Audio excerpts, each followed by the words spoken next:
Dreamscape presents What She Witnessed by Cole Baxter. Narrated by Chelsea Stevens. 1. Life in a quiet part of Binghamton, New York, owning a small family bookshop with her husband and having a beautiful baby boy, sounded like a dream. For a while, for years that passed like the blink of an eye, Kelly lived that dream until it turned into a nightmare. To not get her wrong, life was, if not perfect to her, it got pretty damn close. Although not without troubles, difficulties. Certainly, Kelly and her husband had issues like any other married couples. Crazy in-laws, bills that wouldn't stop piling, not enough alone time, and a teenage son that liked to act out. However, despite all that, life was good, and she was happy. Unfortunately, unlike those novels that Kelly liked to read, her story did not have a happy ending. During one of many sleepless nights as she lay awake, staring at the ceiling, trying to see past the concrete and steel, Kelly tried to pinpoint the exact place, the precise moment in time when her life, the life of her family, turned to shit. It wasn't that hard to do something like that. She even knew the date. It was when a new restaurant opened just around the corner from their bookshop. It was a Thursday afternoon, and her husband David was trying to convince her to go there with him on a date. "Come on, Kelly. It's been ages since we went on a date. Shared a meal, just the two of us," he pleaded. She made a face in return. "What do you mean? We eat together all the time," she replied. She wasn't argumentative, simply stating facts. It was his turn to make a face. "Sharing a tuna fish sandwich in here?" He gestured around them. "Behind the counter, in the bookstore, doesn't count." "Point well taken," she replied with a small smile. It was true, most of their lunches were done in a store while they worked. The business was slow, and they couldn't afford to close the doors during business hours for even a little while. Looking around, making sure they were alone, sadly, they were, he approached her, wrapping his arms around her. After all this time, being married to him, her body still responded with earnestness. "We deserve a break," he stated, leaning down toward her. "We deserve someone else preparing a meal for us. To sit at a table without having a sulking teenager glaring at us every time I try to do this." He finished with a kiss. That was a really great move on his part. "We love that sulky teenager, remember?" she said in amusement without breaking a kiss. David did eventually, nodding. "He usually has a good sense of humor, which is why we keep him," he deadpanned, and they both laughed. David kissed her again. "What do you say?" What was the question again? It has been a while since the two of them were together. Their schedules were pretty hectic, and besides the store, housework, and Dan, their son, Kelly was chronically exhausted. "Will you be my date this Saturday? I will even buy you dessert." "Yes," she replied with a big smile. If only I'd said no, Kelly thought now, remembering that day, that happy moment, a speck in time shared between two people who loved each other. It brought her nothing but pain now. The door opening was what snapped Kelly from her reverie. "It's time to go," the police guard informed her. Kelly nodded, getting up from her bed. My bed, she thought humorlessly. How eerie that sounded. She hated how homey she'd become with this place. Kelly allowed herself to feel at home in this small cell that had no windows or furniture that wasn't bolted to the floor. She had to banish that feeling since this was not the place she belonged in. Are you sure? She banished that immediately. They allowed her to change into her own clothes, a pair of black slacks and a white shirt, before escorting her to the courthouse. Kelly had been held in jail for weeks. The police arrested her for murder, and now her day in court had finally arrived. "Mrs. Carlson," her lawyer Brian Morrison greeted her. "How are you holding up?" All right, I guess, considering. Truth be told, she was on pins and needles while looking about the courtroom. A lot of people she didn't know came to watch the spectacle. And this was a spectacle, since the charges were ridiculous, preposterous, and she was innocent, of course. The problem was, a rather vicious, powerful, and of course wealthy woman had a serious grudge against her, and would stop at nothing in her quest to destroy Kelly's life. I believe I found something that will be favorable to your case, he shared. Really? A normal person would ask, why? Why was this happening? Why did that woman hate her that much? In reality, Kelly stopped asking herself that question simply to preserve her sanity. Kelly sighed with relief when she spotted her son sitting in one of the back rows. She noted he looked good, if not a bit gaunt. That was understandable, considering all that was happening. She waved at him, offering a big, reassuring smile, and he nodded in return. That troubled her. At least he is here. She didn't have time to dwell on her son because the bailiff started speaking, stating the honorable judge's name as he entered the courtroom. Judge Connors settled in his chair. A deadly silence fell upon the room as the officer continued to speak, stating her case, her crime. Brian Morrison, her lawyer, a man in his 50s, was the only person who looked worse than she did in that entire courtroom, Kelly noted as he greeted the judge, introducing himself. Which could only mean he was living a very stressful life, skipping meals, sleeping less than he should. Kelly mused it wouldn't be easy, having the knowledge that a life depended on how good he was at his job. Her life now certainly depended on him. When all this ordeal started and Kelly got arrested to her utmost shock, a dear friend reached out to her and recommended Mr. Morrison. And so far, Kelly felt like she'd made the right decision trusting him. She could barely afford him. However, since it was imperative to be proven innocent and be reunited with her son, there was no money she would spare to achieve that. The court allowed them a second autopsy to be performed by an independent third party, and Mr. Morrison looked confident as he shared the new evidence with the court. As you can see in this report, David Carlson was not only allergic to nuts, but shellfish as well. The story went like this. Kelly, unsatisfied with her marriage, decided to poison her husband, and knowing he had a deadly allergy to nuts, gave him some, causing him to go into anaphylactic shock and die. The fact they found no traces of nuts in his stomach didn't stop them from arresting her. She tried to reason with them, point out he felt sick after insisting on eating in that new seafood restaurant, yet no one listened to her. They were all so convinced, all the detectives, the prosecutor, that they found their culprit, that nobody believed her. And Kelly knew why. Because Mona made sure of it. David's mother hated her with a passion, always had. And poor David died in Kelly's arms. Usually, he always had an EpiPen with him, especially when visiting new places, but this time he didn't have it. They were so short on money he failed to buy a new one, and it cost him his life. Kelly cursed the day she agreed to that date. She would gladly starve for her entire life if it meant having David back in her life. Kelly was now equally surprised like the rest, learning that David had an additional allergy. He'd never told her of it. Did he know? She had to wonder. He was always very careful with his food. It was logical to assume that if he'd known, he would have avoided eating a seafood risotto. She could still picture him, taking the shellfish out of his meal with disgust. He didn't like the shellfishes, was revolted by their look. Was that the reason he didn't know he was allergic to them, since he'd never tried them? Kelly was horrified, realizing that. Poor David. Kelly expected they would throw out the case, since it was clearly an accident. They didn't. It was really hard for her to listen to the district attorney painting a bad guy out of her.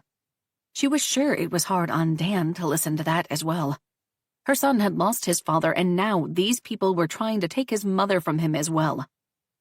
At some point, she even ended up on the stand. Mrs. Carlson, Why did you go to the seafood restaurant if your husband was deadly allergic to shellfish? I didn't know, she replied simply. He made a face of utter disapproval. Are you really expecting me to believe you were married for 20 years and didn't know about it? He challenged. Kelly frowned. If he didn't know, then how could I? She pointed out. So you say, he commented. Objection, her lawyer intertwined. Kelly could barely contain herself. This man was infuriating. Beforehand, her lawyer had advised her to remain calm and be curt with her replies, never try to justify herself no matter what. Yet, it was hard. You and your husband own a small business? The district attorney continued with his questioning. Yes, a bookstore called The Open Book. And how was business lately? Kelly shrugged. Like everywhere, I suppose. Good and bad. You were struggling, he stated. We were managing. She stood her ground. The district attorney walked to his desk, gathering a few sheets of paper. He looked at them before returning his glance at her. I have to applaud your optimism, because with 2 mortgages that you were falling behind on payments and numerous other debts, I would describe your situation differently. Objection, Your Honor. Does Mr. Jacko have a question? Mr. Morrison noted. Kelly couldn't understand where the district attorney was going with this. Please, Mrs. Carlson, answer the question truthfully about your business affairs. The district attorney insisted. We had a few bad months. That is true. With the internet and the expansion of e-books, regular books were reserved for the minority. All the same, they were usually bought for holidays, and in such quantity, it was enough to make up the difference for all the bad months. She said as much. Your husband had a life insurance policy in his name that you are a beneficiary to? And just like that, Kelly understood everything. I did not kill my husband for the money, she exclaimed, not being able to stop herself. How dare he? Mrs. Carlson, only answer the questions asked by me, he countered sternly. She felt like punching him in the face. Kelly looked at her lawyer and he gave a slight nod. Calm yourself. Yes, David and I both have them. The district attorney didn't look pleased she pointed that out, and she was glad. He continued to bombard her with all kinds of questions, showing plausible motives for her actions, and that made Kelly extremely agitated, unable to calm down. Looking at the faces of the jury with the corner of her eye, she could see how suspicious of her they all were. Did she really look like the type of person who would poison her husband for money? When her lawyer's turn came to ask follow-up questions, he did his best to show the other side of her and her marriage with David. It was true we were struggling financially, but we were happy. And you have a son, a 16-year-old. Kelly couldn't help smiling, looking at her boy, despite everything. She loved him more than anything else in this world. He asked for drums for Christmas. That was not a good decision on our part, because now we need soundproof walls as well. Too late, she realized she was making a joke in a place like this, and in a situation like this one, and sobered up. Overall, she could not decide how successful she was in proving her innocence to the jury. Apparently, the truth had many sides in this courtroom, and verified from person to person speaking. After lunch, Kelly was not surprised to see her mother-in-law on the stand. She would use any excuse to be in the spotlight. She looked absolutely radiant. Although she was David's mother, they were never close, estranged at best. David ran away from her as soon as he got a chance. Mona was a sociopath with money, who liked to rule over people like a dictator, a tyrant. No wonder David ran away to live with his father's younger brother after his own father committed suicide. David insisted his own mother drove that kind man into death. That was his ultimate escape from her. Mona Carlson was a vicious woman, and being the way she was, she never forgave David for leaving. The reason she hated Kelly was not that clear. However, she always suspected the other woman hated her simply for existing in her son's life. Not that Kelly cared much. As long as she had David by her side, his love, respect, the support, she couldn't care less about Mona and her petty schemes. This is far from a petty scheme.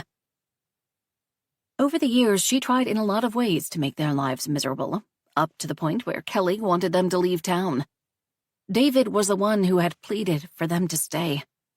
For some inexplicable reason, he loved their neighborhood, their store, and wanted to grow old in this town despite his sociopathic mother.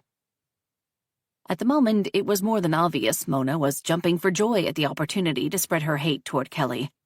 The fact her son actually died did not appear to faze her one bit, or stop her from wearing a perfectly tailored gray with vibrant red details suit. The district attorney let her share her opinion of Kelly and her marriage with David. The fact she never shared a meal with them or was never invited to their home was a minor detail she failed to mention. Kelly screamed in a lawyer's ear, "She's lying." So many times, she was sure she caused the poor man permanent hearing damage. One thing did come up as interesting. Mona confirmed to the court that David indeed had those two allergies, to nuts and shellfish, because she had the same ones as well. But he didn't know about the shellfish, she argued inside her head.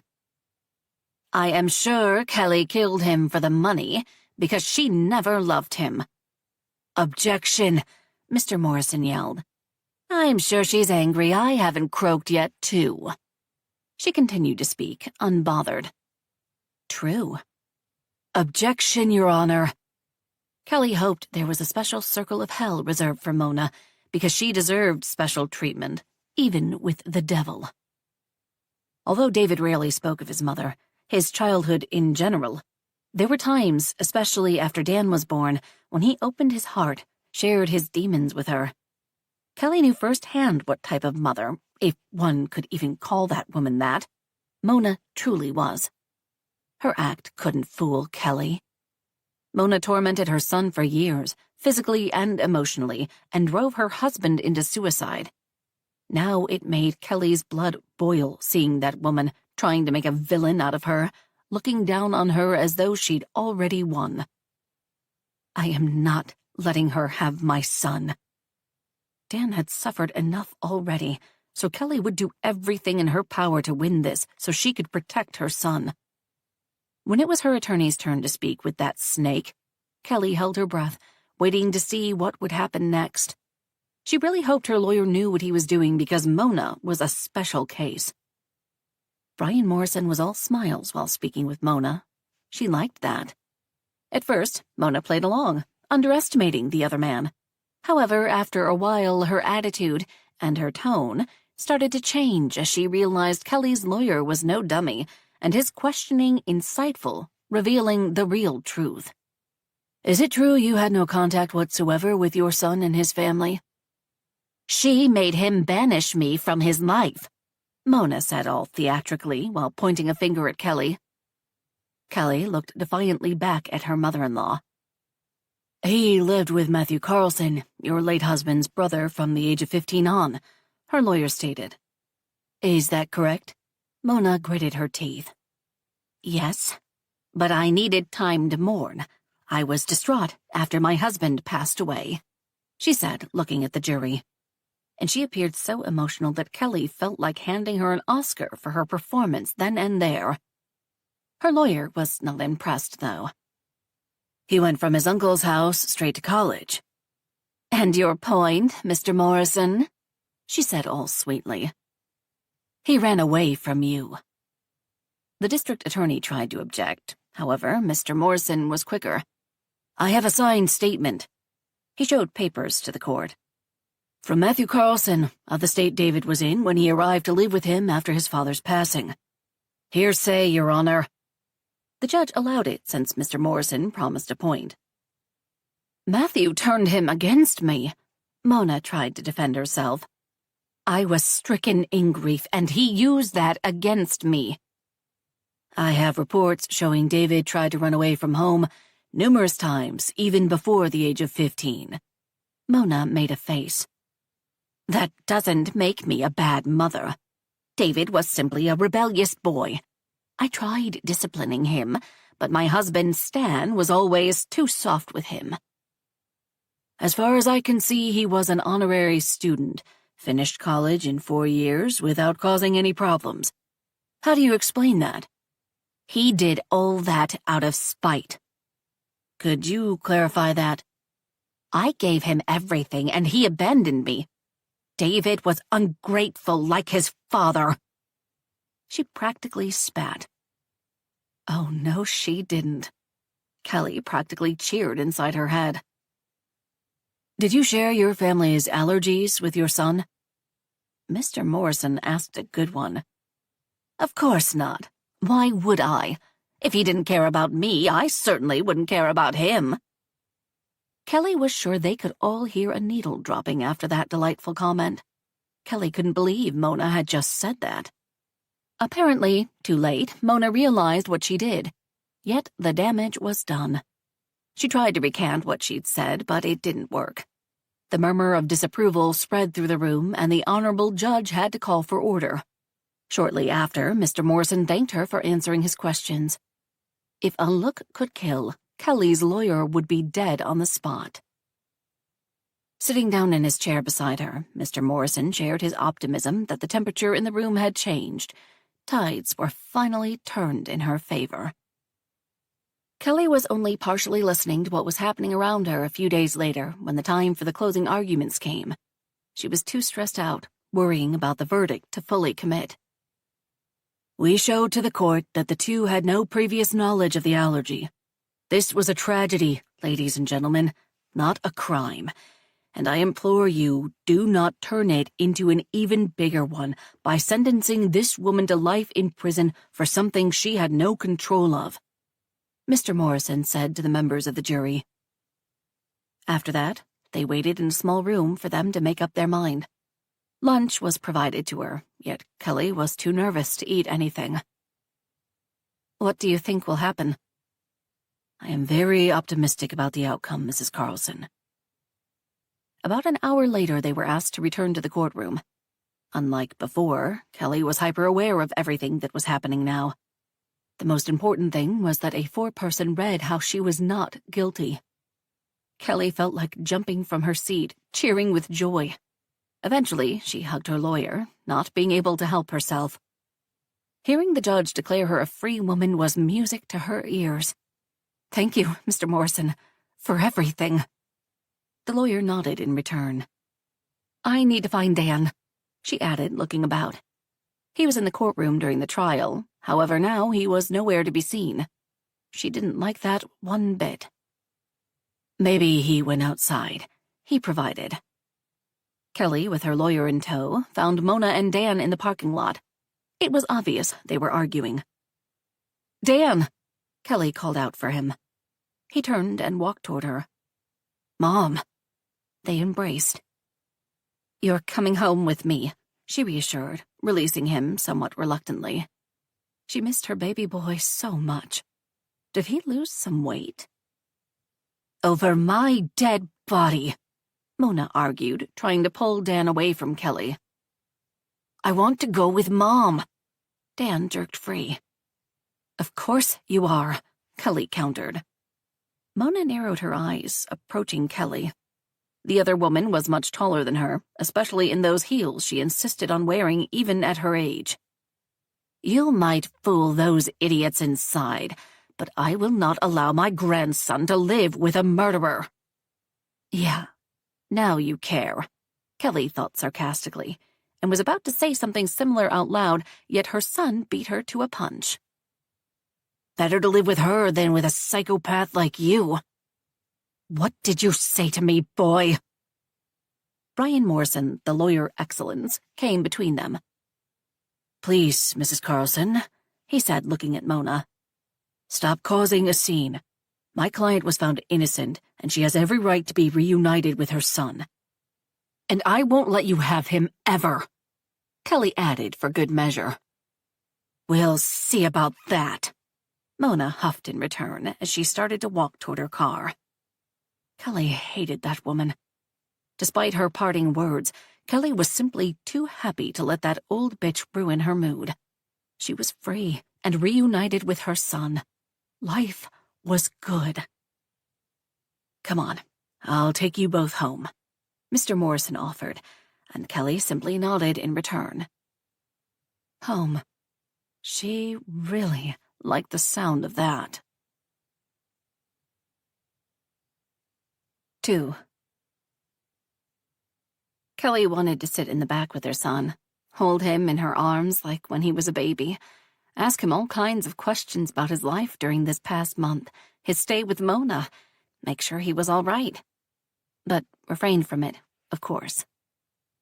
She sat quietly up front next to Mr. Morrison, looking at Dan in the rearview mirror.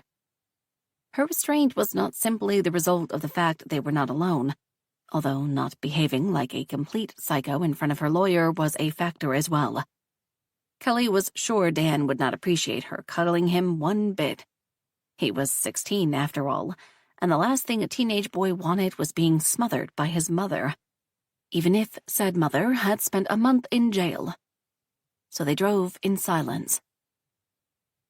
"Thank you, Mr. Morrison, for everything you did for me, the ride included. You saved my life," she said in one breath as he parked in front of their house. And that was no exaggeration. She really meant it. "We at Morrison's and Associates provide a full service," he joked. "It was my pleasure, Mrs. Carlson, and don't hesitate to call me if you need anything in the future." "Of course," she said, although, truth be told, she hoped with all her might that she wouldn't need his help again in her entire life. "One murder trial is plenty, thank you very much." "Home, sweet home," she announced with a strained smile as she and her son entered their house. Without David to greet them, the place looked absolutely empty. The air was stale, and a coat of dust was on everything, but Kelly could have sworn she could still smell a faint scent of David's cologne. She'd bought it for him for his birthday. It was his favorite. That small thing almost sent her into hysterics. Calm down. Not in front of Dan. She didn't even get a chance to properly mourn her husband since the police arrested her for his murder. Kelly had not even been allowed to attend his funeral. Although she had been an upstanding citizen all her life, the judge wouldn't grant her request to be there to say her final goodbye. I should sue them all. But what would be the point of that? David was gone. He was never coming back. Everything else was not important. What was important now was Dan, and keeping that woman away from him. Mona would pay for all her wrongdoings. Kelly was sure of that. To distract herself from all the glum thoughts and bleak future, she said, "Why don't you go and settle in your room while I order us some dinner?" Kelly was in no state to cook. Besides, she was sure there was nothing edible in this house anyway. "Sure," Dan replied, already walking toward his room. "Hey, Dan." Kelly stopped him, giving him another hug. "Now let go," she warned herself. "Everything will be all right now, I promise. It's over." "I know, and I'm glad to be back home, Mom." Kelly tried really hard not to think of what he was not saying and failing miserably. She could only imagine the hellish days and nights he endured while staying with Mona all this time as Kelly rotted in jail. Unfortunately, Kelly had no family of her own. Both her parents passed away, and she had no siblings, so when she was taken away, Mona got temporary custody of Dan since he was a minor. Kelly fought like hell against that decision, tried to persuade them he should stay with Matthew, but there was only so much, or little, she could do from a jail cell. "Me too, honey." With a heavy heart, Kelly let her son go upstairs as she went to the kitchen looking for some restaurant menus. Prison food was bad, so she craved burgers and pasta and pizza and pies and everything. By force of habit, she opened the fridge and immediately closed it. The smell coming out of it almost made her faint. To say something crawled inside and died would be an understatement. She would definitely have to deal with it, and sooner rather than later, just not right this instant. She opted for some Chinese, then dialed the number. Kelly started to recite their usual order before stopping herself.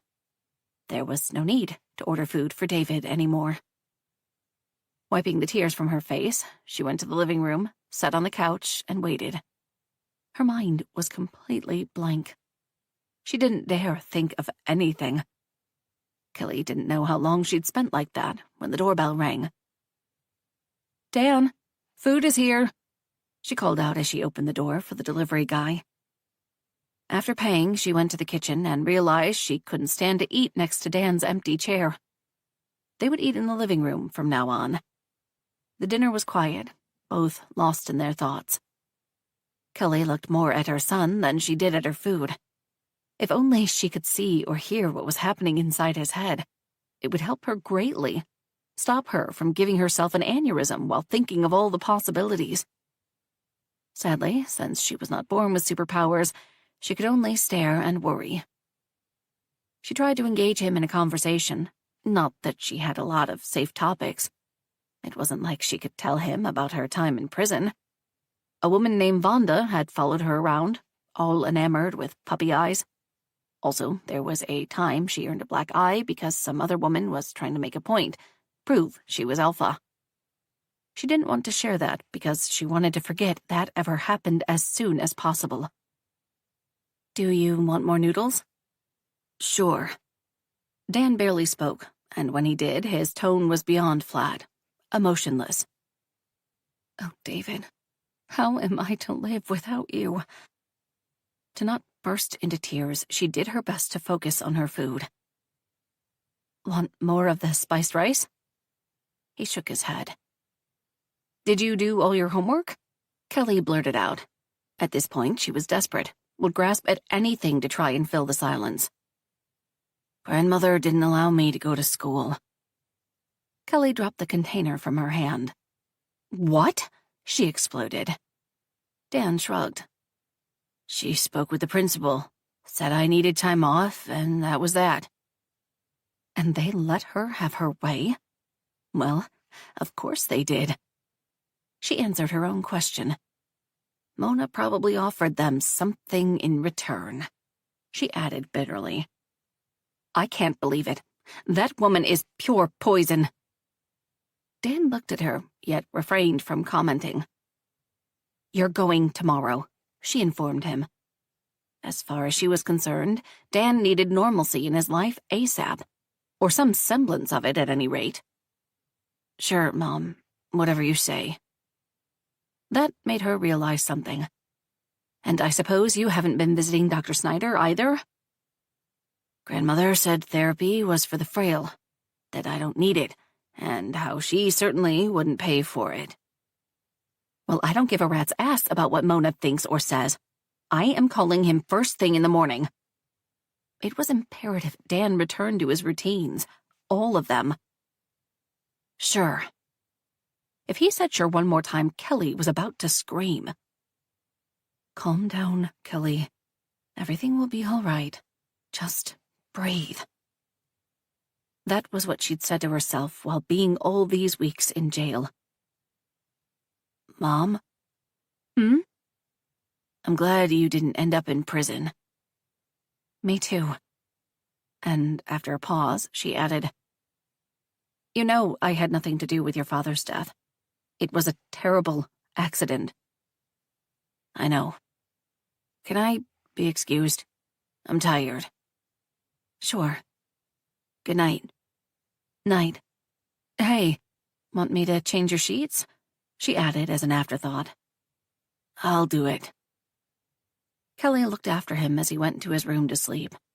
She felt like screaming from the top of her lungs, cry, rage, break everything to pieces that was in sight, all the while cursing the heavens for taking away the only man she'd ever loved.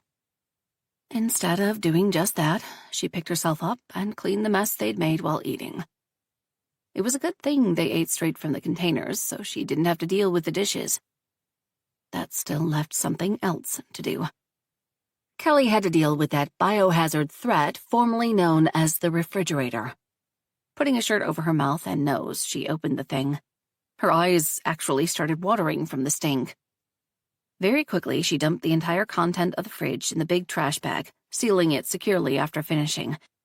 Not taking any chances with it, she immediately took it to the trash. Then she scrubbed the fridge clean, trying to get rid of that god-awful smell. Her mother taught her a homemade recipe for such things, and luckily, it worked like a charm. Kelly added a big mental note to herself to go to the grocery store before Dan's school so she could make him breakfast. She was sure he missed her cooking, and especially banana pancakes for breakfast. David had loved them as well. She also knew she had to speak with Dan's school, so this kind of shit with Mona never happened again. Dan needed to go to school, and he had to go to therapy. Which reminded her she needed to call Dr. Snyder as well. She hoped her being charged with David's murder, going to jail, wouldn't change their arrangement. After cleaning the house completely inside and out, Kelly went upstairs to go to bed. Looking at her marital bed, she missed David even more. Did he know how much I loved him? Did I say that enough to him? Getting between the sheets, she tried to ignore, unsuccessfully, how big and empty this bed felt to her. She actually missed her small bed from jail. At least there she wasn't painfully reminded she was all alone now. Kelly cried herself to sleep, like every night since David died. She missed her husband like crazy, and knew that would be the case until the day she died. Kelly felt heartbroken and enraged that the world insisted on moving on when her world fell apart. She not only lost her love, but her partner and best friend as well. She couldn't help wondering how to find the strength to move on, face another day, and continue living, fully knowing she had to no matter what. She had to live because she was not alone. She had to keep fighting. For Dan. 3. Once Dan went to school, Kelly had plenty of time to deal with a little thing called the all-inclusive mess of her life. That was a catchy title. She would definitely name a book about her life that, if she ever wrote one. The first thing she did was to go to the bookstore. She and David had worked alone for the last year since the market wasn't that good, as the district attorney pointed out at the trial. Martha had worked for them for years, and both Kelly and David refused to let her go. Realizing how tough it was, and that they couldn't really afford her, Martha had quit on her own.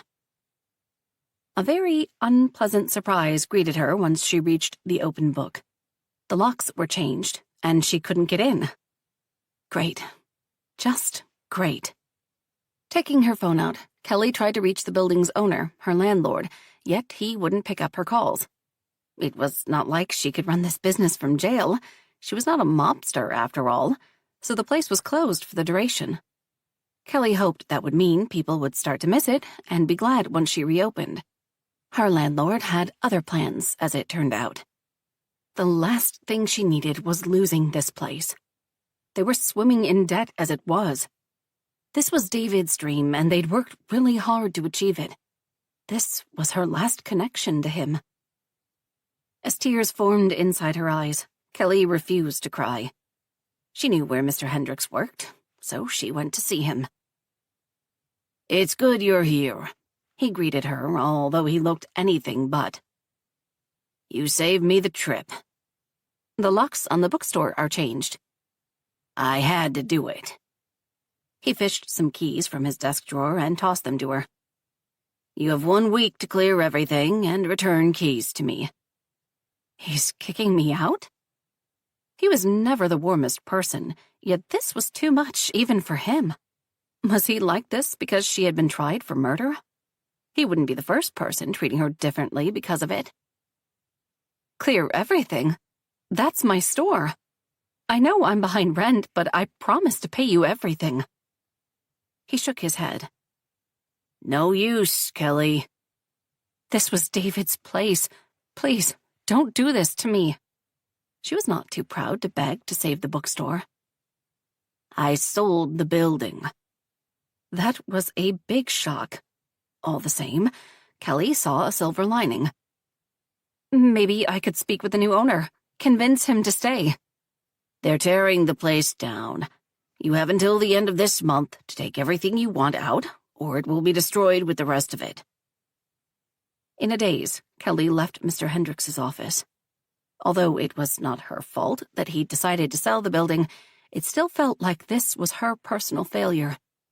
She'd lost the store her husband and she had cared for more than a decade.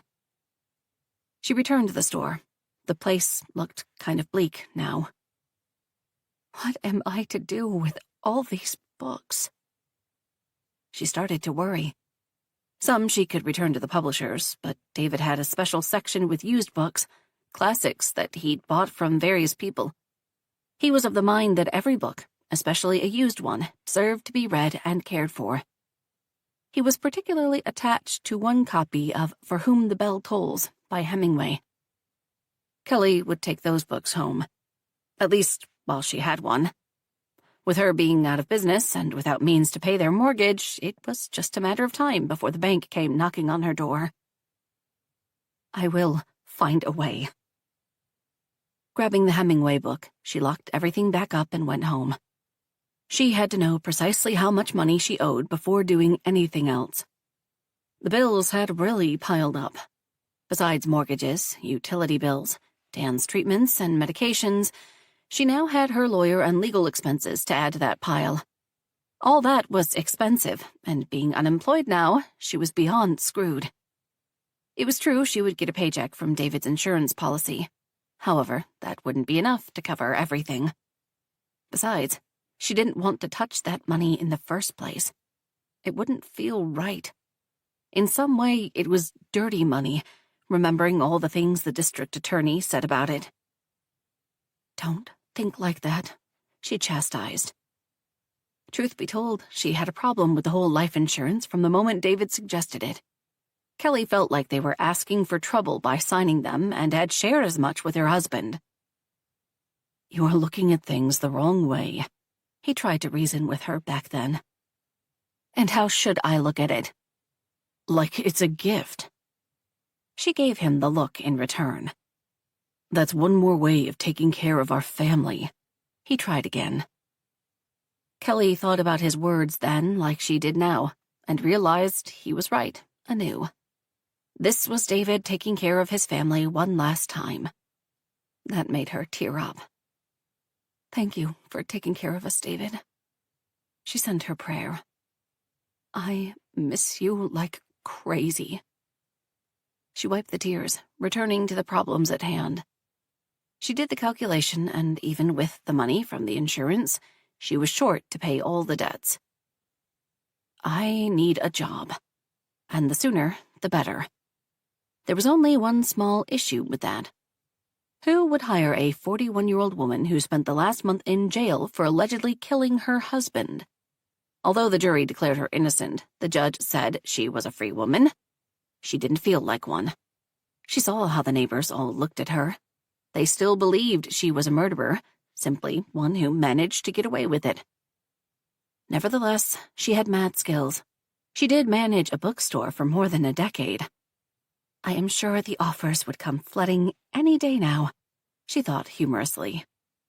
To the delight of all the local networks, newspapers, and to her utmost chagrin, the trial was pretty public. She was like a Roxy Hart of the upper state New York, apart from all the singing, dancing, and tinsels, and was sure that was because of Mona. Kelly was innocent and was proven as such. However, the people of Binghamton did not worry themselves about such minor details. From the moment she got arrested, all her so-called friends abandoned her. Only Martha remained. After losing her job at the bookstore, Martha moved away to live with her sister and still managed to help Kelly in a big way. She was the one who had recommended Brian Morrison to be her lawyer, and that man truly saved Kelly's life, saved her from a life in prison. I will find a job, she told herself sternly, because she had no other options. If she didn't, they would starve and lose their house. No pressure. Looking at the classifieds filled her with depression. Everyone wanted young people that had a zillion years of experience. She applied anyway. I can't allow us to lose our house. Besides, Dan really needed his medications. Feeling like she did all she could at the moment, Kelly closed her laptop and decided to go to the yard and do some gardening. The place looked like a mess after being neglected for a month, although it wasn't like she had time for it even before David's death. Kelly had always liked gardening. It brought her pleasure to take care of the plants, nurture them, watch them grow, change through the seasons. It always calmed her down on a deeper level. Kelly hoped it would do the trick now as well and bring her at least a portion of peace, because she really needed it. Maybe it could even bring her some kind of inspiration on how to clean this mess of her life. Kelly was on her knees, getting rid of some weed, and couldn't stop thinking of David. David, I am desperate, and I don't know if I can make it, she said inside her head. There was no reply, of course. As she pruned some roses by her front door, someone coughed significantly behind her. Kelly didn't have to turn to know who it was. She did, nevertheless. One of the branches on your magnolia tree crossed to my yard, the neighbor informed her sternly. She was an elderly woman with a perpetual scowl on her face. Hello, Lisa, Kelly greeted with a smile. Nice to see you too. Deal with it. Of course, Kelly replied, not really in a mood for an argument, especially not over a branch. Lisa was a real piece of work, and usually David dealt with her. David is gone now, which meant it was on Kelly to learn how to speak with the other woman without losing her temper. Lisa looked about, as though expecting someone to jump on her any second now. Kelly gritted her teeth. Did you need something else? Where is Dan? At school. Lisa looked like she seriously doubted that, but said something else instead. Keep that delinquent of yours away from my garden. I recently purchased a new garden gnome. Kelly suppressed the urge to roll her eyes while groaning inwardly. He was 9 years old, Lisa, when he broke Pete. Yes, the gnomes had names. He grew up, so it's time to forgive and forget. It was true that when Dan was little, he went through a phase and one day ran into Lisa's yard and smashed her precious gnome. Yet it was a one-time thing, and David bought the identical replacement for Lisa as a way of apology. Sadly, the other woman never let that go. It's not like you can outgrow being a sociopath, she huffed in return, and Kelly snapped as though the woman had slapped her. Just keep him away, or I'll call the police, she threatened before returning inside to her house. Kelly could only stare after the other woman. This was not the first time she felt like weeping. She felt so overwhelmed with everything else that was going on, this felt like the last straw. Kelly was tired of struggling, of pain, of being all alone. The last thing she needed was some old miserable bat calling her son a sociopath. Kelly felt not only completely alone, but abandoned by everyone. There was no one she could lean on in her hour of need. She'd lost her rock, her everything, and Lisa's punch carried some serious weight. Kelly was used to comments like that from time to time, yet they still hurt. When Dan was a little boy, he could get pretty violent without any reason, or acted all impulsively without caring about the consequences of his actions. He even got kicked out of the elementary school, so they took him to see a doctor. He was diagnosed with having antisocial personality disorder, so Lisa's words were spot on. Since they lived in a pretty tight community where gossip was rampant, her son's condition soon became public knowledge. Sadly, it was safe to assume Dan, like Kelly, was not particularly liked. Everyone loved David, which made matters worse. It broke her heart when people treated Dan like he had a contagious disease, or worse, like he was evil, always prepared to do something diabolical. Evil simply for being different. All the while, bless his heart, Dan was doing everything in his power to change, get better. And he was. Dan was a good, kind boy, no matter what everyone else thought of him. Kelly would do everything in her power to help him on his path of getting better, no matter what. Life dealt her some pretty shitty hands, yet she had to keep playing. What other choices did she have, anyway? 4. Dan! Kelly yelled from the hall, looking above. What? Dinner. Okay. A few minutes later, he appeared at the kitchen door as Kelly finished salad. Could you set the table? He nodded, taking some dishes from the cupboards. Kelly still hadn't fully got over her aversion toward the dining room table. However, she decided to put in an effort for Dan. It was important they continue to share meals like a family. Some time passed after she was proven innocent, and Kelly dared to say things were starting to settle. Her son looked much better as he resumed his sessions, that was for sure. She kept quiet about their predicament and decided tonight was the night to tell him the truth. Mr. Hendricks sold the building. We have to close the bookstore. What? He exclaimed, shocked. He'd played around that store since he was a kid. Like he was attached to it. What are we going to do? Did you find another place? Kelly was very ashamed to admit something like that never crossed her mind. When she heard about the building, she accepted that meant the end. That kind of thinking could be explained by her fragile mental state. She was so sad all the time, she really couldn't think straight. No, she said the truth. I think it's for the best to close it permanently. Why? He wanted to know. That's too much work for one person. I could help after school. Kelly shook her head. She definitely didn't want to burden him with her problems. I think it's time for something else. I already have some interviews scheduled for next week. She lied. Okay, Mom. If you think that's for the best. I really do. However, I will need your help packing everything up. Okay. After a pause, Kelly remembered there was something else she wanted to discuss with her son. Miss Dawn called me yesterday. Yeah? Kelly nodded. She wanted to let me know how pleased she was with your sessions. She had a lot to say about your progress. We talked for almost an hour. Dan made a face. It's such a joy to learn your mom and your therapist are BFFs, he mocked. Kelly smiled. That was her boy, always having something smart to say. She was really proud of him. Ever since he was a boy, he'd struggled. At first, he didn't even know what it meant, yet with age came knowledge, understanding how different he was. He had 2 sessions per week. He spoke with his school psychologist, but also with the doctor Kelly found for him.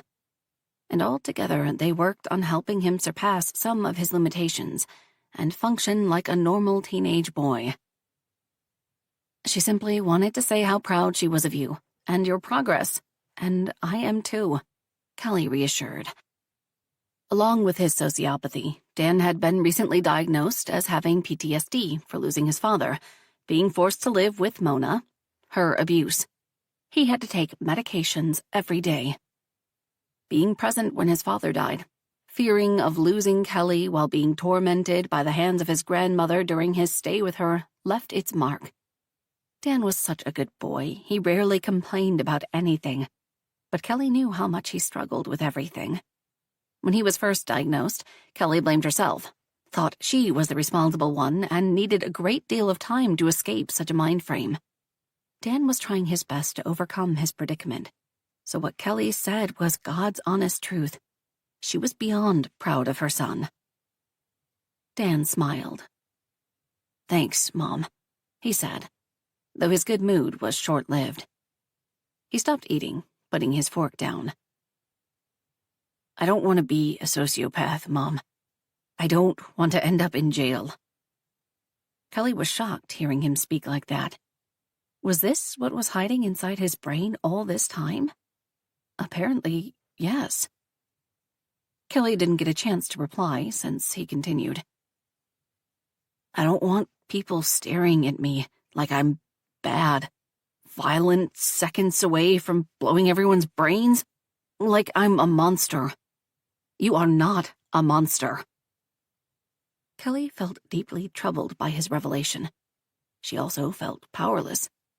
There was no perfect pill, a magic wand that could cure him, leave all this to be a bad dream.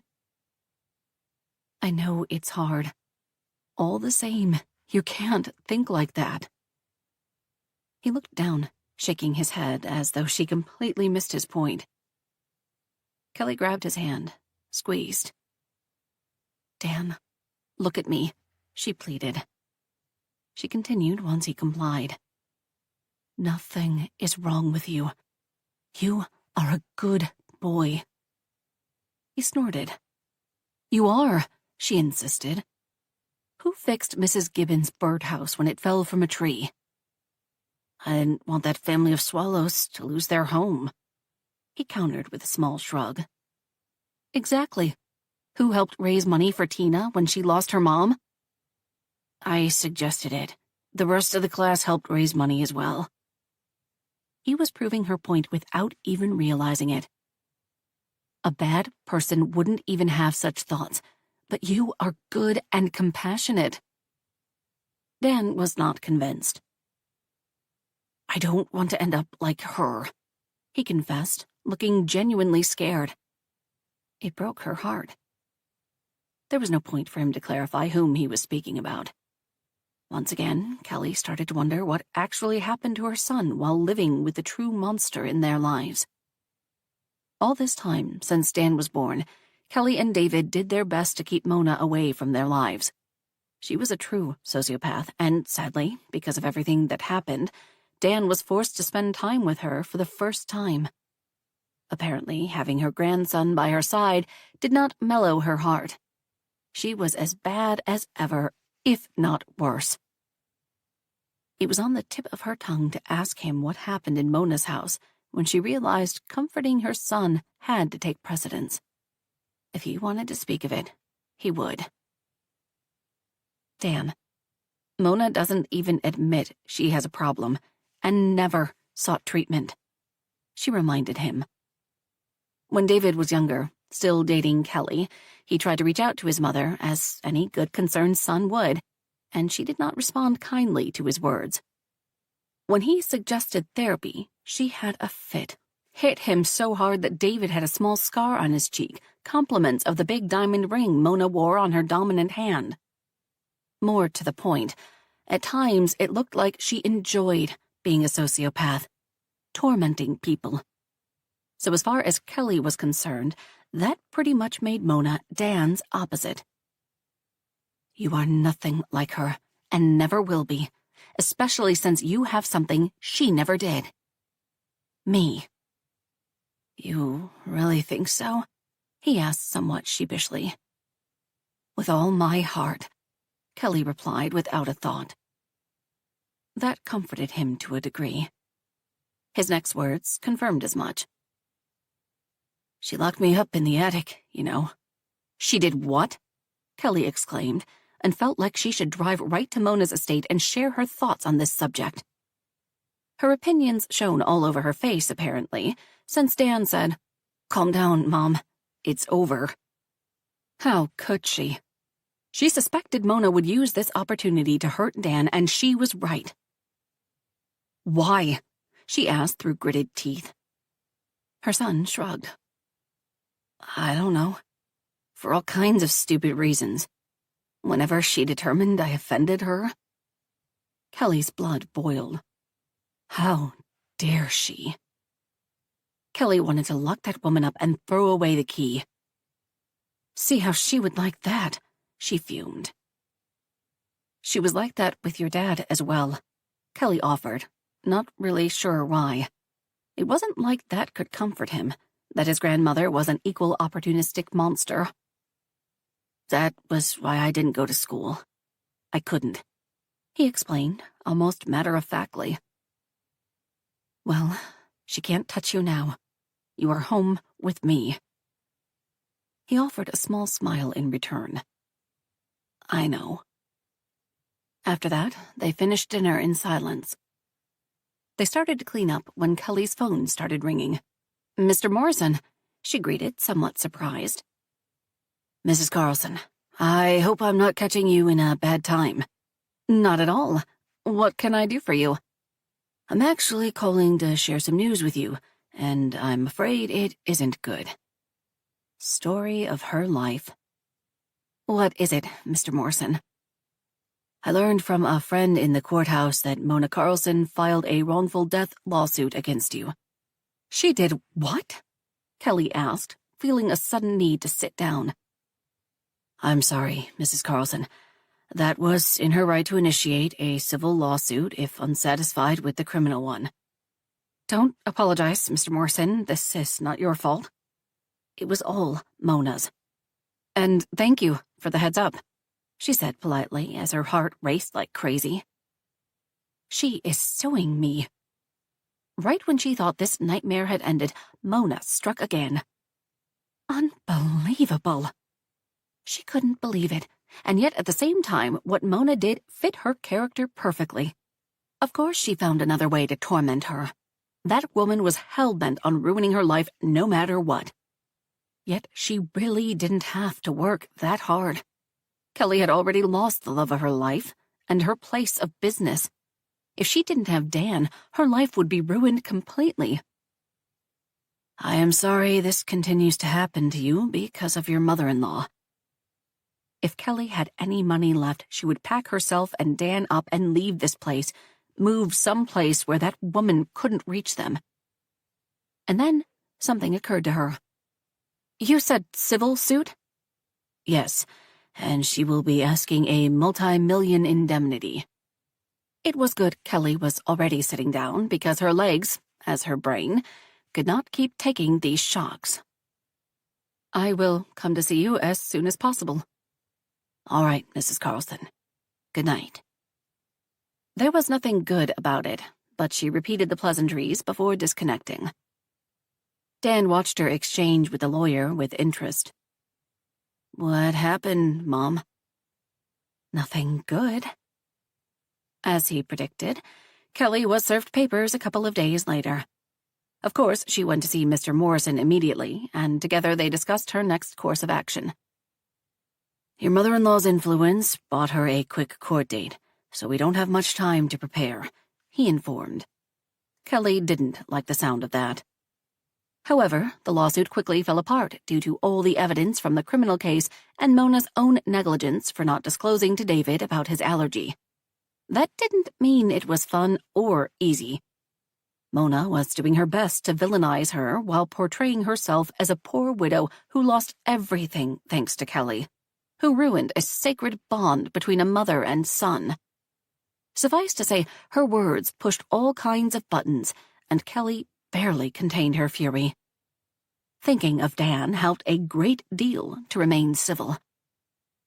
Mona became even worse when she realized no one was buying into her bullshit. "She kept my grandson away from me, my last remaining connection to David, my poor son," she cried out while Kelly tried to speak, being on the stand and all.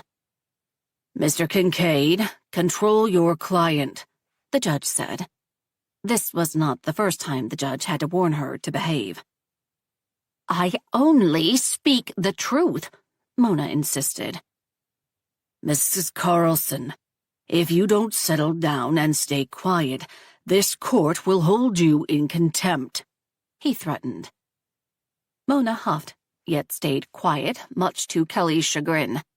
There was nothing she wanted more in this life than seeing that wicked witch from the West in jail. After everything, the lawsuit was dismissed by the judge. He declared Mona had no case. "Thank you, Mr. Morrison. Again." Kelly tried to make a joke. By the way things were going, she would need Mr. Morrison on retainer. "My pleasure, Mrs. Carlson. And if you ever want to sue Mona Carlson back, which you can, I am here at your disposal," he offered. Kelly thought about that for a few heartbeats. She was done with all the drama, yet appreciated the thought. she said as much. Thanks to this, she really needed a job, and a good-paying one, because Mona was doing her darndest to bankrupt her completely. 5. Once Kelly got tired of sending out resumes online, she started hunting for a job old school, looking at the papers and strolling down the streets, looking if anyone in the downtown shops was hiring. She was great with people, so jobs that included customers were what she went for. While owning the open book, she and David cooperated with a lot of publishing houses, distributors. She called them first to ask for employment, since books were something she knew and loved, but so far, none had good news for her. Or were hiring, or so they said. You end up in jail, being tried under suspicion you killed your husband, and all start to treat you like a pariah, she thought, preparing to enter a boutique and beg for employment. The manager of the boutique looked at her like she had two heads. You worked in a bookstore? I owned a bookstore, Kelly replied patiently, with a smile. And now you want to work in a boutique. You know we sell clothes here. Customers are customers, no matter what they are trying to buy, and I am good at selling it to them. The girl looked dubiously at her. We will call you. Which, in other words, meant they would not. Kelly wouldn't allow herself to get discouraged. She would find a job. It was just a matter of expanding her range. Eventually, she found one restaurant that wanted to hire her.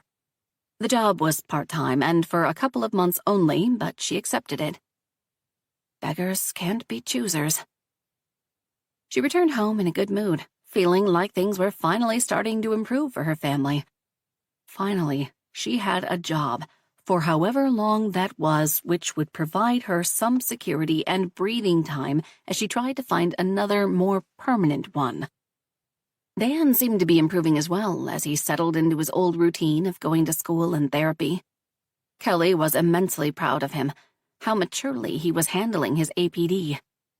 When her first paycheck arrived, Kelly felt like she could benefit from going to counseling herself. God knew she needed someone to speak with. She missed David terribly, had trouble sleeping, and couldn't stop crying whenever she was alone. And even if she did manage to fall asleep, she had all kinds of disturbing dreams.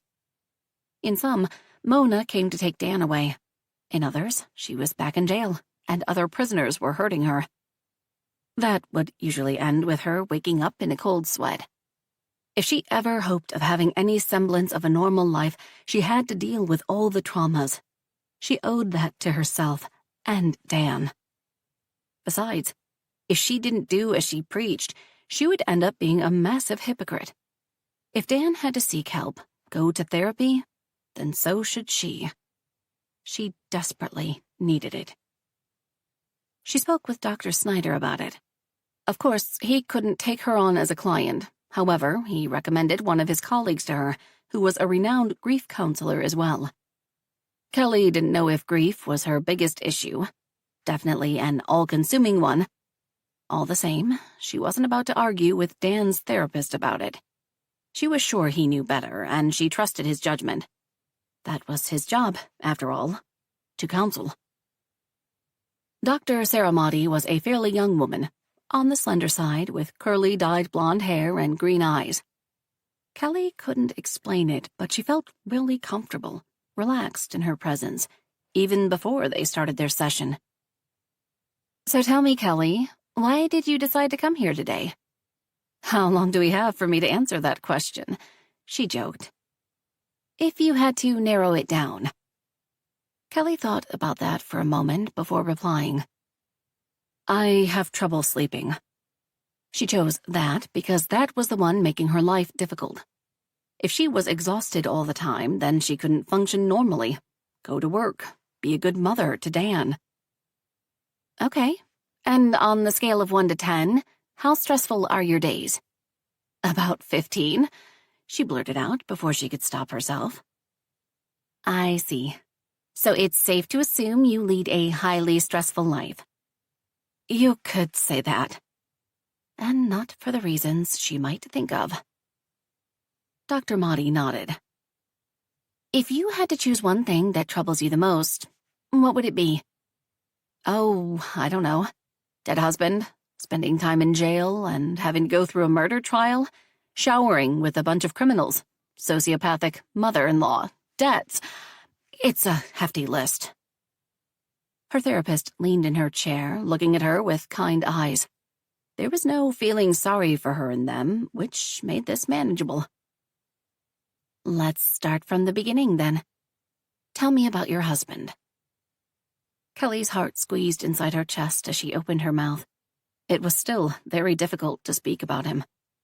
Each time she tried, she felt like there was this big lump inside her throat preventing her from speaking.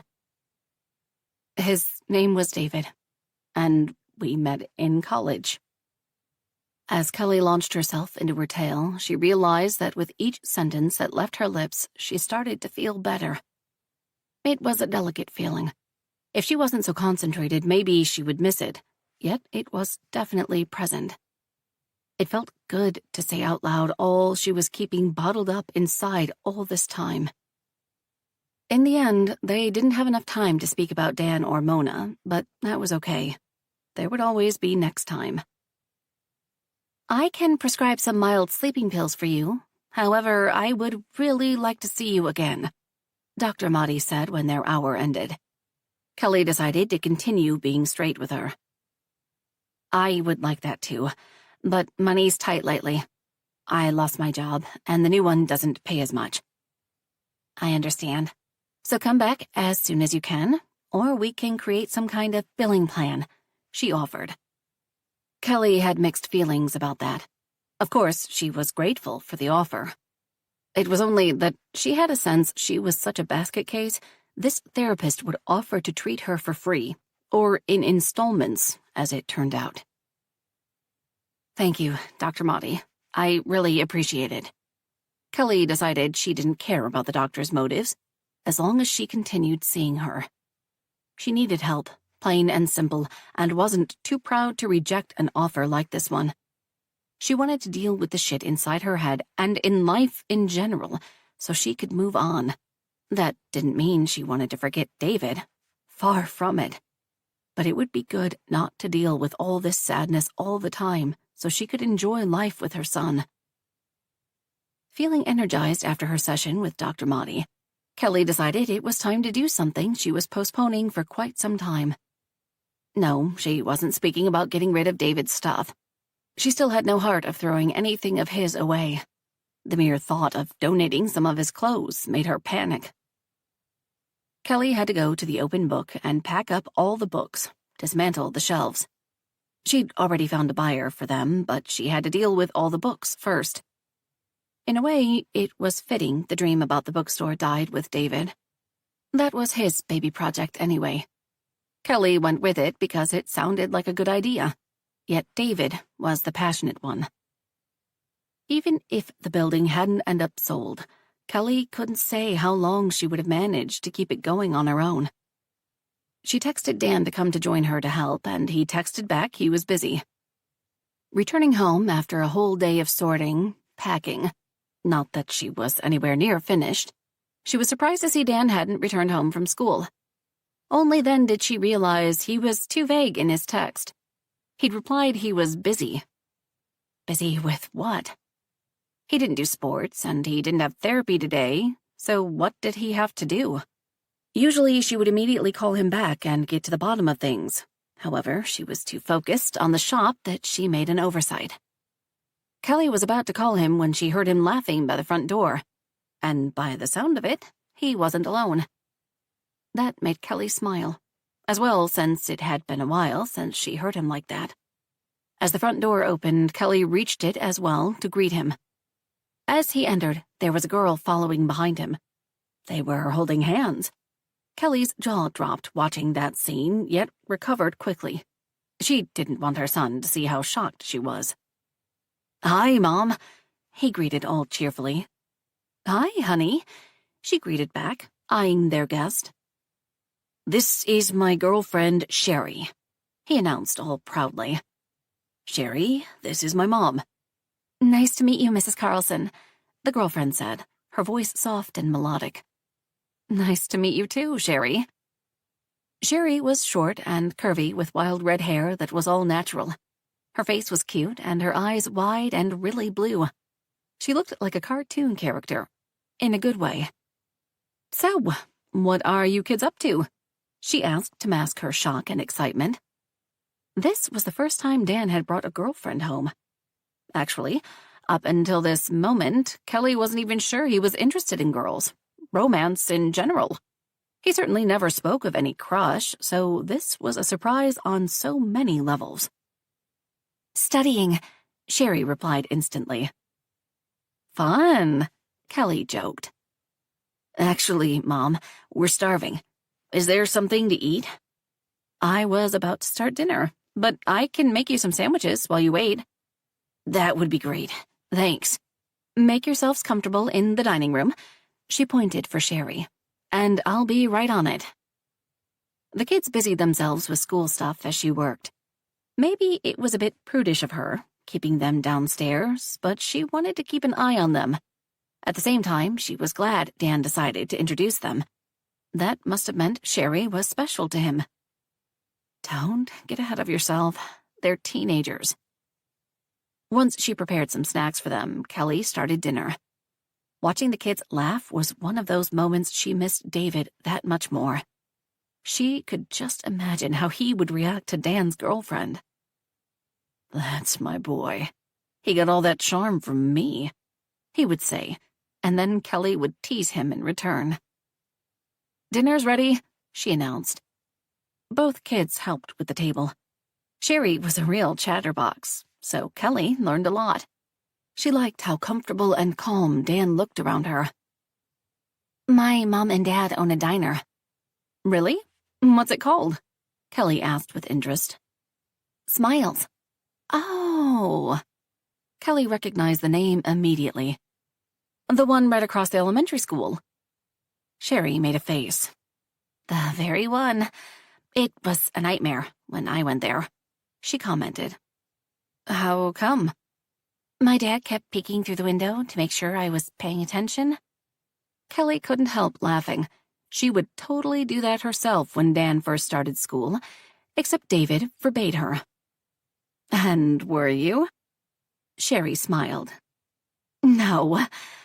They all laughed at that. Kelly liked Sherry very much. She looked like a good girl, and, more importantly, while Dan was with her, he seemed much more like a normal teenage boy, carefree, happy. What more could a mother ask for? 6. A few weeks later, Kelly was having a really bad day. Not getting arrested bad, but close. Her employment at the restaurant ended abruptly. Only a few days prior, the manager complimented her on how she was an exemplary employee, and today she was getting her last paycheck. It was true this was supposed to be short-time employment, yet not this short. And to top it off, she received less money than she expected. "What a robbery," she fumed. So, overall, she would have to stay crazy as she looked for other employment since there was no way she could afford 2 therapists at the moment.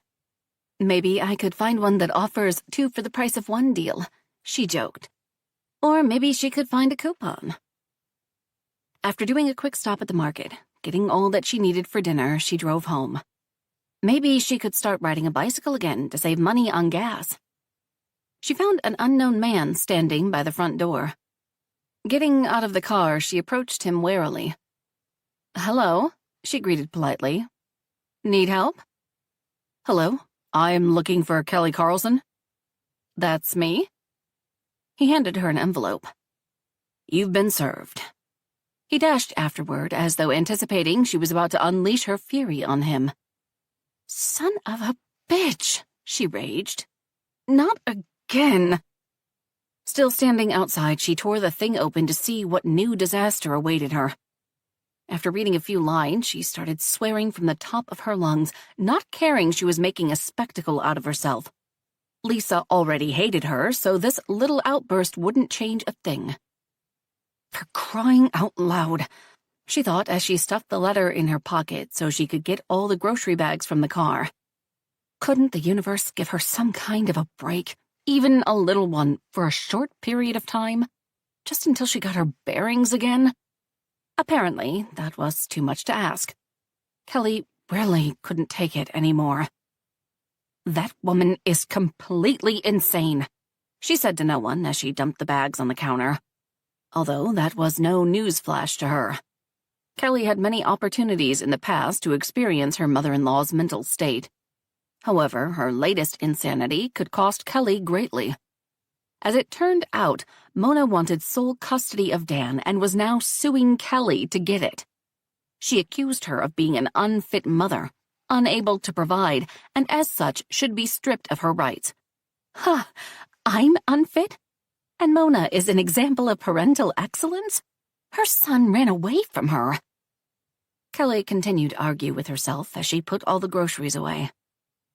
She wants Dan? To abuse him like she did David? Well, over my dead body. No, over her dead body, she corrected. There was no way in hell Kelly would allow that psychopath anywhere near her son. She'd done enough harm already. There was no law in this state that could force her to give up her son, have that crazy person raise him instead of her. It was true Mona had money, but that was the only thing she had. She had no love, no empathy, or understanding of other people's emotions, problems. Money couldn't make her a decent human being. And then something occurred to her. Was it possible Mona had something to do with her getting fired so abruptly and without reason? She did accuse her of not being able to provide for her son. How could she know that if she wasn't the one pulling the strings? That bitch. Kelly started fuming anew. Mona definitely got her fired. But that wouldn't change a thing. She would find another job and Dan would stay with her, period. She continued to be spitting mad as she dialed Mr. Morrison's number. He answered on the first ring.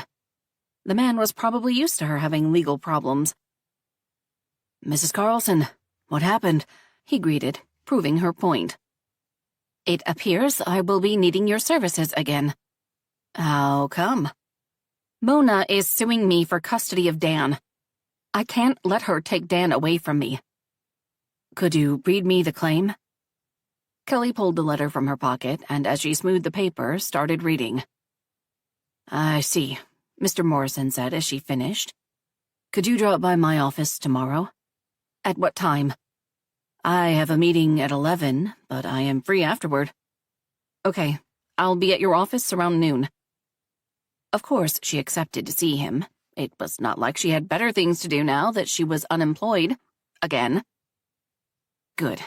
See you then, and try not to worry." Easier said than done. As it turned out, battling Mona was a full-time job now. Kelly wouldn't mind it much if she was filthy rich like Mona herself.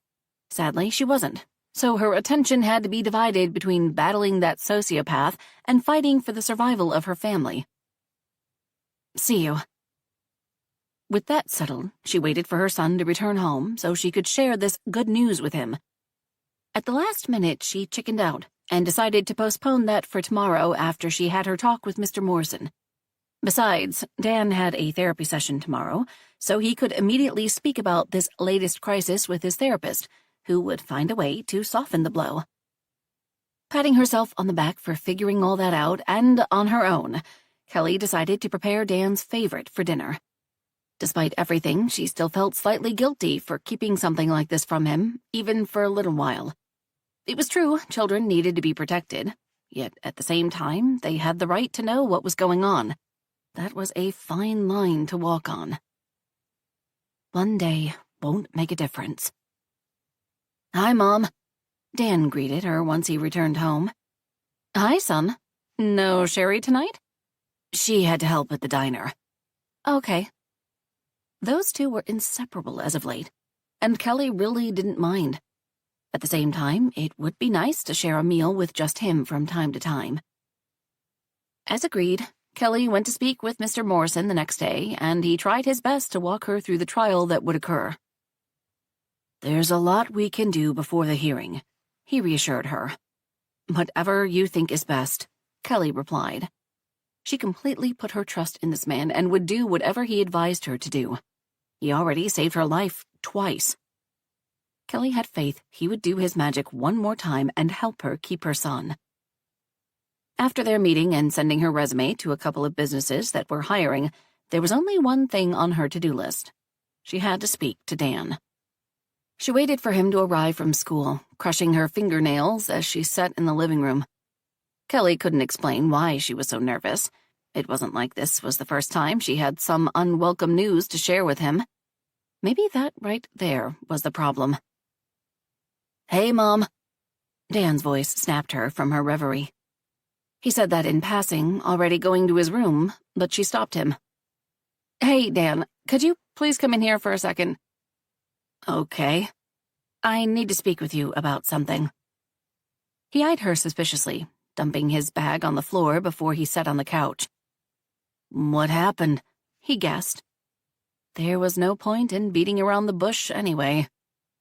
"Mona is suing me again." "What does she want this time? To accuse you of stealing Christmas? Well, she already did that herself," he snapped in return, getting agitated. "She wants you." Seeing his confused face, Kelly continued. "She wants full custody of you." "She can't do that, can she? I mean, you are my mother," he yelled, taking her by surprise. She rarely saw him this emotional. "She can try. However, she won't get what she wants." "I'm not going back to her," he insisted. "You won't." Kelly tried to reassure him, but he wasn't convinced. His next words confirmed as much. "How can you be so sure?" "Because, as you said yourself, I'm your mother, and I have a great lawyer on our side." "And she has money, Mom. Lots of it," Dan argued in return. In those moments, Kelly saw something rather uncharacteristic for her son. He was genuinely afraid of the prospect of having to live with Mona. What happened to him there? Kelly was sure Dan hadn't shared everything with her. He was probably trying to shield her from the truth, but he shouldn't feel like he needed to do that. He was the child, after all, and she was the parent. It was her job to protect him. "Listen to me, Dan. I won't let her win no matter what. I will fight her every step of the way, no matter how rich she is." "Promise?" "I promise." He said nothing in return, simply picked his backpack up from the floor and went upstairs to his room. About half an hour later he returned so she could drive him to his therapy session. "How long have you known about this?" he asked in the car. "Since yesterday." "Did you wait to tell me before my appointment?" "Yes," Kelly replied, not seeing the point in lying. "Good call." Kelly busied herself with reading classifieds as Dan spoke with Dr. Snyder. "Are you hungry?" she asked once he finished and met with her at the parking lot. "No," he replied shortly, fastening the seatbelt. He was like her in that regard, couldn't eat while nervous. "You haven't eaten anything since this morning," Kelly argued back, fully knowing he barely ate his lunch at school. "I'll eat something later with Sherry." "You're seeing her tonight?" "Yes." "Please don't stay up late. It's a school night." "I know, Mom." "So, how was your session with Dr. Snyder?" "Fine." Kelly decided not to press on that subject. Dan needed to process this new information in his own way. They didn't speak further. He greeted her on his way out, and that was that. Why do I feel like he is angry with me? Ever since she returned home from the trial, Kelly was painfully aware of how big and empty this house was without her David. She barely saw her son, since he was always in school or closed in his room, so Kelly had endless time on her own. She hated it. Feeling completely masochistic, she pulled one of their old family albums out and started to look at the pictures. Dan was in most of them. Sipping on her glass of red wine, she looked at the happy faces in the photographs. She cried a lot. She laughed remembering those pinpoints in time, those happy moments of Carlson's family when Kelly believed she had everything she desired. Were we ever that happy? They must have been, because otherwise she wouldn't be feeling like this at the moment. She didn't dare take another one as she finished. Putting the damn thing away, Kelly realized it was much later than she realized. And Dan still hadn't returned home. "Where is he?" she asked, grabbing her phone. He was unavailable. Unbelievable. It was almost midnight when he finally came home. Kelly was fuming, especially once realizing he was drunk. Dan was startled seeing her waiting for him in the living room. "Where were you, and what happened to your phone?" she demanded. "With Sherry, and my battery died," he replied, slurring his words. "It's past your curfew," she stated the obvious, and to her chagrin, he simply shrugged it away. "Is that really your reply?" "So what?" "So I need you to respect it so I can trust you." "Don't overreact." He tried to get to his room, but Kelly blocked his path. "Oh, this is not me overreacting, but I'm about to, since you have clearly been drinking." "Just one beer," he countered, which Kelly knew was a lie. "Beside the point. You are only 16. You are not allowed to drink, especially not while taking medications." She raised her voice ever so slightly. It was hard to remain calm in a situation like this one. "Why do you care? I'll be grandmother's problems soon enough," he snapped in return. And just like that, Kelly realized he had been drinking because he was afraid. "I will not lose you, too." "I don't see how you can stop her, Mom." "I will do everything in my power. However, you will have to help me as well." It was obvious her words surprised him. "How?" "First of all, this drinking business stops right now. I know you're hurting, afraid, but that is not the way." "Look who's talking." He gestured toward her own empty glass of wine beside an empty bottle. "Dan Howard Carlson, that is not acceptable." "Sorry," he mumbled in return. "And what's the second?" "I need you to speak about Mona's abuse at the trial, about being locked up, and everything else." She knew she was asking a lot, but after speaking with Mr. Morrison, she realized that was their best course of action. "Do you really think that could help?" "Yes, and then she won't be able to bother us again." He thought about that before replying. "Then I'll do it." Kelly felt relieved. "Thank you. Now go to your room, take a cold shower, and then straight to bed. You have classes in the morning, hangover or not." "Yes, Mom." "And by the way, you're grounded," she said as he climbed the stairs. "I know," he groaned. 7. It was ridiculous, yet not in a funny way, how Kelly couldn't catch a break. No one wanted to hire her, and after all this time, she couldn't say if it was because of her age or her disgrace. It was probably both, and the money was running out. She really needed a good job, so she could take care of her family. Is that so much to ask? Apparently, yes. To make matters worse, since her life wasn't hard enough, if Kelly failed to be a good provider, Mona would definitely use that against her to show she was a bad mother, swoop in and take Dan from her. That kind of outcome was unacceptable. The sliver of good in a pool of bad was that the insurance money check arrived. Kelly cried the entire morning looking at it before she picked herself up and went to the bank to cash it. The money solved a lot of her problems, yet not all of them, and it gave her some time to breathe. At the same time, she couldn't stay unemployed indefinitely. Sadly, since lack of money wasn't the only problem in her life, she couldn't dwell on it. Kelly had a long conversation with Mr. Morrison, And once again, he tried to reassure her how Mona had no real legal grounds on asking for full custody of Dan. "She has money," she countered, borrowing her son's words. "Between you and I believe that is the only reason her legal counselor accepted the case."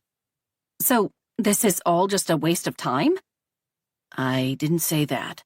However, bear in mind, courts are usually very reluctant to separate mother and child if there is no real reason for it. Dan is a happy, healthy child, good student, and that is all thanks to you."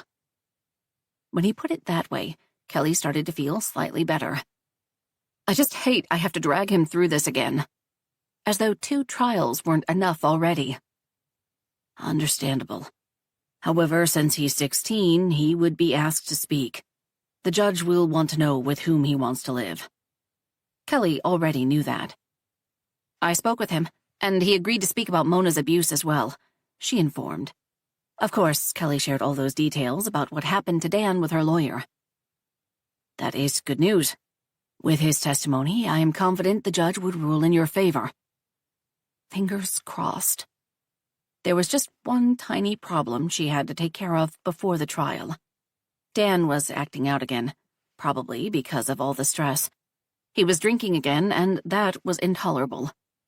Kelly didn't want to tattle on him, but felt like she didn't have a choice. So she told both his therapists about it. She hoped between the 3 of them they could prevent him from making such mistakes in the future. Despite everything, Kelly understood her boy. He had it rough.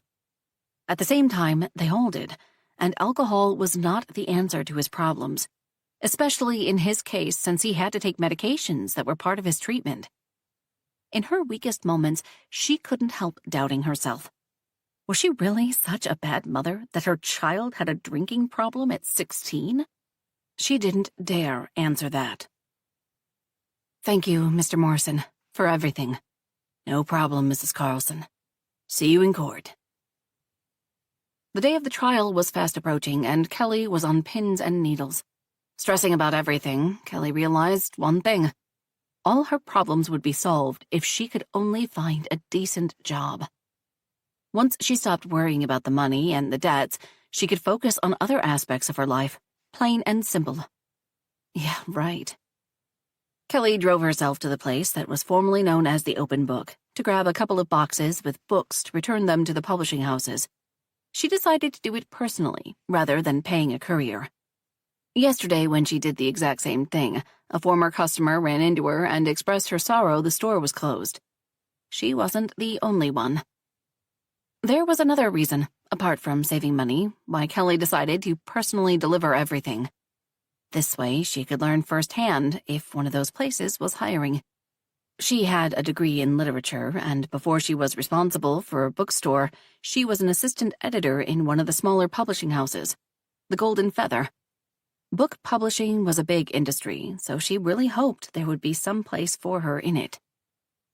Thinking about all that, she didn't actually look where she was going as she carried one of the heavy boxes to her car and she tripped. As she tried her best to regain her balance, she could practically see in her mind how all of this would end. She would fall hard, sprain her ankle, and, even worse, the box would break and all the books would scatter all around the pavement, getting damaged, torn. None of that happened because a man ran over and stopped her from hurting herself or the precious books. The man managed to steady her in the last second. Her heart beat like crazy, and she took a deep breath before looking up to thank her savior. "Thank you very much." She was very relieved she averted this disaster. She really didn't need another one in her life. Medical bills at this moment sounded scary. "You're welcome, Kelly," the man countered with a smile. She smiled as well. "Mr. Jacobs, it's so nice to see you." Peter Jacobs was one of David's friends. Actually, he was Matthew's best friend, so he'd known David since childhood. His uncle and Peter took him on fishing trips, taught him how to play poker and things like that. Basically, thanks to them, David had a normal life after Mona. "You too. I heard what happened. It was a tragedy. I am very sorry for your loss. I was at my sister's during the trial, but what they did to you is a travesty." Her good mood was fleeting. "Thank you. I'm simply glad it's over." "You're closing the shop?" he asked in surprise. Kelly shrugged, or at least tried to, since it was difficult with the box in her hands. "I had to. Mr. Hendricks sold the building." "Really?" "Yeah, they are tearing it down." "Probably to build another shopping mall," he grumbled. "So, what are you going to do now?" "Honestly, I have no idea." She told him the truth. "I'm trying to find another job, but it's been hard. Nobody seems to be hiring." He thought about that before saying, "You know what? I could use some help around the store. How about you drop by tomorrow? I'll show you the ropes, and then we'll see how you're doing," he offered, brightening her day and possibly a whole month, year. "Really?" she exclaimed. Kelly got so excited she almost dropped the box again. "Let me help you with that," he offered, taking the box from her and carrying it to her car. "So, what do you say?" "That would be perfect, Mr. Jacobs. Thank you very much." Mr. Jacobs owned a hardware store, probably one of the few that were left in this city that weren't owned by some larger chain. "No problem. David was like family after all, and so are you." Cully was really touched by his words and started to tear up. No matter all the blues, heartache, troubles, there were still a few good men in this world. Mr. Morrison was one of them, and Mr. Jacobs was definitely another. Before he continued speaking, he grew even more serious. "I know life is hard now, and that Mona is not making it easier for you. But I know you. You are a fighter, and things will get better." "Oh, I don't know, Mr. Jacobs. Mona is pretty hell-bent on ruining my life." He sighed. "Some people are just born like that." Kelly thought it was more than that, yet didn't want to argue. "She's suing for custody of Dan," she shared. Mr. Jacobs shook his head. "That's horrible. You know, I've been friends with Matthew since we were kids. I knew Stan as well. I know firsthand that woman is a monster. We were all against that wedding. Sadly, Stan wouldn't listen to us. And it only cost him his life. No wonder he decided to end it the way he did," Mr. Jacobs said, mirroring her thoughts perfectly. "I don't understand how she can do all the things she does and not care she's hurting everybody." "The woman has no conscience. The proof of that is her suing you for David's death. I know how much you loved him." "I still do." "And to claim anything else is ridiculous. It goes without saying it was obvious to everyone he loved you and that boy of his with all his heart." "Thank you. I really appreciate it," Cully replied, overcome with emotions. That was precisely what she needed to hear. Have someone on her side that wasn't a family member or paying therapist. He checked the time, raising eyebrows. "I have to return to work now. I was held up in the bank for far too long." "Okay, Mr. Jacobs. Thank you for everything, and I'll be seeing you tomorrow," she added with a smile. 8 in the morning, sharp." "Yes, sir." Once he left, Kelly couldn't stop thinking about his words. If it was public knowledge, open secret, Mona was abusive, then how come she managed to get away with it all these years?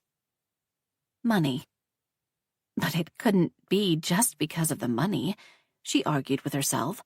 There had to be something else at play Kelly wasn't aware of. Maybe she had ties to someone more powerful that cleaned all her messes, avoiding national scandals at all costs. Kelly, you're reaching. Either way, Kelly knew this couldn't go on. Mona abused her husband until he committed suicide, abused David until he ran away to live with Matthew, and now she wanted to continue her vicious cycle with Dan. When did it all stop? If she was this untouchable, then who could guarantee Kelly wouldn't lose the custody case? If Mona paid the right people, she could get full custody of Dan.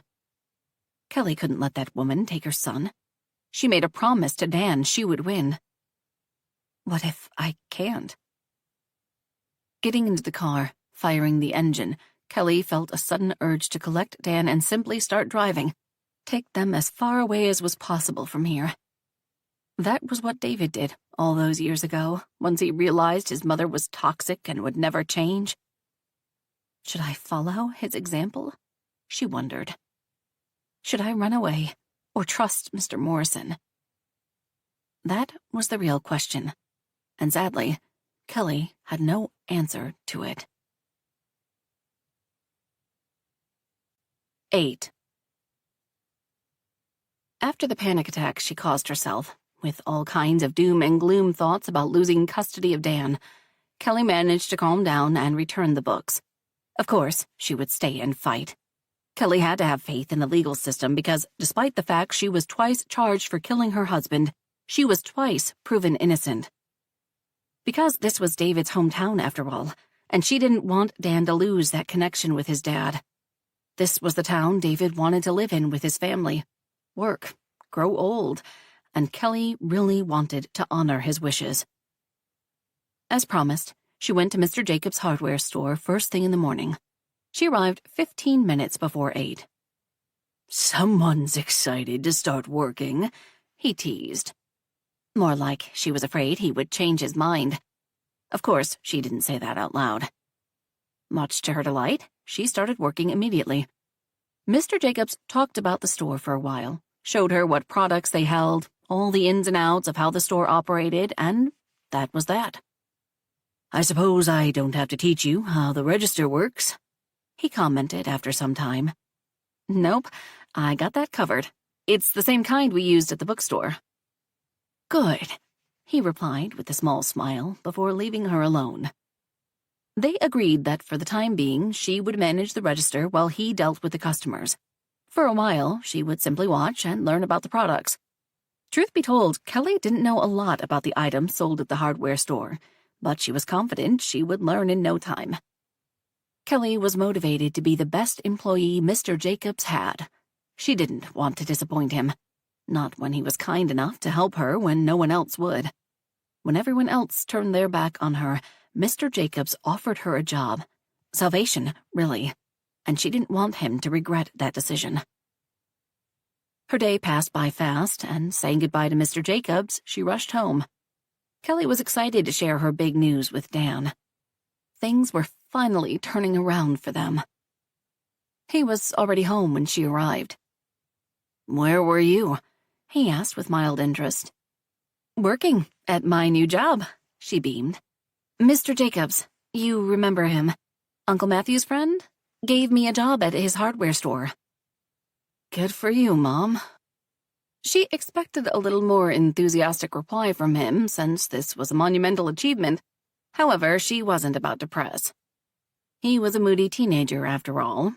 He had a different scale of assessment when it came to life-altering events. Besides, Kelly knew he was worried about the upcoming trial. She was too.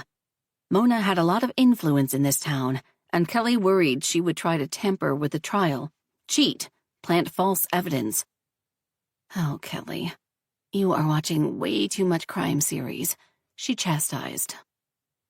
"Want to go out to dinner and celebrate?" "Can we do that some other time? I'm meeting Sherry." "Sure. Have fun." Kelly didn't feel like cooking for only herself. Instant noodles it is. Facing Mona in the court of law was torture. That was the only word precise enough to describe that experience. She came accompanied by some hotshot lawyer that came from New York City. His left shoe cost more than Kelly's entire wardrobe. She did her best not to show how nervous and scared she was this was happening. "Please, please don't let her take my son away from me," she prayed. The hotshot in question, whose name Kelly refused to remember, did the usual song and dance routine, trying his best to show how Kelly was an unfit mother. He was really good at what he did, Kelly mused. If she didn't know he was talking about her, but of some other woman, she too would be outraged for the well-being of the child. However, she did know better. What he said was all complete nonsense. His whole narrative was fabricated, constructed by half-truths and nonsense he was clearly fed by Mona. To her surprise, this time around, Kelly wasn't that bothered to hear those things said about herself. This was the third time she had such privilege, so she got used to it. Sad, but true. All that hate simply rolled off of her as she patiently waited for her lawyer's turn to strike back. And strike he did.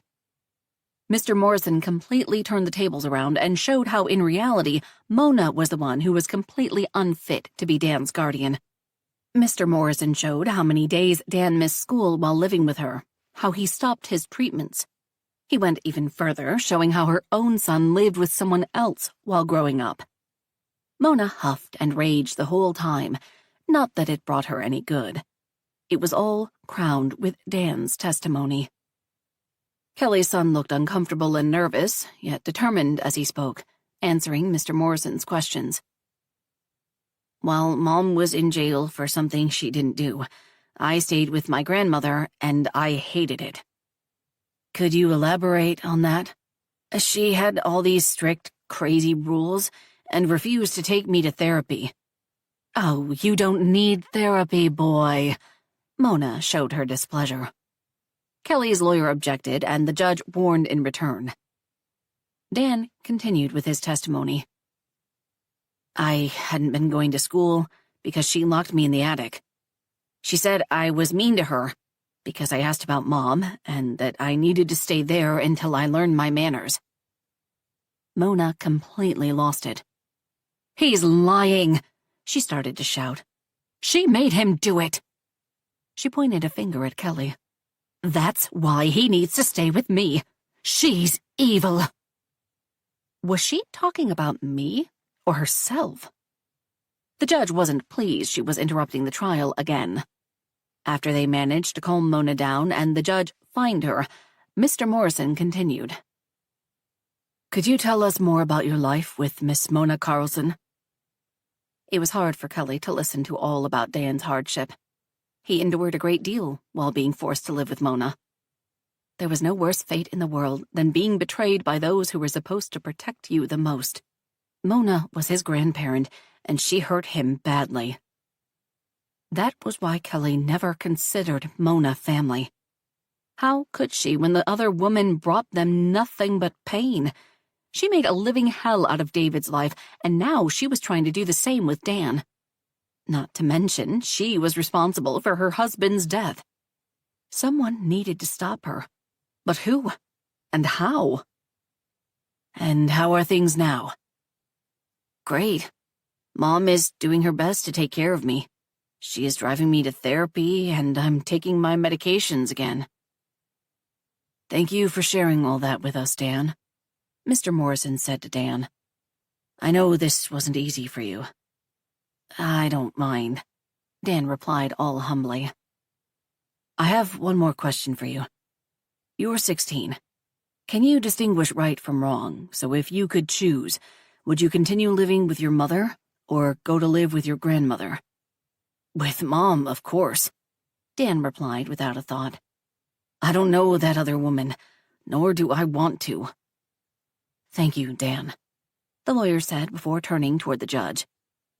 Your Honor, I have no further questions. After that, it was pretty much a done deal as far as Kelly was concerned. Mona got destroyed. That didn't mean Kelly wasn't nervous while waiting for the judge's ruling. The judge completely took her by surprise when he said that although this wasn't a hard ruling for him, he still felt the need to apologize to her for everything she'd been through. Kelly looked at her lawyer in confusion. You're keeping Dan, he mouthed. True enough, that was the judge's ruling, and Kelly and Dan cheered. She hugged her son with all her might, feeling like she received the biggest gift in the world. You're stuck with me, kid, she joked, suddenly in high spirit. He made a face. Oh, the horror. He played along, and they both laughed. I feel like we should celebrate or something, she said as they left the courtroom. With ice cream? Dan offered. You read my mind. You think you won, don't you? A very frustrated woman screamed after them. Kelly turned to look at Mona's enraged face. I don't think. I know. It was true that was a pretty juvenile comeback. However, it did the trick. Mona jerked as though she couldn't believe Kelly dared to say anything back at her, as though she slapped her.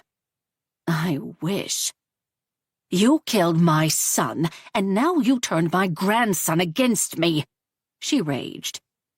Kelly could see Dan was fisting his hands, and she put an arm on his shoulder. Together, they turned away from her. Let's just keep walking and pretend she's not there, she advised. This is not over, Kelly. This is far from over. Do you hear me? Mona continued to shout, following them through the parking lot. Kelly stopped abruptly, not being able to stand listening to that voice another second. Mona stopped as well, shooting daggers at her. Kelly raised her chin ever so slightly. I know this is hard on you. I understand. You are used to having things your way. But listen to me now and try to understand what I'm saying. You are not getting Dan. He is my son, and I will do everything in my power to protect him from you. You've always hated me, she spat in return. No, I was always wary of you, and for good reasons. You don't deserve to be a mother, and another judge would see things my way, Mona said stubbornly. Kelly couldn't believe her ears. David ran away from you, and now Dan doesn't want to have anything to do with you. Deal with it, Kelly replied calmly. Mona advanced as though she wanted to strike her, yet once again Mr. Morrison intervened since the argument was happening beside his car. Mrs. Carlson, he addressed Mona. I advise you to stop this feud right now and simply avoid Kelly and her son in the future, since nothing good will come out of this. Mona looked at him as though he was crap on the sole of her shoe. Who are you to speak with me in such manner? She attacked. I will sue you too if you don't leave this instant. He stood his ground. You can do what you please. However, I don't recommend it. You will lose, like you did today. Oh, snap. This is between me and this whore my son insisted on marrying. Don't speak of my mother like that, you psycho! Dan yelled from the top of his lungs. Mrs. Carlson? Mr. Morrison continued calmly despite Dan's outburst. That was why he was the lawyer, after all. Cool, no matter what and in any situation. The police department, as you know, is right there in that building, he pointed out. And if you don't leave my clients be, I will be compelled to call them, and they will come in mere minutes. Do you really wish for me to be forced to do something like that? Mona looked at Kelly with pure, undiluted hate. This is not over, she said again before storming away. Although she sounded like some B-movie production character, Kelly took her threats seriously. This was far from over, and Kelly was sure a lot of damage would be dealt on both sides before all of this ended. Kelly couldn't help wondering who would win in the end. She would like to think justice was on her side, but Mona was unpredictable. Either way, that was a worry for some other day. Today, she felt like celebrating. Dan was staying with her, and that meant everything. 9. The celebratory ice cream felt good. Divine. They went to their favorite ice cream shop and indulged. Just for a little while, mother and son tried to forget about all the troubles, heartaches they had in their lives, and spend some time together. Dad would definitely try the lemon one, Dan commented as he went for another round. That brought bittersweet memories to Kelly. And coffee, she added.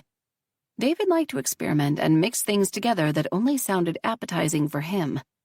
As any teenager, when he wasn't actively eating, Dan was texting on his phone. Kelly didn't mind. It was good he was social.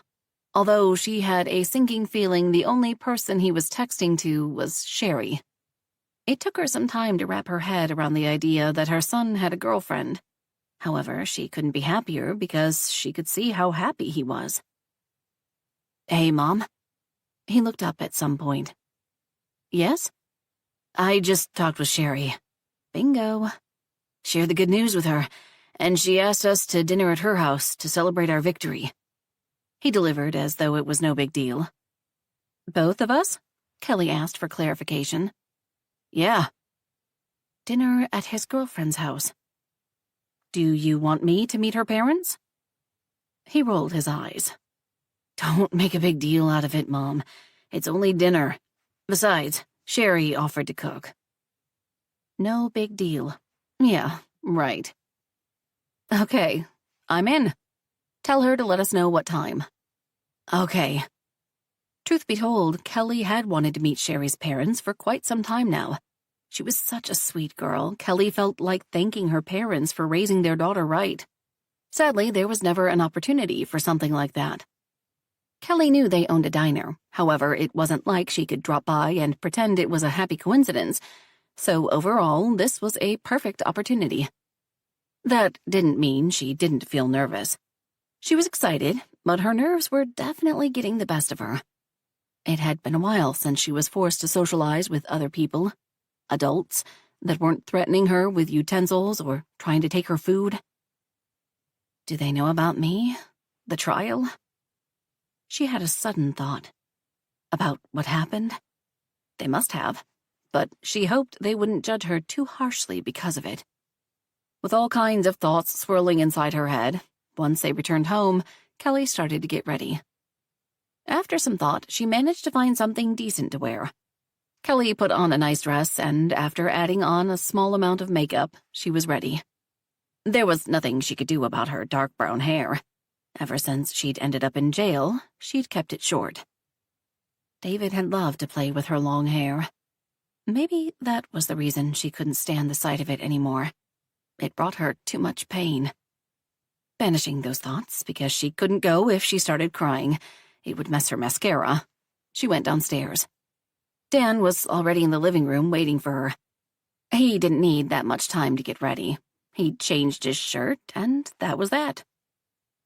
"You look nice, Mom," he complimented. "You too," she replied, only then realizing Dan wore one of David's old shirts. His favorite blue one, to be precise. They were basically the same height now, and it was strange Kelly only then realized that. "I took one of Dad's," he said a bit self-consciously as she continued to stare at him. "I can change." "No need," she reassured him with a smile. "This way, it's like he's coming with us." Dan smiled as well. "I thought so too."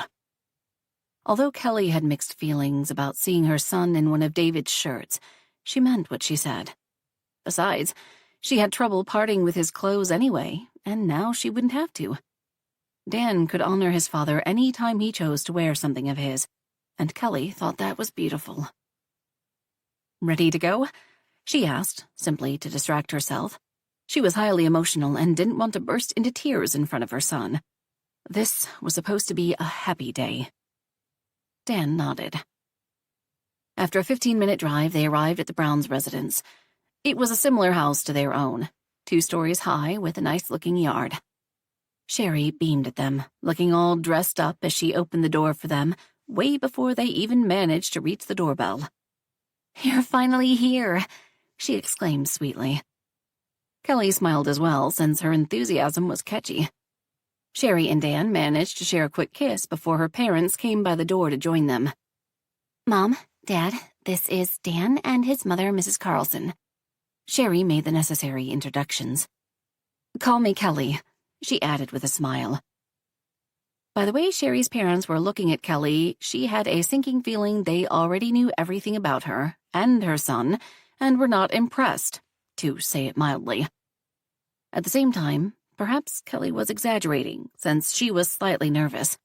This was the first time she was meeting her son's girlfriend's parents. "Nice to meet you, Kelly. Please, come in." Sherry's mom said with a slight Texan accent. Casey Brown was a curvy blonde, and looking at her, it was obvious that Sherry got her looks from her. On the other hand, Michael Brown was a gawky redhead with cartoon big eyes and an even bigger nose. Sherry had the exact same shade of hair. It somehow looked completely different on her than on him. He greeted the pair politely, but it was obvious from miles away he was forced to participate in this. This was all Sherry's idea, and he simply went with it.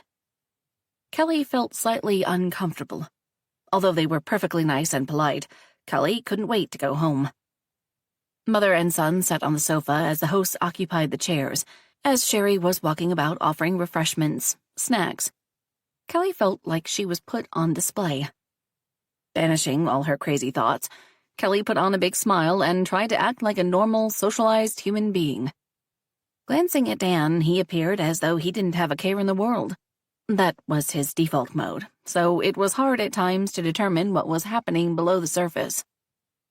As was expected, they started talking about the weather, and then Kelly asked them about their diner. "It's hard work, but a decent one," Michael Brown replied curtly. "Did you know that Mrs. Carlson owned a bookstore?" "Really? How nice," Casey replied. "Actually, my husband and I managed it together." "Just like you and Dad. Isn't that cool?" Sherry commented. "So, what happened to it?" "Oh, I ended up in jail and my landlord decided to sell the building." That was not what she said out loud.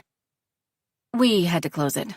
Besides, it was too much work for only one person." "We heard what happened to your husband. We're sorry for your loss," Casey offered.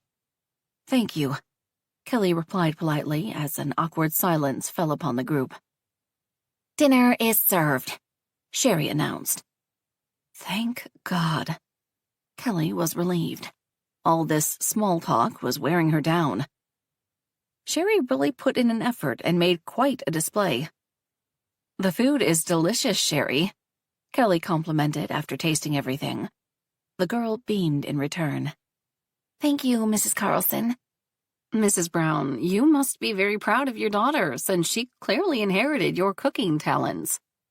"I am," she replied simply. Kelly considered herself to be a good cook, yet this was the next level. She could only imagine what mad skills the mother had if the daughter was this proficient.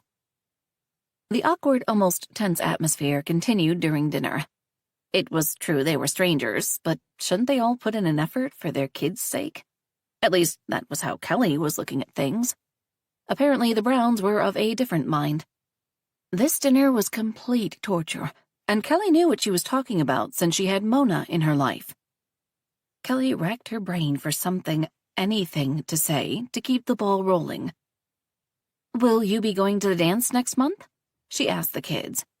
Kelly had only learned about it. Sadly, she too late realized she was perhaps putting her son in an awkward position. What if he hadn't asked her yet? What if he didn't want to go? Luckily, Dan nodded, and Sherry smiled and was about to say something when her father cut her off. "We'll see about that. I haven't decided if Sherry can go or not," he said all sternly. Sherry looked shocked to hear that. "Dad," she whined. Kelly sympathized with the girl. When she was a teenager, she lived for those dances. It didn't matter so much who her partner was, as long as she had an opportunity to buy a new outfit. Dress up. "Why not?" Kelly asked all innocently. "Well, ever since Sherry got herself a boyfriend, her grades have gone down." And there she had it. Kelly didn't have to be a mind reader to know Dad disapproved of the relationship. She didn't know if he only disapproved of Dan or if he would be like that with any other boy or not, but she hoped it wasn't just Dan. Kelly was surprised to hear about her grades. They always studied together. Was it possible they were putting on a show for her? She really hoped not. "We were all young once, and I'm sure it's just a passing distraction," Kelly replied, trying to soften the blow. "Besides, the dance is a month away. I'm sure Sherry will fix her grades by then." "Of course I will," Sherry replied with confidence, offering a smile to Kelly. I'll help, Dan offered generously. By the look Michael gave them all in return, he was not impressed by what was said. And Kelly realized there was a good chance he would simply find another excuse not to let her go. Poor Sherry. After that, Kelly decided to keep her mouth shut, chew thoroughly, and go through this dinner as fast as possible. When all were distracted with the dessert, Kelly sent a text to her son. Is he always like this? He shrugged, texting her back. Mom is sometimes worse. Kelly could see that.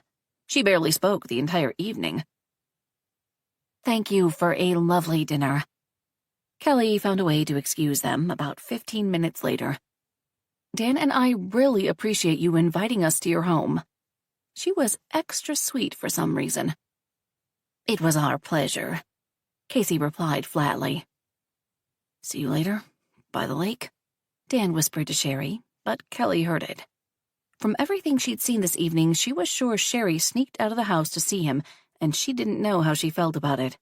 She didn't want Sherry's parents to learn that, then accuse Dan of being a bad influence. She would need to speak with her son about it. Overall, she didn't mind them seeing one another. Far from it, even if they had to sneak around. Kelly had a different issue, though. She hated that Dan's favorite spot was that damn lake.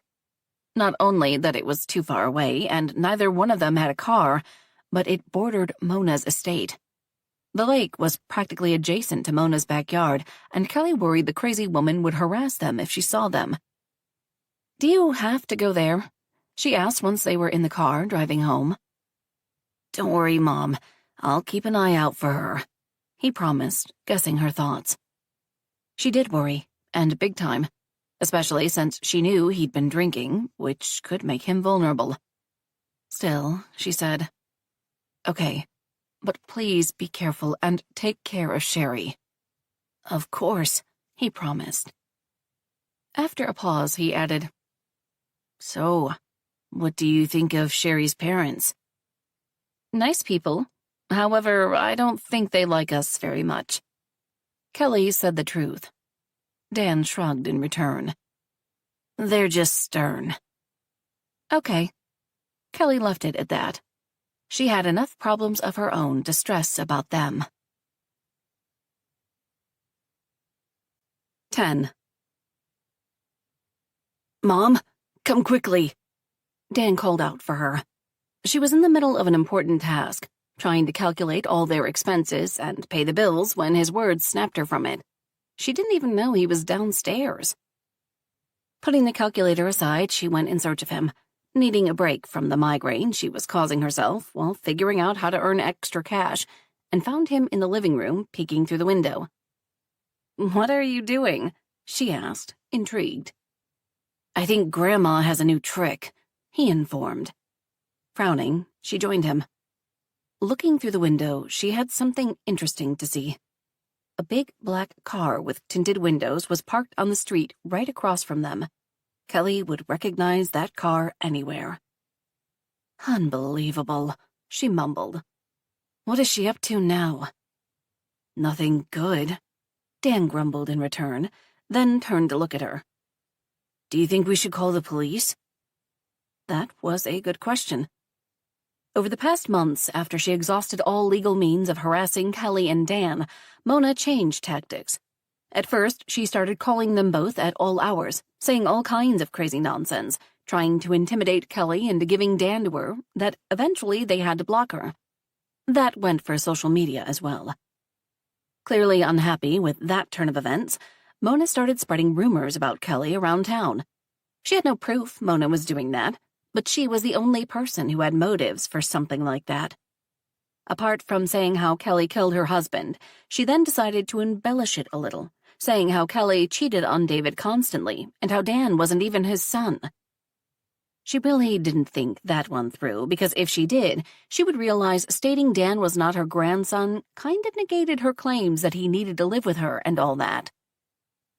Since Kelly didn't react to Mona's spitting all that hate, the crazy woman started stalking them, harassing them wherever they went. Kelly wasn't feeling so social lately. All the same, that still meant Mona came knocking at their house, at Kelly's place of work, not to mention Dan's school. She'd also learned the name of Dan's therapist and started harassing him as well. Dr. Snyder handled it like a true professional. Once he offered her free counseling, she stopped calling. Kelly was not that tactical or rational. In concern, since Mona was everywhere, Kelly forbade Dan from going to the lake anymore. He did not take that kindly and was still pouting around the house because of it. Lately, Mona started really acting crazy. Well, crazier than usual, and Kelly was seriously starting to worry for their safety. Today she showed up at their house, yet that was not the first time. The novelty was she hadn't left her car. The other day she went to Dan's school trying to take him out of it. Luckily, Kelly had spoken with the principal and they wouldn't let her. Mona completely lost it, caused a massive incident. She was so enraged the security was upon her as she tried to strike the principal. The police were called, and only then did she leave the school. Kelly was irked the woman wasn't arrested then and there. If anyone else caused that kind of shit, the police would carry them to jail, throw away the key. Yet not Mona. She was old, fragile, and only acting like that out of concern for her grandson. Or that was what the police said to Kelly. Yeah, right. Fragile my ass. After that happy incident, Kelly had truly believed Mona would back off. She didn't. Putting some shoes on, Kelly decided to go outside and confront that lunatic. Dan started to go with her, but she stopped him. Stay inside. You sure? Yeah. Intentionally, her trajectory was such that the car couldn't move unless wanting to go over her. Kelly was sure Mona would have no problems with that, however, she was not the one driving. She had a chauffeur, like all the ladies of her stature. The backseat window opened, and Kelly could see Mona's grinning face. If you don't stop harassing me, my family, friends, I will get a restraining order against you, Kelly threatened. She'd finally had enough with all this craziness. Mona scoffed. That doesn't scare me. It really should. The town already knows you are a sociopath, but with that, there would be proof. I will do whatever it takes to take that boy from you, she said in return, leaning toward Kelly. That woman was batshit crazy. I don't negotiate with terrorists. You think you are so smart, Mona mocked. But you will not win this war. Kelly shook her head, realizing her mistake. She should have stayed inside and called the police. Easy. Simple. You know what? I am done with your brand of crazy. The next time you come near me or Dan, I will call the police. Delivering that, she turned and started walking back home. Mona screamed all kinds of hateful things, calling her a murderer, a whore, to her back, yet Kelly ignored it all. She refused to be bothered by that woman anymore. Way to go, Mom, Dan cheered as she entered inside. Of course, he'd heard everything. They were not trying to be discreet. Oh, I am not done, Kelly informed, taking her phone. 911, what is your emergency? An operator asked her. Hello, my name is Kelly Carlson, and there's a crazy woman outside my house in a black sedan. She's yelling and screaming, and I am really afraid for the safety of my family, she reported as Dan looked at her with wonder. She was done taking the higher road simply because that woman birthed David. This was war, as Mona stated, and Kelly fully intended not to merely defend herself, but strike back. What is your address? Kelly recited it to her. The police have been dispatched your way. Thank you kindly. That was awesome, Dan said with a big smile. Kelly felt awesome. She then had enough presence of mind to call Mr. Morrison. She explained what was currently happening. Did you call the police? Yes, and I would like to get a restraining order against her. Enough was enough. Certainly. Would you like me to come over? Kelly thought about it. I think that would be a good idea. I'm on my way. And as for the restraining order, I already had one drafted, just in case, so it will be done later today. Perfect. See you soon, Mr. Morrison. They disconnected. What now? Dan wanted to know. Now we return to our business, Kelly replied, returning to the dining room to deal with all the bills as Dan looked after her, incredulously. She really meant what she said before. She was done allowing Mona to have any impact on her life. Kelly could still hear the other woman screaming, though. It would be a nice bonus if the neighbors called the police as well, to complain about all the noise. The police came first, and a couple of minutes later, Mr. Morrison showed up as well. He must have driven like crazy to get here in time. Of course, seeing the police, Mona tried to get away, but wasn't successful. Once Mr. Morrison arrived, Kelly joined them outside to explain the situation. One of the officers spoke with her, took notes, while the other tried to calm Mona down, who continued to rage. Mr. Morrison provided some useful information as well, going so far as to show legal documents he brought in his briefcase. Eventually, they took Mona away, which was a sight to behold. Thank you, Mr. Morrison, for everything. I'm glad to help. Mom, that was amazing. Yes, it was. And now you know not to mess with me, she joked, not feeling guilty one bit. It was true Mona was close to 70 years old, but she had it coming. She was nothing less than a tyrant, and someone had to stand up to her before the situation escalated and someone got seriously hurt. I'll go do my homework, then, Dan said in the same manner, and Kelly could only shake her head. The next day at work, she told Mr. Jacobs what happened to her. He was one of the few people she could speak with about Mona, her insanity, and all the shit she tried to pull over the past months. Mr. Jacobs sighed before replying. That woman only got more vicious with age. You insolent piece of white trash! Mona screamed as she entered the store, scaring a few customers that were inside. Truth be told, she scared Kelly as well. It was true what they said. Speak of the devil and he'd come knocking on your door. Or burst into a hardware store, as it turned out. She waved some papers as she walked up to Kelly. Hello, Mona. Welcome. How may I help you? Kelly greeted.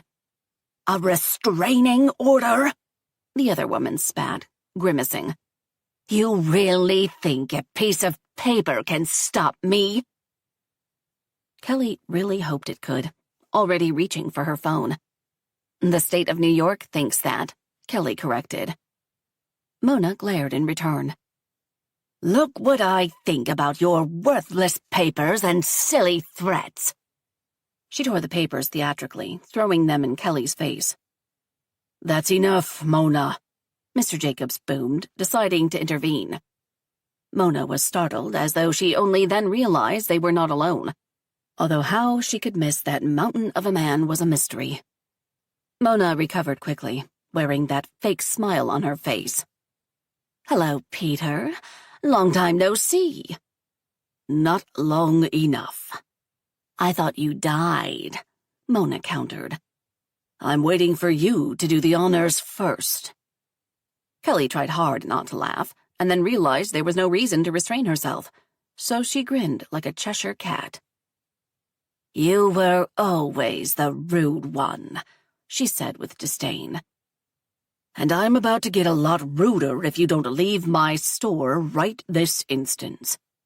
You're throwing me out? She asked incredulously. I can't have you pestering my employee of the month. Mona scoffed. Fine, but this is not over. While they argued, Kelly dialed her lawyer. Hi, Mr. Morrison. I am calling to inform you that Mona Carlson broke the restraining order. She didn't have to speak too loudly since Mona was still standing close to her. Already? Mr. Morrison asked in return. Yes, she came to the hardware store to yell at me, and yes, I have all the security cameras filming her as proof for you. Mona huffed, turning away. As she walked, she stretched her arms away from her body and started pulling various products from their shelves, throwing them to the ground. Crazy woman! Mr. Jacobs shouted after her. She is still there? Mr. Morrison asked with interest. She just left. I will notify the authorities. Thank you, Mr. Morrison. As she finished her conversation with the lawyer, Kelly rushed to help her boss clean all the mess Mona left behind. "I am so sorry, Mr. Jacobs." Kelly was mortified he had to go through this because of her. "Don't apologize for that, woman, and feel free to call me if she tries this again," he offered, and Kelly was genuinely touched. Eventually, Mona's behavior resulted in not only Kelly and Dan having a restraining order against her, more people joined in. She was banned from Dan's high school, and Mr. Jacobs got a protection order against her as well. After speaking with some other shop owners on that street, they all got in on it too. When Kelly asked him why he did that, his reasoning was simple. She had no business dropping by around here that way to harass Kelly. It was brilliant in its simplicity. So, after months and months of abuse, Mona finally backed off. Kelly felt triumphant. Hallelujah. 11. A whole month passed without Mona pestering them in any way. She stopped dropping by. She stopped with the insane lawsuits. If Kelly didn't believe the she-devil was immortal, she would suspect something had happened to her. So, as she noted, a whole blissful month passed, and then another, and another, and Kelly couldn't quite believe that peace was real. It kind of felt weird without her mother-in-law always lurking in the shadows, preparing to strike. Maybe I have PTSD as well. Kelly only half joked. Kelly even shared her observations with her therapist. Regardless of why this was happening, she decided to accept that gift and enjoy it while she could. Mr. Jacobs was so impressed with her work and general knowledge of how stores were run, as though she had previous knowledge, that he promoted her to a manager. She liked her new title. Mr. Jacobs' precise words were, "With you around, I can finally put my feet up, spend more time with Susie." Susie was his wife. She shared that with her therapist as well, now that she could finally afford one. "Well, I am glad your mother-in-law finally decided to leave you alone." Kelly made a face. "I don't know if I would really describe it like that." "And how would you describe it? She attacked you numerous times. You fought back, hard, and won. She finally realized it's better to stay away." "Mona doesn't think like that. She doesn't accept anything, but I'm glad for the intermission." "Why do you say that?" Dr. Motti sounded intrigued. Kelly remained quiet for a bit, trying to gather her thoughts. "Although I'm not an overly pessimistic person to always assume the worst, I know that woman. Mona is up to something." Kelly was sure of that. She could feel it with every fiber of her being that this was far from over. Mona wouldn't, she couldn't give up this easily. It was not in her nature. "Did something happen?" "No, not yet." And that was the problem. "If there is no evidence of it, then try not to stress too much about it," the doctor advised. "I'll try." "Tell me about Dan now." Dr. Motti changed the subject. "Well, he's finally drinking less." No matter how good Dan became while being with Sherry, she was just a teenager as well, and always went along with his shenanigans, as he went with hers. So when he wanted to go to the lake, she followed him, and if he wanted a drink, she wanted that too. In return, Dan did a bunch of things because of Sherry. Kelly realized that by observing them around the house, and although that wasn't specifically a cause for alarm, it was an additional variable. "Define less," the doctor said. "He had a relapse the other day when he and Sherry got into a fight." "About what?" "Her father is not too crazy about the fact she is dating Dan." That was never spoken out loud, yet Kelly had her suspicions, and not simply because of that god-awful dinner with the Browns. Kelly believed all the usual reasons were at play. Dan had APD, and for a lot of people that was something unknown and, as such, a cause to fear. On the other side, Kelly had a reputation around town. All kinds of rumors were circling, thanks to Mona, and since they worked in a diner, they probably heard them all. And who was to say they hadn't believed at least in some? You're not convinced it's a normal scenario of a father being protective of his daughter, she guessed. Not sure. There are additional factors, so it could be because of me, or his APD. Do you think a conversation with them about it could help? Kelly never thought about it. I'm not sure. Either way, Sherry couldn't come to our house because her father wouldn't let her, and Dan got upset. Kelly explained. And because of that, he got drunk. Correct, Kelly said with a sigh. Do you believe his relationship with Sherry is harmful? No, far from it. Despite what happened, I believe she is good for him. They are good for one another. When she had some bad grades, Dan helped her study, and she made him more sociable. Being in a stable relationship improved his grades as well as his overall conduct in school. Kelly believed that thanks to Sherry, he was handling the death of his father better, although that was perhaps a wrong word to describe it. He wasn't sad all the time, like Kelly. That's good to hear. Kelly thought so too. And how about you?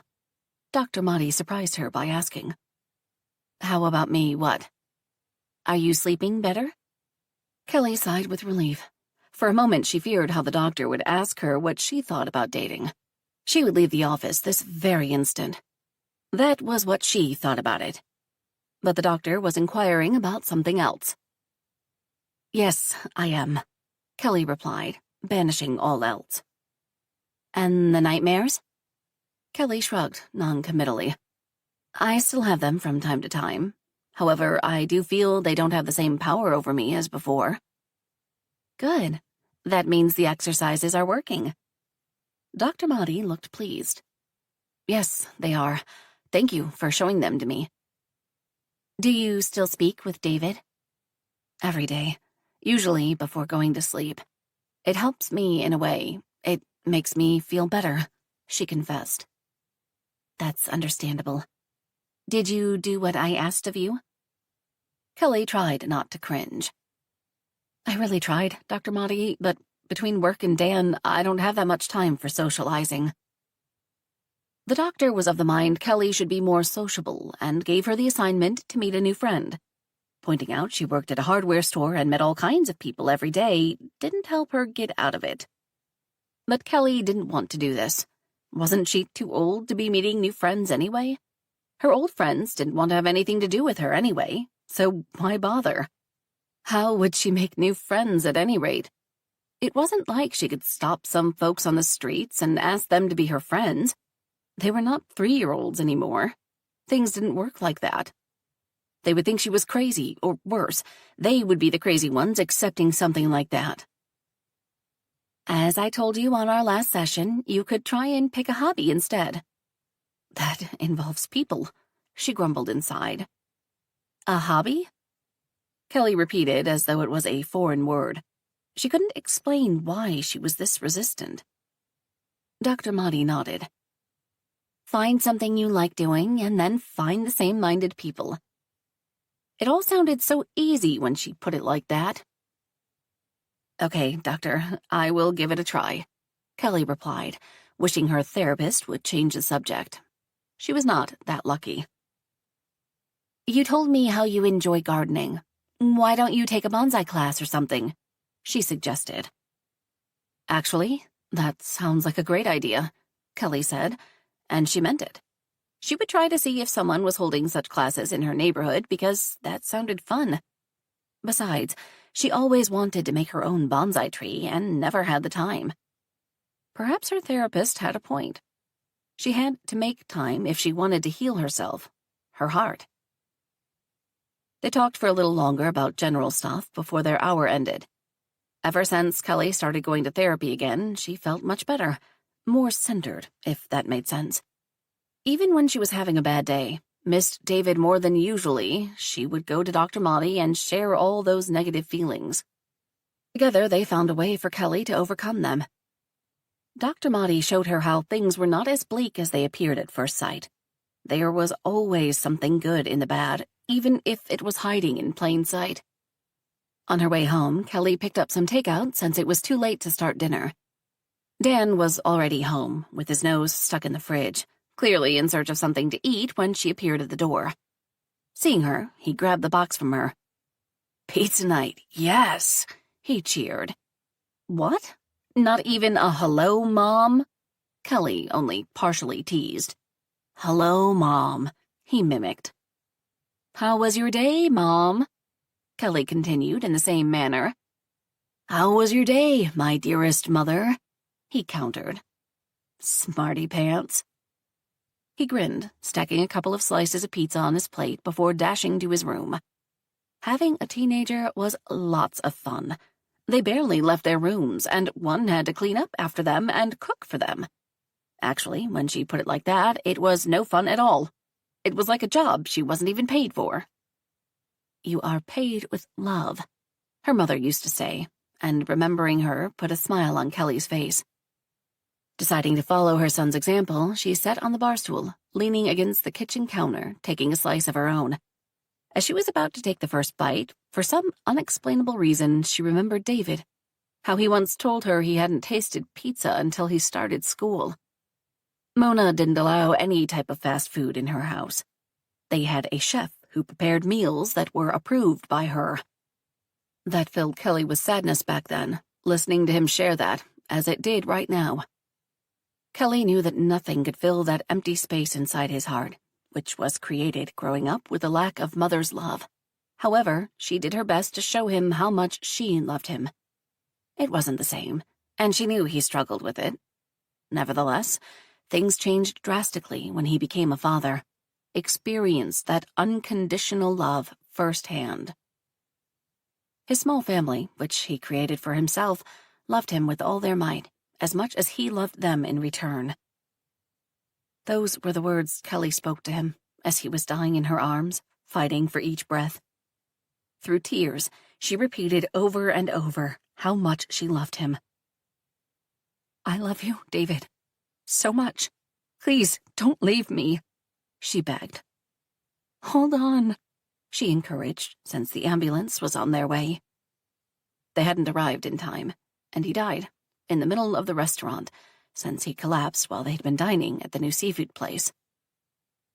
Kelly wiped the tears from her face. This is all Mona's fault. She had the audacity to accuse Kelly of killing David, when in reality she had been the one doing the killing. If she told David that he was allergic to shellfish, then none of this would have happened. Kelly wouldn't have lost her husband. Dan wouldn't have lost a father. Mona was pure evil, and Kelly hated her with all her might, to the core. She couldn't wait for that woman to simply drop dead so they could start living freely without her poison. "Kelly, what are you thinking?" she snapped at herself, instantly feeling guilty for having such thoughts. Everything she thought of Mona was true.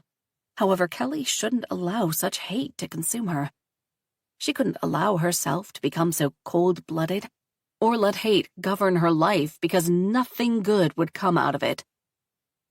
Kelly would never forgive Mona for all her transgressions, her sins, but she could wish her a long, long life. So Mona could enjoy her loneliness and knowledge she had no one to call in her hour of need, because she had no friends or family. That was only slightly better from her previous thoughts. However, Kelly could live with that. 12. That same night, Dan failed to return home before his curfew. He went on a date with Sherry, and now she couldn't get him on the phone. That boy was infuriating at times. She would definitely forbid him to leave the house on a school night. Kelly missed the times when parents could discipline their children. If she could have spanked him here or there while he was a boy, he wouldn't be defying her right now, ignoring her boundaries. Of course, Kelly would never do such a thing, even if she could. She was just frustrated and worried in equal parts because that boy didn't listen to her. She called and called his number, but he wasn't picking up. What if something happened to him? To them? She started to panic, picturing all kinds of horrors, accidents, inside her head. Should I call the police? Quick action was what mattered in cases like this one. This one, you are spiraling. She tried to point out, yet the reasonable part of her left the building. She started to dial the police and then paused. What could she say? This wasn't the first time he'd done this, and he had a history of drinking, too. They wouldn't believe something happened to him, which infuriated her even further. As she drove herself mad, she heard a door opening, then closing with a slightly greater force than was necessary. Oh, thank God, she thought as she rushed to meet her rebellious son. Dan Howard Carlson, you are in so much trouble, she said as she marched toward the hall, and then she stopped abruptly as she saw him. What happened? She demanded. Apart from being drunk as a skunk, Dan appeared completely freaked out, scared out of his mind. I don't know. He stammered. I think I did something bad. Everything inside Kelly stopped functioning for a few heartbeats. Her whole body practically shut down. Those were the words she was scared of hearing since Dan was a little boy. She was ashamed of that, yet it couldn't be helped. He thinks he did something bad, she repeated, as though that was the only way to understand those words. Oh my God. Don't overreact, the other part of her snapped. Calm down. And Kelly managed to gather herself. What do you mean? I can't find Sherry anywhere. Weren't you out together? Kelly asked, confused. Yes, we were, but then we weren't. Oh my God, I think I did something to her, he said, starting to panic. Oh my God, I'm a monster. Acting on impulse, Kelly grabbed him by the shoulders, physically forcing him to stop spiraling. Dan, please calm down. You're making no sense. His eyes filled with tears as he looked at her. Kelly knew she had to remain the strong one for both of them. Speak with me, she continued in a calm voice, although she felt anything but. Where were you tonight? I was at the lake with Sherry. Kelly gritted her teeth. You went there with her after I specifically forbade you to go? Unbelievable, she snapped, not being able to stop herself. Mom, could you yell at me for that later? Something happened there. Kelly suspected he had a good point. It was just that she hated him going there. She simply knew something could happen to them being that close to Mona, and she was right. Fine. We'll put a pin in that. She steered him toward the kitchen. Pulling a chair for him that he occupied with a little shove, she went to make coffee. God knew they both needed it. What happened there? What did you do? Kelly asked, not wanting to know, yet couldn't see how she could avoid asking. Something clearly happened to her son, and she had to know what, so she could help. Dan shrugged. The usual. We hung out. We drank. She already knew that detail. She could smell the alcohol on him from miles away. To say she was disappointed would be putting it mildly. Seriously, Dan, she said with a sigh. Haven't we talked about that? And in this freezing weather, no less. If he didn't stop drinking on his own, Kelly would have to take more drastic measures. That wasn't something she wished to do, but at this point, she didn't see any other way. Please, Mom, not now. I am really worried about Sherry, he complained. Speaking of Sherry, that girl should have known better than to drink with you in the middle of nowhere next to Mona's estate. It wasn't her fault. It was my idea, he defended. That was beside the point. So you drank. You did what normal teenagers do when they are all alone in the woods by the lake. She cringed, not wanting to go into too many details on such a subject. And what happened? Did you two fight? I don't know. What do you mean you don't know? I blacked out, he confessed. Blacked out? She panicked. Dan looked away, which was his tell he was trying to keep something from her. Kelly was having none of it. Spill it, Dan, and quickly, because I'm losing my patience with you. She was this close to finding some military academy and enrolling him first thing tomorrow. That wasn't the first time it happened to me. What? She yelled.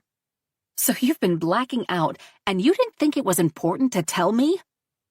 I knew you would react like this, he defended. Like what? Like it's my fault. It is your fault. You've been drinking.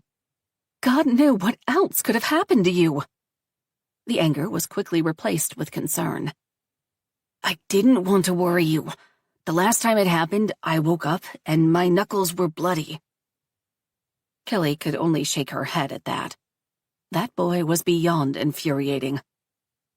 You should have told me. She threatened him with a spoon as she poured sugar in her coffee. Mom, what if I did something to her? He asked in a small voice. And just like that, Kelly saw a small, scared boy in front of her. He looked like this when he was first diagnosed with APD and had to go speak with a therapist. I promise I'll be good, Mom. I won't get mad anymore. I promise. He pleaded back then so he wouldn't have to go. Kelly sighed, reaching her son, and sat next to him. There was one constant thing in this world, that history liked to repeat itself. You didn't, Kelly countered. How can you be so sure? Because I know you. So you passed out, and when you woke up, she wasn't there? Kelly asked, trying to put all the pieces together. Dan was pretty upset, and so was she, and that wasn't a good combination. Yes, she was gone. How long were you out? Dan shrugged. I don't know. It wasn't like I was checking the time. Kelly made a face. Well, of course not. If you bothered to check the time, you would know not to break curfew. Mom, can you be serious for one moment? I am. I'm dead serious. And honestly, I'm more worried about you than Sherry. He stood up from his chair, rattled. How can you say that? Because it's true. To Kelly, it was obvious what happened. Dan passed out and Sherry went home. Case closed. On the other side, all this excessive drinking and passing out was a serious matter. You know I'm not right. What if I passed out and did something to her and can't remember? He practically cried out, and Kelly stood up as well. She reached for him, and he wouldn't let her. Her heart broke, seeing him like this. Was it possible he was right? She had a moment of doubt. She instantly dismissed it. Dan was a good boy, and there was no way under any circumstances he could hurt either one of them, or anyone else for that matter. It was simply not in him. Look at yourself, she pointed out, trying to reason with him. You look completely fine, clean. Your jacket is untorn. Don't you think that wouldn't be the case if you did something? I don't know. Despite his response, it got him thinking, so Kelly pressed on. You said this is not the first time this happened to you. So? Was Sherry with you the other times as well? He frowned. She was, once. Did she describe what it was like? Dan shrugged. She said I looked like I was asleep, but no matter what she did, she couldn't wake me up. There you go, Kelly said victoriously. I don't understand. You passed out. She couldn't wake you up, and once she got tired of waiting, she went home, Kelly explained. She's not answering my texts, Dan argued back. She's probably angry at you for ruining her night. Teenage girls can get like that sometimes. What about my bloody knuckles? He wasn't letting this go. He was stubborn like his father. You mean from the previous time you blacked out? Yeah. Well, if you were sitting down or standing up as you blacked out, you could have scraped them as you fell down. Kelly tried to find an explanation. Dan thought about that before replying. You really think she went home? If she worried about her curfew, she looked at him meaningfully. Then yes. Yeah, you're probably right. Dan sat back down, and Kelly went to fetch their coffees, and she completely forgot about them. She put a steaming mug of coffee in front of her son with a greater force than was necessary. With that crisis settled, you and I need to have a little chat about your drinking. Mom, don't you dare mom me, she interjected angrily. I cannot believe you were that stupid, that reckless to drink, fully knowing about the consequences, especially since I now had the privilege to learn you've been blacking out as well. He remained quiet as she lectured. He was smart, she would give him that. That is completely unacceptable, Dan. I know, Mom. You're completely right. I learned my lesson, believe me. I never want to feel like this again. On one side, Kelly felt sorry he had to go through this ordeal to have an epiphany. At the other, he had one, which was progress. At the same time, Kelly wished she could believe him. She tried to. He definitely sounded and looked genuine. Yet she'd heard this before. He made such promises in the past only to break them. So Kelly had to remain wary for the time being. Since he looked like never before, she offered a reassuring smile and nodded. Who knew? Maybe things would be different this time around. He seemed afraid at the prospect of harming Sherry, which was proof he cared about her greatly. Who knew? Maybe that was the motivator he lacked before to succeed. I really hope so, Dan. For both our sake. 13. The next day, Kelly woke up early, with slight difficulty since she spent half the night with Dan, made breakfast, if a bit sluggish, then drove her son to school, who looked like she felt, and then went to work. Dan had therapy with his school counselor today, so he was staying after classes, which meant he would take the bus home.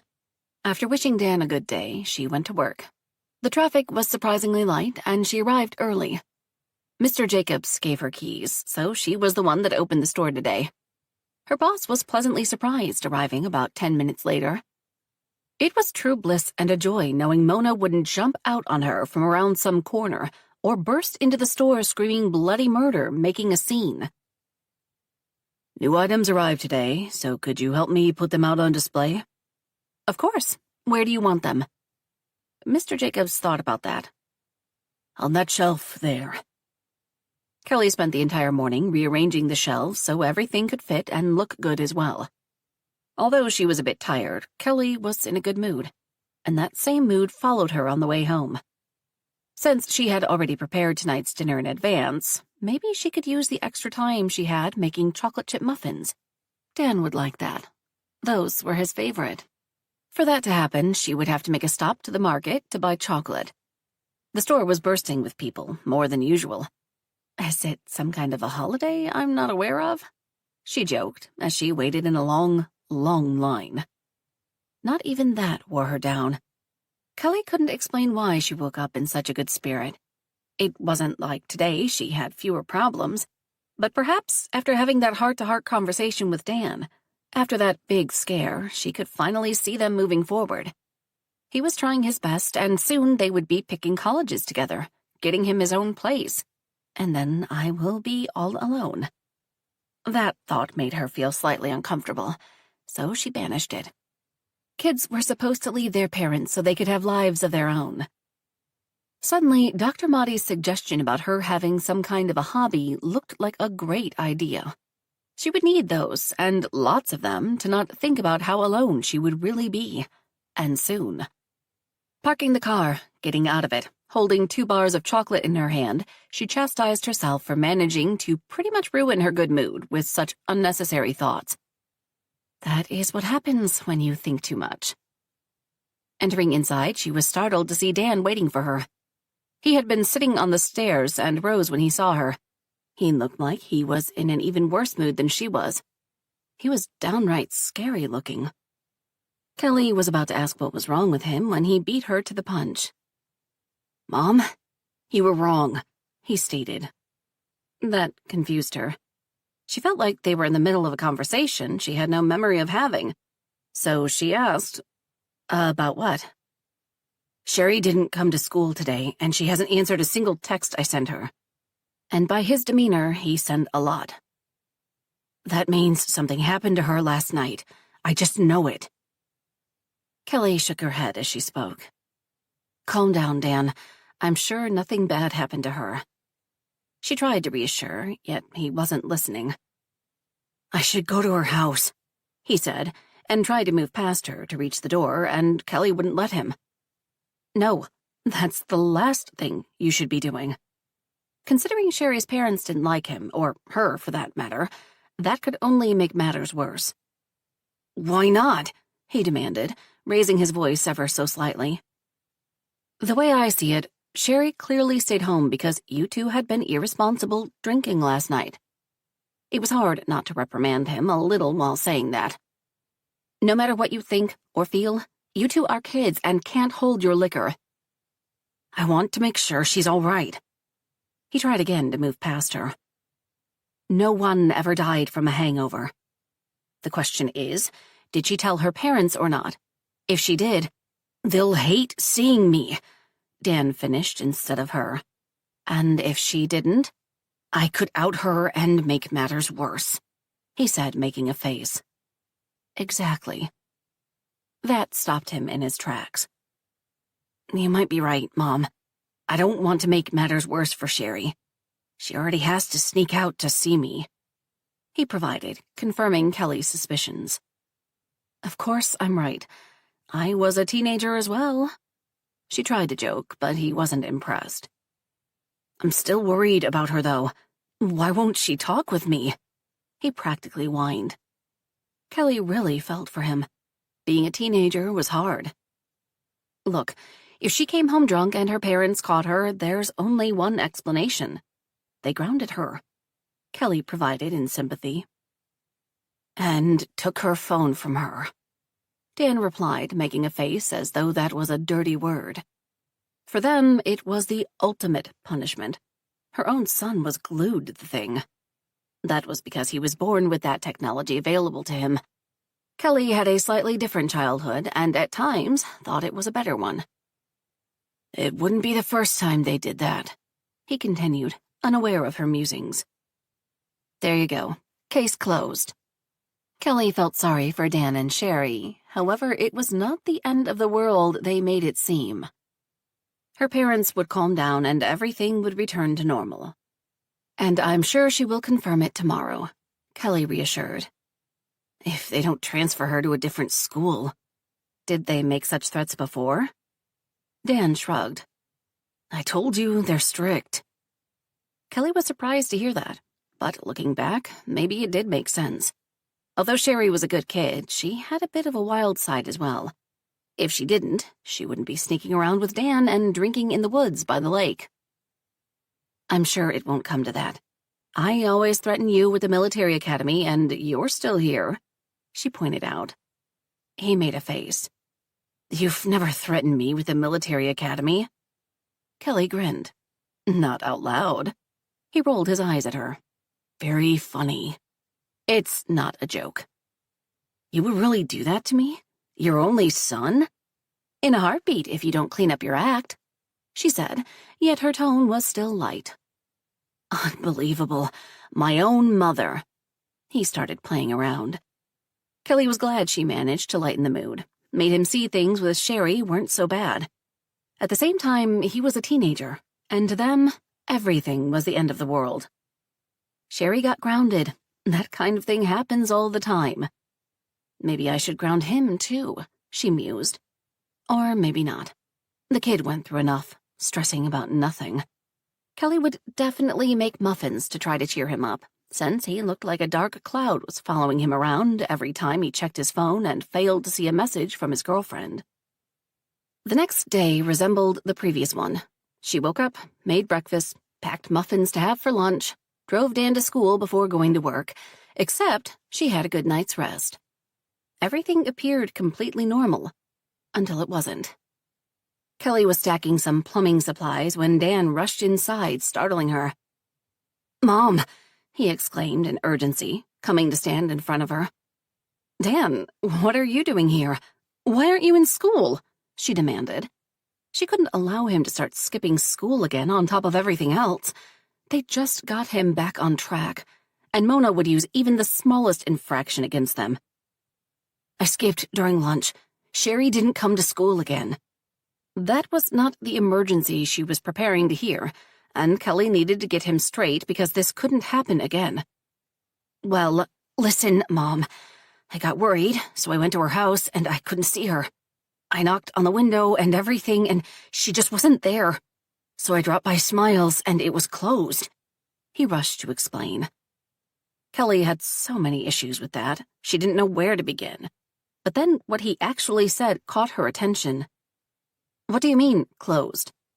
As in it was locked, with the light off and none of the Browns were inside. Don't they have staff? She asked, but reconsidered. Never mind that. She had to admit that sounded a bit strange. For all the years David and Kelly owned a bookstore, there wasn't a single day they failed to open. The only exceptions were the 4th of July, Thanksgiving, Christmas, and Easter. I'm sure they had reasons. Dan was about to say something, yet she continued speaking, guessing his train of thought. And that doesn't have to automatically mean something bad happened, although it was peculiar. What if it means something happened to her? Dan insisted. She realized there was only one way she could pacify her son. Come on, let's go. After telling Mr. Jacobs she had to leave, Kelly drove them back to Smiles. She reckoned that was a safer option than bothering the Browns at their home.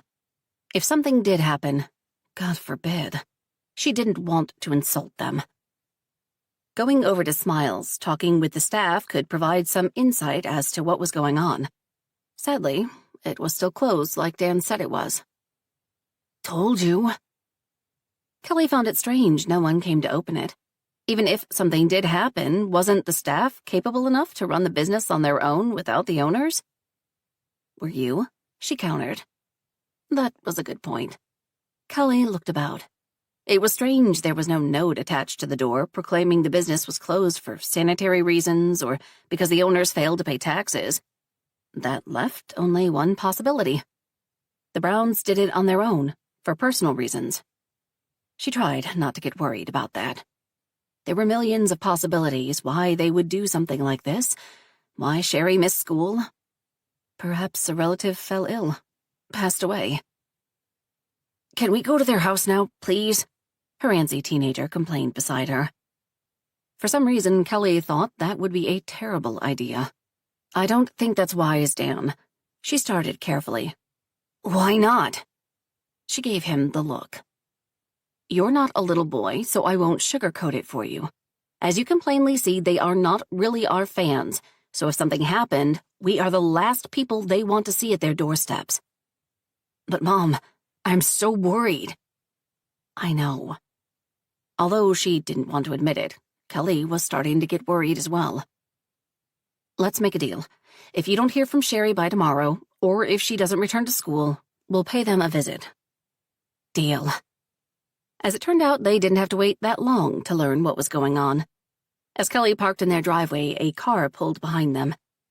Two figures emerged from the car, one that was familiar to Kelly, and she groaned. 14. A man and a woman left their car, and Kelly had a sinking feeling this wouldn't turn into anything good. Mom, Dan said in a hushed voice. Everything will be all right, she interjected as she left her vehicle to greet the pair. Mrs. Carlson, we meet again, the man greeted her. His smile was condescending, arrogant. Kelly did her best not to be bothered by it.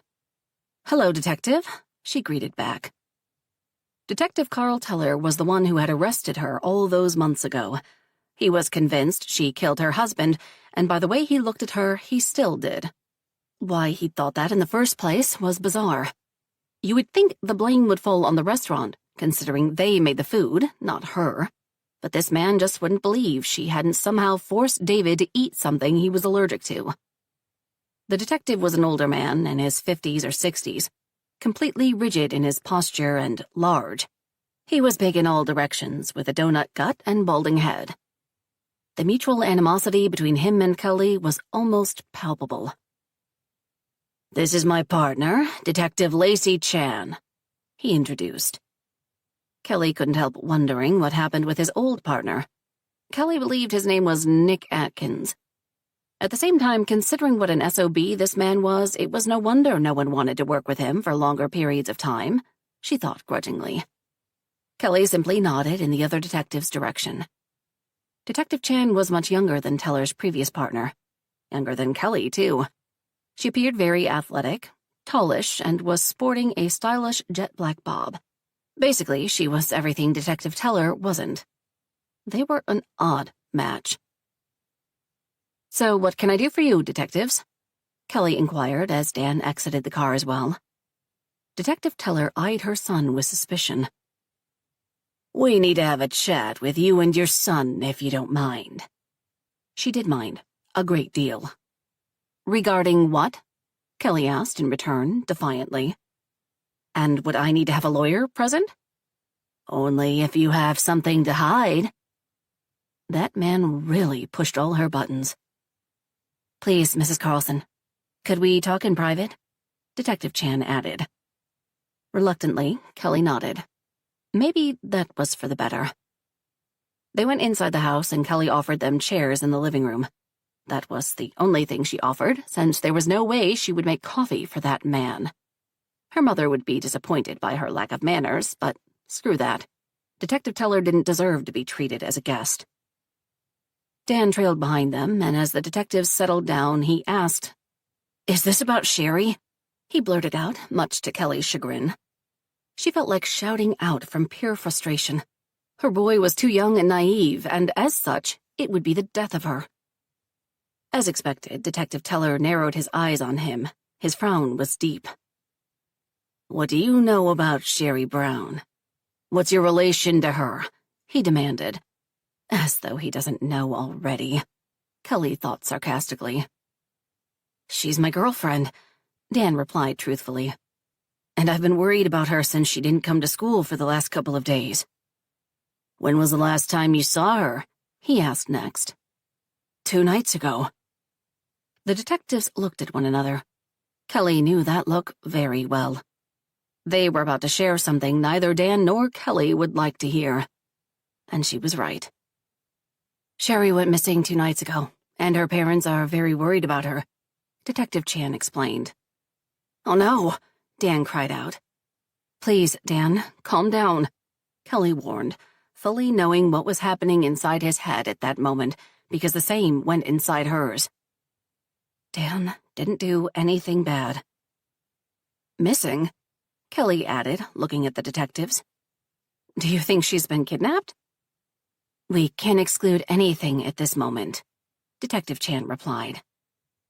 "But it appears that your boy is the last one who saw her," Detective Teller said all theatrically.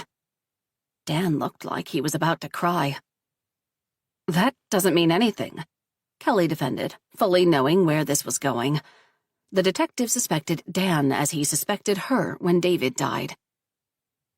"We know you had dinner with the Browns on the night Sherry went missing. But what happened afterward? Did you two meet up?" the detective demanded. Kelly resented his tone. He was already treating Dan as though he was a common criminal. Dan nodded. "What did you do with her? Where is she?" "Detective," Kelly rebelled. "If you don't stop speaking to my son in such a manner, I will be forced to ask you to leave." "Madam, I am trying to solve a crime here," he insisted. "And your son knows something. I am sure of it." "What crime, detective?" Kelly challenged. "By your own accord, Kelly is missing. For all we know, she decided to run away from home, since her parents are strict with her," she argued back. He didn't like hearing that. "I can speak with him here, or down at the station. Your choice." Kelly had enough of this. She was about to call Mr. Morrison when Dan stopped her. "I'll speak to you. What do you want to know?" He exuded triumph as he started to ask his questions. "You two met after dinner?" "Yes. I came home, and then Sherry texted me when she managed to sneak out, so we met in front of the school." "And then what happened? Did you two fight? Did she break up with you? Is that why you killed her? Where is the body?" Detective Taylor accused, getting to his feet and getting into Dan's face.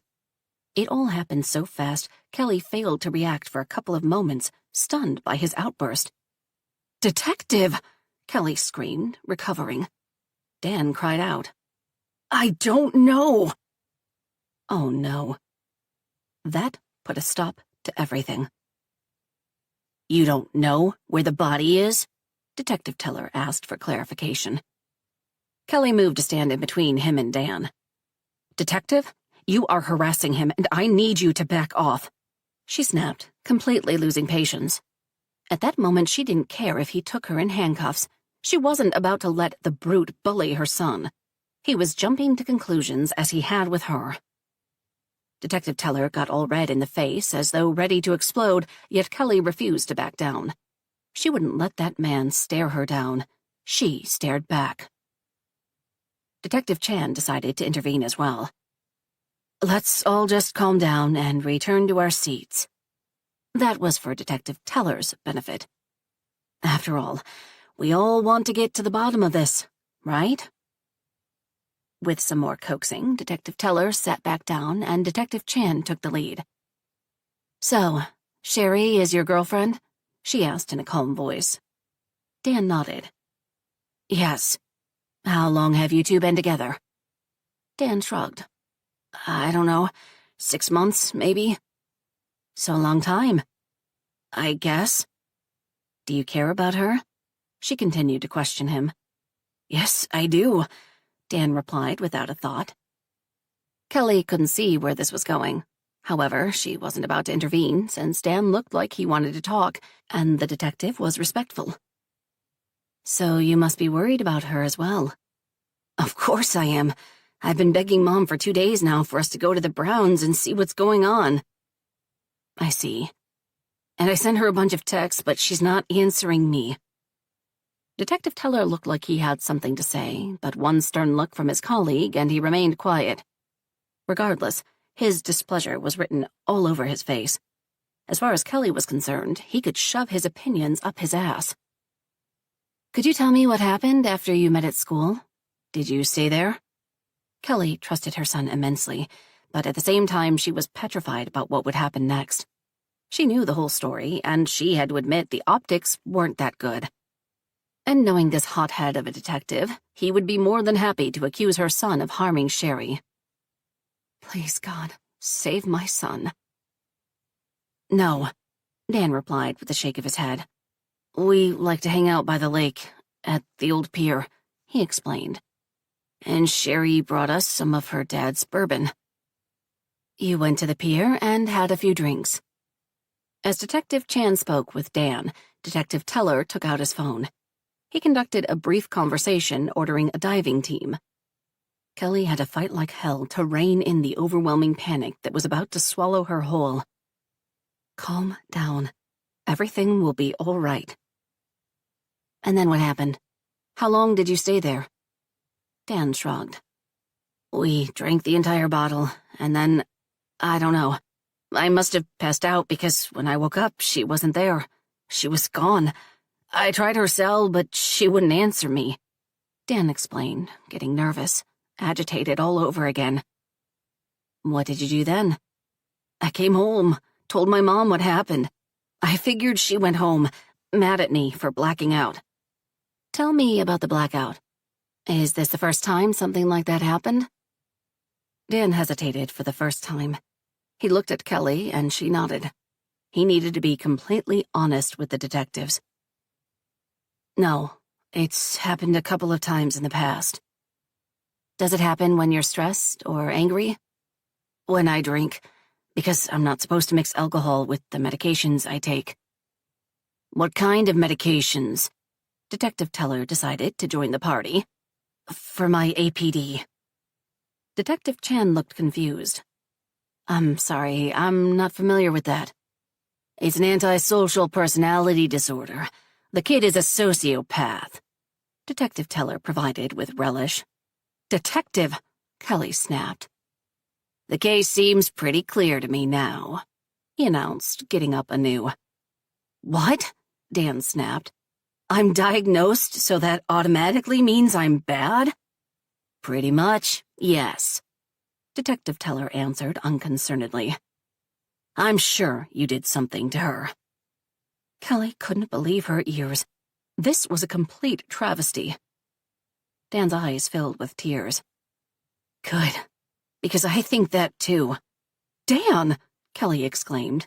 Sadly, the damage was done. Great. Thank you for sharing that with us. Kelly's heart broke looking at her boy, who was so overcome with grief, pain. How couldn't this brute see her son had nothing to do with Sherry's disappearance? Detective Teller stood in front of Dan. Dan Carlson, you are under arrest. As he started to read him his rights, Kelly snapped from her stupor. What? No, she cried out. Dan didn't fight or protest as he was being arrested. Kelly did both. She tried to stop the detective from putting cuffs on him, yet the other detective stopped her. You need to calm down. This is happening. You can't stop it. Detective Chan informed. You can't do this. He doesn't know what he's saying. He didn't do anything wrong. He's innocent. She rambled in despair. Detective Teller snorted at that. The apple doesn't fall far from the tree, he said over his shoulder as they started to take him away. Dan! Dan! Mom! He cried out, frightened. No, not my boy. Please, don't take my son, too. Kelly cried, feeling utterly powerless, unable to change a thing. Please, stop. 15. The detectives wouldn't let Kelly leave with them. Dan called out for her, through tears, as they took him away, finally realizing what was happening, and she was completely powerless to stop any of it. Although in panic, she rushed to pick up her phone, and as the detective's car pulled away, with Dan sitting in the back seat, pleading at her with his eyes for help, she called her lawyer. It took a couple of rings because it was late at night. He answered eventually. Mrs. Carlson? He asked in confusion. They took him away, Mr. Morrison. They came, asked questions, and took him away, and he didn't do anything. She rambled. On some level, she was aware she made no sense, but it couldn't be helped.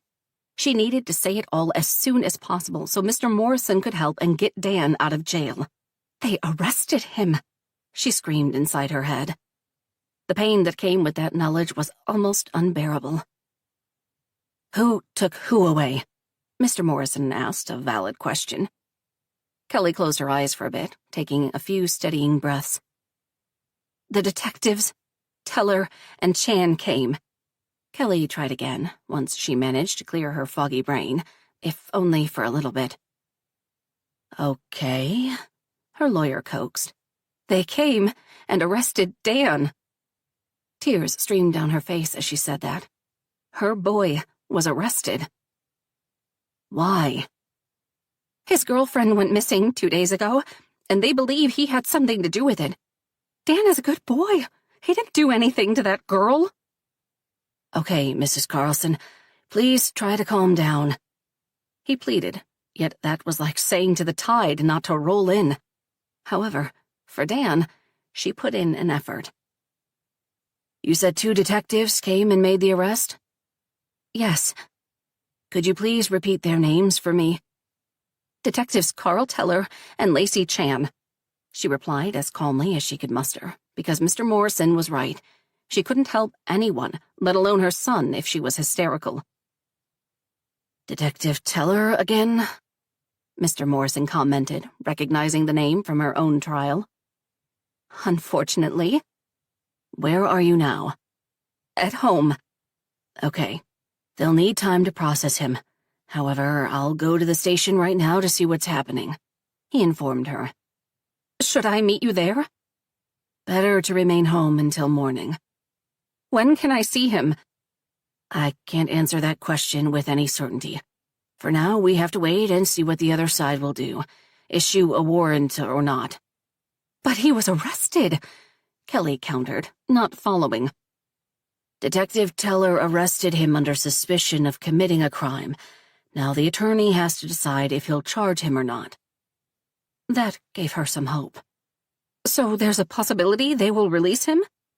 They have the right to hold him for 72 hours, and after that the district attorney has to act.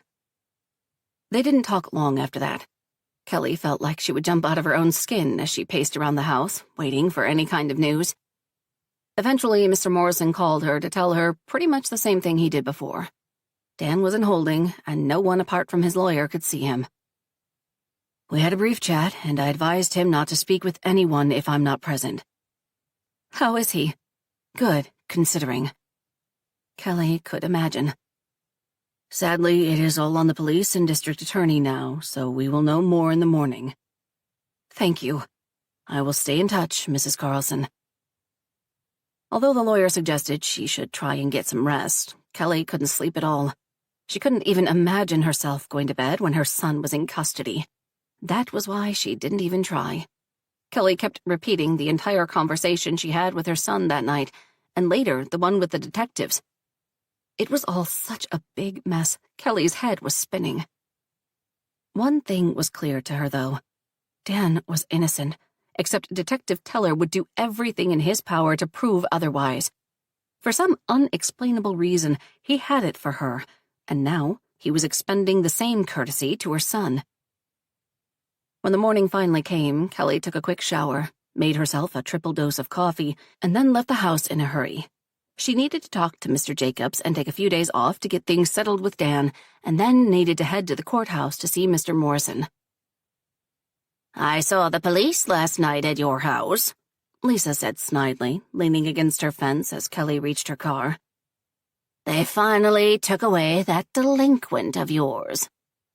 Kelly just lost it. She turned to look at her neighbor. You know what, Lisa? Go fuck yourself. She delivered with relish as she entered her car. She ignored Lisa's shocked expression as she drove away. After speaking with Mr. Jacobs, Kelly met Mr. Morrison in front of the station. Any news? Still nothing. They interviewed him a couple of times, and that's all. He didn't do it, Kelly insisted. Detective Teller insists that he confessed. He didn't mean it. He was under pressure. Detective Teller kept yelling at him. Mr. Morrison made a face. I'll need a full statement from you, Mrs. Carlson, recounting last night's events. Of course. The district attorney appeared this morning as well. And? He won't charge him yet. He'll let the detectives use this window of 72 hours to gather evidence. They'll find none, Kelly countered defiantly. I don't like the fact the DA looked pretty confident as though he had a case, Mr. Morrison observed with a frown. Kelly made a face in return. I bet he does. That man was as bad as Mona. But the question was, what did he have against her and her son? Or was this nothing personal, simply business, or a publicity stunt, a stepping stone to his future political career? Sadly, he wasn't the only one who targeted her family as public enemy number one.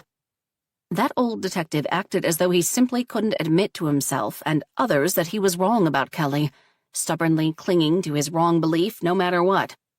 Was his pride really that wounded because of her, that he now had to target her son as well? Did Dan have to suffer because of some detective's mistake? In an ideal society, the answer would be no. In this one, everything was possible. What now? I have to go back inside. However, I'll stay in touch. Can I see him? Mr. Morrison shook his head. Unfortunately, something like that isn't allowed at the moment. Please tell him I love him. Of course. Once the 3-day period ended, Kelly didn't get her wish. Instead of releasing her boy, the district attorney charged him, which meant Dan would be tried for Sherry's murder, which was preposterous on so many levels. They didn't even have a body. Kelly had to take medication to calm herself down before speaking to Dan's lawyer. The arraignment isn't set yet. Mr. Morrison greeted her with more bad news. How is that possible? When she was arrested, she went through the same song and dance Dan had to go through, and the district court arraignment was the first appearance in front of a judge. There, the defendant was told about his charges, and then the bail was set. I don't know, the lawyer said honestly. But it will happen soon. It has to. Kelly nodded glumly. Do you believe he'll be released on bail? I believe so, although I have to warn you, considering the charges, it's going to be steep. I don't care about that. I'll pay no matter what. There was no way in hell she would leave her son in jail. Kelly would take another mortgage if she had to, borrow, sell everything to collect the money. Let's not be too hasty. Let's see what happens. All right, she agreed, since what he said made sense. Without knowing how much the bail would be set at, she couldn't start collecting money. It was simple logic. Unfortunately, Kelly wasn't working on logic at the moment, simply on fear and panic. Would you like to see him now? Yes, of course. They were allowed just a brief encounter in one of the holding cells. Mom, he cried out as they embraced. Everything will be all right. Don't you worry, she said, all the usual nonsense. Just do as Mr. Morrison advises you. Dan looked pretty freaked out, but was putting on a brave face. Kelly's heart broke then, and she felt like she seriously failed as a mother, since her son ended up behind bars as she had, and for something he didn't do. The apple doesn't fall far from the tree, she remembered the detective's words and banished them immediately. When can I go home? Dan asked, looking between them. We're working on it. She barely managed to exchange a couple of more sentences with him before the guard appeared to escort them out. In passing, she saw Detective Teller, and he looked all smugly at her passing by, as though he was letting her know he was right, as though he won. Kelly gritted her teeth, refusing to acknowledge him in any way. She wouldn't let that man get to her. She would save her son from their clutches, even if that was the last thing she would do in this life. Leaving the police station, saying goodbye to Mr. Morrison, Kelly noticed a sign for the bondsman. It made sense one set up a shop so close to the police station. Kelly went inside to inquire how that whole business worked. In case she couldn't raise money on her own, this sounded like a good idea. A guy named Mike Trenton spoke with her. He looked like a thug. However, Kelly refused to judge him by his appearances. Mike was very polite with her, and in great detail explained to her how she could get money from them. We require 10% of the amount requested by the court to post the bail. I see. And you need to have some collateral or a guarantee who would sign a contract with us, in case the debt needs to be settled. As in, if Dan skipped bail. She thanked Mike for his time. Since she didn't have the faintest idea how high Dan's bail would be, for now she could only sit around and wait. Neither one of those things came naturally to her. Feeling beyond anxious, desperate, and above else powerless, she went to see Dr. Motti. She was with a client, so Kelly had to sit in the waiting room, making herself feel even worse with all the glum thoughts swirling around her head as she waited for an hour to pass. Dr. Motti was mildly surprised to see her. Mrs. Carlson, did we have a session scheduled for today? No, but I have to speak with you. It's urgent. She nodded. Come inside. I have a break before my next client. Kelly was grateful for that. What happened? She inquired as they settled. Dan got arrested. Why? Sherry, his girlfriend, went missing. The detectives think she's dead and that Dan did it. Overall, Kelly blamed herself for brushing everything off that night. Dan knew something was wrong and his instincts were right.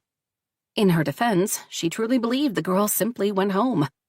Who would have thought in their right mind that something could have happened to her? This wasn't New York City, after all, where violent crimes were a part of life. Oh no. Tell me everything, the therapist urged. Through a lot of tears, Kelly somehow managed to do just that. I'm desperate, doctor. I don't know what to do. How to help him, Kelly sobbed. I know it's difficult. All the same, you have to find the strength within you, because Dan needs you, now more than ever. I know. You're absolutely right. It's so hard, though. I can't believe this is happening to us again, she exclaimed, sharing her most frustrating thoughts. She and her son were cursed or something. All the bad that could happen, happened. How is Dan holding up? Honestly, I don't know. They barely let me see him for a couple of minutes, only. Kelly hesitated. What's on your mind? I'm concerned he will do something stupid. Why do you say that? Because she knew her son. He thinks he is the reason Sherry went missing. He thinks he did something to her. The therapist frowned. Why would he feel that way? Then, as though knowledge came to her, is it because of his APD? Kelly nodded. Partly.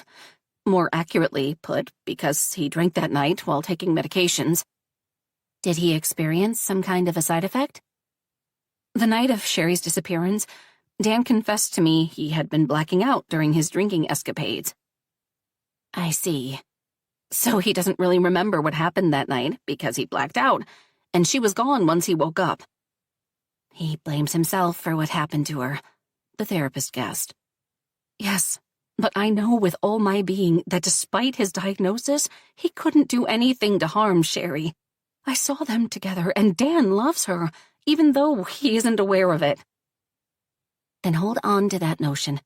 Draw strength from that, because from experience, things are about to get much worse before they can get better. 16. They did what? Kelly screamed from the top of her lungs. Mr. Morrison just informed her Dan had been moved to the state's jail. And that was not the only piece of bad news. The prosecutor decided to try Dan as an adult, which meant he was sent to an adult jail. How could he do that to a 16-year-old boy? Kelly continued to rage. They have no proof he did anything. They don't even have a body. What's wrong with this state, with its laws, when they could force boys to occupy space with true criminals? Kelly felt like weeping, imagining her boy in a place like that, and rage at the same time. However, remembering Dr. Mahdi's words, she forced herself to stop spiraling and focus on the lawyer's words. Unfortunately, due to the crime he is charged with, the district attorney made such a harsh decision to be tried as an adult. But why did they send him to jail? His bail hearing hasn't happened yet, Kelly complained. That's precisely why they transferred him there.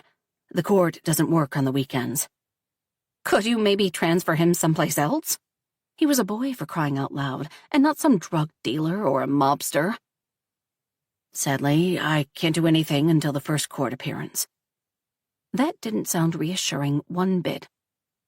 Is there something we can do? I already appealed to the court for us to have the arraignment without further unnecessary delays. Kelly didn't feel like that was enough. Is there something else we can do? Unfortunately, we have to wait for our date in court, the reading of the complaint. Only then will we have all legal means at our disposal. Why were they delaying this in the first place? Kelly was read her complaint in the first 24 hours of being arrested. This was Dan's second day, and by Mr. Morrison's own account, Dan wouldn't be standing in front of a judge during the weekend. So they had to wait for Monday at the earliest.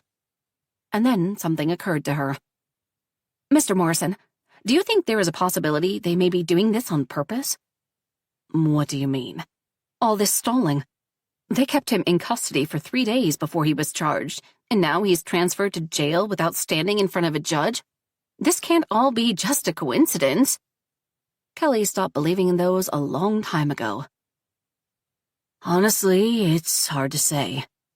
Has this ever happened to you before? Once, and we managed to prove there was an obstruction of justice at play. That was all Kelly needed to know. I believe I know a person who could arrange something like that. Mona Carlson. You might be right, Mr. Morrison replied reluctantly. He didn't like hearing there might be some other force at play, pulling the strings. Kelly didn't like that either. Whenever Kelly relaxed and started to think it was all over, that she and Dan were finally free of that woman, she found a way to hurt them. If she discovered Mona was behind all these holdups, there would be hell to pay, Kelly thought, gritting her teeth. There was nothing that could stop her anger now, no therapist's words. This was her child's future, his very existence Mona was tampering with, and Kelly wouldn't idly stand by as others played with his future. She should march to Mona's house right this instant and deal with her once and for all. Great. Then the last 2 remaining members of the Carlson family would be behind bars, a part of her pointed out. She hated how helpless she felt. There had to be something she could do. The problem with that was that she was at a great disadvantage. Her adversary cheated. That didn't mean she could stay indolent as Dan stayed in jail for something he didn't do, wait for Mr. Morrison to fix all her problems. Kelly had to fight as well. Although there was an aggravation circumstance, and this time Kelly wasn't speaking of Mona. Dan thought he did something to Sherry since he blacked out and couldn't remember some portion of his evening. However, Kelly knew he was simply confused and scared, and she needed to see him as soon as possible to remind him there was no force in this universe, no alcohol that could make him harm her. Mr. Jacobs had given her a couple of days off, so all she could do all day was sit around and stress about everything. At some point, as she tried to figure out how to get them out of this mess, she ended up in Dan's room. It hadn't changed much from his childhood. It was still painted blue, and across one wall was a landscape of Niagara Falls. David made that himself, since Dan loved nature. From an early age, he would rather spend his time outside and play than stay inside. That changed as he hit puberty. However, his favorite place remained the pier at the lake. Oh, how Kelly wished that wasn't so. She sat at the foot of his bed, thinking about the past, her husband who wasn't there to help her, and cried a great deal. At times, she was completely desperate, and her thoughts were getting so glum she felt like there was no way she could save her child. Mona was too powerful, and the only thing she could do was end it all to escape this pain, helplessness, despair. The realization she was seriously contemplating suicide made her heart race. Have you completely lost your mind? She mentally slapped herself, feeling like she should do the same physically. Kelly couldn't even think about such things. Something criminal like that would leave her boy all alone in this world, defenseless. David would never forgive her if she left Dan all alone. She wouldn't forgive herself either. Nevertheless, recognizing the signs of how low she sunk, she called Dr. Motti. They talked for quite some time. The therapist reminded her of all the things she knew deep down, yet couldn't reach from all the despair she was feeling. And eventually she stopped crying, collected herself, and was ready to fight anew. At the same time, there was nothing she could do about the rage. It continued to burn inside of her like hot coal, making everything ablaze.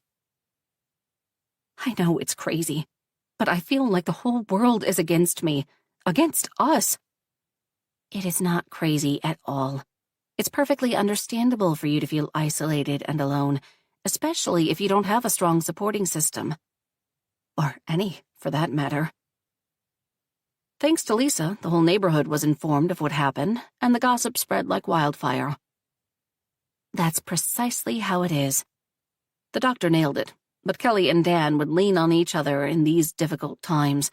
They didn't need anyone else as long as they had each other. After Dr. Motti shared a couple more pieces of advice with Kelly, she said her thanks to the therapist, and they disconnected. Kelly felt slightly better, but not by much, since it wasn't realistic to expect anything else while her son was being held in jail. The thing that bothered her the most was the stories people started to make up about Dan, her family in general. Since Dan's arrest, the stories that started to circle around the neighborhood were horrible. Kelly could only imagine what was out there since the news that reached her was quite obscene.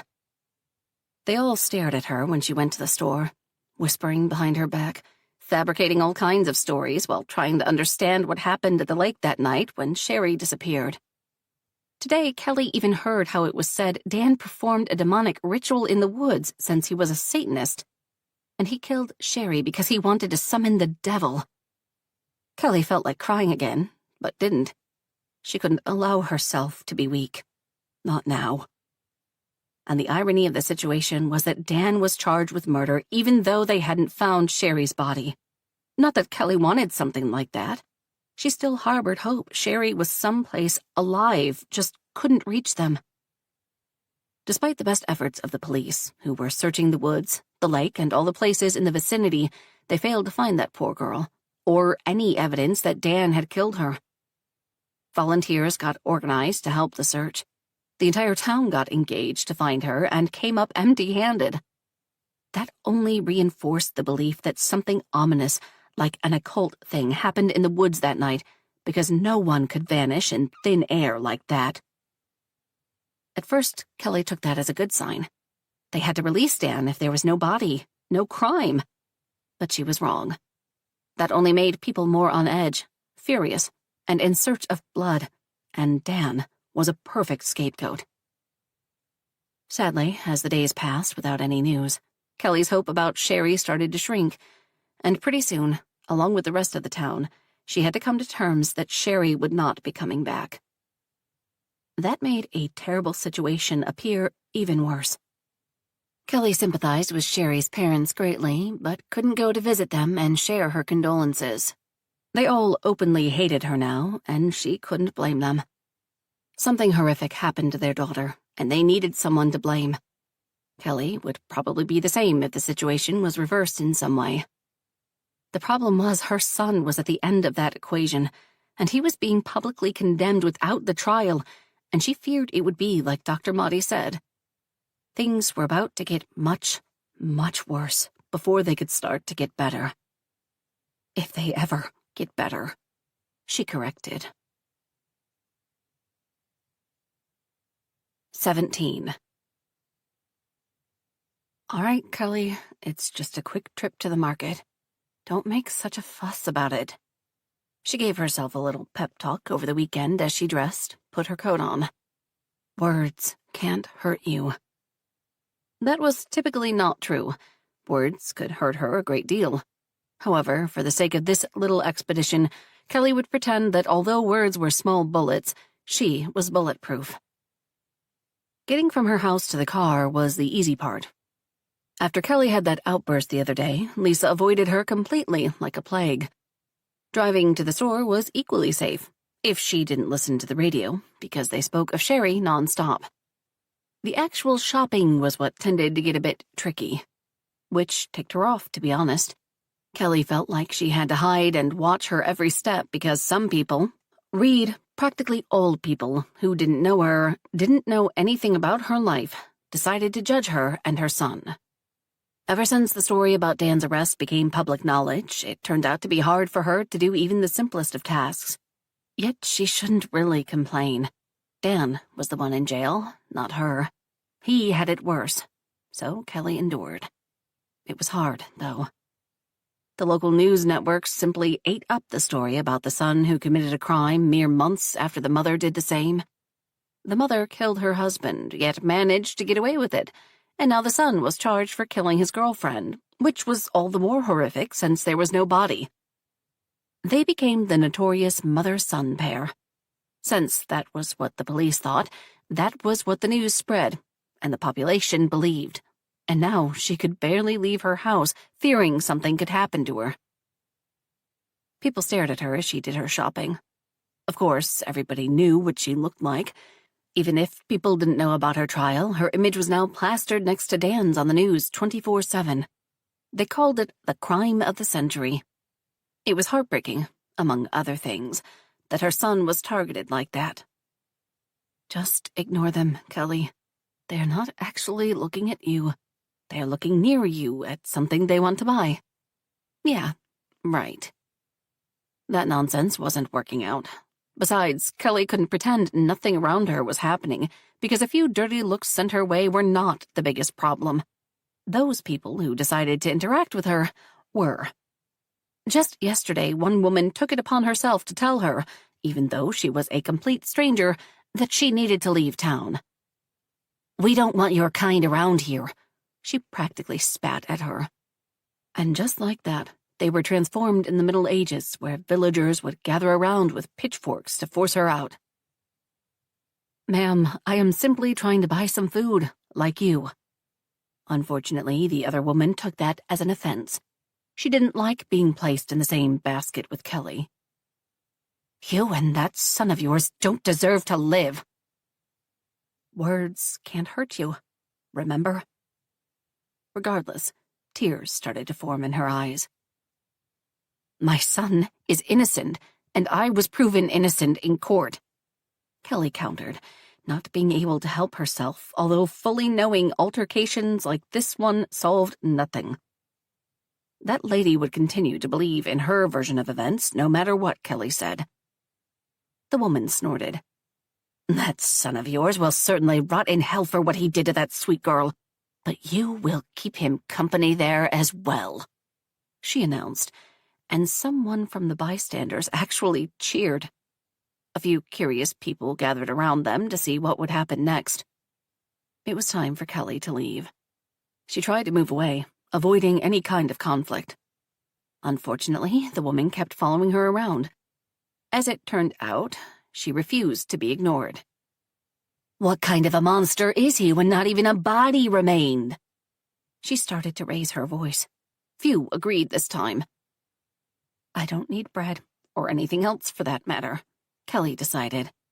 She would rather starve than spend one more second in this store, full of hateful people.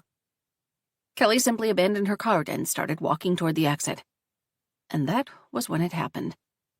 A carton of milk flew her way and hit her straight in the head.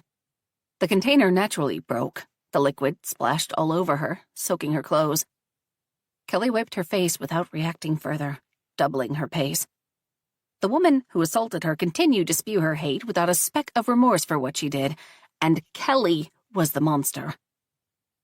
Kelly managed to break free and ran across the parking lot. After she locked herself in the car, she started to cry.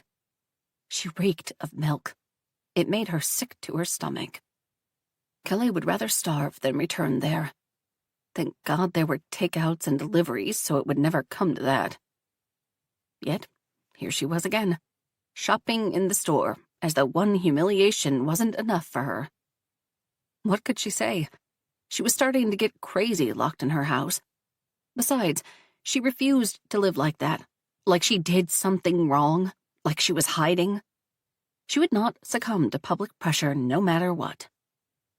Also, she chose a different, more remote store for her adventure. So far, no one was trying to attack her or throw anything at her, so she took that as a good sign. It was amazing how people were all so quick to judge. Kelly was proven innocent in her trial because there was no crime in the first place, only a tragedy. Sadly, many still believed she managed to get away with it. Now they used what happened to her, the unfortunate event with David, to justify the belief Dan hurt Sherry. It was complete insanity. And although Kelly understood all that, she had no idea how to stop it, change it. It was as though people wanted to believe they were this murdering mother-son duo, and any evidence suggesting otherwise was completely ignored. And the media was to blame. For the sake of the higher rating, they were prepared to say, do anything. They completely ruined her life, and for that, Kelly planned on striking back, but not yet. First, she had to take care of her son. This time around, Kelly managed to complete her shopping without any incidents. At the same time, she didn't know why she bothered getting food at all. It wasn't like she cooked for herself, or ate that much for that matter. Her stomach was constantly tied in knots, so she couldn't eat even if she tried. Kelly was always stressing about Dan, what he was doing. Was he eating enough? Was he staying out of trouble? She knew firsthand how hard it was to survive even a single day in jail. It all felt like a lifetime when you were locked up. And if her experience was that bad, she could only imagine how it was for him. He had it at least 100 times worse since he was a 16-year-old boy in a jail filled with adults. Realizing she would go insane with all these thoughts, Kelly decided to go to work, although Mr. Jacobs gave her a couple of days off. I can't stay home. It's too hard, she explained.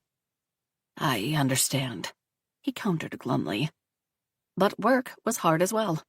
Apparently a large number of their customers watched the news and were startled seeing her behind the counter. Some would leave the shop immediately, as though sharing air with her was contagious somehow.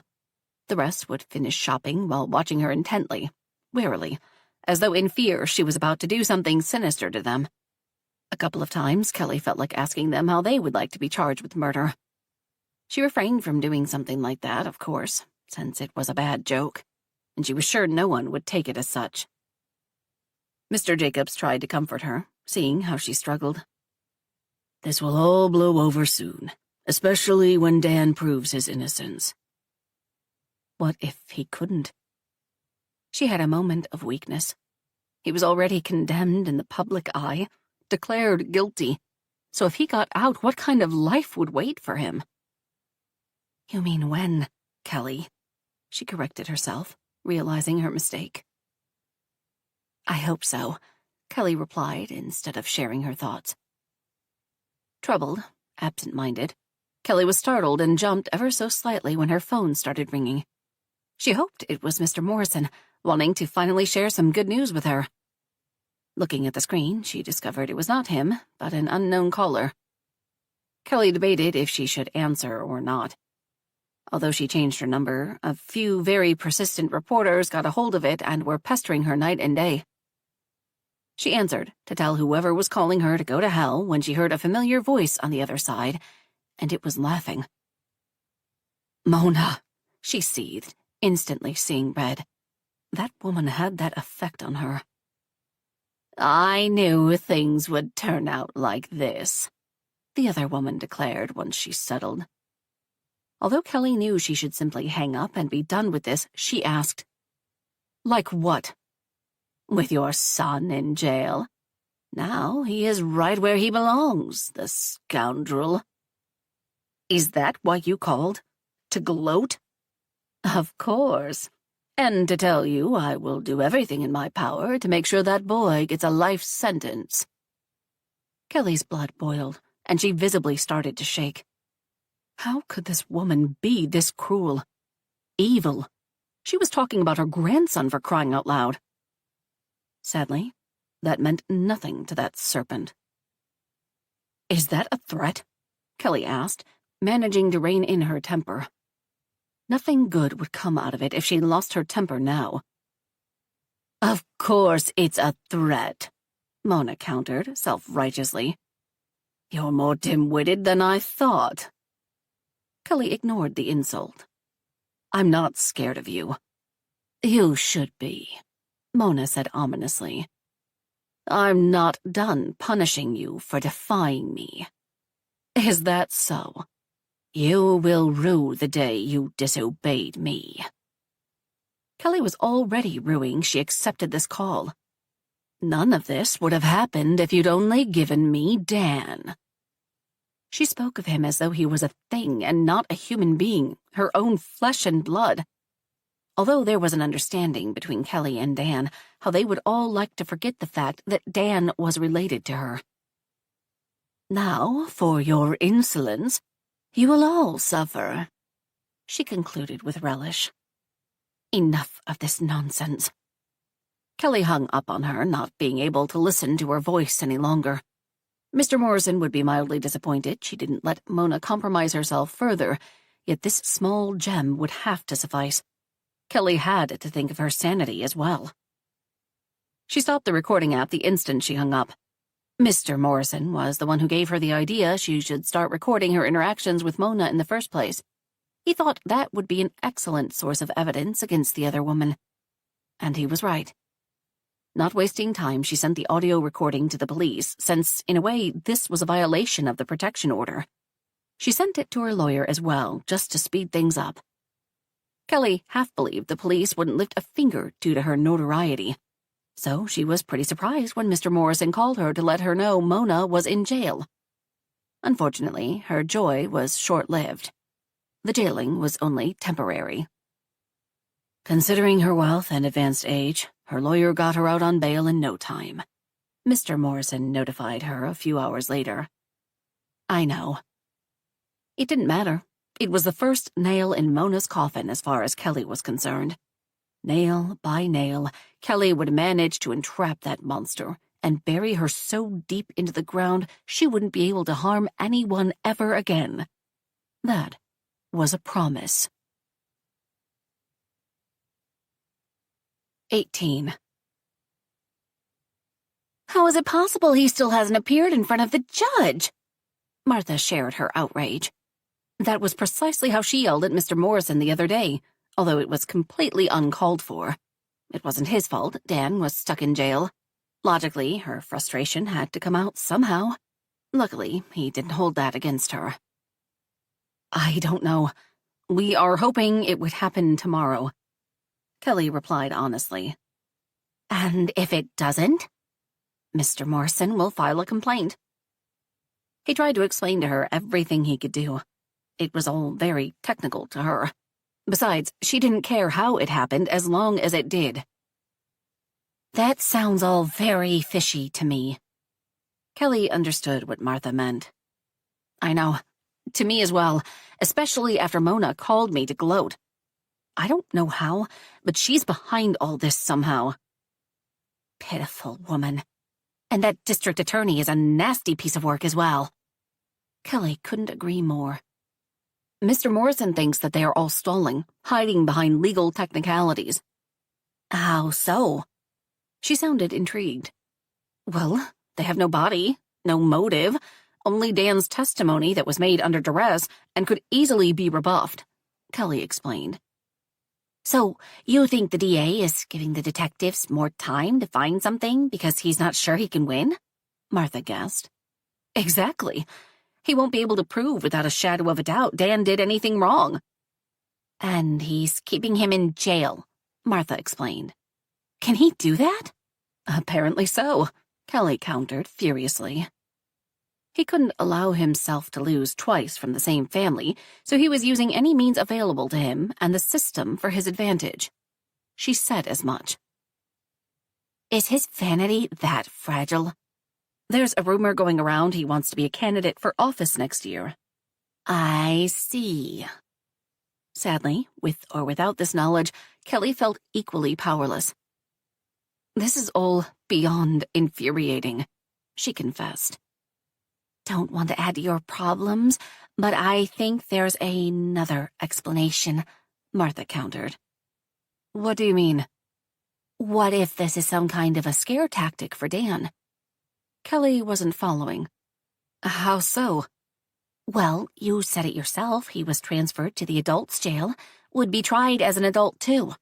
So, if what you said is true and the DA has nothing, then maybe he's trying to get some kind of a plea deal this way. Kelly never thought about it that way.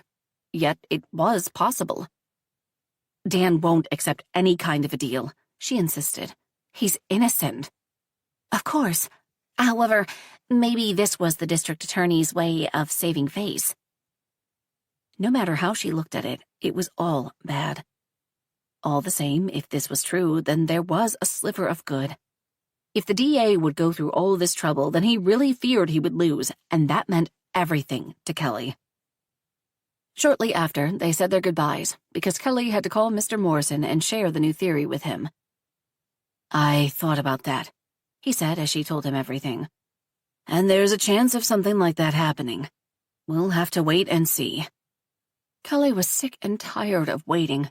She wanted her son acquitted and free. To say she was even more disturbed after speaking with her friend would be putting it mildly. If all of this was true, then the DA was even worse than she believed if he could so easily play with other people's lives. Is it all just a numbers game to him? It wasn't enough that man charged Dan for something he didn't do. He had to use scare tactics and other monstrosities while keeping him in an adult jail to get what he wanted. When Kelly was charged, she stayed in jail as well. However, her situation was different.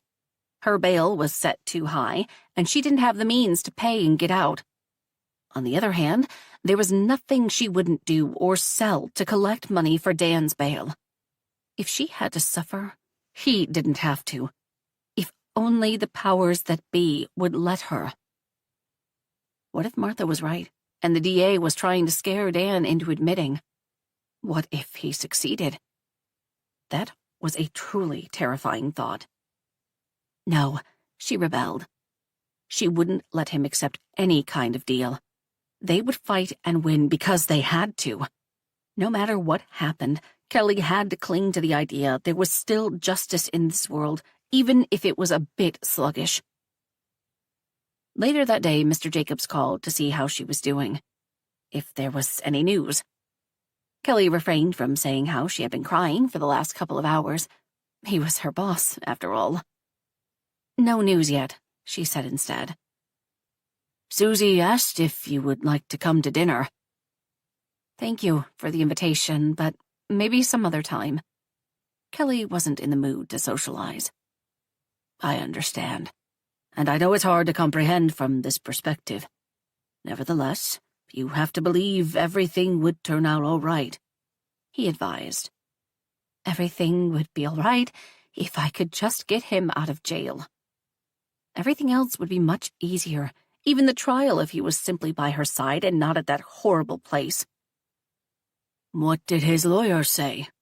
As Kelly started to explain, including all the plots and schemes they suspected were happening as well, Mr. Jacobs was equally fuming as Martha was before him. "You should report that," he advised. "To whom?" The police, the courts, were usually the places people went to when having trouble. "Go on television." Kelly would rather drop dead on the spot than appear on any of the networks that relished in her family's misfortunes. Besides, it wasn't like the public would believe her. She was nothing more than a murderess, after all. The whole town already hated her, so her appearance on TV would accomplish absolutely nothing. At the same time, those same reporters would relish having her on air. They were constantly harassing her to give an interview. "Regardless," she said to her boss, "I'll think about it." As she spoke with him, she got a text from Martha. "You need to see this," she texted, providing a link as well. "Well, I don't want to keep you any longer, but please call if you need anything." "Thank you, Mr. Jacobs." Kelly fired up her laptop and instantly visited the site Martha sent her. It was a news portal that spoke about the interview given by Sherry's family on the local network that very day. The video of the interview was included in the article, so Kelly clicked on it. Mr. and Mrs. Brown were guests of a famous news anchorman who in quick terms spoke about what happened, as though they were still some people who didn't know, before he started asking them all kinds of questions. "We were against that relationship from the start," Casey Brown said. "Like everyone else, we heard rumors about him." Mr. Brown nodded. "You could see something wasn't right with him." "And then you learned he has a real diagnosis?" "The police told us he has APD," she said. "The boy is a sociopath," Mr. Brown snapped angrily. "And that woman kept that from us." Kelly ground her teeth. It was hard listening to them speak ill of Dan and her. Silent tears streaked down her face, but she knew she had to watch it all, so she could know what she had to fight against. So far, she hadn't heard anything she hadn't heard before. "She encouraged the relationship," Casey Brown added, as though that was the ultimate crime in her book. "You mean Kelly Carlson, the mother of Sherry's boyfriend, Dan Carlson?" the newscaster clarified for the viewers. "Yes, as though she wished something like this would happen." "She allowed him to go to school, encouraged a relationship with our Sherry instead of locking him up," Michael Brown spat. "What?" Kelly exclaimed. She couldn't believe her ears. I wanted Dan to hurt Sherry? She understood these people were in pain. However, this was complete madness. Who on earth would willingly put other people in danger? Apparently, you would. The famous anchorman touched his earpiece as though listening intently to something. "We have someone who will be joining us shortly," he announced. The screen was split, and on the left side, Mona appeared. It looked like they were filming her from her home. Of course, Kelly grumbled. Of course that woman would use this opportunity to spread her evil, talk shit about Kelly and Dan. She warned Kelly she would do something like this, after all. "This is Mona Carlson, the grandmother of the arrested boy Dan Carlson," the newscaster explained. They all greeted one another. "Mrs. Carlson, what do you have to say about this tragedy? Were you aware of your grandson's diagnosis?" Mona made a face of sorrow. Tragedy indeed. And I am saddened to say I feared something like this could happen, she declared. The anchorman ate that up. Leaning in his seat as though he could barely contain his joy, he said, "Could you please elaborate that?" Mona sighed. Dan is a deeply troubled boy, and that is all Kelly's doing. She corrupted him, made him believe he's insane. That is why I fought so hard to get custody of him, to try and save him. But the court ruled against me. She made a dramatic pause. Perhaps I should have fought harder. I know firsthand what it's like to lose a child, so I deeply sympathize with these two lovely people who have to mourn their daughter. I feel like the blood is on all our hands now. Kelly paused the video. She couldn't take it anymore. It was pure torture, and that woman had no shame. This kind of thing, public condemnation of the both of them, would only alienate them and shape the court of public opinion further. Who could expect a fair trial after that? She skipped to the end of the video. "Is there something else you want to say?" the anchorman asked the grieving parents. "Do you have any messages for the public?" Michael Brown was the one that spoke. "I have something to say to that monster. We want him to tell us where our little girl is. We want to bury her properly. Say our goodbyes." Casey Brown started to sob as he said that, leaning against her husband's shoulder. "Well, we can only hope he will find it in his heart to fulfill your honest plea," the famous anchorman said with pathos. Kelly slammed her laptop shut. 19. On a Monday morning, Dan still didn't appear in front of a judge and wasn't read his complaint. To say Kelly was spitting mad would be an understatement. Luckily, Mr. Morrison shared that sentiment, so he really rolled up his sleeves, metaphorically, and went to battle. On the other hand, Kelly had half a mind to call Mona and challenge her, rattle her, provoke her in some way into confession she was in some way responsible for these delays of Dan's arraignment, because this couldn't be simply a coincidence. This was one of Mona's schemes. Kelly was sure of it. If she got her admitting that on tape, then the district attorney wouldn't have any other choice than to finally allow Dan's bail to be set, and Kelly could finally take him home. She missed her son so very much, and all this constant worrying was driving her insane. As she mused about her options, her phone started ringing. Glancing at the screen, she saw it was an unknown caller. Here we go again. She was sick and tired of the press. Why couldn't these people take a hint? She wanted to be left alone. "Hello?" "Hello, Kelly," Mona said all smugly. "Ask and you shall receive," she thought sarcastically, because as it turned out, she didn't have to lift a finger regarding Mona. The other woman would gladly do everything all by herself, as it turned out. She was predictable in her cruelty at times. She hit record so she'd have a copy of the conversation. "What do you want, Mona?" Kelly asked in return, not bothering to hide her animosity. Mona knew precisely what she thought of her and vice versa, so pretense was a waste of energy. "For starts, drop that attitude if you want me to share what I know with you." The evil in the human form snapped in return. "Nope, I like my attitude just fine, so I'm not interested. Goodbye, Mona." She was about to hang up when the other woman said in haste, "I know Dan had been drinking with his girlfriend that night." That made Kelly waver. She had other plans, but this changed everything. Did Mona see them that night? Possibly. She could be lying. She is lying, but what's the game here? Kelly wondered, and was about to find out. "You know nothing. You're lying as always." Kelly could hear Mona smiling as she started to describe what Dan had been wearing that night. "All right," Kelly admitted reluctantly. She saw Dan. However, that did not mean a thing. "I saw them perfectly," she concluded. So what? Kelly faked boredom, although she felt anything but. I'll testify against him in court. Kelly couldn't move. That was precisely what the district attorney was looking for to prove Dan was guilty. She couldn't allow that.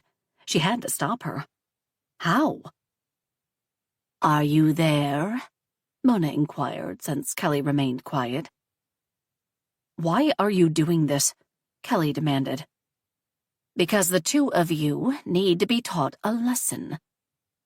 So the usual madness was at play. The kid was completely unruly, defiant, rebellious during his stay with me, and I blame you for it. Of course she would. Is that why you called? To tell me how vindictive and spiteful you are? Spoiler alert, I already knew that. I called because I wanted you to know I will be speaking with District Attorney Jacko. Thanks for the heads up, Kelly said dismissively. Kelly needed more info. However, she couldn't downright ask Mona what exactly she saw. Think, Kelly. I'll ignore all your childish remarks because I have a proposition for you, Mona said, taking her by surprise. That was a twist in the plot she wasn't expecting, which was very stupid of her when she thought about it. What kind of proposition? Kelly asked carefully. Although she knew there was no way she would ever agree to anything that woman had to offer, she wanted to hear what she had to say. And this was not her pride speaking. Kelly talked from experience. This would be worse than striking a deal with the devil. It's pretty simple, really. Even you can understand it. Kelly rolled her eyes. Let's hear it. I could be persuaded to change my statement, and I could help you at the bail hearing as well. Meaning she would pay the bail. What would that precisely entail? Kelly asked for clarification. Well, instead of saying I saw him drinking by the lake with that girl, acting irresponsibly, I could say they came and left, same as many times in the past. So she was aware Dan liked to go there. Damn it. Kelly also didn't fail to notice how Mona mentioned drinking and nothing else. Did that mean she was omitting anything else? Or was it possible she didn't know anything else because there was nothing else? That was the question. At the same time, if Mona saw Dan doing something to Sherry, she wouldn't miss the opportunity to torment Kelly with it. That settled this matter. Mona just confirmed what Kelly already knew. Dan didn't do anything wrong. So you would testify for the defense and change your statement? Yes. For what price? Because the devil never worked for free.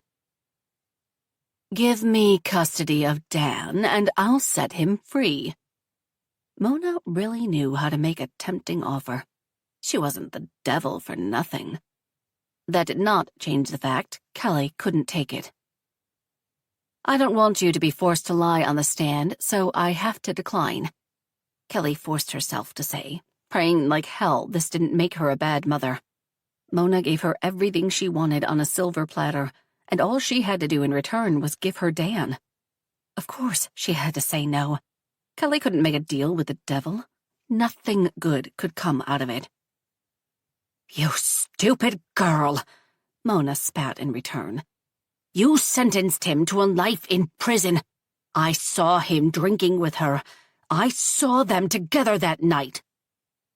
But you didn't see anything else, Kelly thought, refraining from saying that out loud. She didn't want to give the old woman ideas on how to embellish her story. At the same time, maybe she should coax her to say something else incriminating. After all, Mona had to dig her own grave somehow. Being in prison is still a better option than living with you, Kelly replied calmly. As you wish. I will say whatever I have to and condemn that boy, Mona threatened before she hung up. Bingo. Congrats, Mona. You are not a viable witness anymore. Kelly cheered because she had recorded the entire conversation. And although Mona had to know Kelly would, she still decided to call. Apparently, the temptation of messing with Kelly was too great for her to pass up or try to act more discreetly. Better for Kelly, at any rate. For Dan, too. Like last time, Kelly forwarded the evidence to the police and Mr. Morrison, and within hours, Mona ended up behind bars. Thanks to her expensive lawyer, she got out of that same jail in mere hours as well. As it turned out, the legal system wasn't the same for everybody. As she nervously waited for Dan's reading, Mona had won the same day. So the judge had time for her and not for Dan? That was preposterous. It infuriated her that Mona had been handled differently by the police, who put her through the revolving door treatments as she easily paid her bail order. All that made Kelly beyond pissed. What good is a protective order if Mona still behaved in the same way and completely according to her whims? The fact she could break it and face minimal to no consequences was very discouraging to Kelly. The fight was rigged, as it turned out. The playing field was uneven. So how could Kelly continue fighting for her son, hoping to win when she was operating with a serious disadvantage?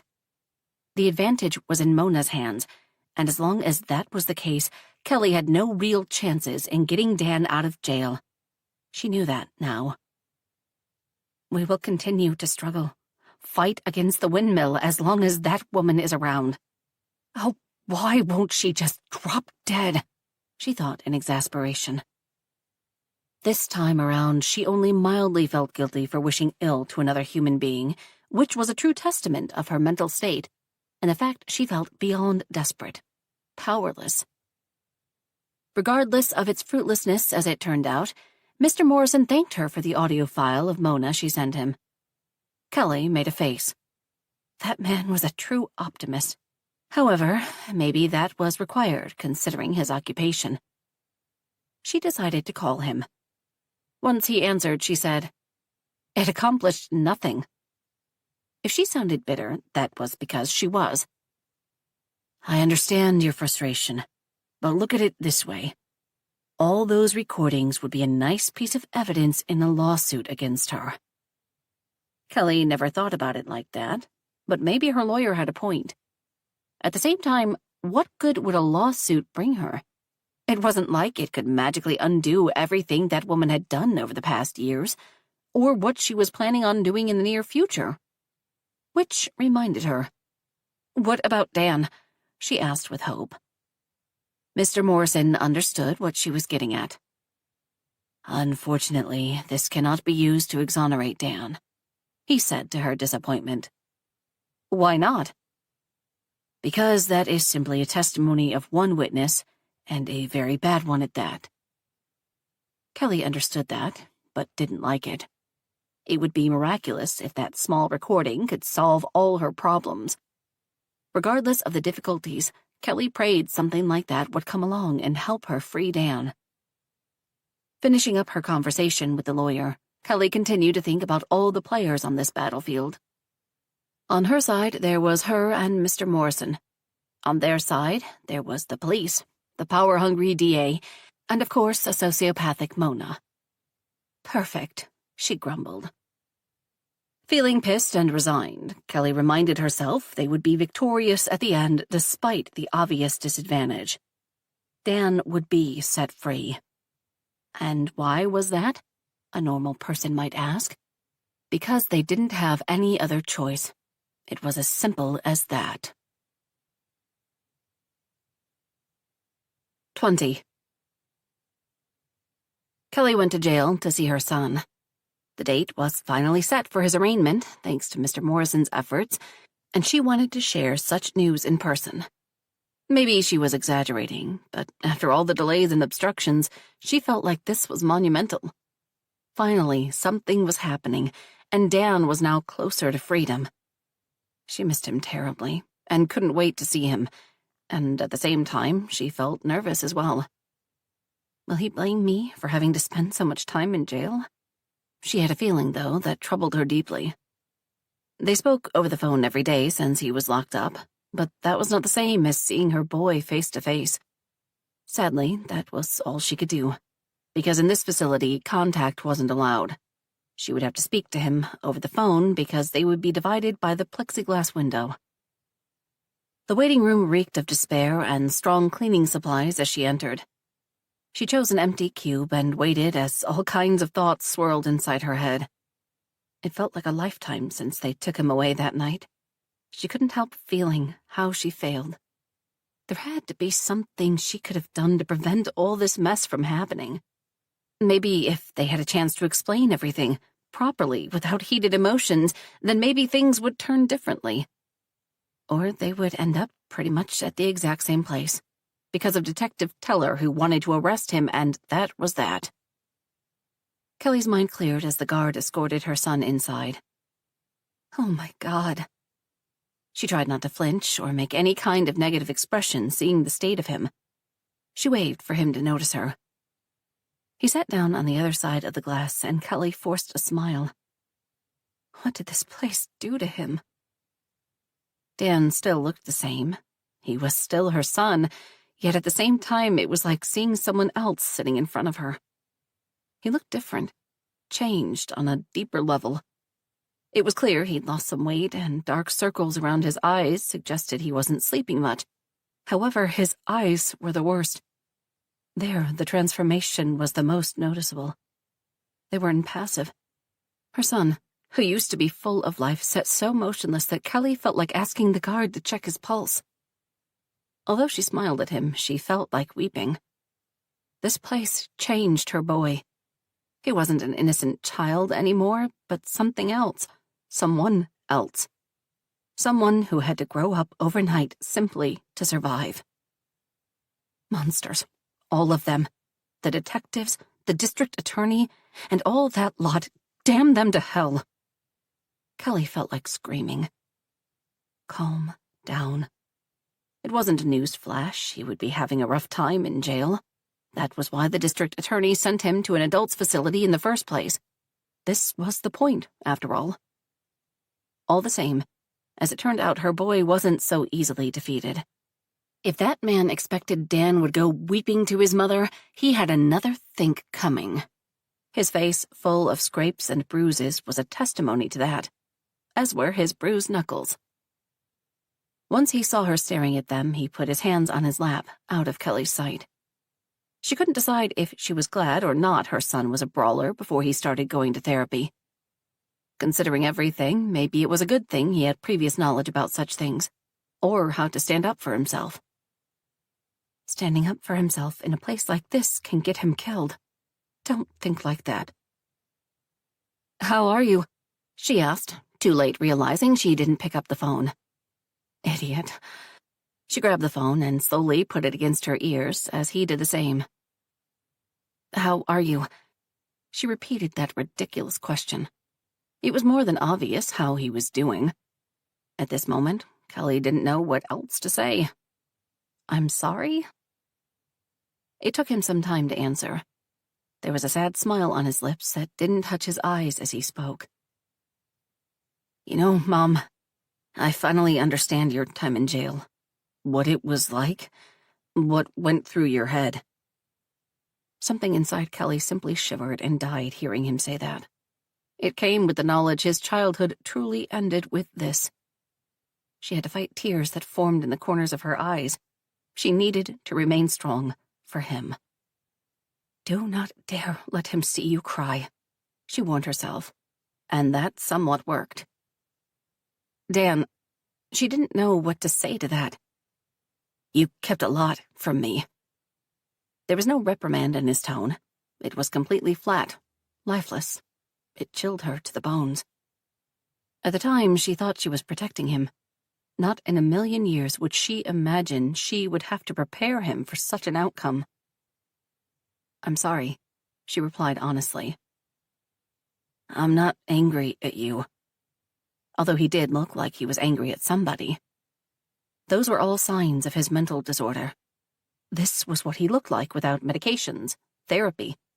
All those months, even years of hard work, practically vanished overnight. Kelly tried not to think about how he resembled Mona now, in his posture, his stare. Perhaps that was a good thing, considering where he was. She tried to comfort herself. He needed to be strong to survive in this place, at least physically. There was no telling, at least not yet, what kind of damage this would leave on his mental state. And the state of his soul. Kelly didn't dare think of that yet. She had to focus on getting him out first. This will all be over soon. She wasn't even aware she said that out loud. Maybe. Maybe not, he commented in return. Don't say that, she pleaded. She couldn't allow him to lose hope. Seeing him was what kept her sane while she was inside. He had to stay positive as well. It's the truth. Besides, maybe I deserve to be here. That was what she feared the most. This line of thinking right here. Your arraignment is set for tomorrow, she said simply to cut him off. So I'm getting you out, and no more talk about this staying inside nonsense. Kelly was stern. He nodded in return. I know. Mr. Morrison came to see me. Dan closed his eyes for a moment. He truly looked much older than his 16, and Kelly cursed all to hell for doing this to her child. Once he opened them again, he added, I heard they still haven't found her body. No, they haven't, Kelly replied shortly. He shook his head as though answering some unspoken question. That doesn't mean anything, she pointed out, hating to see him in so much pain. It does, he snapped unexpectedly, getting instantly angry. Kelly jerked back, but she recovered quickly. You know what? It does, she replied, matching his tone. He looked as though that wasn't what he expected to hear from her. Good. It means you didn't do it, because they searched those woods and lake thoroughly and found nothing. She pleaded him to understand. Mom, he tried to argue. It means something else happened to her. That still doesn't mean I'm innocent. He raised his voice ever so slightly. If I didn't black out, none of this would have happened. And that was the core of everything. Why Dan believed he belonged in jail. He failed to protect his girlfriend, and because of that, something happened to her. Unfortunately, life didn't work like that. And there was no telling if his presence would change anything, or if he would end up hurt or missing like Sherry as well. So you think you should be punished for being a teenager? She summed it up for him. He shook his head as though she was missing the point. Do you need anything? Kelly asked next, needing to change the subject. He shrugged. I need some money for the commissary. Could you please send me some? Already? Kelly was surprised he would ask something like that, since she already sent plenty. That should be enough for a while. And then she remembered how when she was in jail, other inmates liked to prey on the weak, extort various products from them. Was that what happened to him, too? Now she wished she kept her mouth shut, other than ask stupid questions. Dan pursed his lips and then nodded. Yes. Dan, did something happen? He shrugged again. I encountered some trouble. You know how it is. What kind of trouble? She had to know if he was in danger, if someone was harassing him, so she could report it to Mr. Morrison. He remained quiet. Was he ashamed to speak with her? Oh, God, what happened to him? She refused to think of the worst. It's nothing I can't handle, Mom. He tried to reassure. There's this inmate, Chuck, who really doesn't like me, so I have to buy him things. She knew how that worked. He was alone in there, since he didn't belong to any gang, and that meant there was no one who could protect him. It was pure torture realizing they shared all the same experiences, and Kelly was powerless to do anything other than say, I'll take care of the commissary.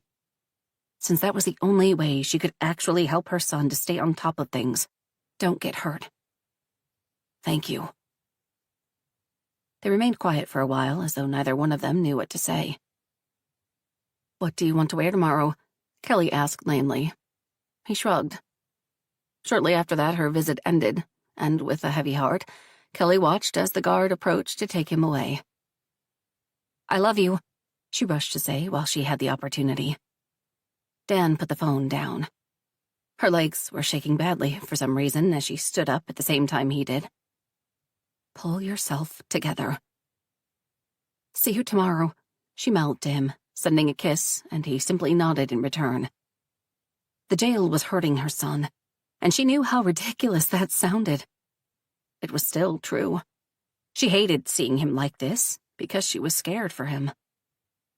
As she was escorted out as well, Kelly debated if she should call his therapist, ask for advice, see if there was something that could be done for him while he was in jail. She reprimanded herself for not thinking about something like that sooner. What could she say? She had so many different things to think about, she was all over the place. Yet that was no excuse, since her child's mental health was at stake.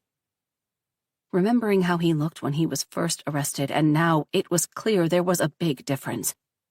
No matter how strange it sounded, maybe that was for the better. Maybe his APD was what would keep him sharp, safe while he was in jail. So, eventually, looking at the pros and cons, Kelly decided to not call Dan's doctor. She would do that once he got out, but not before. And on that note of keeping him safe, she gave all the money she had on her for his commissary. That was a neat trick the correctional system came up with. From the perspective of a consumer, Kelly had to say that it was an expensive endeavor, as were the phone calls to the jail, yet she wouldn't spare money on her boy. Unfortunately, since money wasn't growing on trees, her well-known problem appeared again. There was no way she could pay all her bills this month due to this new tragedy. Not to mention, she didn't have the faintest idea how she would manage to save enough to pay his bail. She would have to make some serious cuts in her life from now on. Seeing no other way, Kelly decided to simply get another loan and be done with it. By this rate, she would have to work until she was 90 years old to pay off all her debts. Not that she cared. Dan comes first. Always did, and always will. 21. Everything will be all right. Kelly was nervous as though it was her own arraignment. Actually, truth be told, she was not half as nervous during her own day at court as she was today, because this was different. This was about Dan. The biggest irony was that it was the same judge.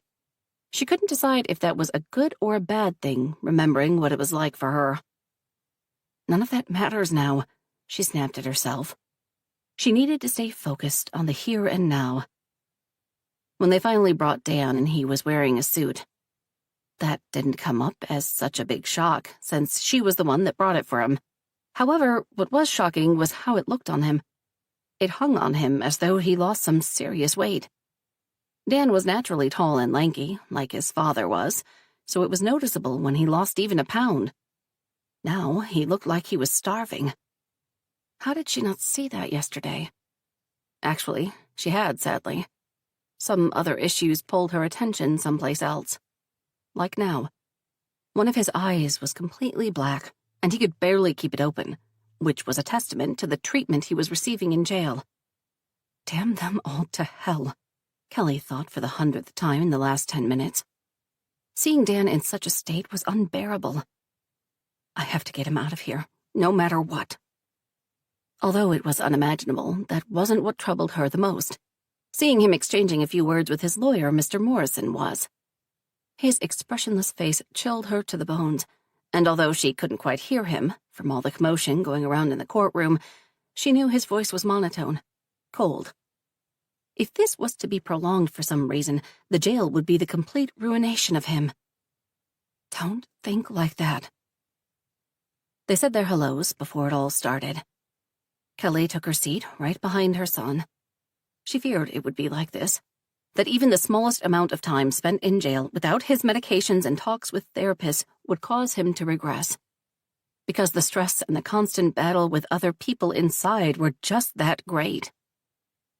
Kelly wasn't that surprised to see Sherry's father present, or Mona, for that matter. She was here to torment Kelly, yet she ignored her, to a point. With the corner of her eye, Kelly could see how Mona looked gleeful. Kelly refused to let that bother her. The complaint was a complete travesty as far as Kelly was concerned. Not that anyone asked for her opinion. Dan was charged with first-degree murder, and District Attorney Jacko requested from the court not to allow bail. Thankfully, Mr. Morrison made a strong case. Your Honor, I request that you dismiss this case since Mr. Jacko failed to provide even one shred of evidence, not to mention motive, against my client. The DA objected, of course. This is not a trial, Mr. Morrison, the judge reprimanded. Dan Carlson is a good boy, a good student without any priors. Kelly and everyone else heard how the DA muttered. Fine way to start, as Mr. Morrison said that, but the other lawyer ignored it, pressing on. He doesn't represent a flight risk, Your Honor, and is looking forward to a chance to prove his innocence. We request that you set bail so he can resume his medical treatments. I read everything you submitted, Mr. Morrison, and I'm not content with how certain things were handled. He looked at the DA, saying that. Kelly didn't dare hope this meant something more. She did, regardless. I am setting the bail. Oh, thank God. Kelly cheered as the vast amount of relief washed over her. Dan was finally coming home with me. She could feel Mona's stare on her, and Kelly felt like sticking her tongue out at her in defiance. She refrained from doing something like that, of course. Mr. Brown cursed at that ruling, and a few people sitting around him had to calm him down. Kelly tried her best to ignore all the negativity around her and focus on the positive. It was the best news possible. Her son would be getting out. That was the only thing that mattered. The bail is set at $1 million, the judge added, banging with his gavel. Wait, what? Kelly's brain short-circuited. Dan didn't flinch hearing that. $1 million? Kelly didn't have that kind of money. She'd prepared $5,000, hoping the bail would not be greater than $50,000. Oh, how she made a mistake. As it turned out, it was all like Kelly predicted. Public opinion shaped the court's opinion. Even if the judge was impartial, he would appease the public with such high bail. It wasn't fair. However, that was life. Your Honor. Mr. Morrison jumped to complain, yet his effort was in vain. The judge did not change his mind. Kelly felt like weeping. I guess this means I'm going back to jail, Dan said in his monotone voice. I will get the money and get you out of there as soon as possible. Kelly rushed to reassure him, as pure panic raged inside of her. Dan simply nodded in return before they took him away. Mona looked triumphantly her way, clearly relishing the fact Kelly could not come up with that kind of money. Just watch me, Kelly's stare said in return. Mrs. Carlson, I'm so sorry, the lawyer said to her. I must admit, I'm shocked he requested a bail so high. Sadly, Kelly wasn't. For the past week, all people talked about was what kind of a monster Dan was. This was a high-profile case, and the judge acted accordingly. So this wasn't a shock to her, although it saddened her greatly. I know you did everything you could, she reassured him, but I'll need some time to gather the money.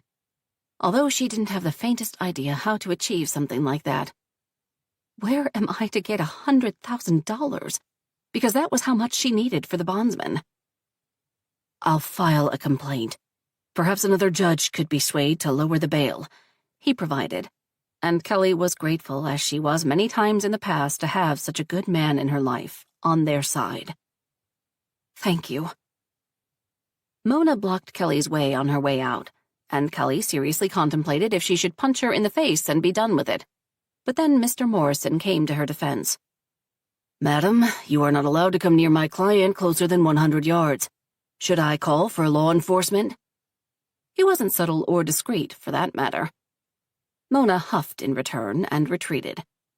Honestly, Kelly didn't waste 2 seconds thinking of her, since she had more pressing issues on her mind, and after thanking Mr. Morrison one more time, she rushed home. Kelly gathered all the money she had in cash, and after calculating the sum that was in her bank account, she realized how screwed she really was. She barely had 10% of the 10% needed. By this rate, if she waited for her paychecks to save money, she would get Dan out in a couple of years. She started looking about the house, calculating what she could sell and at what price to collect the money. As she stressed, someone started ringing her doorbell. "Nothing is sacred to them," she grumbled. It wasn't enough the reporters were abusing her in front of the courtroom. They did the same in front of her house as well. As she fumed, her surprise was that much greater to discover Martha on the other side of the door. "Martha!" she exclaimed. They embraced. "What are you doing here?" she inquired, ushering her inside. Not that she minded. It was good seeing a kind, friendly face for a change. "I heard on the news what happened, and I came to see you." "I'm glad." "How are you holding up, dear?" Martha asked with concern. "I'm not. I don't have the faintest how I will gather that much money." She couldn't believe the judge did that to them. It wasn't enough the whole town marked him as this monstrous killer. The judge, with his ruling, practically confirmed what everyone believed, that he should stay inside because he was too dangerous. No matter how heartbreaking it sounded, Kelly thought it was better David passed, to not see what was happening to his son. Martha shook her head. "Everyone went mad. That is the only explanation." They sat in the kitchen as Kelly made them some coffee. "I'm worried what will happen to Dan if he's forced to spend more time in jail." Seeing him today, so cold, impassive, made her that much more determined to get him out. "That's why I came, actually." Kelly turned from her task to look at her friend. "I want to help." Martha took out a check from her purse and placed it on the table. Frowning, Kelly approached the table and took the check. She immediately started shaking her head. "Martha, you know I can't accept this." It looked like Martha was dipping into her savings, and Kelly couldn't allow her to do that. "Dan is the closest thing I have to a child. You know that," Martha said sternly. "So you will take this. You must, and you will get that boy out." Kelly felt like crying. This was the kindest thing anyone had ever done for her family, probably in forever. She hugged the other woman with all her might. "Thank you, Martha." Kelly knew she should probably offer something more, but she was so overcome with emotions she lacked words. With Martha's help, Kelly started selling some other possessions to gather the money. She had to go and pawn her wedding and engagement ring, and also a necklace she got for a 10th anniversary from David. She cried herself to sleep, losing those mementos from her husband, but she knew it needed to be done. Plus, she vowed she would be returning for them after she saved Dan. That was the only way she could part with them in the first place. The next day, Martha had returned home because of work, and Kelly was saddened to see her go. She was of immense help to Kelly. "Stay strong, honey," Martha advised. "I will," she replied. Maybe in some distant future, when all of this was over, she would allow herself to fall apart. Yet for now, she had to stay strong. She had no other choice. As she said goodbye to Martha, ignoring a few reporters that camped in front of her house, Kelly returned inside and thought of Dan. Glancing at the time, she knew he was about to call her. It was true it was expensive to collect call and speak with someone inside a jail. However, it was worse to go in person, especially now when she had to mind her scent. So although it was breaking her heart, she couldn't see him. She knew it was for the best in the long run. When her phone rang, her heart jumped a little. After she accepted the call, she waited for her son to say something, but he didn't. "Hello?" She feared the line broke. "Hello, Mom." "Dan," she sighed with relief. "How are you?" Once again, she started with that stupid question. "Good." Like she really expected he would say anything else. "I'm sorry for what happened." "It's not your fault the judge decided to put a bail so high." "I'll need a little bit of time, but I will collect the money," she reassured him. "It's all right, Mom. I understand." She hated how he sounded. His tone was so dull it made her blood ice cold. She had to get him out no matter what because she couldn't let him suffer like this. "I promise it will be just a few extra days and then you'll be coming home." "All right," he said, then added after a short pause, "I have to go. there's a line for the phone. Okay. Stay safe, and call me tomorrow. I love you. The call ended. She closed her eyes for a few moments, allowing herself to feel all the fear, panic, desperation that was collecting inside of her since this nightmare started. She pushed everything back down. Kelly had to get Dan out tomorrow. He didn't have a few days, she realized, not with his disorder. The jail completely ruined his progress, and she started to fear the worst listening to him speak now. It was so easy to slip into despair while being locked up. She knew that better than most. So she had to do her best and get him out before he became suicidal, or even worse, genuinely homicidal. Please, God, don't let it come to that. Save him. 22. Kelly went to every bank in town trying to secure some kind of loan. She knew it was a long shot, but she hoped someone would grant her any amount of money. She was still short, and because she was desperate and felt like she was running out of time, she deemed this her best option. Unfortunately, so far, all had turned her down. That was not her only plan, of course. She placed her car for sale. It was a gift from her father. The old muscle car that nowadays broke more often than would drive properly, but she always loved it. However, not knowing how long it would take for it to be sold, she started visiting banks. It wasn't like the neighbors were lining up to buy it from a notorious mother to an even more notorious son. That very morning, when she was taking out trash, she heard Lisa speaking to another neighbor, saying she felt much safer now because that murderer was finally behind bars. As of recently, Lisa promoted Dan from being a delinquent to being a murderer. Kelly felt like punching her in the face with a trash can lid. Those two women were unaware of her presence, of course, and really indulged in gossip. Naturally, both women confessed they knew since Dan was little how he wasn't normal and predicted something like this would have happened. Unbelievable. Not being able to stand such hate for much longer, Kelly marched inside her house, then went in search of money. She was a woman on a mission. No matter what those women thought, Kelly was bringing her son back home no matter what. I'm sorry, Mrs. Carlson. However, after reviewing your application, I have to decline it. We can't grant you another mortgage. How about a small credit? Do you have any other assets? No, Kelly replied reluctantly, knowing how this conversation was about to end. She heard it over a dozen times in mere hours. I'm sorry. Please, there must be something. Kelly wasn't too proud to beg. At the same time, it wasn't like clerks were there to perform miracles. Not wanting to make it even more uncomfortable for the young man, Kelly left the bank, trying to figure out where to go next. Oh, what's the point? The only way the bank would ever give her the money was if she robbed it, she tried to joke. Lost in thoughts, she didn't look where she was going and almost collided with a man and woman who were walking hand in hand. It was none other than Casey and Michael Brown. Oh, crap. Since she couldn't quite walk through them, she did the only civilized thing. Hello, she greeted in a small voice. Apparently, that was the wrong thing, because the spouses narrowed their eyes at her. It was uncanny how they had the same mannerisms.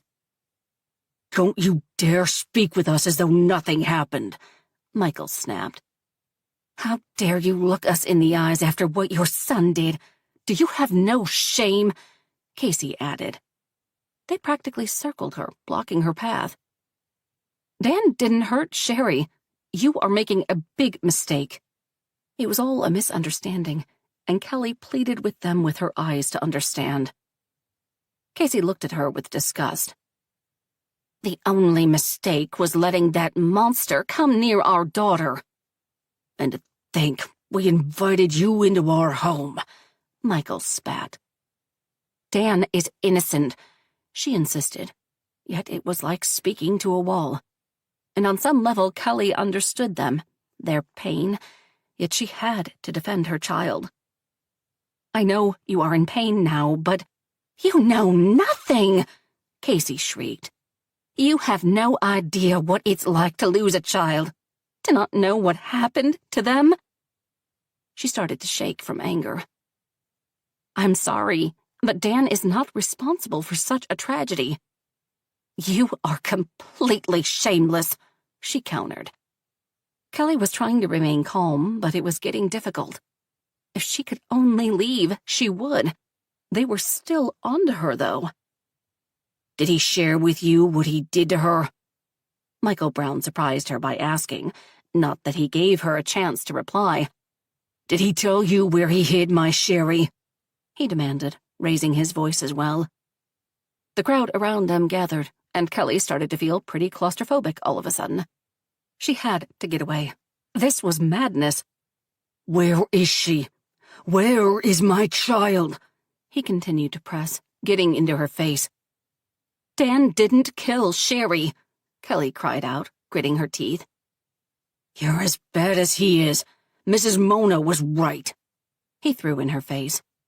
That rattled her further. Kelly should have known Mona wouldn't waste such an opportunity to turn these people against her, not that they needed much convincing. They decided they didn't like her or Dan even before they had a chance to meet them. "Mona is a poison, and she clearly affected your judgment. She hates me," Kelly defended, although she really shouldn't have bothered. Mr. and Mrs. Brown were so wrapped up in their own grief, desperation, anger, that they wouldn't listen to anything she had to say.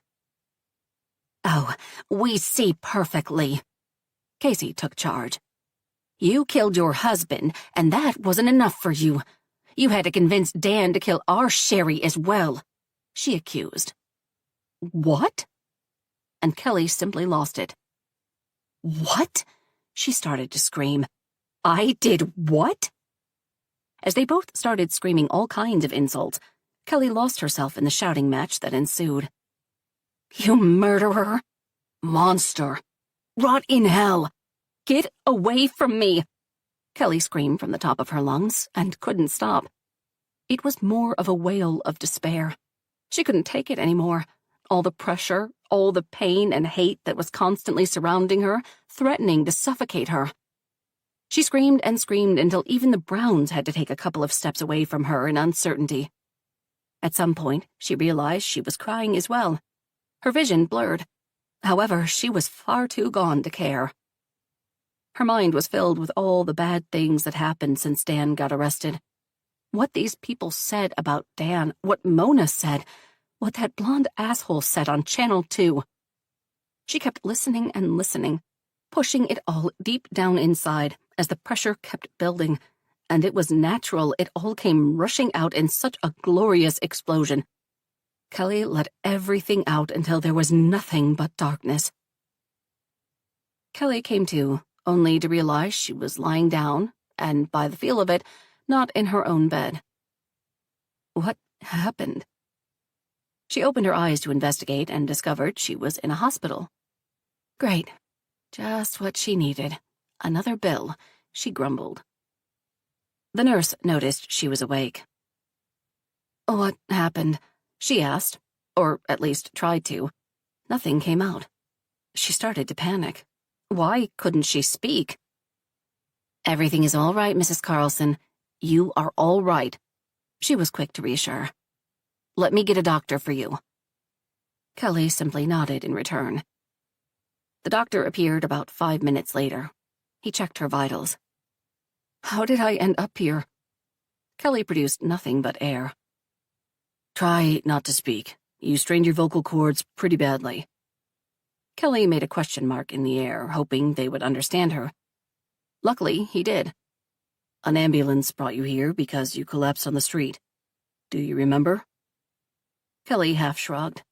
She remembered arguing with the Browns, and that was it. "The bystanders reported you were screaming and acting erratically." Maybe a little. How to convey it to the doctor she was provoked. The last thing she needed was to end up in the rubber room. Kelly frowned as she tried to say something. Her throat hurt like hell. Then she remembered her phone. She started to mimic, and the nurse gave it to her. She started typing. "I was provoked. The Browns kept calling my son a murderer. A monster. I just couldn't take it anymore. She turned the screen so the doctor could read what she wrote. "I see," was his reply. It was perhaps all in Kelly's imagination. However, it looked like the doctor was a bit sympathetic toward her. "Mrs. Carlson, I would like to keep you overnight, just in case." Kelly nodded and mouthed a thank you. Suddenly, she felt beyond exhausted to protest. She was sure the nurse gave her a mild sedative because she drifted into dreamless oblivion that was so peaceful Kelly wished she could never wake up. She was discharged first thing in the morning after having a small chat with the resident psychiatrist. The woman recognized Kelly wasn't insane, simply overwhelmed, and sent her home with a plea she should really speak with her therapist. Kelly wanted that too. Unfortunately, she couldn't afford it at the moment. When she returned home, almost 24 hours after she left it, so full of hope she would get the money needed for Dan, she realized she achieved nothing. Unfortunately, there was another surprise waiting for her there. "What the hell?" she whispered to herself, since her throat still felt a bit sore, so she was pretty much restricted to curse in her head only as she watched her front lawn. The space in front of her house was completely trashed. Even the flowers were pulled out from the ground. I hope the roses gave them hell. Also, someone stomped the snowy lawn in shapes and sprayed it with hose water to freeze in place. The shapes were actually letters, and they spelled the word murderer.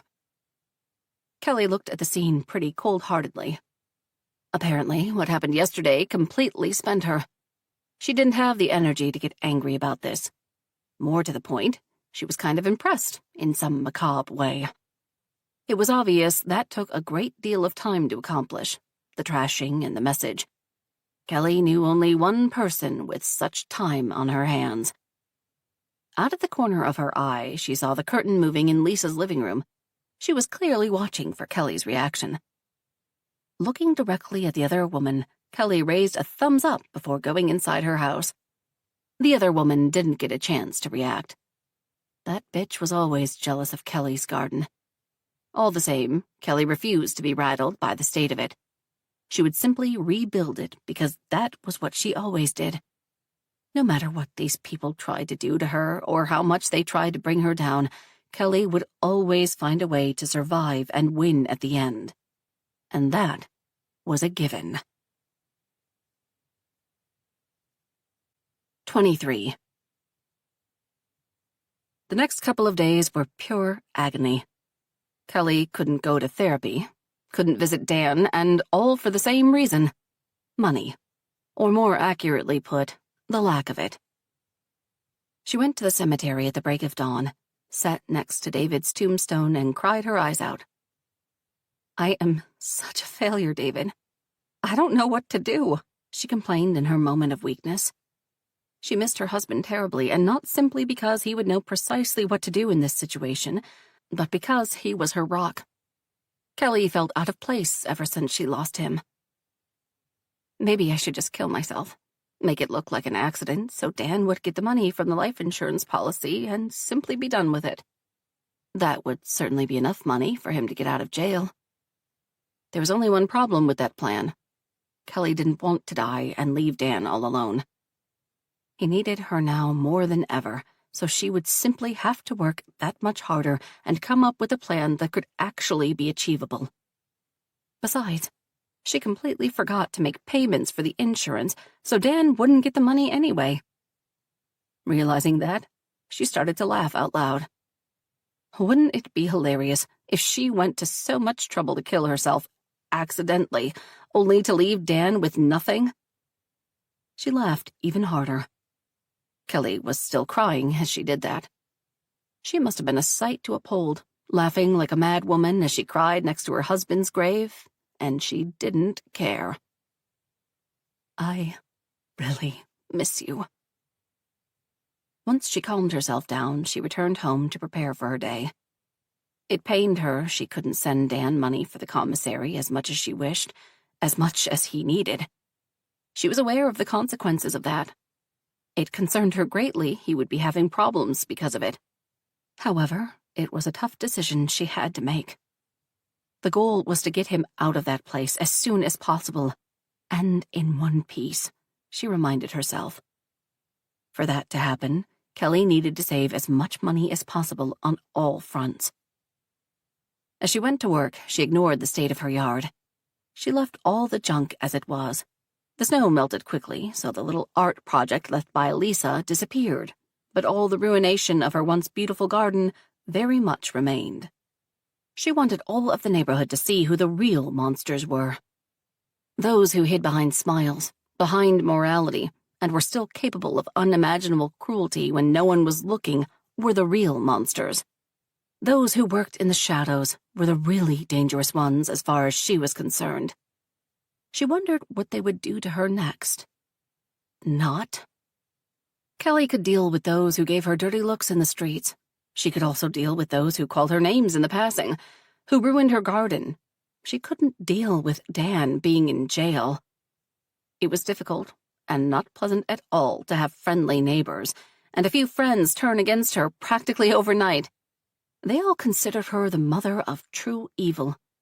Their eyes were constantly accusing her, showing her how unwelcome she was. It was as though they were always silently asking her, "How could you raise that?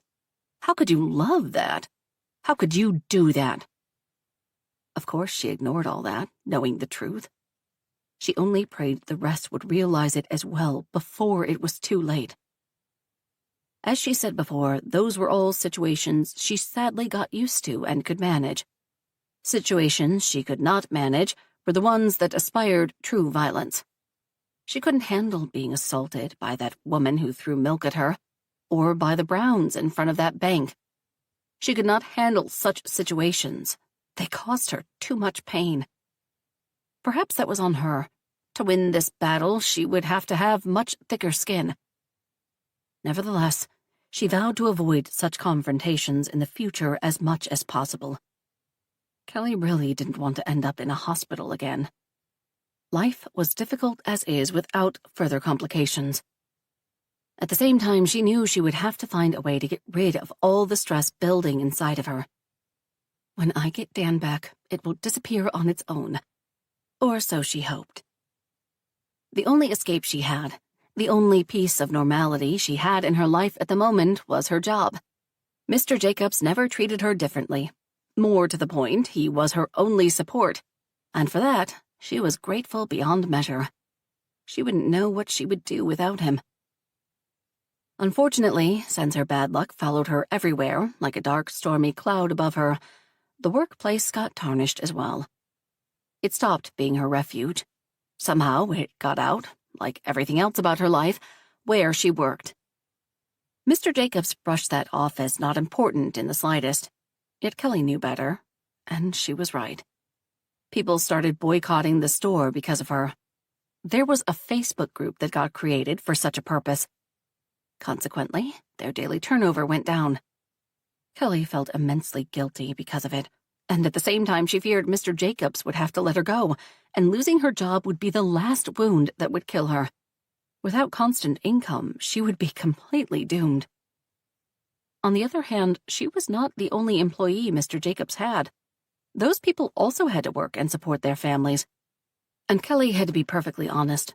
The rest of the staff at the hardware store were cordial with her. If some of them thought anything bad about her or her son, it was never shown. Kelly liked to believe they were like that because they got a chance to get to know her. See, she wasn't some cold-blooded killer that raised another. However, if this experience taught her anything, it was that a person could never know what was inside someone else's head or heart. People she held dear turned on her at the first whiff of a scandal, so she remained wary, fully knowing the workers' attitude could change in a second, in a flash, if something happened. As in if Mr. Jacobs had to cut their paychecks because of the lack of traffic. They would certainly blame her, turn on her if that happened. Maybe that was a bit cynical of her, yet it was still true. Mr. Jacobs was tense all the time as of late, and Kelly knew she was the only one to blame for that. At the end of her shift, she went in search of him. She found him inspecting some papers, probably bills. He was deep in thought, his frown perpetual. "Hey, Kelly, Do you need anything?" he asked once he noticed her. "I'm so sorry, Mr. Jacobs," she said instead of answering his question. Kelly didn't have to specify for what she was apologizing for. The store had been completely empty for more than an hour, and those people who entered came in merely to yell at her, try to shame her for even breathing. Something like that hasn't happened since she started working. The store never lacked customers, yet with all the media attention, things escalated on all fronts. And it was all Kelly's fault the hardware store got such unwanted attention. Some started blaming Mr. Jacobs for keeping Kelly around. He waved with his hand. "This will all blow over soon." Let your mind drift gently with the melody, as if carried by a soft breeze across a quiet night.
People tend to get a bit crazy, caught up in the mass madness, but it won't last.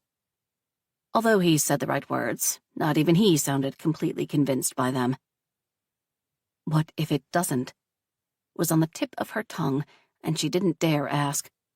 Kelly couldn't afford to lose this job, and at the same time she couldn't be responsible for the ruination of this store as well.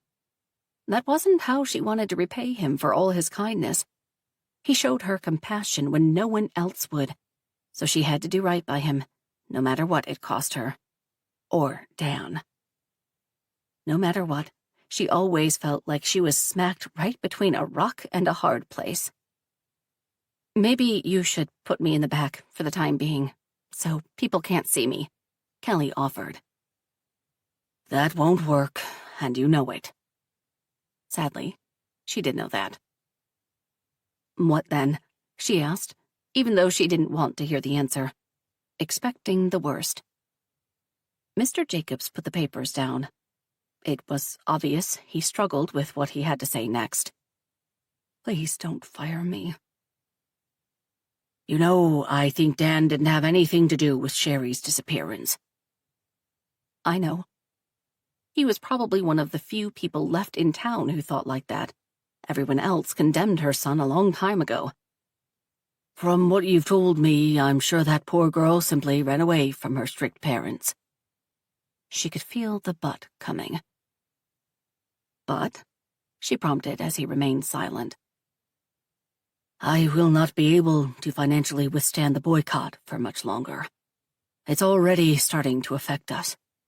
If we start to lose more business—" He stopped abruptly, shaking his head.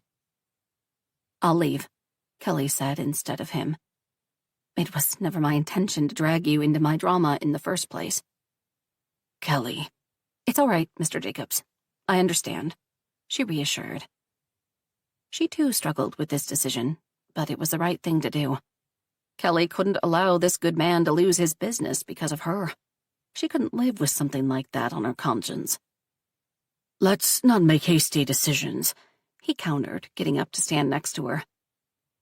"For now, everything stays as is. I will not let some minority force my hand," he said with conviction. Kelly didn't feel the need to point out it was not a minority at play, but a vast majority. "I still believe this will all blow over, and soon." She sighed with relief. She would keep her job after all, for however long that lasted. Kelly nodded in return, overcome with emotions. Once again, Mr. Jacobs saved her life. She really appreciated everything he said, and she hoped it would all blow over as he believed. At the same time, she had to be realistic. There was a huge chance this wouldn't blow over, and then she would be completely screwed. What else was new? 24. Kelly continued to work hard, mind her own business, however hard that might be, and all in effort to distract herself from all the bullshit that was happening around her. That included the media persecution, the boycott, the all-around hate toward her family. Dan's absence was the hardest to ignore, though. Not that she tried. That was her biggest motivator, which pushed her forward to do her best and collect those $100,000 that could assure his freedom until the trial. It was her constant fear she wouldn't be able to gather money on time before something happened to him in that horrible place. She couldn't escape vivid images inside her head. "Don't think about it," she snapped at herself. Sadly, that was easier said than done. As any mother put in such an unimaginable, horrible situation, Kelly was constantly worried, stressed about Dan and his well-being, about money, about losing her job, basically about everything. She felt like every day there was a new catastrophe that demanded her attention, a new fire she had to extinguish. For once, she wished to hear some good news. It would be a nice change of pace to not be bombarded by all the bad all the time. Not to mention how the media kept fueling people with hate for Dan. All day long they reported about Sherry. Her friends were interviewed to show she was an exemplary student, friend, daughter. And Kelly really didn't mind that. It was all true. And that would be fine if they didn't try to demonize Dan at the same time. The things she heard about her family in the last couple of days were downright lies. She couldn't believe none of the participants batted an eyelash while saying all those monstrosities. Some kinds of experts, analysts were invited to speak about Dan as though they were qualified to do so. Those who never met him, or her for that matter, spoke loudly, judged them, accused them. It was complete madness. People she didn't know or cared to know for that matter claimed to be her closest friends and confidants. For their 15 minutes of fame, they spoke all kinds of filth about her. And the news reporters simply ate that up with relish. It became so bad, Kelly had to close all her social media accounts. On every platform, there were stories about her. People shared articles, videos, with their personal comments that were so hurtful, so damaging, Kelly feared for the entire nation's humanity. Where is innocent until proven guilty? That was nothing but a dream. Something else was the reality. People on Twitter wished her to rot in hell. So-called friends wrote all kinds of vulgarities to her own Facebook wall. All around her, horrible things were posted, shared, commented on about Dan and her. Not even David got spared. It was heartbreaking reading what people wrote about him. There was a new rumor going around that Kelly killed David out of jealousy. They were such a depraved family that they all copulated among themselves, so battling for her son's attention, Kelly had to eliminate the competition. Reading that almost broke her. She felt like locking herself inside her room and never coming out. She couldn't believe people or what they were capable of. How could they say something like that? She cried all night, not being able to stop.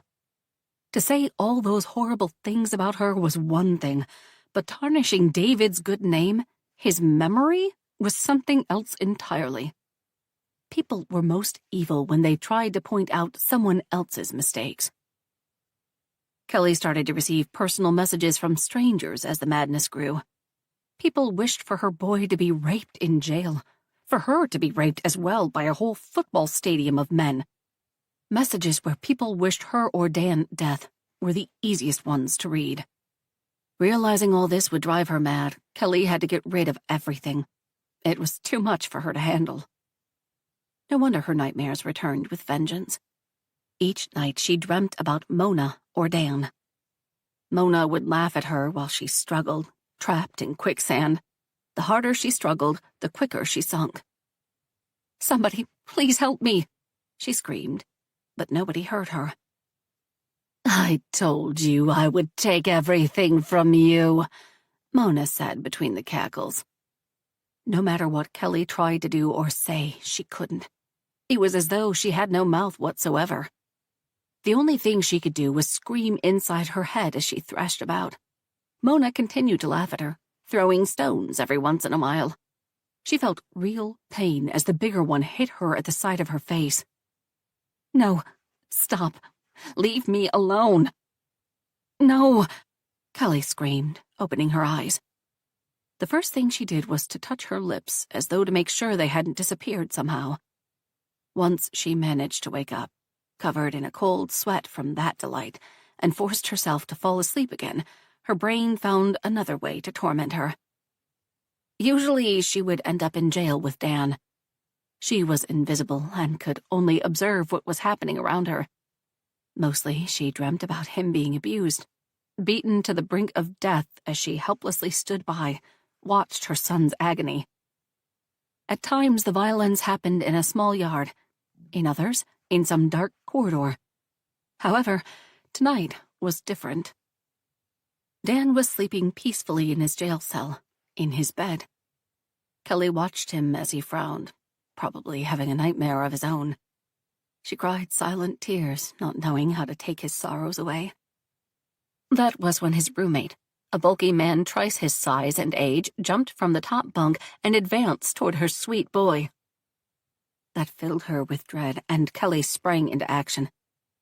"Dan, wake up," she shouted, and he couldn't hear her. She wanted to shake him up since he needed to defend himself, and her hand passed right through him as though she was nothing more than a specter. And then she ran out of time. The other man was upon him, and he used a pillow to strangle him. "No!"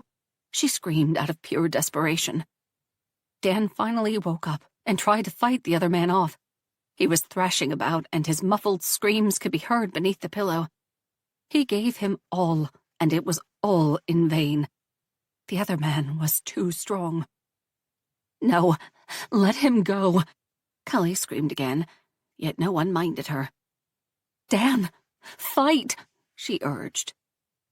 Sadly, he was getting more and more sluggish, losing energy.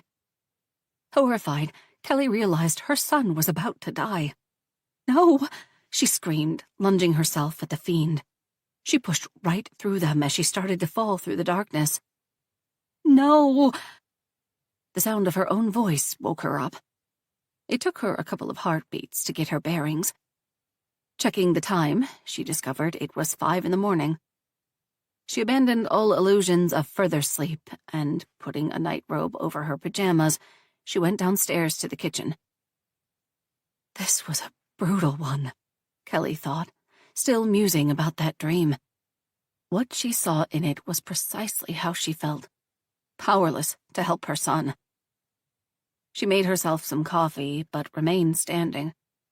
She couldn't go on like this indefinitely. Kelly realized she would go completely mad, if she wasn't already, if she didn't find some way to release herself from all this pressure. Having a magic lamp with a genie would solve all her problems. All joking aside, she knew how the nightmares, insomnia, were her body's way of telling her she needed help.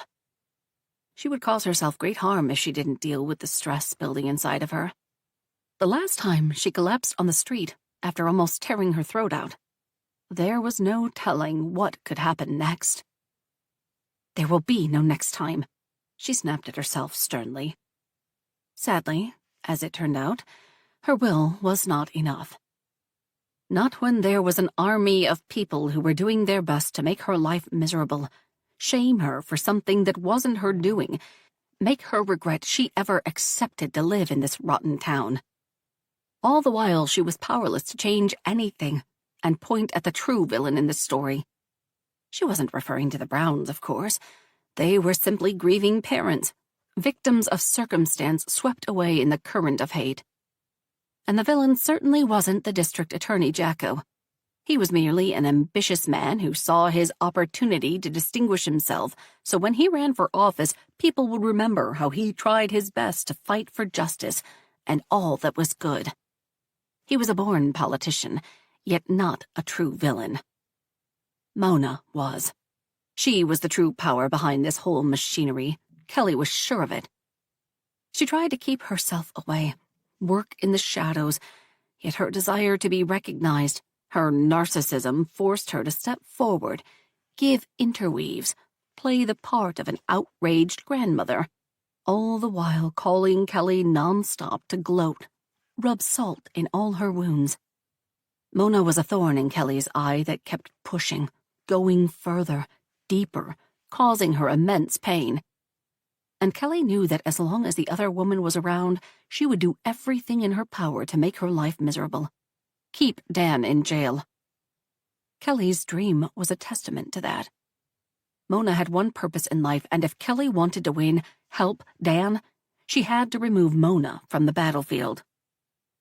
Even if they managed to discredit Mona as a witness for the prosecution, she would continue to attack Kelly and Dan by any means necessary. She would keep coming no matter what.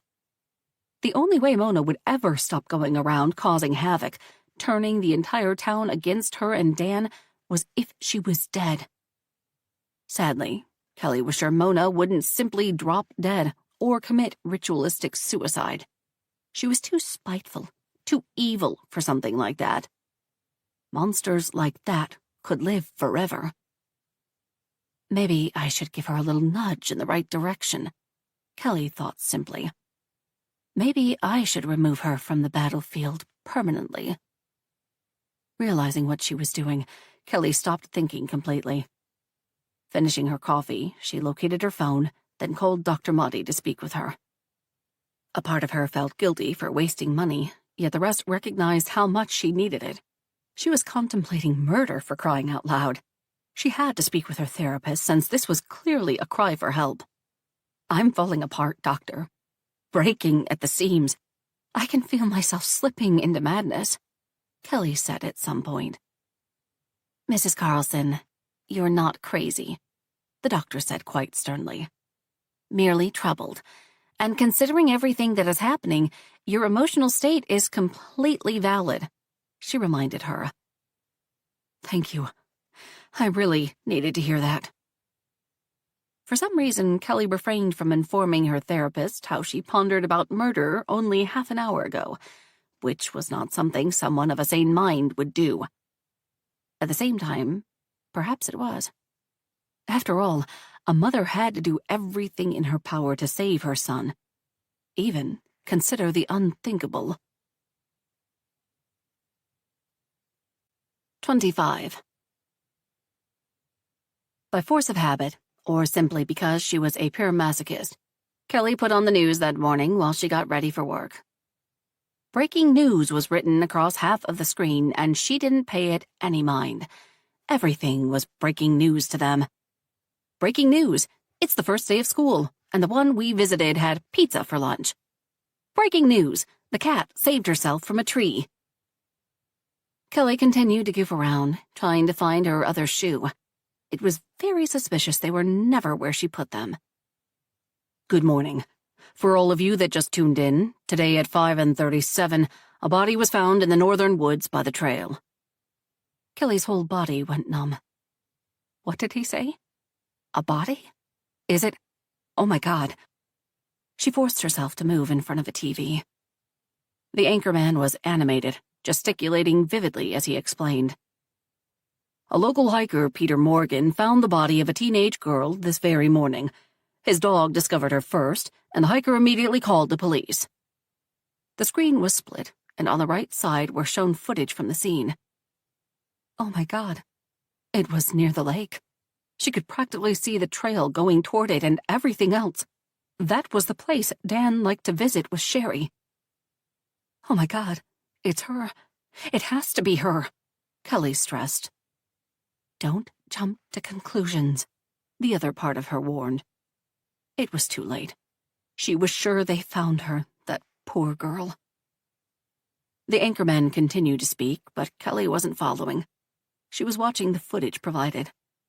The whole area was closed off with yellow tape, and police officers were everywhere, clearly trying to prevent the reporters from getting too close. They still managed to capture everything. As she watched, the coroners wheeled out the body wrapped in a black bag from the woods and placed it in the emergency vehicle. Was that really what we were all reduced to? A body in a black bag? She remembered Sherry walking around this very room, laughing, teasing Dan about something, and it brought tears to Kelly's eyes. In all this madness, in all this struggle to save her son, Kelly forced herself to ignore something heartbreaking. And that was that a life was lost. Life of a beautiful, smart, and kind girl. Oh my God. She sent a silent prayer for Sherry, wiping the tears from her face. Kelly had no idea how she would break the news to Dan. He was already in so much pain, she feared what he would do when he heard about this. I guess I will find out. Because it wasn't like she could hide it from him. She only hoped she would be the one telling him before he learned some other way. We still don't know the identity of the girl that was found this morning. It was Sherry. It had to be her. But this news house discovered that the body was in a pretty mangled state, which could make identification harder. Oh my God. That was simply horrible. The police commissioner refused to give a statement. We don't have a confirmation if the body of the dead girl is in fact the missing local girl Sherry Brown, who, we remind you, went missing 2 weeks ago. He touched his earpiece. We are going live at the scene now where our reporter Clark Johnson is waiting for us. Clark, can you hear me? Kelly turned off the TV. She'd heard enough. Checking the time, she cursed. Trying to block all the thoughts that were rushing through her head, she finally found the other shoe and went to work. With everything else that was going on, the last thing she needed was to be late for her shift. At the same time, it wasn't like customers were lining up on the street to come to the store. Still, it was a matter of principle. Mr. Jacobs deserved better from her.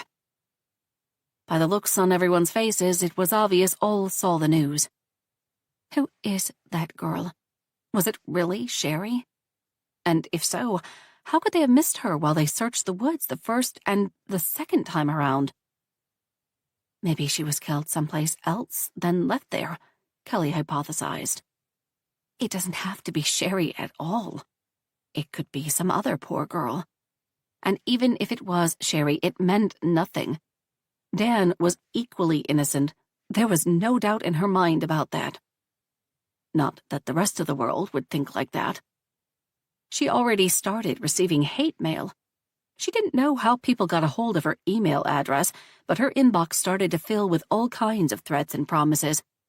She started to erase all of it without reading. A couple of emails she did open were enough for her to get the gist, but then she remembered Mr. Morrison advising her to keep everything so they could have it as evidence. Although Kelly didn't see a point of it. It wasn't like she planned on suing every person who sent her a threat. She kept everything. This turned out to be one hellish morning. Oh, God. She knew it was completely horrible of her, but she wished that body had not been discovered that morning. It would help them immensely if it was found after Dan's trial. Sadly, life didn't work like that. Instantly, she reprimanded herself for having such thoughts. That poor girl was someone's daughter, and her family deserved to know what happened to her. Kelly's feelings could not be more important than theirs. At the same time, that didn't mean Dan's life wasn't about to become 100 times harder.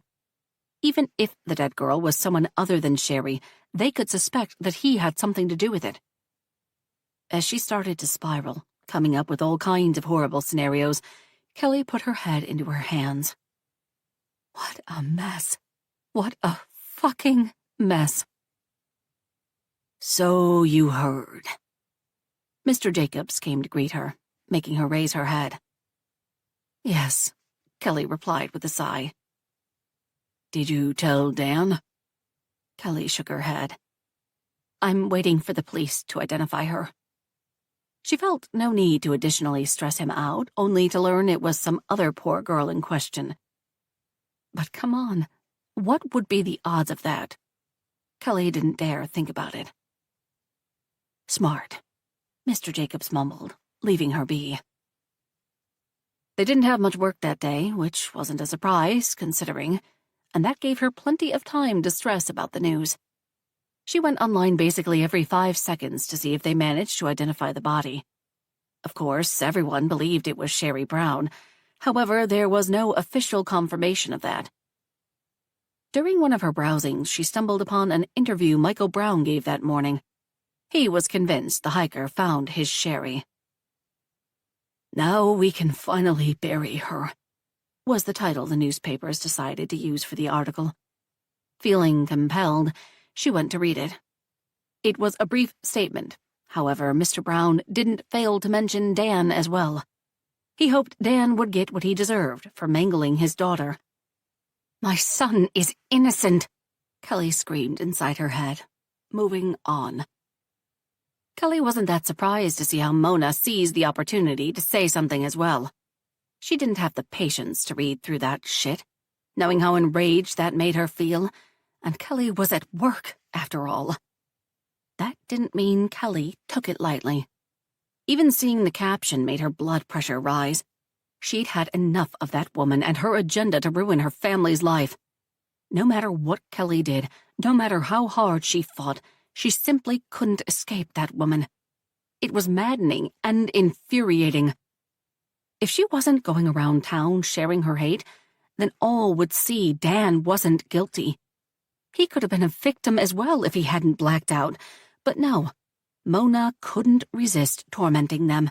So she went on TV, gave interviews for the papers, all the while fueling people's desires for scandals, for the macabre.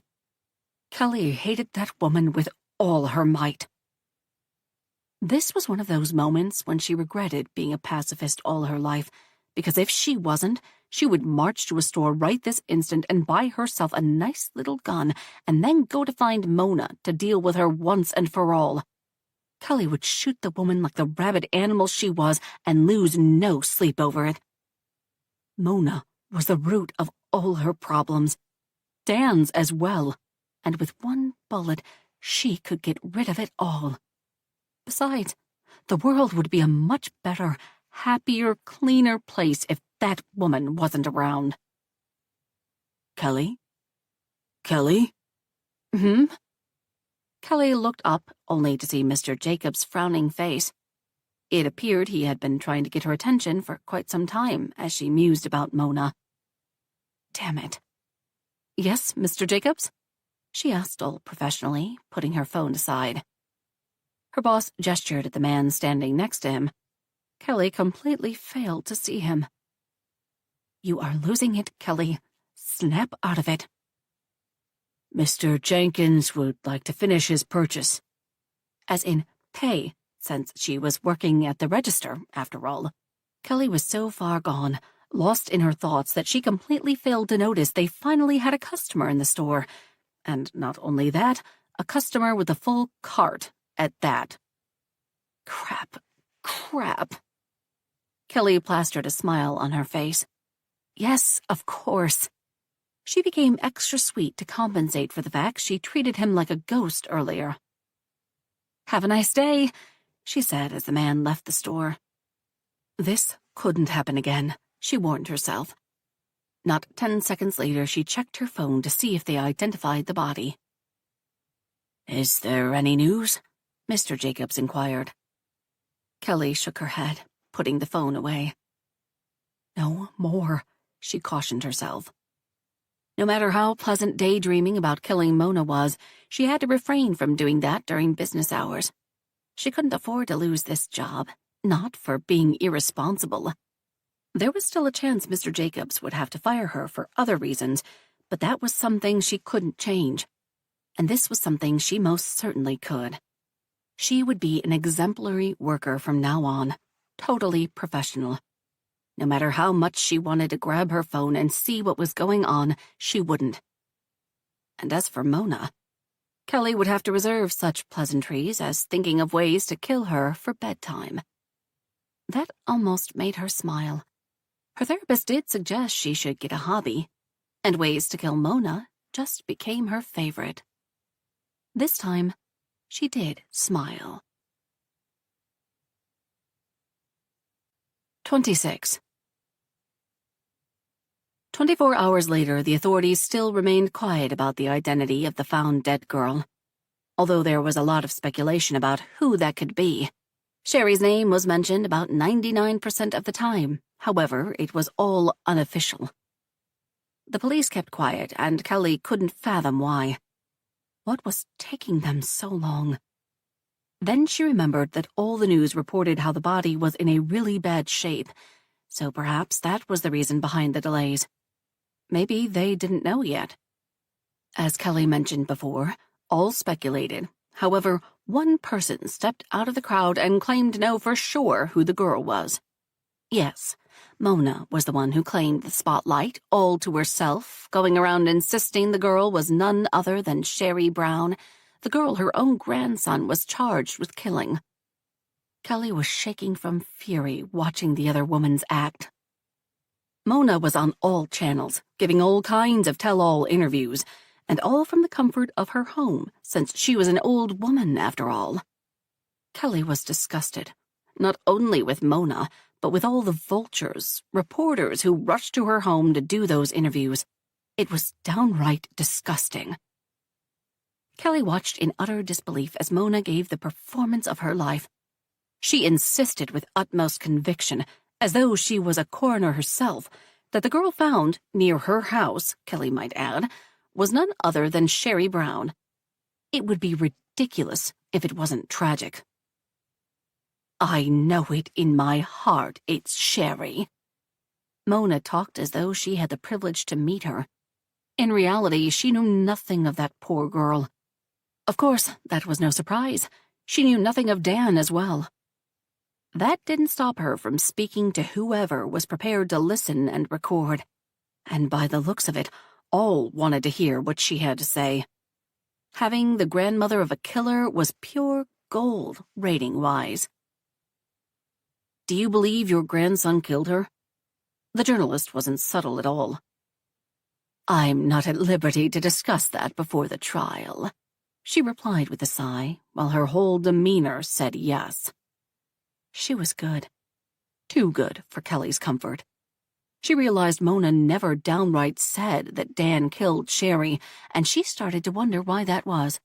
She had no problem saying other things that were complete lies. Why was this different? Kelly knew that wasn't out of the goodness of her heart or because she had moral issues with it. Something else was at play, and Kelly planned to discover what. That woman took 2 men from me. First my son, and then my grandson. Mona continued her charade.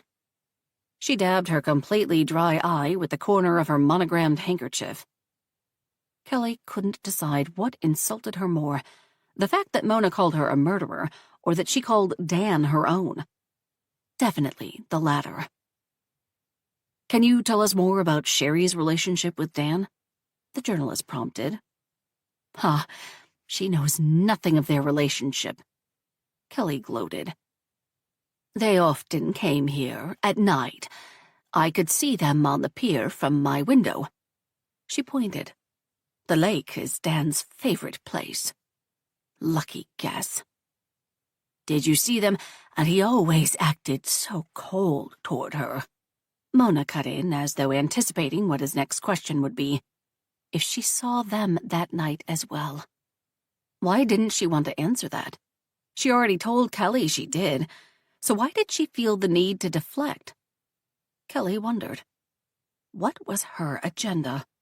Because Kelly knew that woman had one. Mona kept droning on and on how she could plainly see Dan wasn't with Sherry out of love, out of any kind of affection for that matter. Although she hinted a lot, she suspected Dan did the deed. She never specifically said it. That was very cunning of her. Kelly's blood boiled listening to the other woman paint such a picture of her son. He wasn't the sociopath she presented him to be. Mona was a true sociopath. Her performance right now was proof of that. The way she could speak about such things so freely with a modicum of emotion was eerie.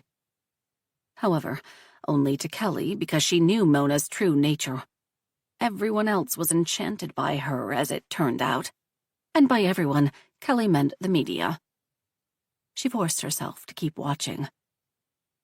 From an early age, Dan was prone to violence. Mona made a pause as though having difficulty speaking about it. Her acting skills really were flawless when she wanted them to be. But instead of disciplining him, Kelly kept encouraging him. "What?" Kelly yelled at her TV. "Some women don't deserve to be called mothers, and Kelly is one of them. She is, a terrible mother to that boy," she announced. "What?" Kelly knew she was repeating herself, but it couldn't be helped. This woman rendered her speechless. Although all these years dealing with her, something like that should be impossible. "If Dan is the killer, it's only because she made him into one." "That's enough," Kelly shouted again to no one in particular, getting to her feet. She'd had enough of this shit, of Mona in general. The journalist looked a bit startled by that statement. Kelly turned the TV off. She'd heard enough. More than enough. Kelly marched to the kitchen, and after packing the entire content of her fridge in a bag, she got into her car and drove straight to Mona's estate. Kelly was about to show that witch precisely what she thought about her interviews. It was a load of garbage, and it should be treated as such. How dare she? Kelly fumed. Kelly couldn't believe Mona dared to say all that, which was stupid of Kelly when she thought about it. Mona had no boundaries whatsoever. There were no limits to her cruelty. And although Kelly knew she could not be affected by that woman's words, she was. Saying all those things about Dan, who was the sweetest boy imaginable, was nothing less than a sin. I turned him into a murderer? It was insane how that woman had no scruple and would say absolutely anything to achieve her goal. And what was her goal precisely? Apart from punishing them for defying her, who could say? Mona was insane, so anything goes. Who knew what she concocted in that brain of hers to justify her actions? Reaching the gate, Kelly knew it was locked. That didn't make her slow down, but hit the gas pedal even further. Since she couldn't simply ring on the intercom and ask an audience with Mona, Kelly decided to break inside. The gate looked sturdy enough. However, Kelly believed her fury plus her car's speed would be enough to break it. She started screaming as she reached it. Her heart pounded like crazy. The adrenaline completely filled her body.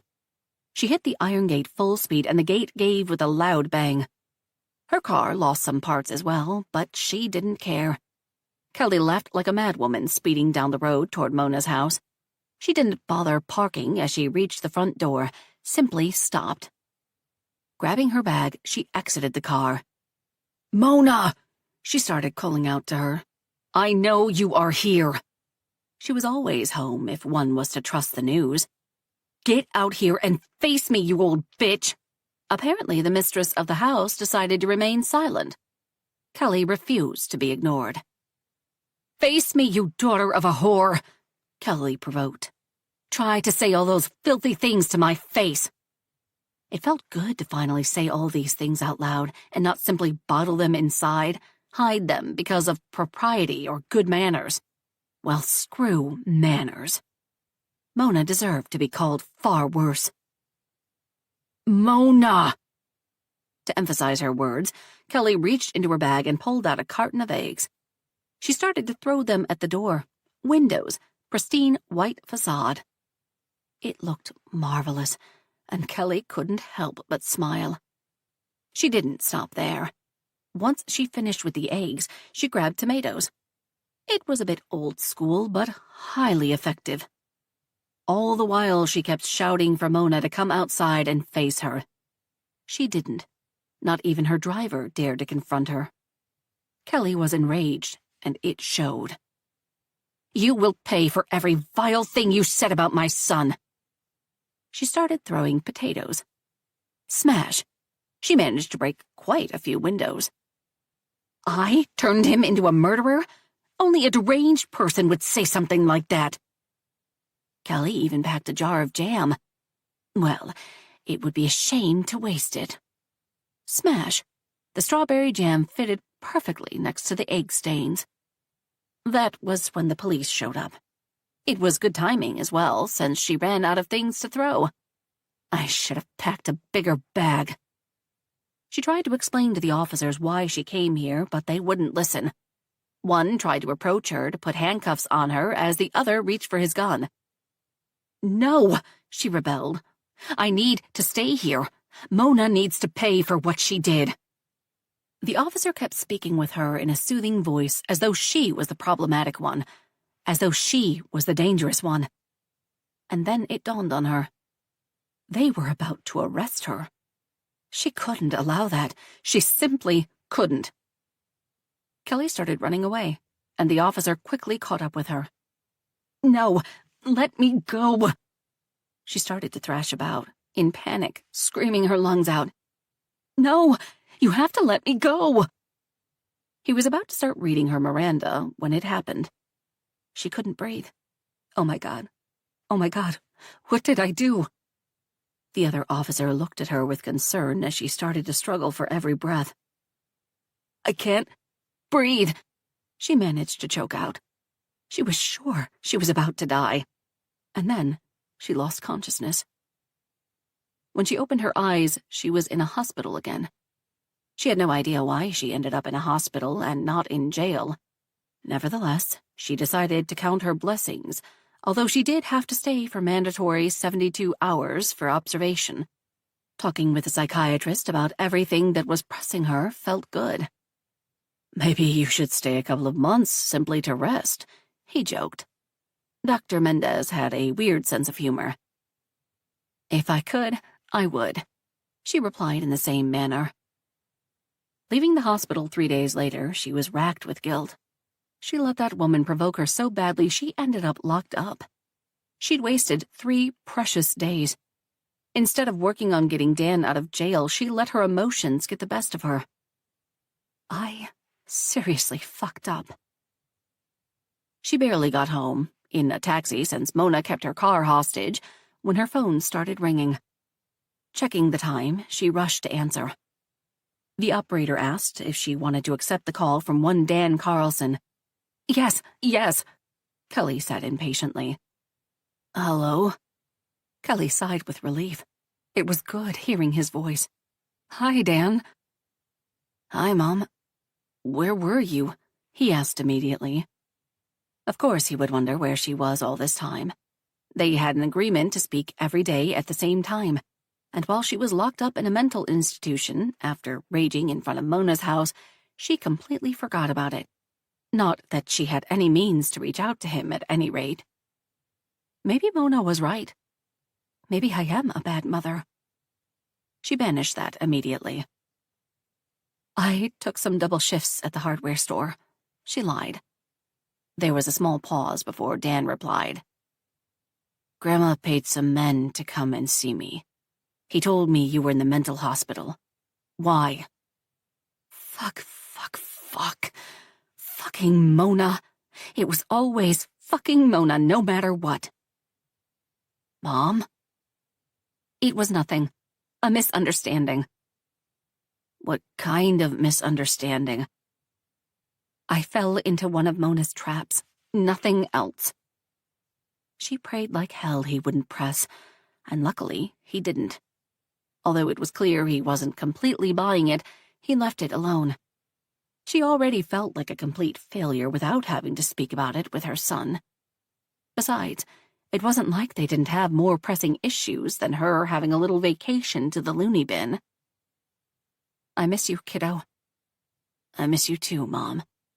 And as for Mona, Kelly was already plotting how to repay her for all her kindness. 27. With a little help from Mr. Morrison, Kelly managed to get her car back. She felt like shouting victory from the top of her lungs. It wouldn't be a good look on her when she was trying to present herself as a normal, sane, civilized human being. However, the feeling as though she won a lottery persisted. It was a small win, however, a significant one. Mona didn't win this time around, and that proved there was still justice in the world. Mona didn't request Kelly to pay the damages made on the gate or the house itself, which Kelly found beyond strange. It was true that woman didn't need money. However, that was not the point. Mona knew Kelly struggled, so why didn't she demand payment for the damages done? And there were a lot of them.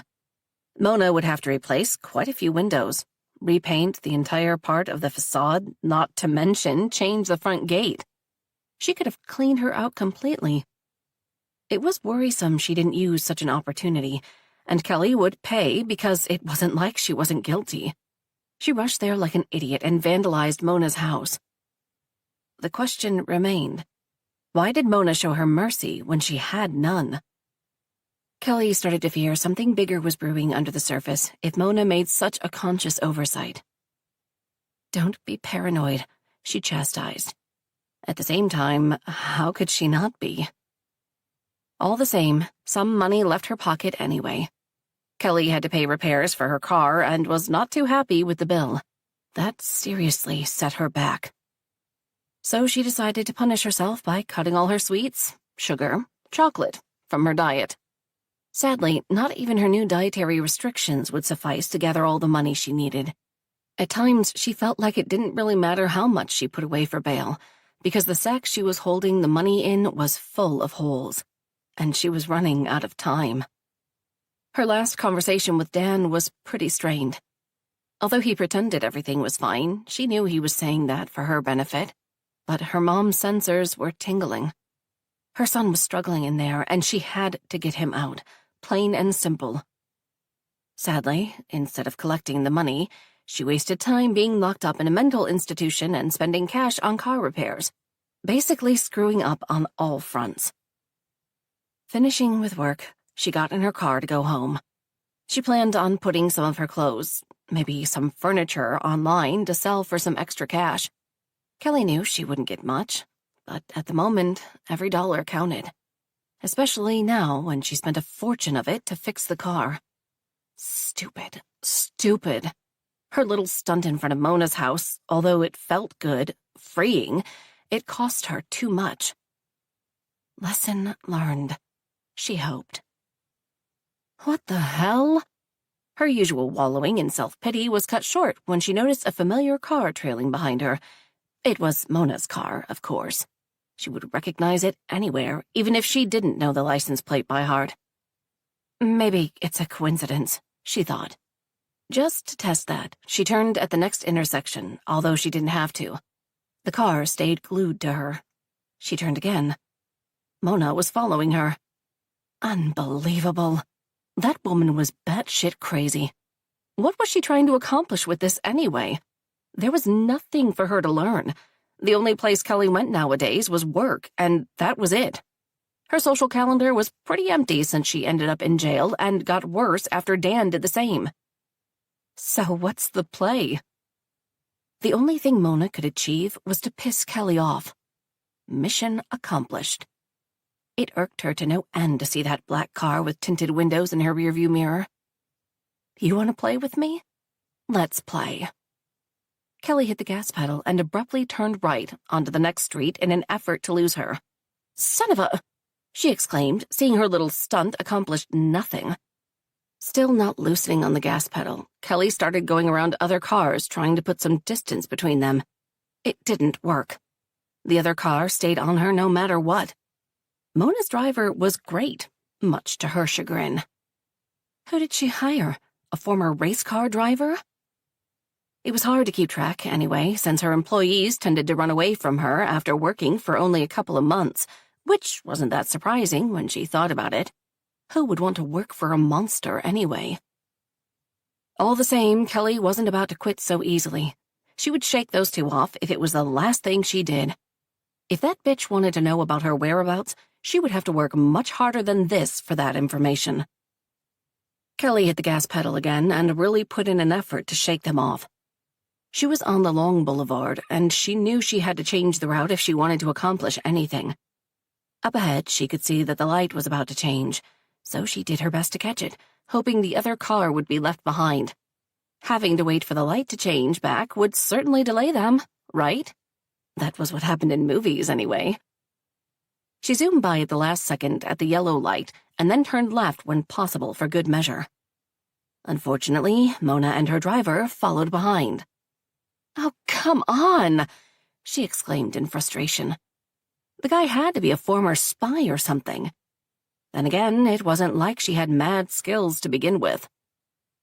Kelly started turning left and right at random, and she thought she managed to shake them off when a very distinct car with rotational lights fell behind her, advising her to stop, as though she had a choice in the matter. Oh no. The last thing she needed today was to be pulled over by the police. Whenever Mona was involved in Kelly's life, she ended up screwed. "When will I learn?" she chastised. Parking at the curb, Kelly could see Mona's car driving by, and although she couldn't see the other woman, Kelly knew she was grinning. An officer started approaching her, so Kelly rolled her window down and waited patiently for the inevitable. "License and registration, please," he said. She instantly obliged, offering a small smile. "Here you go, officer."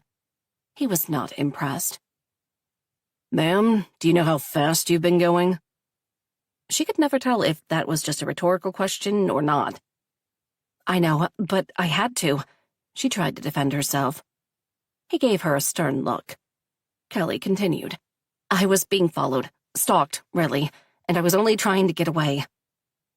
Although in retrospect she realized how stupid and reckless that was. As expected, the officer asked for more information. "Her name is Mona Carlson." He cocked an eyebrow, recognizing the same last name. "My former mother-in-law, and I already have a restraining order against her." Although that might as well be just a piece of paper for all the good it brought her. Mona did what she wanted, regardless. "Please remain seated," he advised, getting back to his car. What else could she do? Drive off? He still had her documents, for crying out loud. Not that she voiced such thoughts. Perhaps Kelly was a bit crazy. Who wouldn't be after everything she'd been through? However, she was not stupid. Or suicidal. Usually. That almost made her smile, although it was a bad joke. When he exited again after a couple of minutes, his partner decided to join in as well. Oh good, a party, she thought sarcastically. Kelly didn't fail to notice he refused to give her the driver's license back. This is going to be fun. Not. "Ma'am, why do you believe Mrs. Carlson was following you?" The way he phrased it, it sounded as though she made everything up. That instantly irritated her. But she let that go. She couldn't afford, literally, to lose her temper in front of the police officers. "I don't know why she followed me. I know she did, because I recognized the car," she replied very slowly. He looked dubiously at her. "When was the first time you noticed her?" the other officer asked her. Kelly shrugged. "A couple of minutes after I got into my car. I was at work, returning home." It was now obvious Mona had waited for her near the hardware store, but Kelly didn't spot the car right away. The question remained, why? Not that it mattered at the moment. Kelly had to get out of this mess without further complications. The one holding her license glanced at it. "If you were going home, how did you end up here?" he challenged. He was right to ask her that. Her home was in the opposite direction she was driving. "I was trying to get away." And definitely got caught up in the madness. "Why?" That surprised her. "What do you mean, why?" she asked a bit defensively. "I'm only trying to understand your story." "My story?" "Because it's really hard to understand Mrs. Carlson would try to follow you around after already being arrested twice." "And let go twice," Kelly argued back. The officers remained silent. They didn't believe her. That much was obvious. "Perhaps you've been mistaken," the other one said, proving her suspicions. "Are you accusing me of lying?" She raised her voice ever so slightly. "Please, ma'am, calm down." Kelly hated that condescending tone they used on her, as though she was some hysterical woman who didn't know how to handle her emotions. To be fair, at times, perhaps, yet certainly not in this situation. She took a couple of breaths, offering a smile. "I'm perfectly calm," she said, although it would sound better if her teeth weren't clenched. "Ma'am, could you step out of the vehicle?" Oh no, what did I do now? Kelly knew better than to disobey, so she did as was told. "Have you been drinking?" No, of course not. She was sure he would tell her once again to calm down, but she was wrong. As the other kept an eye on her, as though she was some dangerous criminal, the first one went to the car and fetched something. Despite her words, they forced her to take a breathalyzer test. Even when it was proven she had 0% alcohol in her, he made her walk the line and do all those ridiculous exercises. Kelly was steaming. This was outrageous. She got harassed when people like Mona were left alone to raise havoc all over town. Unbelievable. "Please, officer, as you can see, I am stone sober and of sane mind." He still looked like he wanted to arrest her, which forced her to continue. "I know I shouldn't have been speeding. However, it was because I feared for my life. Mona Carlson is a dangerous woman." "Many would say the same about you," he mumbled in return. "Excuse me?" she challenged. He looked away, and after he finished furiously scribbling something down on his pad, he handed her back her driver's license and something extra. "A ticket? Is this really necessary?" As proven, she was not drunk. The officer narrowed his eyes on her. "Ma'am, you were driving twice the speed limit and you went through a stop sign. It is my right to revoke your driver's license, so count your blessings." Delivering that, he inclined his head and returned to his vehicle. His partner did the same without adding anything else. They drove off, leaving her to stew.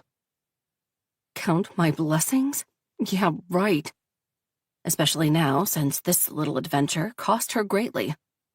The expensive ticket, Officer Opalov, she read, wrote her for reckless driving, set her back from her $100,000 goal even further. Fuck you very much. 28. Kelly stared at the TV for quite some time, listening to the evening news. Although she understood perfectly what the newscaster was saying, since English was her native language, it took her some time to understand the meaning, to fully grasp the consequences of his words.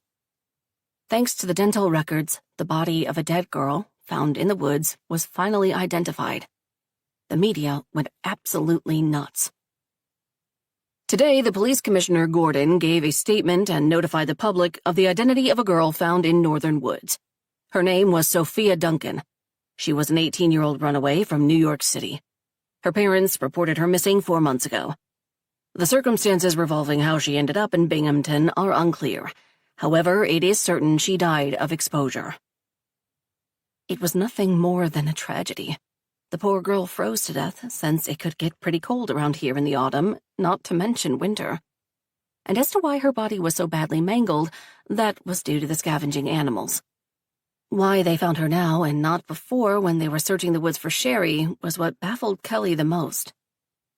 She lowered the sound on the TV since she didn't feel like listening to the newsman drone on and on about the same things repeatedly. This was the 3rd time she watched the news. Anyway, as though needing to make sure they didn't make a mistake. All day she expected a police commissioner would go in front of the camera once more to say they made a big mistake while identifying the girl, that the one found was, in fact, Sherry Brown. That didn't happen. The girl who died in the woods was undoubtedly someone else. Kelly couldn't decide if this was bad news or really bad news, since it couldn't be good. Regardless of Dan's impending trial, life was still lost, and she couldn't really take that as good news, because it was someone else that ended up dead and not Sherry. There was still hope she was just missing. Just missing. That was a strange phrase, as though she could appear one day as though nothing happened. That night at the lake was the last time anyone saw her. What happened to her afterward was a mystery. The police instantly assumed Dan killed her instead of investigating all the other options. What if she ran away from home like that other girl? What if she was taken against her will? There were so many other options that could explain her disappearance, and despite that, everyone was quick to blame Dan, although her body hadn't been found. Kelly couldn't help wondering why that was the case. Am I to blame? Was her misfortune to be accused of her husband's murder what led the police to believe Dan killed her? It was a possibility, and a shameful one at that. Instead of wasting so much energy and time on proving Dan did it, when there was no real evidence a crime was ever committed, they should be spending it to try and locate her, discover what really happened to her. Was Kelly the only one who was seeing this injustice? The only thing Kelly was glad about was for not telling Dan anything about Sophia Duncan. He would worry for nothing and wrap himself in guilt even more than he already was. After the breaking news about Sophia Duncan, there was a slight shift in the air. It was subtle, but noticeable to Kelly. Some of the harassment ebbed off thanks to the growing realization people were too quick to judge and point fingers. People stopped and thought about things as Kelly did. They realized there was no actual evidence anything bad happened to Sherry. The only fact was that she was missing. Kelly was surprised to hear that some started to question if the police did the best job they could, or simply found a convenient suspect to wrap up this highly sensitive case. She wouldn't believe it if she hadn't heard it with her own ears. She waited for the light to change, going to work, when these two ladies stood on the street talking loudly. "They threw that poor kid in jail because they could, because he's a little different," the first one said. Kelly instinctively knew they were talking about her son. "It's crazy what's happening. Now the police arrest people even if there's no evidence the crime occurred? I wonder what really happened to that poor girl." "Well, we would know if the police did their job in the first place." Bless their hearts, Kelly thought, driving away. They were in the minority, though. Mona kept speaking to whoever listened, and the Browns were convinced the guilty party was currently in jail. The earth kept spinning on its axis, too. The number of hate mail Kelly received diminished, and she was grateful for that, since it looked like a step in the right direction. It felt as though people were finally starting to wake up from the mass hysteria that they'd fallen into. Kelly refused to hope that kind of attitude would stick for good. They were one tragedy away from villagers gathering with pitchforks to burn her and her son on some square. Maybe that was a bit overdramatic, but that was how she felt. Although she had to admit the shift was noticeable at work as well. Like Mr. Jacobs said it would, everything blew over, and after the identification of Sophia Duncan, the boycott fell apart. The customers returned to the hardware store. Thankfully. That didn't mean Kelly stopped receiving dirty looks. She was still guilty, although proven innocent, but as long as people spent money, Kelly decided to ignore everything else. Kelly kept working hard, minding her own business, and most of the time, everybody left her alone. The cash flow put Mr. Jacobs in a better mood as well. It was perfect timing, too. Kelly was dead sure Mr. Jacobs was preparing himself mentally to fire her because the situation had looked beyond bleak. If the store had continued to be deserted, Kelly feared she wouldn't be the only one losing her job. Luckily, it didn't come to that. Thanks to Mr. Jacobs' perseverance, it all turned for the better. "What did I tell you?" he said cheerfully. "All we had to do was weather the storm." She simply smiled and nodded in return. Kelly realized something else in those shaky times. She not only needed this job, but she really enjoyed doing it as well. She'd always liked working with people, and that never changed, even when they treated her like trash. Despite this small reprieve, Kelly refused to lower her guard. She, more than anyone, knew how the circumstances could change overnight, how a person could lose everything in one afternoon, so she remained watchful and sensitive at the life that was happening around her, just in case. Kelly wasn't idle either. While gathering bail, she decided to take care of some other business as well. and for that, she had to speak with Mr. Morrison. "Could you maybe get footage from the traffic security cameras from yesterday?" Kelly stated a few streets she remembered she was on while she tried to escape Mona. The rough time as well. She was peeved about the ticket she got and wanted to try and dispute it. Yet, for that to happen, she would have to prove Mona was really following her around. "I'll see what I can do," Mr. Morrison replied carefully. She could sense a but coming. "However, although that could help us with our case against Mona, I'm afraid you will have to pay the ticket." "Why?" Kelly argued. "I was only trying to get away from her." "You broke the law, no matter the reasons that propelled you to do it." "Aren't there some special circumstances we could use in our favor?" Kelly really didn't want to pay that. Not simply because it was a lot of money that she didn't want to part from, but because she hated the look on the officer's face as she tried to explain what happened. She wanted the opportunity to return the favor. Was she petty? Absolutely, but that cop deserved it. He acted no better than anyone else in this town, instantly assuming it was her fault. He was protecting and serving, all right, but not her. "I'm afraid not," her lawyer replied, snapping her from her reverie. Kelly made a face, although he couldn't see her. She would definitely be using the bus from now on. She couldn't afford to continue playing these kinds of games with Mona. That witch would have to win this battle, since she was loaded and could afford to pay a speeding ticket twice a day if she so pleased, while Kelly, on the other hand, was completely broke. "Okay, thank you, Mr. Morrison." Deciding not to dwell on her losses, Kelly focused on something else. Dan. She had long, difficult conversations with both his therapists, Dr. Snyder and Dr. Dawn, who was his school counselor. She needed their help about how to best prepare for Dan's arrival home. Kelly was now confident she would gather money soon and wanted everything ready for him once he returned home, and that meant getting back on meds and resuming therapy. Thankfully, both his therapists continued to believe in him, that he was falsely accused and wanted to help. That moved her greatly. As it turned out, there were still people out there who didn't buy into all the media prosecution, bad press that was going on. They told her pretty much what she already knew. Dan would require normalcy, and Kelly alone wasn't equipped to help.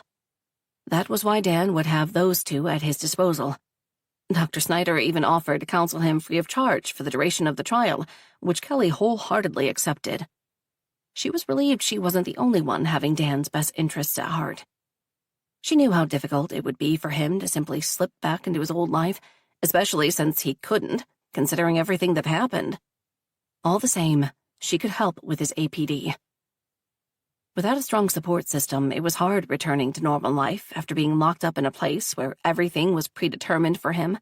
When to eat, when to sleep, when to have rec time, and so on. Having freedom back could be overwhelming, and Kelly didn't want Dan to have to struggle as she did. Luckily, with her support and the little help from those two amazing doctors, Kelly hoped Dan would readjust fine, and in no time. Of course, that kind of wishful thinking was naive. There were a million reasons why it could all go terribly wrong. At the same time, Kelly had to stay positive. Her positive thinking was the only thing she had left at any rate. 29. Kelly finally did it. She raised the fucking money. She had to do the unthinkable for that last sum of it, and she wasn't talking about selling her body. Kelly called one of the book dealers she knew from way back and sold him her and David's entire home collection. It was worth it, and she was sure David would think that as well. Nothing was more important than Dan. The shelves looked kind of glum, standing so empty, but she ignored it. Dan, her boy, was finally coming home. Without wasting any more time, she went to pay his bail. Kelly had to remind herself a couple of times to mind her speed as she went to see Mike Trenton, the bondsman. He did not look that surprised to see she returned. "I finally gathered the money," she said as a way of greeting. Kelly didn't know why she felt the need to say that. All the same, the words left her mouth anyway. It's probably the nerves. "I'm glad," he countered, offering a smile. Kelly wondered if he really meant that, or was he simply saying that out of professional courtesy. Kelly decided it didn't really matter. She was too excited she was finally getting Dan out of jail, nothing else mattered. As expected, she signed all the necessary papers, and once the money had been transferred, Mr. Trenton called the jail to notify them. She patiently waited for the entire procedure to be done, but she was crushing her fingers repeatedly, which revealed how anxious she was. Once he hung up, he looked at her and smiled. "You can go and get your son back, Mrs. Carlson," he announced. Kelly felt like hugging the man. She offered him a hand instead, rising to her feet. "Thank you very much, Mr. Trenton." Kelly practically ran out of the office and into her car. Since the police station was nearby, she was partially disappointed Detective Teller wasn't coming out by chance. She would happily inform the detective how Dan was getting out today. He will learn, regardless. She felt like it took her no time at all to reach the jail, and then the waiting started. Kelly was nervous and excited as she waited for her son to be processed and released into her custody. The officer told her it could take a couple of hours. She didn't mind. She would wait for how long it was necessary if it meant taking Dan home. When they finally brought him to her, Kelly couldn't stop herself and started crying. "Dan!" She rushed to hug him. Her boy was finally free. "Hi, Mom."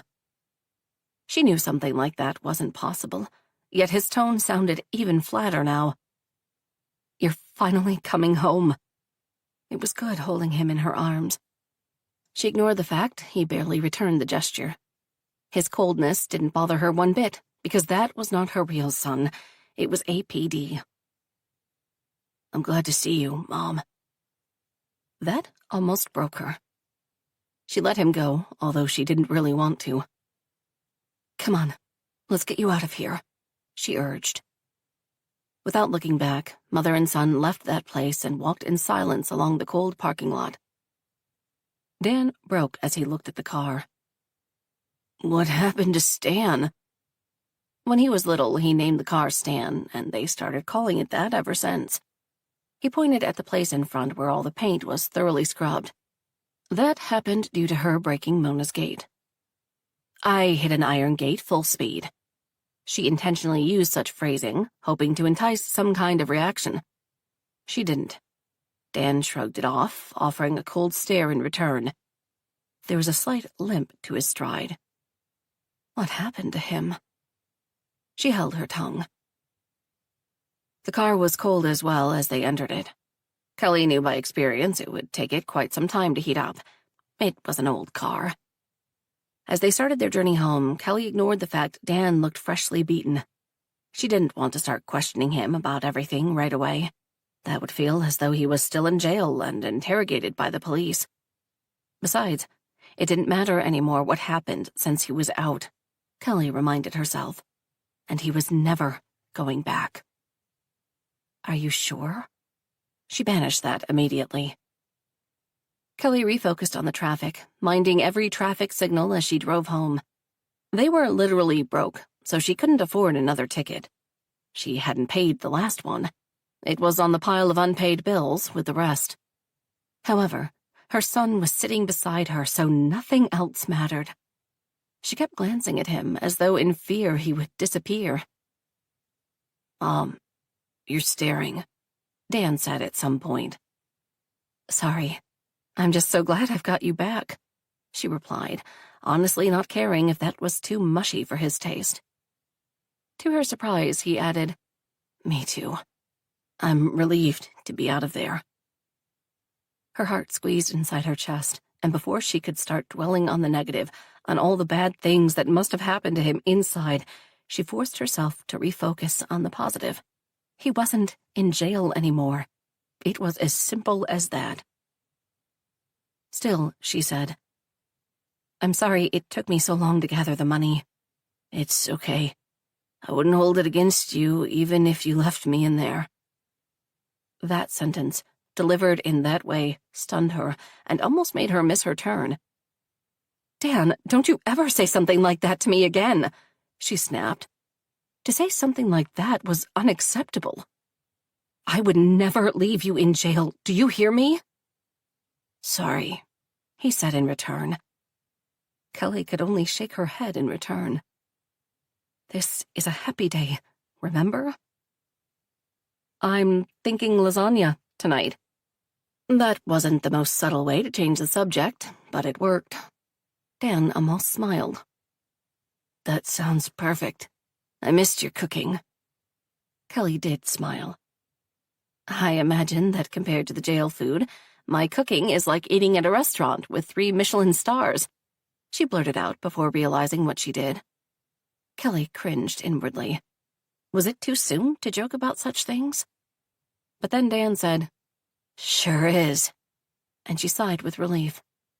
Kelly didn't want to remind him where he'd been, yet at the same time it wasn't like he could forget.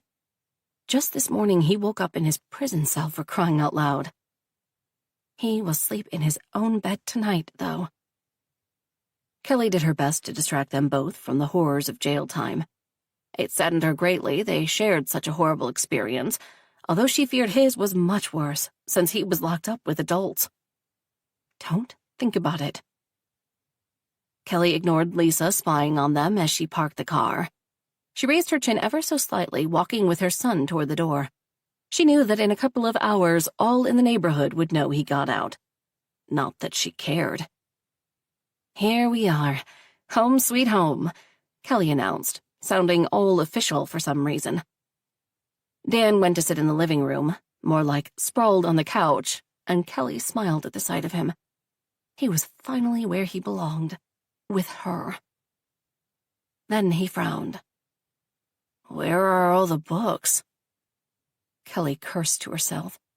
It was hard to miss that the entire wall that was once covered in books was now completely bare.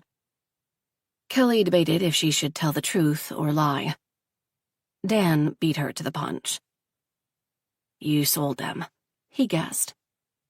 Yes, Kelly replied curtly before continuing. You must be starving. Why don't you go to your room and freshen up, change while I put the lasagna in the oven? Sure. They met in the kitchen about 15 minutes later. She felt like weeping seeing him in his dad's old clothes. For some reason, Dan wore David's old sweatpants and a ragged t-shirt that had a couple of holes in it. He misses his father, too, especially now after everything he'd been through. Kelly tried her best to remind him of every fun memory they shared together as she made them salad. It felt like old times as he set the table, apart from his face being completely black and blue. Don't think about it. When they started to eat, Dan took one bite, then stopped, placing the fork back down on the table. What's the matter? Did I put too much salt in it? She immediately started to stress, taking a small bite to test it herself. Dan shook his head. No, it's perfect. That confused her. Then why are you not eating? Mom, what is going to happen now? He asked, looking at his plate of food. Kelly didn't have the answer to that. Will I be going back to school? She didn't know that either, and it broke her heart into a million pieces to see her son like this, concerned about his future. No 16-year-old should ever feel like that. It was not natural. Instead of enjoying his teenage years thinking about girls, he was scared of returning to prison, permanently this time around. No, I won't allow that. Mom? He prompted, looking up at her since she remained quiet. Let's not discuss anything tonight. Let's simply enjoy dinner, like old times. He nodded, finally starting to eat. It was good seeing him do that. Eat with an appetite, since it was obvious he lost weight. Kelly followed suit, musing how she could do something about it, already planning healthy calorie bombs for his future. And for dessert, I have your favorite ice cream. Great. We can have it with waffles. Dan nodded. Kelly continued to chat his ear off as though afraid of what would happen if either one of them stopped to think. Even when she stuffed him with ice cream and waffles, she didn't want to part from him, although it was getting pretty late. She recognized she was a bit overbearing, and it couldn't be helped. He just got back. All the same, because he looked like he could use some rest in his own bed, Kelly forced herself to let him go to sleep. You will see him in the morning anyway. She liked the sound of that. "Good night, honey," she said from the hallway as she passed toward her room, resisting the urge to go inside and tuck him in. David would laugh at her for her silly thoughts. "Good night, Mom." Although Kelly felt like this huge weight disappeared from her chest, she had trouble breathing, and she tossed and turned as she tried to sleep. This was only one small obstacle they'd overcome, one battle won. The fight was far from over, and Kelly feared what would happen tomorrow or the day after that, or the day after that. But for now, the only thing that mattered was that Dan was safe, sleeping in his own room. Maybe I should check in on him. Despite her head saying no, she went anyway. On tiptoes, she sneaked into his room. He was asleep. "Do you see, David? I got our son back home." Seeing him sound asleep, Kelly returned to her room and managed to fall asleep, only to be pushed into a nightmare. Suddenly, there was a loud scream, and Kelly jumped out of her bed. It was coming from her son's room. "Dan?" she shouted, jumping onto her feet. Rushing outside, Kelly got there just in time to see 3 men, clearly convicts, hauling Dan down the stairs as he did his best to fight them off. "What are you doing? Get away from him!" Kelly started screaming, yet nobody paid her no mind. Dan was the only one that looked at her, or at least tried to. "Please, Mom, don't let them take me away. I don't want to return to that place," he cried out in pure panic. Kelly grabbed her phone, and for some reason the numbers made no sense to her. Where was the number 9? Throwing the phone away, Kelly followed them. "Leave my son alone!" She jumped on one man's back. He easily threw her off, and she fell on the ground, hard. "Mom!" Kelly tried to stand again, yet her legs wouldn't oblige. She crawled in their direction. They were already on the street. She was completely powerless to stop them as they forced him into a car. Like last time, they simply came and took him away. "Dan! No! Please, Mom, help me! Mom!" She could hear him calling out to her as they drove away. "No!" Kelly woke up, gasping for air. It was only a dream. She tried to convince her racing heart to slow down. It wouldn't listen, and she knew why. This wasn't simply a dream. It was Dan's future if he got convicted. Kelly couldn't let that happen. Dan couldn't go to prison, no matter what. 30. A couple of days passed since Dan came home. Kelly had to go to work. However, they spent each afternoon together. And so far, everything was okay.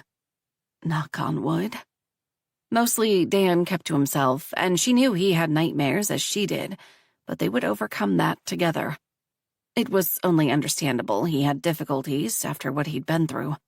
Maybe it was a bit cowardly of her. Nevertheless, she didn't dare ask what it was like for him to be surrounded by violent adults in jail. She didn't want to press. Besides, Kelly trusted he would come to her if he wanted to speak about something. And he had therapy. Kelly was supposed to drive him to his first appointment with Dr. Snyder today. Once again, Dan asked her about school, and she honestly didn't know what to say. There was a chance he was suspended, being arrested and all. Even if he wasn't, Kelly wasn't sure he should be returning to that madness right this instant. She understood it was difficult for him to stay in the house all day long. It resembled jail in that regard. However, staying away from his peers, who could be more brutal than adults at times, was probably for the best. Kelly would homeschool him for the time being. Although she wasn't that knowledgeable with his current curriculum, she could Google like a pro. Besides, she was sure Dan's counselor would help her out if she asked. "Dan, are you getting ready?" she yelled from downstairs as she put her shoes on. "I am," he yelled back. "We should leave soon." "I know." He appeared a couple of minutes later. Once again, he was wearing David's clothes. "You look nice." He shrugged it off. Dr. Snyder wanted to see him, speak with him before deciding on his medications. There was a chance some adjustments should be made, maybe different dosages, so he didn't start taking them right after jail. Kelly trusted his doctor's judgment, yet had her own concerns. There was no telling what all of this did to him, mentally and physically. "I don't feel good, Mom," Dan said as he came to stand beside her. Glancing at him, Dan did look a bit queasy. Stomach? Yeah. She knew that feeling all too well. After being locked up, it was hard getting out and about in the real world. It didn't matter she was merely driving him to his therapist's office. Dan felt unnerved being out in the open. "It will pass," she tried to reassure. "Could you please look at my phone? That app you installed for me to drink more water is glitching," she offered to distract him. He mumbled something about updates and other possibilities for the malfunction as she looked for her keys. Kelly opened the door, but she was taken aback since an enraged man was glaring at her from the other side. It was obvious he prepared to knock or bang on it when Kelly beat him to the punch. "Mr. Brown, what are you doing here?" Kelly asked, not too politely. She could remember their last encounter, when he shouted at her, accusing Dan of killing Sherry and so on. Looking past her at Dan, he replied, pointing, "I want to speak with him," he practically growled. There was no chance in hell Kelly would permit something like that. "That is not allowed, and you know it," she replied sternly. "He owes me an explanation," he insisted. "And you owe us an apology. Dan didn't do anything to Sherry, and you're too blinded by grief to admit it." Kelly too late realized her words were too harsh. Despite everything, this man lost a child, and such unbearable pain could make a person go crazy. He jerked as though she hit him. He recovered quickly. "You're the blind one, protecting that monster." He tried to get inside, but Kelly blocked his way more firmly. "What do you think you're doing?" Kelly protested. "He will talk to me even if I have to tear this whole house down," he threatened. "I think you should leave now before I call the police." Mr. Brown simply smirked at that. "Like they would believe you over me." What was that supposed to mean? She didn't get a chance to ask because he continued to rant. "Stop hiding behind your mother, boy, and face me. It is time you answer for your sins." Kelly tried to close the door and couldn't. Dan took her by surprise and pushed her away so he could go outside and face Mr. Brown. Sherry's father looked ready to kill her son then and there. Seeing no other way, Kelly stepped out as well. "You little piece of shit," he started to yell, clenching his fists. "How could you do something like that to her?" He glowered, giving Dan a little push. Dan stumbled. He regained balance quickly. The other man advanced on him, pushing and shoving until he forced Dan to step in the front yard. It was either that or fall down the steps. "She was my everything, and you took her from me." Kelly tried to intervene but couldn't move between them. They were moving too fast. Mr. Brown kept advancing, shouting all kinds of horrible things to Dan, who remained silent in return. He didn't utter a word. He didn't even look at Mr. Brown. "Come on. Fight me, you little—" As the notes fade gently, let your mind feel lighter, ready to re-enter the world of the story.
The creep! He pushed him so hard Dan fell onto the ground. Kelly jumped between them. Leave him alone. He's just a boy. Mr. Brown looked at her incredulously. A boy? He repeated the words, making a face as though they left a bad taste in his mouth. He is a stone-cold killer. Look at him! Mr. Brown! She didn't get a chance to finish because he interrupted her. Not even a body is left behind. Do you understand that? He raised his voice so high, Kelly was sure the whole neighborhood heard him. The whole neighborhood watched as well. Not that Kelly cared. Where was the press when she really needed them? Get up and fight me, Sherry's dad said through gritted teeth. Dan did as was told. He stood up, but that was it. Mr. Brown moved toward him and then hit him in the stomach. As Dan doubled over, Kelly screamed, No! Stop it! No one was paying her mind. She realized what Mr. Brown was trying to do. He wanted to provoke Dan, engage him into a fight.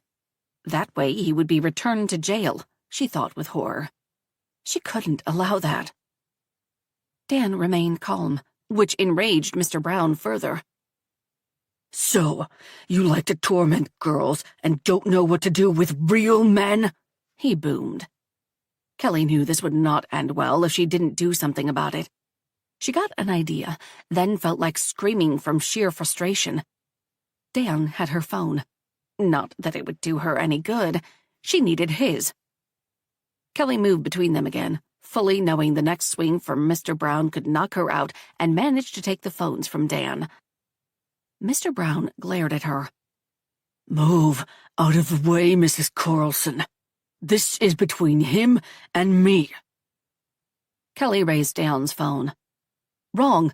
This is between you and the rest of the world. Hey, hello. With a few strokes, Kelly started live streaming this incident, knowing she would need proof Dan didn't start this altercation. Move, or I'll make you, he said menacingly, as though he didn't care she was filming him. His fury was that great. He didn't give her a chance to reply. He simply pushed her away, advancing toward Dan, who stood his ground. Kelly stumbled. However, she managed to turn to continue filming. As you can see, we are in front of our home. She started speaking with haste. Mr. Brown came a few minutes ago and started physically attacking my son while we were on our way to visit his doctor. Her hands shook as she recorded everything. While Sherry's dad continued to try to get Dan into a fight, who more resembled a punching bag at the moment, yet was still holding up admirably, a very distinct black car with tinted windows slowed down in front of her. The black window rolled down and Mona waved cheerfully. Michael is such a good father, don't you think? She commented all gleefully. Taking matters into his own hand, as he should. Bravo, she complimented. You did this, Kelly guessed, realizing this was all her doing. She'd goaded Sherry's father into attacking Dan because that was just screwed up enough, devilish enough, and had her personal signature all over it. That was the reason she came by as well, to see the consequences of her actions. Kelly started filming Mona, too. You convinced Mr. Brown to come here today and attack Dan, she accused.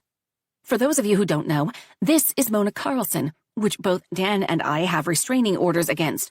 However, as you can see, that didn't stop her from coming here today. Mona had a look of pure panic on her face before she ordered her driver to get them out of there. The car sped down the street as though the wild hunt was chasing them. With horror, Kelly realized Mr. Brown didn't even notice Mona drop by. While still filming everything that was going on, Kelly used her phone to call the police and then her lawyer. She didn't stop filming even when the officers came. Of course, they tried to take Dan away as well, except they couldn't. Thanks to Mr. Morrison and her live stream, that didn't happen. On the other hand, the police officers had to drag Mr. Brown away as he struggled, shouting all kinds of profanities at Dan. Do you want to press charges? A young officer inquired. Yes, Kelly replied, as Dan said, no. She looked at him in disbelief. He had a new shiner on top of his old one. Mom, I don't want to press charges, he insisted. She couldn't begin to understand why he decided to take the beating. However, this wasn't his call because he was a minor. I do want to press charges, she replied, matching his tone. Look what he did to you. Although he looked displeased, he didn't say a word. She tried to look at his eye, which was starting to close up, but he moved away. Leave it. It's nothing. She refocused on the officer in front of her. So what are you going to do about Mona? He looked at her in confusion. Do I need to show you the video again? She asked, getting flustered all over again. As before, the police were completely useless regarding Mona. They could book her for violating the restraining order, but what was the point? She would get out in no time anyway. To make matters worse, they didn't buy into her theory how she was the one who convinced Mr. Brown to come in the first place and beat Dan. That man came and started beating the living shit out of my son, and you don't think Mona's coming here is relevant? She asked, raising her voice ever so slightly. Just look at her face. She did it. Ma'am, I simply don't see what you see, the officer insisted. Now do you want us to go arrest her or not? Kelly felt like tearing her hair out. Yes. After that completely fruitless discussion, they simply drove away, leaving her alone to steam. Dan returned inside the house, and Kelly, with Mr. Morrison, followed suit. They sat in the living room. Kelly was still dressed as though leaving. Shit, they had completely missed Dan's appointment. We can try to bring a lawsuit against Mona, but what's the point, right? Kelly countered, still in a foul mood. Her legal team is going to turn it into a long and ugly fight. I'm sure she will make a mistake somewhere along the line, Mr. Morrison offered. They spoke for a bit longer before he stood up to leave. Kelly followed him to the door. Once again, she thanked him for everything he did. She felt like she was repeating herself there. Dan. She went in search of him, making a mental note she should call Dr. Snyder. She didn't want him thinking they blew it off on purpose. She found Dan in the bathroom, washing his face. Let me see it. He wouldn't. It's fine, Mom. Does it hurt? I had worse. He started to leave. At least put some ointment on it. I'm tired. I want to sleep. Kelly let him. What else could she do? She felt like he was angry at her, although she couldn't fathom why. Am I mothering him too hard? Although it was early, she followed her son's example. She was sure the news about what happened reached the news, but she didn't have the energy or will to look for it. The news could say whatever they pleased. Good night to you, Kelly, she mumbled, laying down. It wasn't. She barely dozed off when she heard Dan screaming from the top of his lungs. Kelly rushed into his room, half expecting to find strange men trying to take him away. He was shouting, thrashing about. Kelly approached him, grabbing him by the shoulders. Dan, wake up. You were having a nightmare. She had to shake him a few times, but it did the trick. Dan opened his eyes and stilled. It took him a couple of seconds to recognize where he was. It's all right, honey. It was just a dream. You're home, she said in a soothing voice. In return, Dan started to shake uncontrollably. He threw himself into her arms. I don't want to go back there, Mom, he cried out. Please, don't let them lock me up again, he pleaded. I'm not letting anyone take you away, she replied sternly. Kelly stayed with him all night until he finally managed to calm down and return to sleep. As she patted his head like she did when he was small, she had plenty of time to not only see the root of all the problems, but find a solution for it as well. Today, Mona managed to convince a man to come to their house and beat him badly. There was no telling what she could do tomorrow. Kelly could not allow that. This would all go away if Mona simply disappeared, and Kelly was going to help her with that. To protect Dan, she was prepared to do anything. Mona left her no choice. There was only one way out of this. I am going to kill Mona. 31. Kelly figured everything out. Due to the latest events, with Mr. Brown coming and attacking Dan, Dr. Snyder agreed to make a house call. Kelly was happy for Dan to have his therapy sessions at home for the time being. More time at home.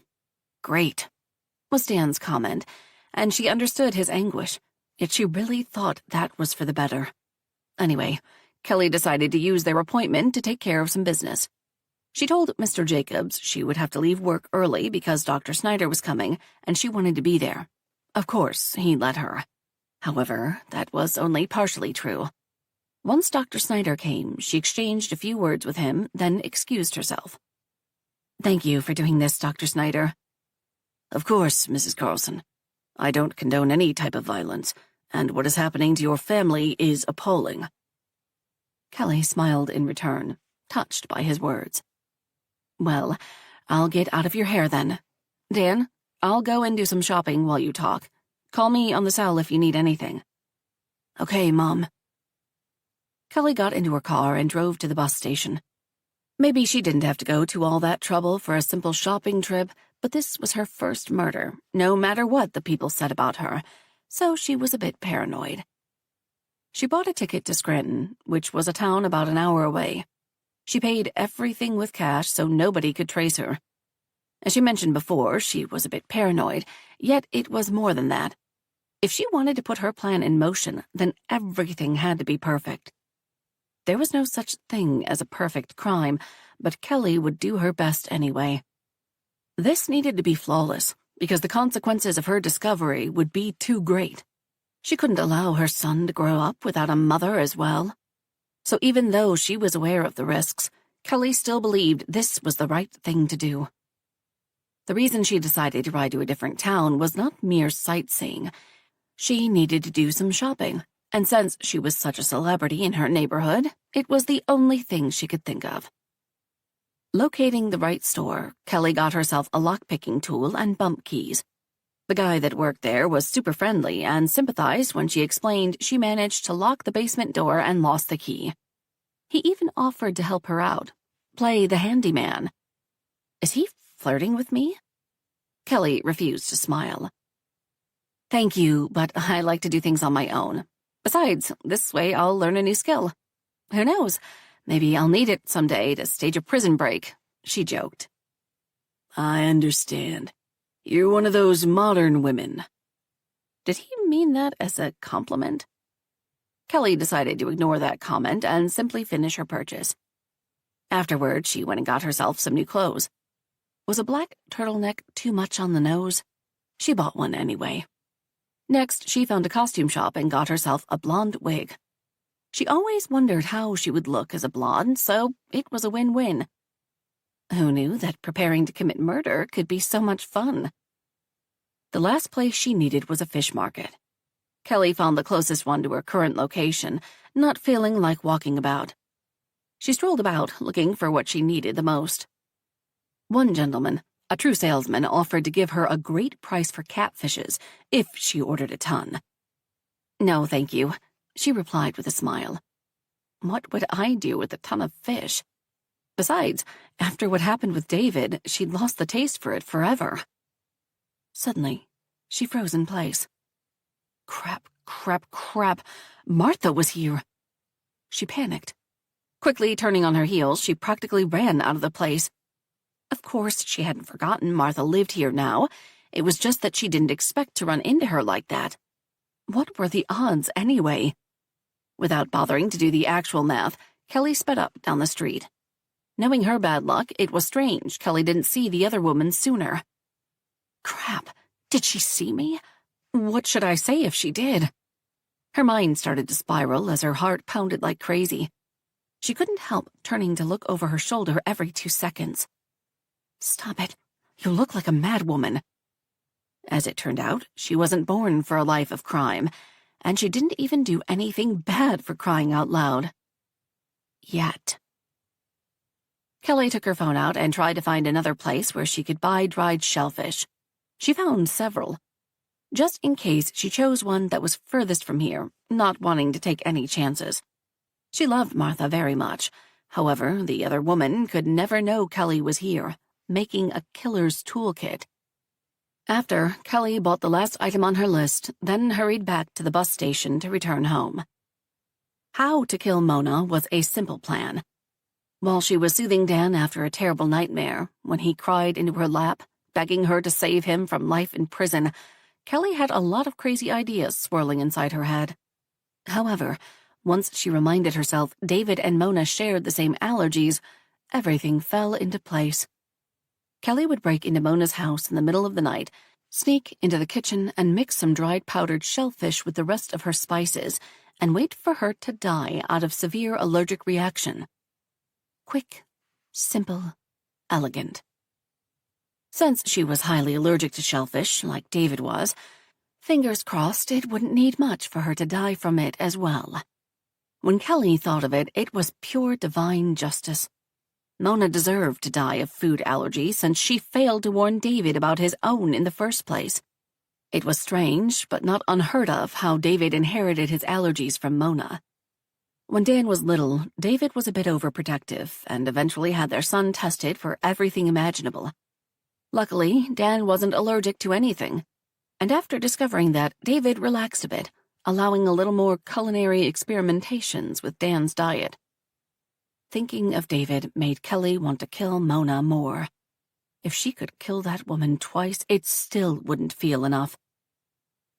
Kelly got to the station just in time. She didn't feel like waiting around in the cold for the next one. Getting her ticket, she settled in her seat, feeling quite satisfied with herself and how she managed to get everything she needed in one afternoon. About an hour and a half later, she was home. She bought some groceries on her way, too, to justify the tardiness. "I thought it was supposed to be a quick trip to the market," Dan commented as she entered, carrying all the bags. "You wouldn't believe the lines in the market." She faked exhaustion. "But I got your favorite snacks." It was true they were broke. However, if they were to declare bankruptcy, Kelly decided they should do so in style. She found her son in the living room. He was playing video games. She allowed that since he was getting a bit stir-crazy from spending all his time inside the house. "Thanks," he countered, without taking his eyes off the screen. "A little help would be nice." He hit the pause button and took some of her load, getting it into the kitchen. His complaining for having to pause his game to help was loud and clear, although he didn't say a word. Teenagers. He placed the bags on the counter, and Kelly did the same. "So, how was your hour with Dr. Snyder?" she asked conversationally. "Fine," he replied simply. Like she really expected he would say anything else. "Did you talk about your meds?" He half shrugged. "A bit." "And?" Kelly was annoyed how at times she felt like she had to drag each word out of his mouth. "He said he'd call you." "Good." Dan started to unpack her purchases, like a good boy, and then Kelly realized that was the bag with the shellfish and panicked. She rushed to him. "I'll do that. You return to your game." He looked at her funny. "Who are you, and what did you do to my mother?" he asked, narrowing his eyes. She rolled her eyes at him. "Ha ha, very funny." He left the room. Kelly sighed with relief. That was close. She didn't want him to have any knowledge about what she was about to do. Luckily, she'd left the clothes, the wig, and the lock-picking tool in the trunk of the car. "What do you want for dinner?" she asked, raising her voice so he could hear her over the game. "Pizza?" he shouted back. She should have known. He always wanted pizza. And since she was the type of mother who was trying to spoil her son, not to mention ease her guilty conscience, she said, "Sure." He practically cheered from the living room, and the only thing she could do was shake her head in return, dealing with the groceries. She waited for Dan to go to sleep before she grabbed her bump keys and lock-picking tools to practice with them. Kelly wasn't that surprised to find a bunch of videos, tutorials online on how to pick locks. She laughed at the title of one. It said, pick a lock in seconds. The video was almost a half-hour long. Eventually, she settled on one. She liked how the man explained things and was confident she could replicate it. Ironically, it took her forever to find the key to the basement door so she could lock it. An eternity later, she went to work, started practicing. She had to admit, it was much harder than they made it appear in the movies. Kelly stayed up all night, and the basement door remained firmly locked. Son of a bitch. Feeling beyond exhausted, she went to bed and managed to sleep only a couple of hours before she had to get up again and go to work. She did the same routine every night. Waited for Dan to go to bed, then practiced with the door. This time she managed to unlock it once, after hours and hours of trying. She still felt like she should pat herself on the back. However, she knew she had to be much faster if she wanted to break into Mona's house. She didn't allow her slowness to discourage her. Kelly would continue to practice every night until she became a freaking professional. She had a person to kill after all, and no lock was going to stop her from doing just that. 32. I can't take this anymore. This is worse than jail, Dan shouted. Don't say that, Kelly snapped in return. After looking at her for a few seconds, some of Dan's fury deflated. You're right. Sorry. She sympathized greatly with him. She knew it couldn't be easy to stay inside of the house all day long, without any contact with the outside world. He was never a social butterfly, but he liked to go to the arcade, to the movies, or for walks. Of course, he did all those things with Sherry. However, his anger was only partially connected to his isolation. Kelly took the remote and turned the TV off. Dan was watching the news, and she worked so hard on keeping all that shit away from him. Why did you watch that filth in the first place? She asked, genuinely curious. It wasn't that surprising that the local news picked up on the fact Dan got out of jail on bail, nor was it that surprising they portrayed it as this completely disastrous thing. If one would believe them, that was yet another sign of the impending apocalypse. In no time, the streets would be painted red from all the victims' blood he would leave in his wake. It was a complete travesty, and Kelly had half a mind to sue them all. They were ruining her family, causing distress to Dan, and generally pissing her off. It had to stop. Of course, all failed to even mention how Mr. Michael Brown chose to drop by one day and assault Dan. And probably even if it was televised, the media would find a way to justify him, and the public would praise the grieving father for taking matters into his own hands. The media were shameless in their endeavors, and that was downright devastating to Kelly. Dan shrugged at her question. I don't know. I was bored. Really? Kelly wasn't buying it. I wanted to see if there's some news about Sherry. All news was about Sherry, simply not the kind Kelly or Dan wanted to watch. It was heartbreaking to hear how nobody apart from her saw how much he was in pain from what happened to his girlfriend. They were all quick to blame him, the police, the DA, and Sherry's parents. But Dan was the last person on this earth who would ever do anything to that sweet girl. He loved her, for crying out loud. The sad part? This worried mother was the only one who knew that. Come on, it's time for your homework, Kelly said, simply to distract them both. Dan groaned. He dragged himself toward the dining room table where everything was already set for him. She even started to think if she could decorate it to resemble a classroom in some way, and ruled against it. He wasn't a kid anymore, so that would be a bit too much. Can I eat something first? He asked, sitting down. Kelly made a face. You ate half an hour ago. Stop stalling and hit the books. It's a growth spurt. I'm a teenager, after all. She couldn't handle him begging. Okay, I'll fix you something after you go through one subject. That's called child abuse, you know, he grumbled melodramatically. Kelly pressed her lips not to laugh. She was beyond relieved her boy sounded like his old self, whiny and smart-mouthed. Dr. Snyder had put him on some new medications, and as far as she could see, they were really helping. "It's called negotiating," Kelly corrected. With an exaggerated sigh, Dan opened his book and started to study. Kelly had a vivid flashback of him sitting at that very table, laughing with a perky redhead as he did his homework. Dan wasn't the only one who missed Sherry. Kelly, too, got pretty attached to that girl. Sherry brought joy and laughter to their home after they pretty much forgot how to do that since David died. Her chest started hurting from reminiscing, so she went to the kitchen and started doing dishes, trying to distract herself. Of course, such mundane work didn't help at all. While her hands were busy, her mind was as well. That night continued to baffle her. What happened to Sherry? Did she really run away? Would she do something like that without even saying goodbye to Dan? Yes, if she wanted nobody to be able to find her. What if something happened to her in the woods? What if she got injured or something? That theory couldn't hold a candle since the search teams would have found her by now. She couldn't disappear into thin air, although that was exactly what she did. Poor Sherry. "Mom? Can I get a little help with this?" he asked. Kelly dried her hands, then went to inspect what was the problem. "I don't get this." He pointed. She instantly found the flaw.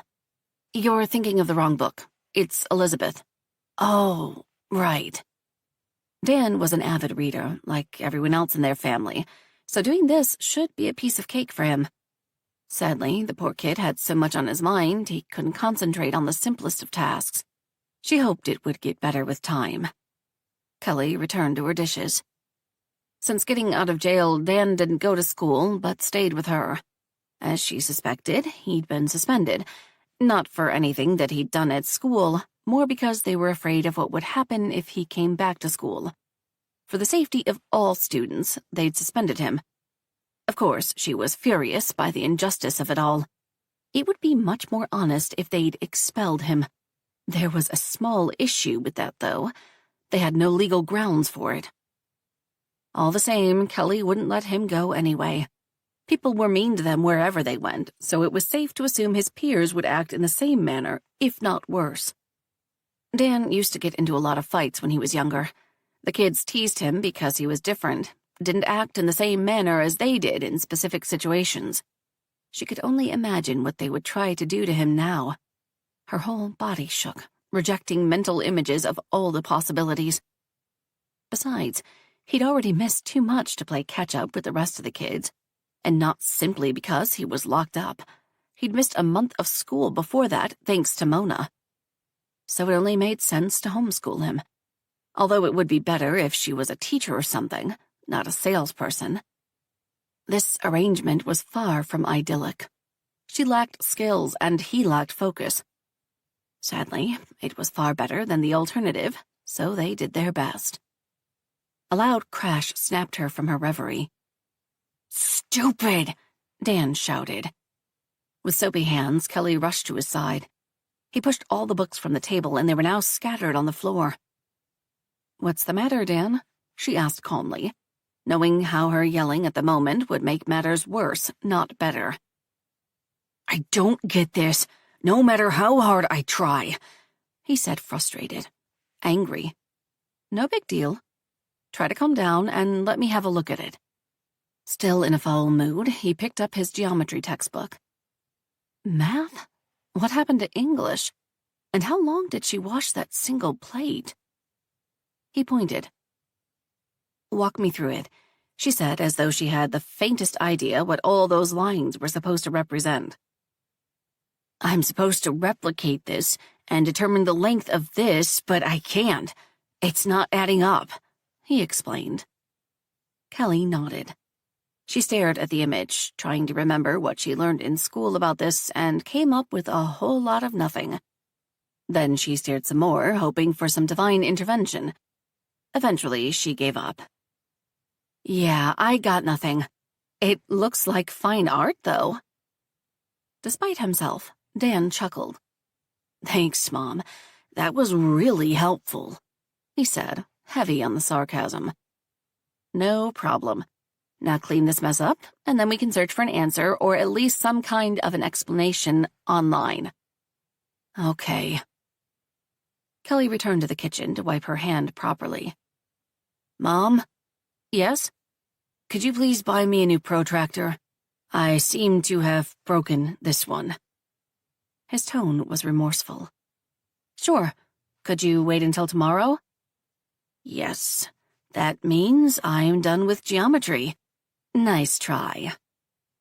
Since Kelly very much cared about Dan's education, she dressed and went to the store in search of some school supplies. She knew he would use her absence to play video games, but she would pretend not to know it. He deserved a break after everything, and if playing video games made him happy, or helped him for just a little while to forget his girlfriend was missing while everyone thought he killed her, then so be it. Like always, as of late, people gave her dirty looks as she walked by, and she pretended not to notice. Life was much easier that way. The real problem ensued when she went to the register to pay. The man working there simply crossed his arms and stared at her. Hello, I would like to purchase these, Kelly said, feeling slightly silly she had to in the first place. He grunted in return. You're not welcome here. Kelly was taken aback. Excuse me? We don't serve your kind here.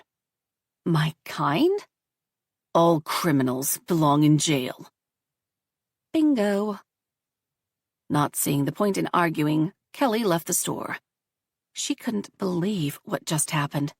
Have people completely lost their senses? How could they treat her in this manner when she did nothing wrong? Sadly, they could. The same thing happened in 2 other stores, and the mega market she visited didn't have what she needed. Unbelievable. She was beyond pissed, although she still felt like weeping. She didn't know how much of this she could take. Seeing no other way, she drove all the way to Scranton and bought everything Dan could possibly need and more. There was no way she would allow a bunch of ignorant, simple-minded idiots to bring her down. She was stronger than all of them. Once she returned, she decided to keep quiet about what happened. She didn't want to add stress to Dan for no reason. Sadly, he found out on his own how people had turned on them. The next day, while she was at work, he texted her how he was super bored and was going for a little walk. Every instinct in her screamed she should stop him from doing something like that, but a mom's heart won over. Time in the fresh air could do him good, so she only wished him to have fun. What could possibly go wrong anyway?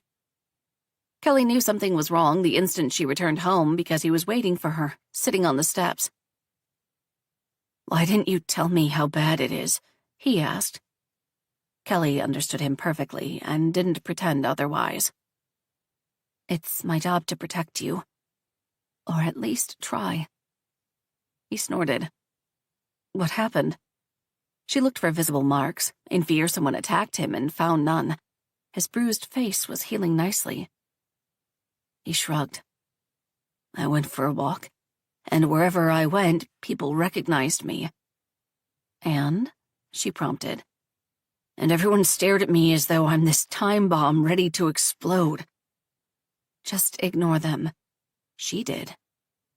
Mrs. Penn started yelling at me, how I belonged in jail, and Mr. Blake actually threw things at me. Yep, the whole neighborhood had turned against them. I ran into a store to hide from them, but when the clerks saw my face, they threw me out. I'm sorry, Dan. Kelly wished there was something else she could say or do, but sadly, she didn't have the power to change people. I hate this town, Mom. I wish we could just leave. Leave this horrible place and all these horrible people. His voice shook from the pain he was feeling. I wish we could start someplace new, where there were no news reports about me, where there's no Mona. Her son was no idiot. He knew Mona was behind his beatings, although they never discussed it. Kelly refrained from telling her son how she too thought about such things, especially about the no Mona part. She was working hard on that part as well. So instead of all that, she simply said, Me too, Dan. Me too. 33. Kelly judged she couldn't stall any more with her plan because no matter how much she tried to prepare herself for everything, she simply couldn't. Something unexpected could always happen, so she had to hope for the best. Yeah, that's the spirit. Her skills with the locks were fairly good. If she had years to improve them, they would be better. Unfortunately, her time was limited, and she had to work with what she had. The way she saw it, she could pick a lock in a fair amount of time, and that was good enough for her. After she mastered the basement door, she tried all the other locks around the house, and she didn't limit herself with the doors. She tried drawers, padlocks. Even an old jewelry box was her practice target. Feeling like she was running out of time since the situation around town stopped being bearable a while ago and moved to some place more horrific, Kelly decided to act. Because the villagers with the pitchforks were getting reckless. And all the while, Mona was the one standing at the sidelines, near a big bonfire, trying to light the match that would make all things explode. She simply had to kill Mona to protect her son. Although, if she was to be perfectly honest, she wanted to get revenge as well. Kelly needed to punish Mona for all the pain and suffering she caused them. She had to do it for David, no matter how crazy that sounded. She didn't dare think what David would say to her about all of this. Would he approve of me killing Mona? At the same time, David was never in the situation she was, so perhaps he would understand. She hoped he would, at any rate. Making sure Dan was asleep, she jumped into her car and drove herself to the edge of the forest. She planned on walking the rest of the way. Thinking about this plan, at first she worried that a patrol or neighborhood watch could catch her. And then she realized no one even bothered to come to the woods anymore since they all believed the culprit was Dan. It was sad, but true, that thanks to that belief, she could go wherever she pleased. Kelly had no difficulties going through the woods to Mona's estate. That didn't mean her heart behaved as though it was a normal walk. Her heart pounded like crazy, and she caught herself jumping on every sound. Logically, the woods were full of sounds, especially at night, in the dark. Kelly didn't dare stray off the path. Eventually, she managed to sneak into the backyard. The house was completely dark, apart from one single light on the front porch. Mona's not home, she thought with dread. Just Kelly's luck, to come to kill Mona only to discover the other woman wasn't even home. Unbelievable. Yet again, it wasn't really like she needed Mona for this part. Still, she used a second or two to debate if she should abandon the plan, return tomorrow night, or proceed. Kelly decided to press on. Mona had to come back eventually. And besides, it didn't really matter if Mona was home or not. Kelly planned on spicing her food anyway. She had to be home to eat food. She banished all those thoughts, looking about. She remembered David telling her how Mona had motion-detecting lights installed in some places, so she tread carefully. Since she couldn't simply go to the front door, she had to find another way in. And because she was already in the backyard, she looked for a back door, knowing there had to be one. For obvious reasons, Kelly never visited this house before. That day when she came to Agate was the first time she'd stepped foot on the estate, so she had no idea how the house looked from inside. She found some pictures of the estate online, so that was her reference as she went about. There had to be a service entrance she could use. All these houses had one. She continued to muse. Bingo. She found the kitchen door, or she believed it was. She glanced through the nearest window and discovered a lot of stainless steel and white marble. That was a kitchen, all right. Returning to the door, she got her tools out. Kelly was prepared to do her thing when she froze. What if Mona has an alarm? The sudden thought passed through her head that made her question her so-called plan. It would be highly unlikely that a house like this one, where a wealthy old lady lived completely alone, wasn't protected in some way. She hated animals and people, so that excluded watchdogs and bodyguards. That left her with the security alarm system. Crap. Kelly couldn't believe she hadn't thought about it before. Stupid. She didn't know what to do now, realizing her big mistake. Kelly had no idea how to check if the place was secured or not. She needed a professional burglar for that. That almost made her laugh. Not because it was funny, but because it was not. Should she proceed and hope for the best, or abandon her efforts? She questioned. I can't stop now. Mona needed to die, plain and simple. Maybe I can find another way in. Through the window, maybe? That thought filled her with hope. It vanished almost instantaneously. If the doors were protected, there was no doubt in her mind all the windows would be as well. What to do? Think. She urged her brain to come up with some brilliant idea. As she stressed about her non-existing options, she saw a flash of light, as though from a car, and then it kept coming her way. Mona finally decided to come home. Oh, crap. The attached garage was right next to where Kelly was, so she had to make herself scarce. But she couldn't run all the way back to the woods. They would see her. I have to hide. She started to look around herself in a hurry. There was a well-manicured hedge that outlined the gravel path. It was high enough, thick enough for her to hide in it. Very unladylike, Kelly jumped into the bush. She started cursing inwardly as the small branches poked into her body. One even cut her face. Great. Now I'm leaving my DNA all over the place, she grumbled. It was pure luck the thing didn't have thorns as well, because it wasn't like she checked before she jumped into it. She was not cut out for this. Worst criminal ever. Despite some discomfort and pain, Kelly's hiding place was a good one. She could plainly see when the driver dropped Mona off in front of the house. The driver had to open her car door and everything. Kelly rolled her eyes. Clean the car before you leave, George, Mona threw over her shoulder as she walked inside. Yes, ma'am, he muttered in return, getting back inside. He drove the short distance to the garage.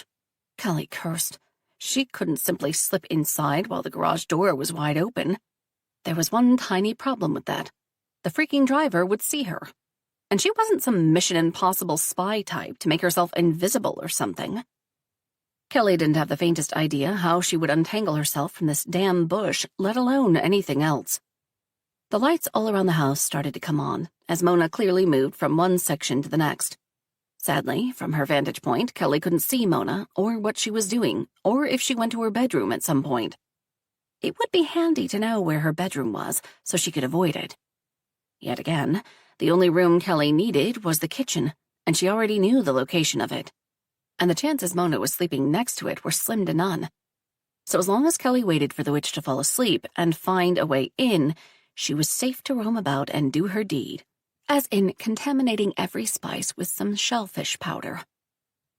After parking the car, the chauffeur didn't do Mona's bidding. Kelly wondered where the holdup was. She didn't have to guess long. He came outside and leaned against the wall, lighting up a cigarette. Oh, come on, Kelly groaned inwardly. Couldn't he do that after leaving this place? Kelly was on a deadline. She had to be in and out of the house before dawn. She'd already wasted enough time, and the furthest she managed to get was a bush in the backyard. Come on, just leave, Kelly mentally urged, starting to feel cramps in her legs. She couldn't stay in this position indefinitely, and if she fell on her ass and the bush started to shake, he would notice her. A couple of lifetimes later, the driver finished with his indulgence and went to wipe the car. He did a very sloppy job, much to Kelly's delight, because it meant he wanted to leave soon. After he finished, he used a remote to lower the garage door, and Kelly watched with longing as that entrance into Mona's house disappeared in front of her eyes. This was one of those times she wished she had superpowers, so she could zoom in without him noticing her. At the same time, with or without superpowers, it would take her a miracle to get out of her hiding place. The driver walked away, leaving her in the darkness. She waited until she was completely sure he wouldn't be coming back to try and leave the bush. Very carefully, Kelly tried to stand up, but couldn't. So in a painful, crouched position, she basically crawled toward her freedom, and the branches continued to assault her as though the plant itself was pissed off for such a large intruder. Standing up, stretching her limbs felt divine after that ordeal. Luckily, the cut on her face was superficial and stopped bleeding on its own, so she wouldn't have to worry about leaving evidence behind. Without wasting any more time, Kelly started looking for the ways inside. Maybe that was a bit reckless of her since Mona was still up and about, but Kelly felt like she had no choice. She would break inside after Mona fell asleep. However, she couldn't stand around idly until then, since this night wouldn't last forever. Before she could inspect the garage door, a light turned on, all the way up in the attic distracted her. What was Mona doing in the attic at this hour? Is that where she keeps her coffin to sleep in? Instinctively, Kelly hid in the shadows, fearing Mona would spot her. She could still see everything, though. An image appeared by the window, and it wasn't Mona. That stunned her. Who is that? Kelly wondered. It was most definitely a woman, since the hair was long and kind of coppery red. The person turned to look outside for the briefest of moments, and Kelly gasped. A ghost of a girl stood by the window. A haggard, barely standing teenage girl, to be more precise. For the love of God, Kelly barely stifled a cry. She had to put a hand over her mouth to prevent her from doing something like that, because the truth she just uncovered was life-altering. Up there in the attic was Sherry, and she was most definitely alive, if not quite well. 34. Kelly felt like she should slap herself a couple of times simply to make sure she wasn't hallucinating or anything, because she couldn't believe her eyes at the moment. What was Sherry doing in Mona's attic? Asking herself that question made her truly want to slap herself out of sheer stupidity. She could almost hear Dan's voice saying how Mona liked to lock him in the attic while he was living with her every time she deemed he was misbehaving, which was a great deal of the time. So it was safe to assume Sherry wasn't there because she wanted to be, considering the state of her. Oh my God. Oh my God. Kelly started to panic, fully grasping the situation. That horrible night when Dan passed out drunk and all assumed that he killed Sherry since she went missing, Mona had been the one to take Sherry away. Mona kidnapped Sherry and decided to keep her in her house, locked in the attic. Kelly didn't know how or why, but she would most definitely find out. Sherry was alive. Oh, my dear Lord, thank you. She allowed herself a moment to really appreciate that fact. Of course, it went without saying that her priorities changed the instant she saw that poor girl. I have to get her out. Kelly became determined to rescue Sherry. She would expose Mona for kidnapping that poor girl and for trying to pin her alleged murder on Dan. Mona was going down, and this was so much better than killing her. Kelly didn't allow herself to get all ahead of herself. She still had to get Sherry out of there first, without Mona being the wiser. What am I to do if she discovers me? Kelly hoped it wouldn't come to that. However, she would do whatever she had to get Sherry out of there. Period. Was this unexpected house guest the reason Mona didn't ask for money from Kelly to renovate the house? Kelly started to wonder. Because if she had people, workers to be more precise, then someone could accidentally look through the window and notice Sherry. It was a big if something like that would have happened.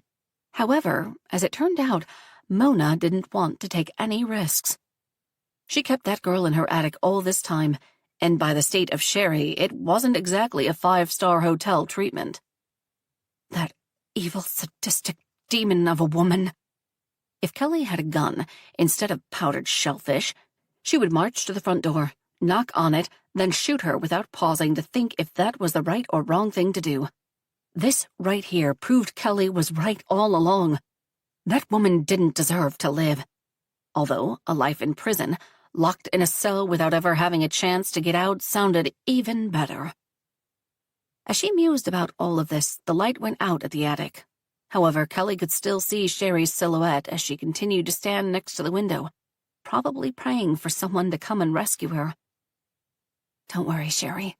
Help is on the way. Kelly patiently waited for all the lights to go out before she made her move. The last one that went off was from a second-story room that had a big balcony. Kelly didn't have to be a detective to figure out that was Mona's bedroom. She waited almost an hour to pass after that, wanting to make sure Mona fell asleep before she tried to break inside. Then her old conundrum started to bother her again. How the fuck am I to get inside? And she needed to do that, no matter what. There was no way in hell she was leaving Sherry to spend even more time inside this prison. She had to rescue her, because her appearance was extremely worrisome. Sherry looked pretty sickly, like Mona was tormenting her in some way. God only knew what that woman was capable of apart from the obvious. Banishing all those thoughts from her head, Kelly refocused on the matter at hand. How to get inside. She circled the entire house twice, looking at all the entry points before returning to her previous place. Kelly jogged to the garage door and started to inspect it. There was no way she could lift it up by force so she could slide inside. The driver used a remote to open it and close it. She hadn't seen him use any kind of panel to punch the alarm code. Could she hope that meant the house had no alarm? She decided to try her luck against the kitchen door. Please, God, help me now, she prayed. Help me rescue Sherry. Getting her lock-picking tool from her pocket, she went to work. Crouching down, her knees protested. That bush really did a number on her. She ignored the pain, focusing on the lock. The moonlight provided her with some light, but mostly she had to do everything by the feel of it and not rely on her sight. Come on, she urged as she tried her best to unlock the door. Come on, don't fail me now. The problem was her hands shook as she worked, and her tools kept falling to the ground. This was too important since she was trying to save a life, so her nerves got the best of her. Kelly forced herself to stop. She closed her eyes and took a couple of big breaths. Calm down. Everything depends on this. She forced all the thoughts from her head, focusing on the air that came into her lungs and the one that left it. Once she started to feel better, she opened her eyes and started again. It took her some time to finally unlock the door. Hearing that click she was hoping for felt like music to her ears. She opened the door and sneaked inside. And then she waited, still standing by the door. When nothing happened, where there was no alarm blasting, no police surrounding the house, she knew she was in the clear. The house didn't have an alarm after all, which was surprising as it was favorable for her. As she previously wished, Kelly found herself in the vast kitchen. Everything was pristine-looking, clean, and nothing was out of place. Kelly would be impressed by it since she loved to cook, if she wasn't in that monster's house at the moment. Where would I keep my spices if I was a devil incarnated? She got sidetracked for a moment. The temptation to mess with her spices, put some powdered shellfish in all of them, was great. Stop wasting time. Sherry had to come first. Besides, Mona had to be alive when facing judgment for all her sins. She couldn't simply die now. That would be too easy. She needed to pay and suffer for a long, long time. Kelly started moving. She walked very slowly, deliberately, minding her every step because it was pretty dark inside, and she didn't know the layout of the house. Getting a flashlight was out of the question. She didn't want to take any chances someone could spot her. It was true Mona had no neighbors. However, that didn't mean someone, or Mona herself, couldn't find her roaming around the house. For all those reasons, her progress around the house dragged out as she looked for the stairs. It seemed like forever walking around the ground floor, passing from one room into the other. From her previous position, she guessed where the front door was, so she tried taking the straightest line toward it. She still ended up in a big dining room, in something some people would call a sunroom and a receiving room, perhaps.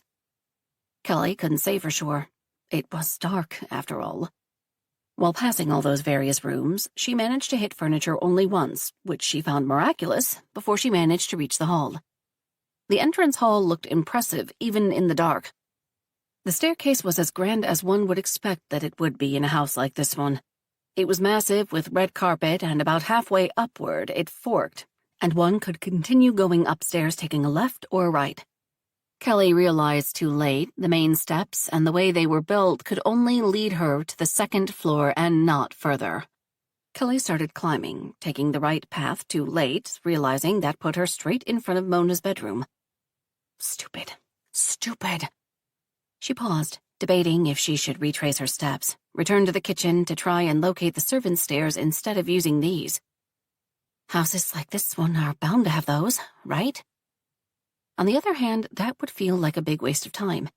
She would be reaching the second floor in a few steps, so she should press forward and hope she would stumble on the stairs that would lead her to that attic and Sherry. Mona had to get up there somehow. She was an old woman, after all, so climbing a rope or something like that was out of the question. There had to be steps someplace here. She just had to find them. Kelly resumed climbing. On the walls around her hung framed paintings that were probably worth a lot. She felt the need to tilt a couple. She suppressed that urge, of course. Reaching the second floor, Kelly heard a sound and froze. The sound didn't come from her. Someone else was walking about. She lowered herself a couple of steps and waited. Kelly's heart went into hyperdrive, and no amount of calm down helped. Suddenly, she could see a sliver of light breaking into the hall as though someone switched the light on. Kelly moved slightly away. The light disappeared as the door closed, and Kelly realized Mona went to the bathroom. She plastered herself against the wall, waiting for what would happen next. What could possibly happen next? Mona will do her business, then return to bed, she mocked herself. What if she decided she needed a glass of milk or something? As she continued to panic, she could hear the sound of water being flushed. Kelly was right, just hoped not about everything. Kelly pressed her eyes closed as though hoping that would make her truly invisible as she concentrated on the sounds around her. She tried not to even breathe as she listened. The door opened, and then a few slow steps followed, the rustling of the sheets, and then nothing. Mona returned to bed. Kelly continued to stand there, trying to blend into the decor as her heart continued to beat like a war drum, muffling all else as she waited for Mona to fall back to sleep. Kelly couldn't say how long she stayed like that. At some point, she decided it was time to move on. She couldn't stay there indefinitely. Someone was waiting for her to come and rescue her. Hold on, Sherry. I am coming for you. 35. Kelly didn't even have to think about where she wanted to go next. There was no way she wanted to pass by Mona's room. So although the left corridor was slightly far away from her current position, that was her destination. Very slowly, Kelly peeled herself from the wall, and after taking 2 last steps, she turned left. Passing a small terrace on tiptoes that overlooked the hall below, she entered the corridor. All the while she prayed like hell the floor would not start squeaking beneath her feet. Think light thoughts, Kelly. You are nothing more than a feather.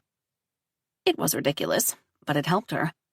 It was true she was walking on a carpet, however one could never know with these old houses. They liked to produce all kinds of sounds, even if they were well maintained or not.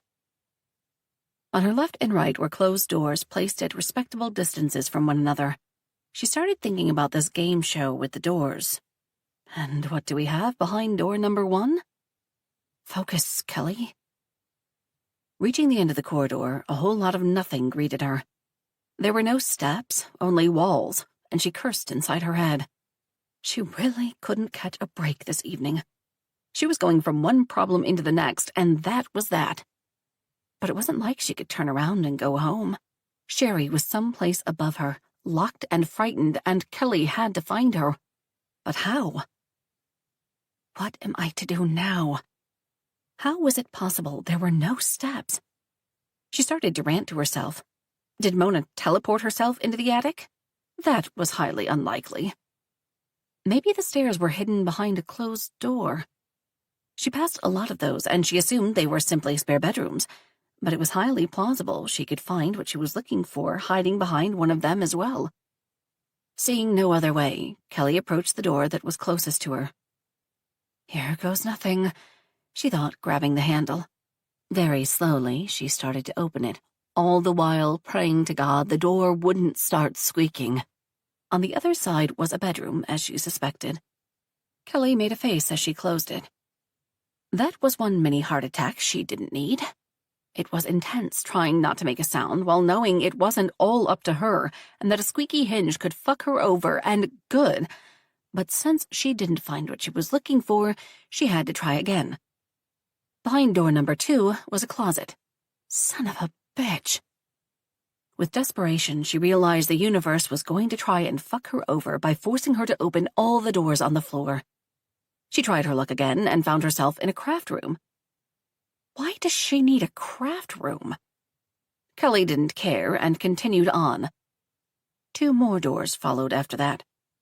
Finally, she reached the last room that was on this side of the house, which was nearest to the balcony and the staircase. Please, let it be the one. She prayed with all her might, opening it slowly. She knew she had to be extra careful with this one because it was so close to Mona's bedroom. Although, to be fair, sound carried a great deal when it was this dead silent. Focus, she snapped at herself. As before, Kelly only poked her head inside. She didn't find the staircase, only another room, but she couldn't move. What the fuck? Thanks to the moonlight, she could see that the whole room was covered with pictures, photographs of various sizes. They were covering every free space of the walls, creating a macabre-like wallpaper. And that was not all. There was a big, massive desk by the window, and it was stacked with them as well. A couple of chairs were littered too, and although she couldn't see what was on them, based on the rest, she had a pretty good idea. Without realizing what she was doing, Kelly stepped inside. The paper rustled underneath her feet. Fuck me. The pictures were scattered on the floor as well. She froze, listening if her stupidity managed to wake Mona up. Luckily, it didn't, so Kelly continued with her madness of looking about the room. She picked a couple of photographs from the floor. All images shared a common subject, her or Dan. In some, they were together, and in others, they were alone, going through their daily routines.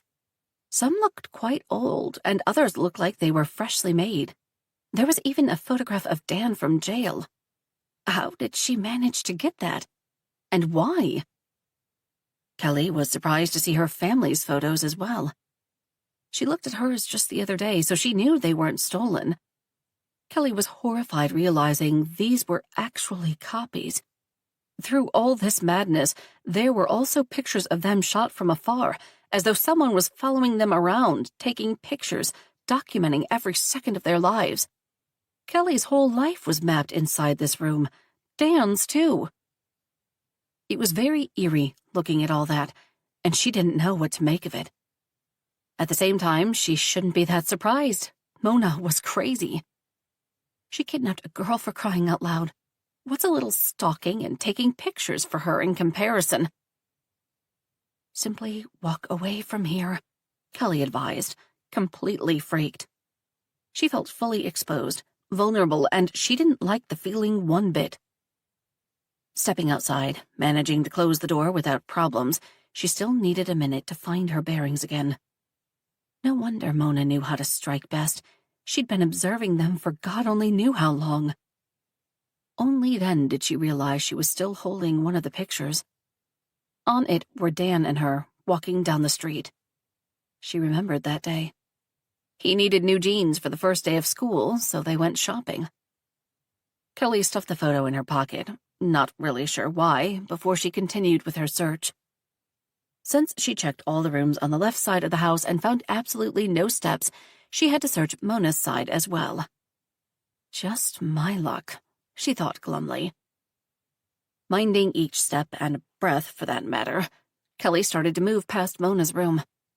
She didn't notice before, she couldn't, that Mona's door was actually ajar. It was pure luck, providence, or whatever one would like to call it, that Mona hadn't heard her as she roamed about. Like compelled or under some kind of a spell, Kelly neared the door, opening it further. In the left corner of the room, Kelly could plainly see Mona sleeping in her queen-size bed. The woman who made her family's life completely miserable was right there in front of her, looking so small and fragile as she slept. It was strange. She didn't look like the monster Kelly knew she was as she rested. How can she sleep at all when there's a teenage girl locked in the attic? Kelly didn't bother to answer that. It would be so easy for her to simply walk to the bed, take one of the pillows that were scattered all around the bed, and smother her with it. And just like that, everything would be over. The dragon would be slain, and all the villagers would be safe again. Not that they would care. Only Kelly cared. However, Kelly couldn't do that. Not now. There was a girl that needed her, and one day in the near future she would want justice for what happened to her. And Dan had the right to seek his own as well. She couldn't rob them of that satisfaction, no matter how much she wanted to take her revenge against that woman. Mona had to pay for all her crimes, so death would be too easy of a punishment for her. In a way, that would be Kelly's ultimate revenge. She would unmask Mona, show everyone who she really was, what she did. And thanks to Sherry's testimony, she would spend the rest of her life in prison. That notion almost made Kelly smile. Realizing she'd wasted too much time on daydreaming, she slowly retreated, leaving the room. She started to close the door, only to remember to leave it just the way she found it. Once outside, Kelly did the same song and dance routine, checking each closed door, paying extra attention not to make a sound since Mona was closer to her now. After a couple of more rooms, she stumbled to the one that was clearly meant for Dan while he stayed here. And how did Kelly deduce that? Because it was the exact replica of his room back home. And she really meant the exact replica, down to the last detail. Kelly would be more freaked by this discovery if she wasn't already freaked with all the rest, although she wondered why Dan never mentioned something like this to her before. Probably because he didn't want to worry me, she realized instantly, because Dan was like that. Although people tended to accuse him of being an emotionless monster, in reality Dan was very much conscious about other people and their emotions. Leaving the room he would never use, Kelly continued with the search. Eventually, she found the door that led to the attic, and she should not be surprised it was the last door to the right. If she had more sense to check there first, she would have saved herself a lot of trouble. At the same time, she wouldn't have discovered all that craziness if she had. The stairs that led to the attic, behind door number 13, were narrow and steep. Of course, she made up the number since it wasn't like she kept track of anything. She felt like 13 was her lucky number. She met David on Friday the 13th, but she went off the track. It was extremely hard to contain her excitement as she started to climb the stairs. Luckily, she had enough presence of mind to close the door behind her as she did that. She hoped that would muffle any sound she potentially made. Unfortunately, that also meant she was plunged into complete darkness. Of course, she didn't dare turn the flashlight on. One of the boards creaked underneath her feet, and Kelly froze in place, stopped climbing. To her, it appeared as though the sound could be heard miles away. Son of a bitch. Kelly waited and waited. When nothing happened, as in when Mona didn't wake up, realize what was happening, and come here to attack her like a screaming banshee, Kelly decided it was safe to continue. She reached the end of the steps, only to discover another door, and this one was locked. No surprise there. Sherry would have escaped otherwise.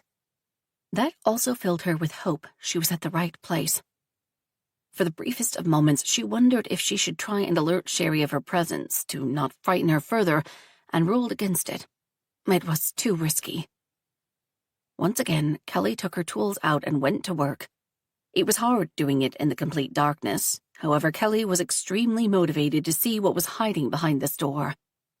It took her an eternity to pick the lock, but she made it. The lock had no chance against her superior skills. Or she simply decided to look at things that way. It was hard suppressing the urge to cheer at her accomplishment. Packing her picking tools and putting them into her jacket in haste, Kelly took a deep breath and then opened the door. 36. Kelly couldn't believe the sight in front of her eyes and fought the urge to not start crying, really hard, since this was not the place nor the time for falling apart. The attic looked like pretty much what one would expect of it. It was made of wooden walls and exposed supportive beams. It was almost completely empty, apart from a cot in the left corner with some bedding, and a tiny bathroom with a toilet and a sink that was partitioned with a simple curtain on the right. The dusty floor was scattered with plates of uneaten food. By the looks of it, they were in several different stages of rotting. And of course, next to the only window that illuminated the whole space, cowered a gaunt, weakly-looking teenage girl. Kelly pressed her lips not to cry out, seeing the state of her. Sherry looked barely recognizable. Her face was pale, with huge dark rings around her eyes, and her once lush red hair looked dull, and not simply because it was unwashed. There was no doubt in Kelly's mind this was none other than Sherry Brown. "I found you." "Sherry?" Kelly whispered softly, as to not additionally spook the frightened girl. Sherry cocked her head to the side as Kelly stepped forward so the girl could properly see her. "Mrs. Carlson?" she questioned in a small voice. "Yes, it's me, Kelly, Dan's mother," Kelly rushed to say in return. The girl let out a whimper and practically launched herself into Kelly's arms, running across the space toward her. Kelly stumbled ever so slightly from the sheer force of the embrace. She held her tightly as the girl started to sob out of pure relief. "Mrs. C, oh, thank God." I got you. Everything will be all right now." Kelly tried to soothe both of them. They couldn't attempt an escape while she was like this. Mona would definitely hear them, and then it was game over. As Sherry cried, Kelly tried to assess her state. It was obvious she lost a lot of weight, and considering all those plates of food that she got were untouched, it was safe to assume that was the reason why. Sherry didn't eat anything, probably from the moment she got kidnapped. Otherwise, she looked completely unharmed, which was a true blessing. Mona always did prefer her tortures to be a mixture of physical and psychological. Once the adrenaline wore off, Kelly could feel how much Sherry struggled to stay upright. She was that weak, poor girl. "I have to get her out of here, and now." "I'm so happy to see you, Mrs. C. Thank God you found me." She continued to cry. "She was about to—" However, Kelly couldn't understand everything that Sherry tried to say. It was all kind of muffled since she cried into her shoulder. "Everything will be all right now," Kelly replied in her most soothing voice, although she felt anything but. She seriously started to reconsider her decision not to kill Mona. "Look at this girl. That woman has no heart, no soul." "Try to calm down, Sherry. It's important that Mona doesn't hear us." Suddenly, Sherry released her, although was still firmly holding her by the hands. There was strength and pure resolve in her teary eyes as she spoke. "Please, Mrs. C, you have to help me get out of here." Sherry was beyond frightened, and rightfully so. She was also pleading. It sounded like she thought Kelly planned this with Mona. What? Kelly thought, stunned, but banished that immediately. It was obvious Mona filled her head with all kinds of shit, but none of that mattered anymore. Kelly would set her straight. "Of course I will help you," she reassured instantly. "We're getting out of here right this instant." To her utmost shock, Sherry started crying again. That was not the reaction Kelly was hoping for, since those were not tears of joy. Before she had a chance to ask what was the matter, besides the obvious of being kidnapped and tortured, Sherry pointed at something at her feet. "I can't," she sobbed. Only then did Kelly realize Sherry had some kind of a shackle around her ankle, and the other end of the chain was bolted to the wall. Kelly was beyond horrified, realizing Sherry was imprisoned like some kind of an animal. Her blood boiled. What kind of a monster would do something like that to an innocent girl? A sadistic but intelligent one who knew the said girl could overpower her in normal circumstances. Mona had to chain Sherry because otherwise the girl was capable of running away. Sherry was young and strong. Mona was old and physically weak, so the math was pretty simple who would have won in a fair fight. That was why Mona had to incapacitate her prisoner and assert her dominance some other way. Regardless of her reasoning, it was still monstrous. And Kelly was certain this was the place Mona locked Dan as well. Kelly felt like weeping anew, realizing Mona had a history of doing something like this. Did she chain my son as well? Did she do the same to David? As the images of her boy, of her late husband as a boy being chained and abandoned here, just like Sherry now, assaulted her brain, she felt like screaming. Kelly wished Mona dead now more than ever.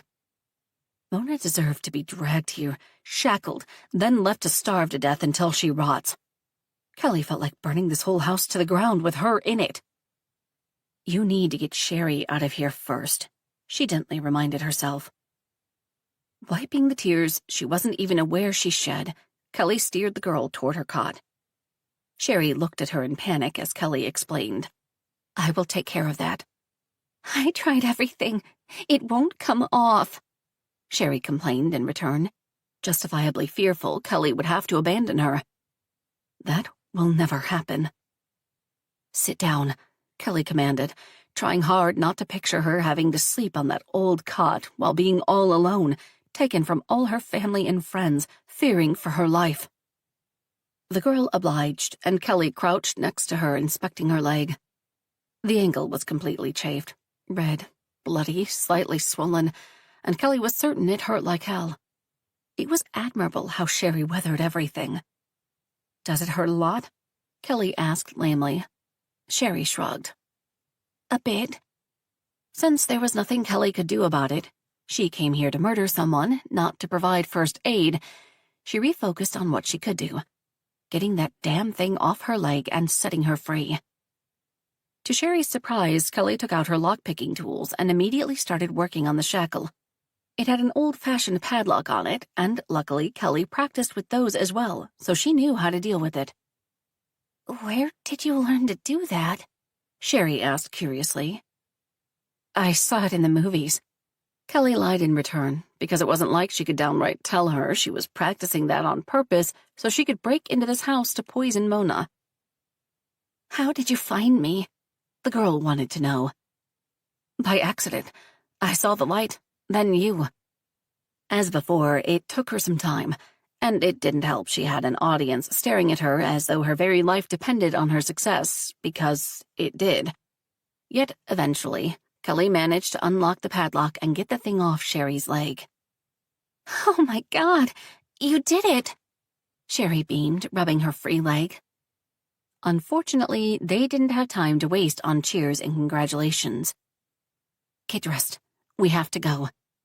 Mrs. C, where is Dan? Sherry asked abruptly. He is home, safe, and extremely worried about you. Of course, she omitted telling her anything other than that. There was no point bombarding her with all the tiny details, like people believed she died or that Dan killed her. There would be plenty of time for that later. Sherry nodded and started putting her jacket on. Kelly handed her the shoes next. While she worked on her shoes, Kelly tried to figure out how to get Sherry out of here. They had to get out of the house the same way Kelly got in, then run straight to the woods. The girl was pretty weak, and Kelly wasn't completely sure she would make it all the way back to the car. She will have to, because there was no way Kelly could carry her. She wasn't that strong. And then she remembered Mona had a perfect-looking car sitting in the garage. It was wiped clean as well. A trip to the garage wasn't that far, and then Kelly could drive them straight home. Kelly was sure Mona would mind if they tried to borrow it. However, that wasn't Kelly's main concern. Getting Sherry out of this house was. What if I can't find the keys? Kelly cursed. One problem after another, and they were really close to success. Don't panic. You'll think of something. Taking Mona's car wasn't such a good idea, she realized.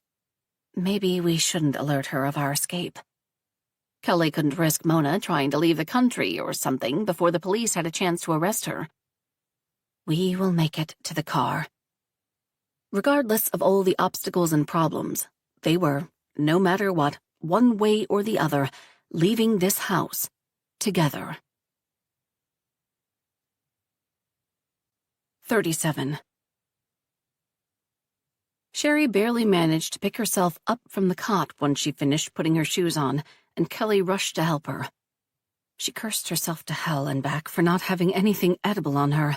In her defense, she didn't expect to find a half-starved teenage girl in the attic. This was supposed to be a kill mission, not a rescue mission. "How about you drink some water?" Kelly suggested. The girl nodded and walked a small distance to the sink. She really took her fill. "What happened, Sherry?" Kelly blurted out before she could stop herself. Wiping her mouth with the back of her hand, Sherry replied, "Honestly, I don't know." That stunned her. "You don't remember?" "I know I was with Dan by the lake. We had that terrible dinner with my parents, and I needed to get out of that house." "You'd been drinking." Kelly looked remorseful. "Yeah. And then everything went dark. And when I woke up, I was already here, and that damn thing was around my leg. I couldn't reach the door." Her voice wavered at the end ever so slightly. Sherry passed out by her boyfriend, only to wake up in a nightmare. Poor girl. Did Mona do something to the kids? Came the sudden thought. It was a possibility, yet something else bugged her as well. Why did she take Sherry and not Dan? Mona battled Kelly all this time to get Dan. What changed? Mona decided to punish them all for their insubordination. Kelly replied to her own questioning, remembering Mona's phone calls. "I'm sorry this happened to you." Kelly couldn't help feeling at least partially responsible. Mona targeted Sherry because she had connections with Kelly's family. "It's not your fault." Sherry started to get upset all over again. "I knew Mona lived here. Dan told me everything." So she figured out on her own why she was taken, Kelly guessed. "I started screaming and I used the chain to bang against the wall, but no one came." That baffled Kelly. Mona allowed her to make such noise and did nothing? Was it possible this room was soundproof? It didn't look like it was. Yet, then again, Kelly knew nothing about such stuff.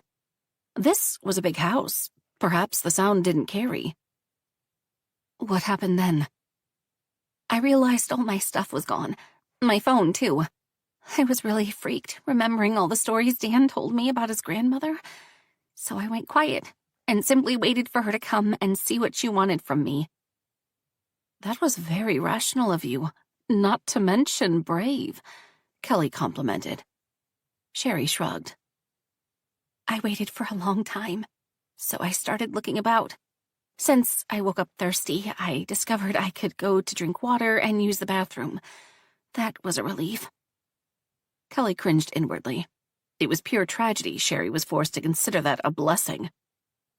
"Did she come to see you at all?" Kelly knew Mona visited her this evening. If she didn't, then Kelly would have never discovered there was a kidnapping in progress, but was that the first time? Sherry nodded. "Eventually. She came the next day. Not first thing in the morning, though. Much later. Thanks to this window, I knew what part of the day it was." "What did she say? Did she tell you why she took you away?" "She came by the door, all smiling." Sherry started to explain, making a face.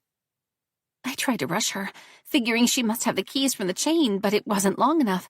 I couldn't reach her." She really thought of everything, Kelly mumbled, mostly to herself. Sherry heard her. "Yeah. Anyway, she was all smiles, like this was perfectly normal that I was locked inside her attic. I started shouting that she needed to let me go, that someone would find me, and she simply continued to smile.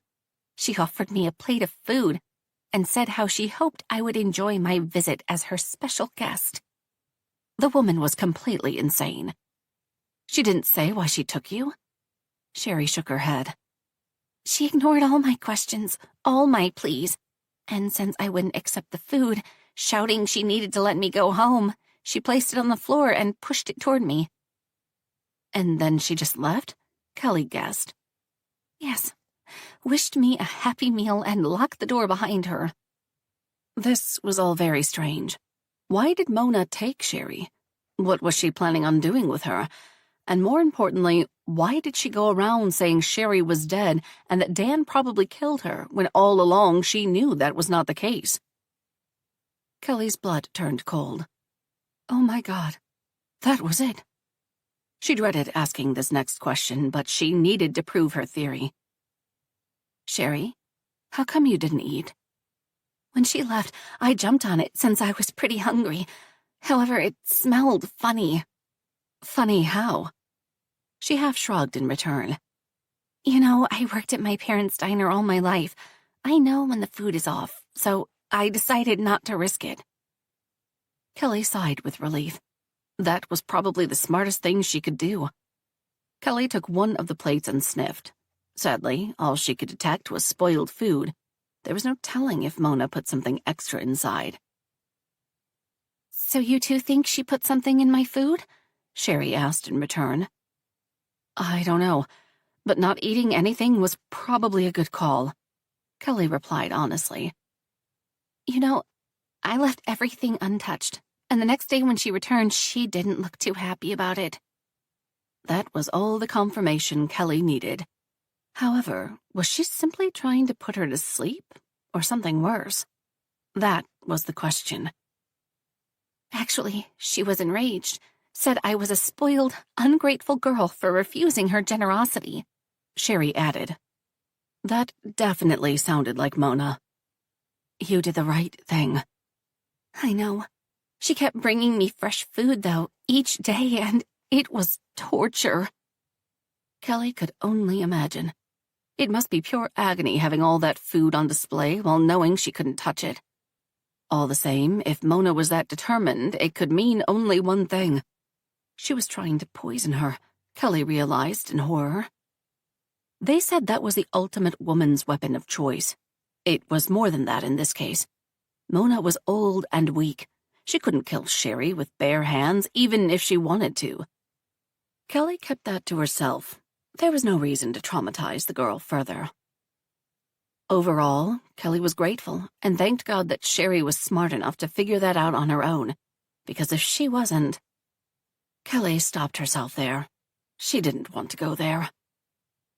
Quite unexpectedly, Sherry started to cry, and Kelly instantly reached for her, fearing she was in pain. What's the matter, Sherry? She told me a while ago that if I don't want to be a good girl and die on my own, she was going to help me. What? Kelly exclaimed, too late realizing she was raising her voice. Please try not to make matters worse for the two of you, she snapped at herself. Mona came to see me, and she was livid for some reason, and told me she would simply have to buy a gun and be done with me once and for all, like I was some kind of a nuisance or something. Kelly embraced the girl. She told me she would dump my body in the woods by the lake and blame Dan for it. Kelly was infuriated. To say something like that to a child was monstrous. Sherry lived in fear all this time. Each day she woke up with the thought that might be her last day. She felt like crying. It's okay, Sherry. None of that matters anymore. They were getting out of there. All along, Kelly knew Mona had some other plans installed, and unfortunately, she was right. Although, to be honest, Kelly never imagined it would be something so horrific, monstrous. Kelly would never imagine Mona would go so far as to kidnap a girl, then try to kill her so she could frame her own grandson. It was madness on so many different levels, Kelly's head spun. Thankfully, a stroke of luck, or whatever one would want to call it, was on Sherry's side. Kelly found her right on time. Mona would definitely go to jail for what she'd done to this poor girl. And if there was any justice in the world, she would die in one as well. Something else concerned her, and a great deal at that. Mona wanted to get a gun. That was one terrifying thought. All the same, thanks to Kelly, who found Sherry and the state of New York, Mona couldn't achieve her plan that easily. There were laws preventing her from acquiring a gun with one snap of her fingers. She had to apply for the license first before she could buy a gun. Kelly knew all that because she weighed her options as well. After Mr. Brown came to their house and assaulted Dan, Kelly started contemplating about firearms. Her family's safety had to come first, and having to go through something like that, watching a grown man beating her teenage son, made her think it would be a good idea if she owned a pistol or something. Of course, there was always a black market for those who wanted to avoid being detected. However, that took time as well, since it wasn't like illegal arms dealers had ads on Craigslist. Kelly wiped the tears from Sherry's face. She can't hurt you anymore. It's over. Sherry looked at her with eyes that were filled with undiluted panic. You don't understand, Mrs. C. Mona came in here this morning, bragging how today was the day. She was finally meeting someone to buy a gun, she shared. Mona is armed? Panic started to rise inside of her as well. Oh my God, she thought, realizing in what kind of danger they were. Kelly could deal with Mona on any day and be confident that in a fight she would definitely win. However, if Mona was armed, that was pretty much game over. Kelly wouldn't know how to try and defend herself against it. Let's hope it won't come to that. Sherry, you really should have started with that. Suddenly, she felt like they wasted too much time chit-chatting when they should be running as fast as they could. I'm sorry, Sherry started, but Kelly stopped her. It's okay, Sherry. We're leaving right now. Kelly couldn't believe her stupidity, staying here so long.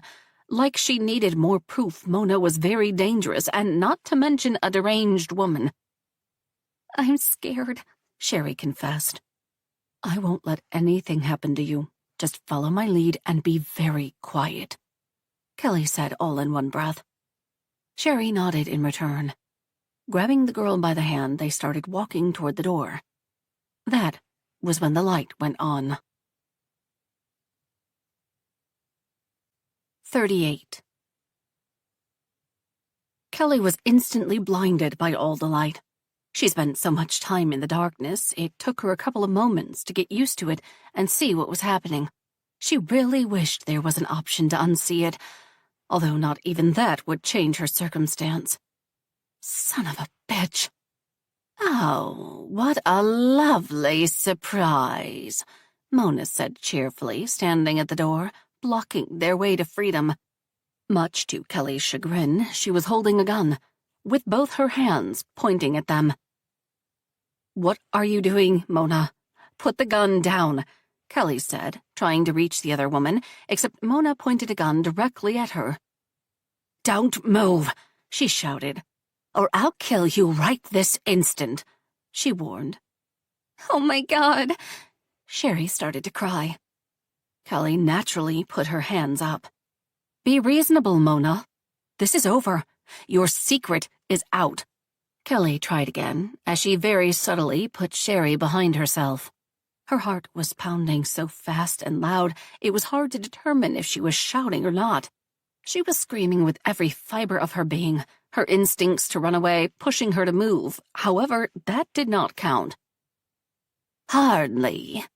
Mona smiled in return.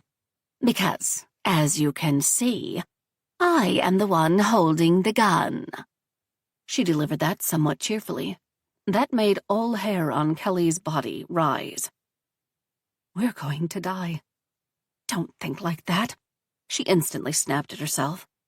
She promised she would get Sherry out of there, and that was what she would do no matter what. So what now? You're going to shoot me?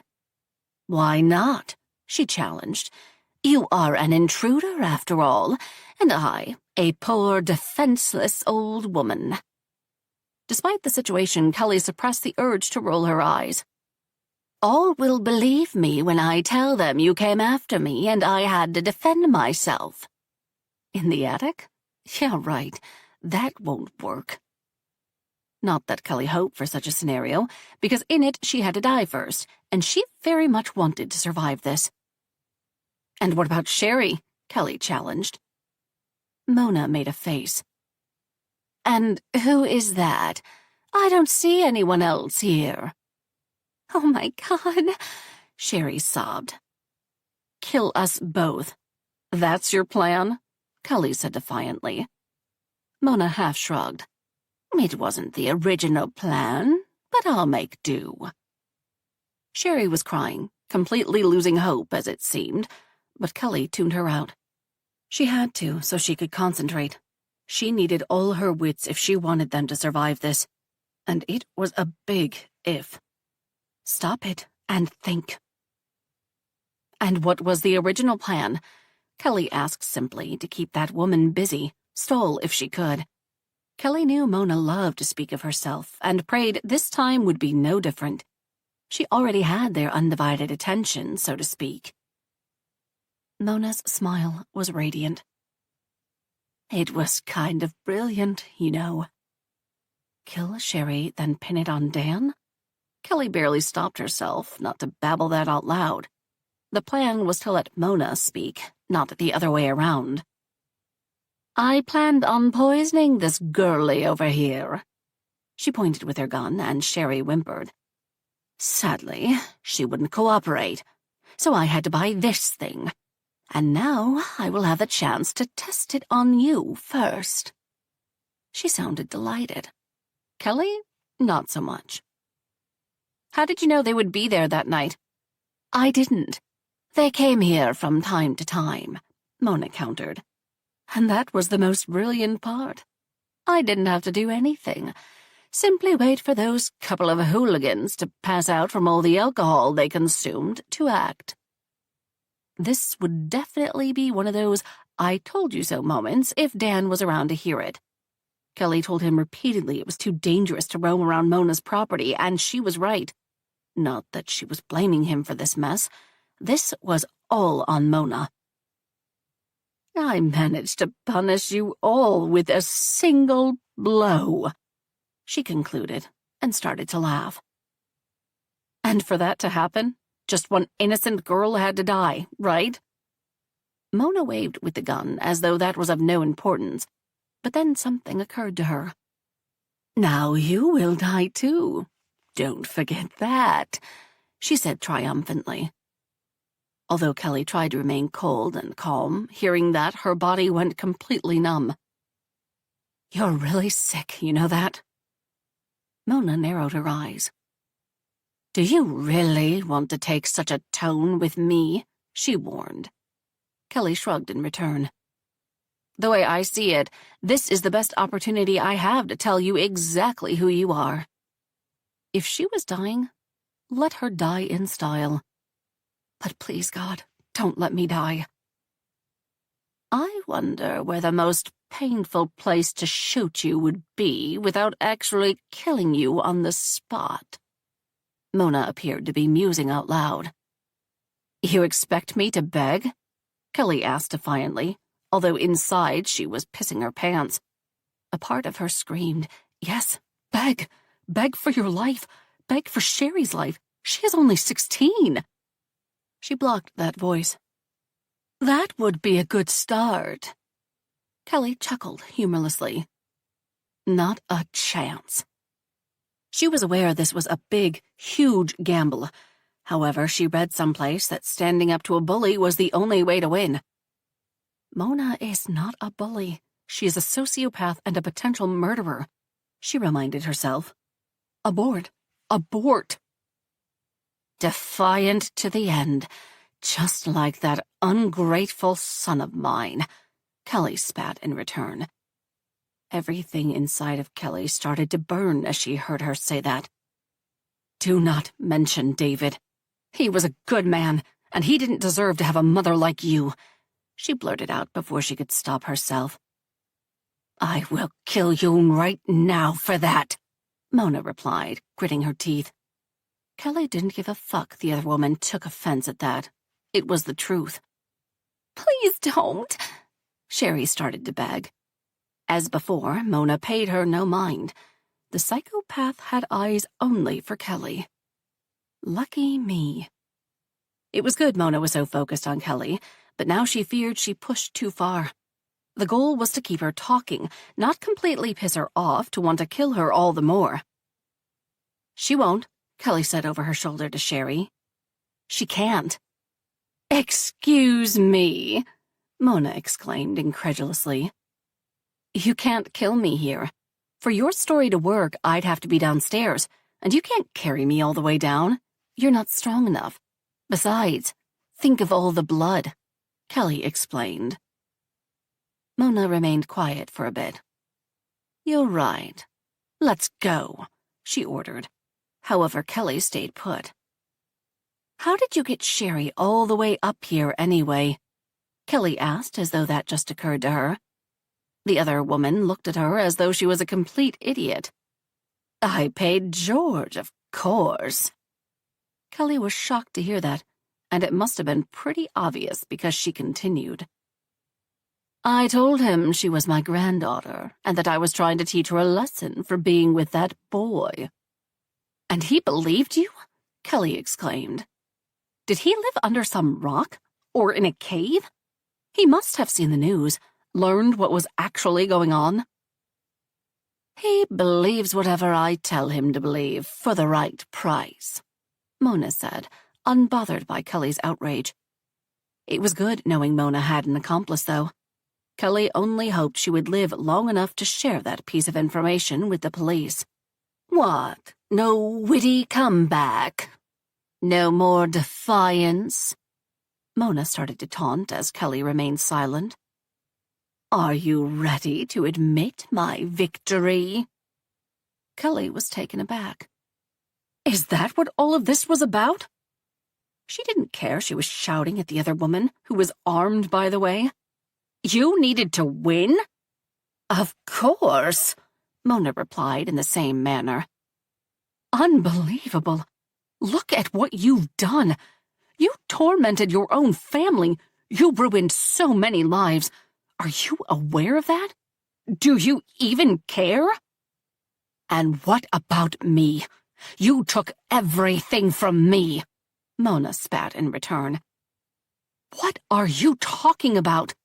I had nothing to do with your husband's suicide, nor was I to blame. David didn't want to have anything to do with you."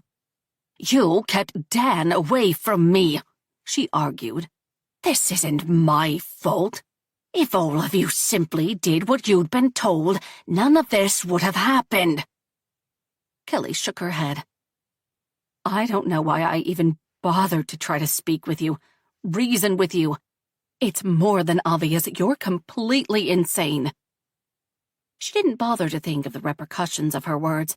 Kelly was just too angry, too frustrated that not even a loaded gun could prevent her from speaking her mind. "I'm done with your insolence," Mona screeched, and Kelly didn't flinch in return. "What are you going to do? Torment me? Keep me in your attic? Oh no, wait. You already did that to your son and your grandson." "I will kill you." Kelly took a step toward her. "You are a spoiled, rotten, poor excuse of a human being, and the world would be a better place without you in it." "Are those your last words?" She aimed at Kelly's head, and there was a certain glint in her eyes that Kelly knew without a doubt Mona would kill her now without flinching. It was a matter of seconds before she would pull that trigger. Nevertheless, Kelly smirked. "Mona, you're not going to kill me," she said with utmost conviction. "And why is that?" Mona asked in return, raising her chin ever so slightly. It was obvious she found that ridiculous, and it was. She simply didn't have to know that. "Because clearly whoever sold you that gun didn't bother to show you how to use it." "I know how to use it just fine," Mona replied defiantly. "All I have to do is point and press." Kelly leaned slightly forward as though she was about to reveal a secret. "Not with the safety on." Mona frowned, looking at the weapon, and Kelly simply acted. She lunged at the other woman, trying to get the gun out of her hands. As they struggled, the gun went off. The bullet hit the ceiling. There was a lot of screaming and shouting going on, and it was hard to keep track of who was doing what. "Let go," Mona demanded as she struggled. "Let go of me." "Don't count on it." Kelly was determined to get that gun, because it wasn't like she had any other options. If Mona took control of the weapon again, then it was over. She would shoot them, and that was something Kelly couldn't live with. That was a terrible joke that passed through her head as she tried to grab hold of the gun. She even kicked the other woman at some point, and Mona stumbled but didn't let go. Mona was more resilient than Kelly thought. Does she work out or something? Using all her strength, Kelly slammed into Mona with all her might, then jerked the gun out of Mona's hands and pulled out of her reach in the same movement. Without the tug-of-war, Mona lost balance and started stumbling backward. Kelly saw her trajectory, but it was too late. Mona hit the edge of the steps and tripped. She reached for the door frame, but it slipped through her hand and she fell down the stairs. "No!" Kelly yelled, trying to catch her. She wasn't fast enough. Mona tumbled all the way down and Kelly ran after her with Sherry right behind her. Mona didn't move. Kelly crouched beside her to check her pulse, although she shouldn't have bothered. Mona's body was all contorted in unnatural angles. No one could survive that. "Oh my God, is she dead?" Sherry asked. Kelly turned toward the girl. "Go now," she commanded. She didn't have to tell her twice. Sherry ran down the hallway, and Kelly could hear the moment she reached the door because it was closed with a loud bang, while Kelly continued to stare at the body. Mona Carlson was dead, and not in a way Kelly intended. Oh my God. 39. No matter how long Kelly stared at Mona, she still couldn't fathom she was dead. She was firmly holding the gun that she took from Mona in semi-fear the other woman would rise from the dead and Kelly would have to shoot her with it. However, Mona was unquestionably dead. It was kind of strange looking at her. It was odd seeing her like this, without that spark of life, or whatever else that animated evil beings, because she looked very peculiar, almost alien. She definitely left the building. "I won," Kelly murmured, hoping that wherever Mona ended up, she could still hear her. "Are you sure?" a part of her questioned. Was this a victory? She's dead, and you broke into her house. You're the reason she died. It felt like some kind of fog finally lifted inside her head, and she could look at this from a different angle. It didn't matter she managed to save a girl. There could be serious consequences for this. Oh my God. Without wasting any more time, Kelly stood up, dropping the gun on the floor, turned to the left, then started running through the hall, down the stairs, out of the house without glancing back. Only when she was about halfway home, she realized she was still running. "What the fuck, Kelly?" she questioned without slowing down. Why was she running instead of driving?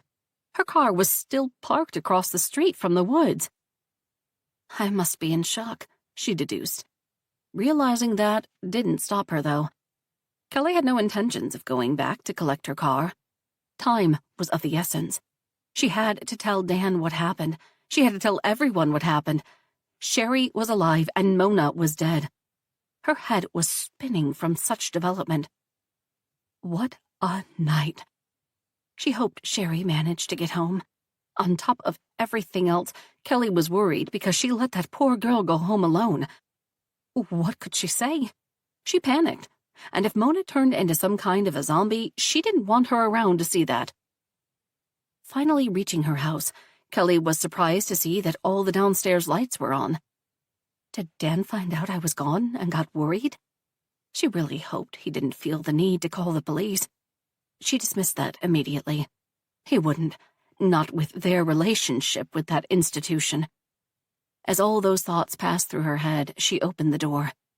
"Dan?" She immediately started calling out for him. "Mom!" He rushed from the living room to greet her.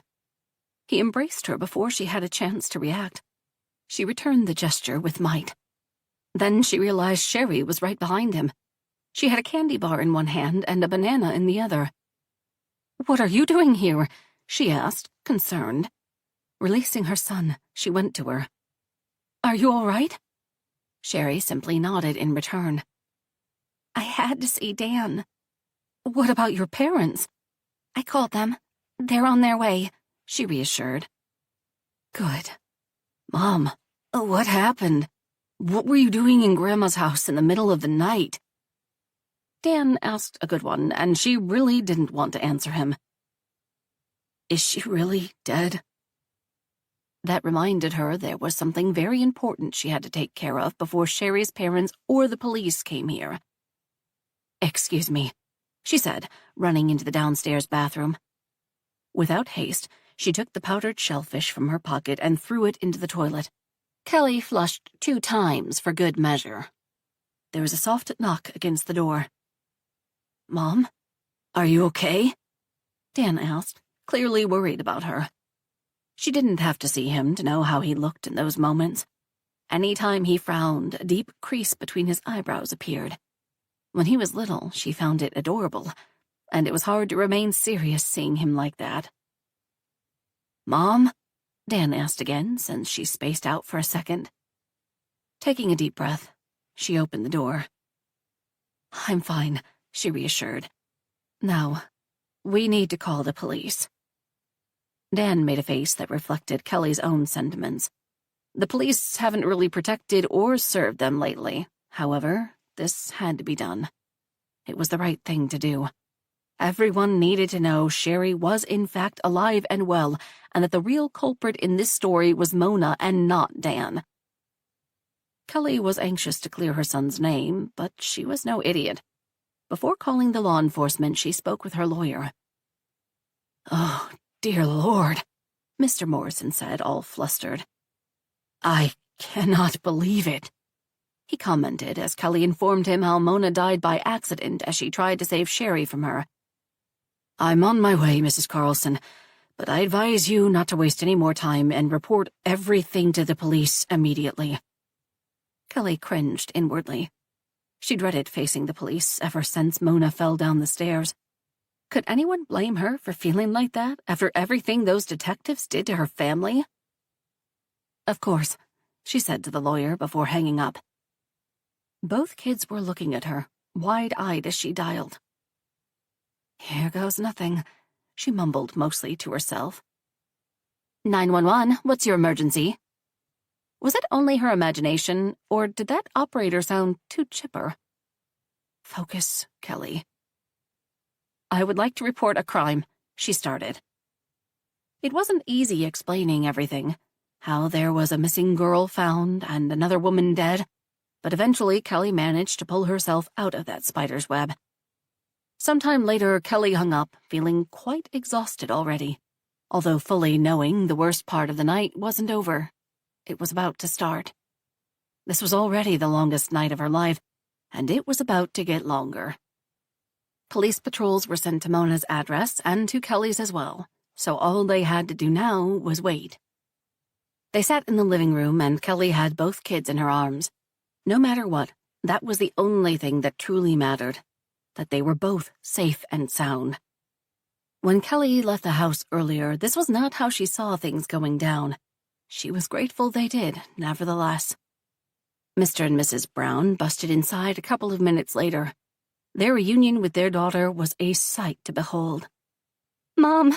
Dad! Sherry screamed, getting into their arms. They all started crying together in Kelly's hallway, and she couldn't help crying as well. I saved her, and that notion made her so relieved, so grateful, she felt weak in the legs and had to sit back down. Kelly sat on the steps, and Dan came to join her, putting a hand around her. He was already bigger than her, and she was sure he would surpass even David when his growing spurts stopped. Thank you, Mom, he said softly, kissing her on the cheek. No problem, kiddo, she replied, trying to make a joke as she wiped the tears from her face. Without releasing his daughter, Michael Brown turned to look at her and Dan. His eyes were full of tears. I don't know what to say, he started, overcome with emotions. Thank you for saving my daughter, and I'm deeply sorry for believing you had anything to do with her disappearance. Kelly completely choked up, so she simply nodded in return. We believed everything Mona Carlson told us. Well, all along. Casey Brown shook her head, as though not able to find proper words to continue. She looked straight into Kelly's eyes. We will never be able to fully repay you for what you did. You gave us our life back. And you can count on our help in clearing your name and everything else you might need, Michael offered. Thank you, Kelly replied simply, not knowing what else to say. This was a highly emotional moment for everyone. Sherry made a face as though she wanted to know what her father was talking about, since it still hadn't come up that Dan had been in jail because of her disappearance, when suddenly the sirens could be heard, getting closer before the cars with flashing lights practically screeched in front of her house.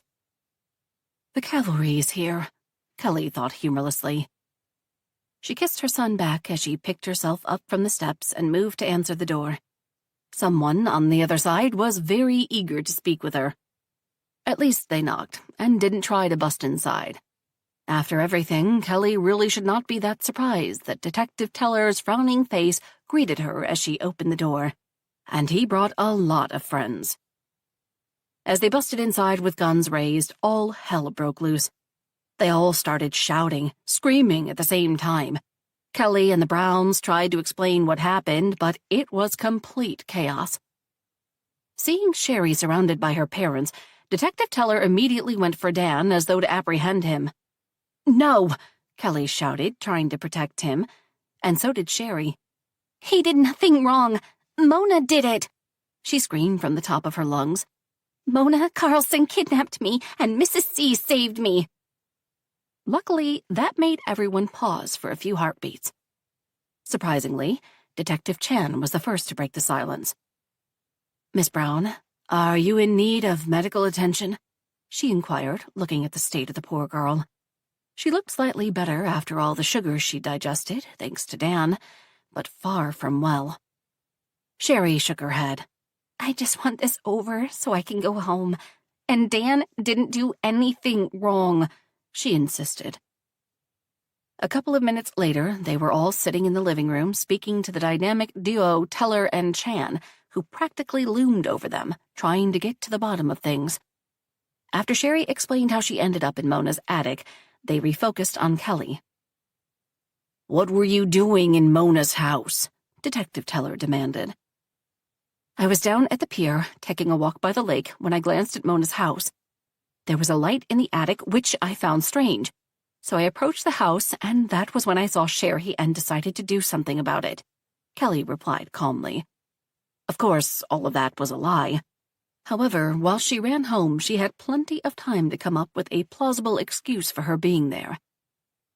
"And you always carry lockpick tools for your walks?" he challenged. "Of course not. I had it in my car. I bought the tools when I accidentally locked the basement door and lost the key." "How come you didn't call the police?" Detective Chan decided to join in the party. "I didn't have my phone on me." Which was actually true. She intentionally left her phone home. Besides, I was worried that by the time I got home and called the police, something might happen to Sherry. Mr. and Mrs. Brown agreed with her, much to Detective Teller's chagrin. "Mrs. C saved my life," Sherry pointed out, as though he needed to be reminded. Detective Teller looked at all of them. "Mr. Brown, could you take your daughter and wife to the other room?" Although it was phrased as a question, it most certainly wasn't. They looked at Kelly first, who nodded. The Browns went to the kitchen. Dan stayed to sit right next to her, and by his posture, it was obvious he would not allow himself to be kicked out of the room as well. "Was that the real reason you were there?" He tried again. Kelly looked him straight in the eyes. "I already told you." She stood her ground. "And what about this photo?" he asked, holding the same photo she picked up from Mona's room of freakiness. Did she forget to mention how he frisked her and Dan like they were nothing more than common criminals in their own home? Well, he did. "I found it in the house." She tried to keep it simple while Mr. Morrison was on his way. "So, while rescuing Sherry, you had time for looking around?" Kelly gritted her teeth. "I was looking for the attic door because it wasn't like it was marked. I hadn't ever been in the house before." "I see," he commented, writing something down. "My mom saved Sherry. Where were you all this time? Oh, yeah, you thought I killed her. Dan snapped, not being able to stay silent anymore. The detective completely ignored him. Is that all you have to tell me, Mrs. Carlson? What do you mean? Kelly asked, genuinely confused. Our investigation team is at the crime scene right now, and if there's anything incriminating against you, we will find out, he said suggestively. Detective Teller was intentionally provoking her, and Kelly'd had enough. You know what? I'm not saying another word without my lawyer present. He smirked. That's fine by me. He took his handcuffs out, approaching her. You're under arrest for Mona Carlson's murder, he started. Are you kidding me?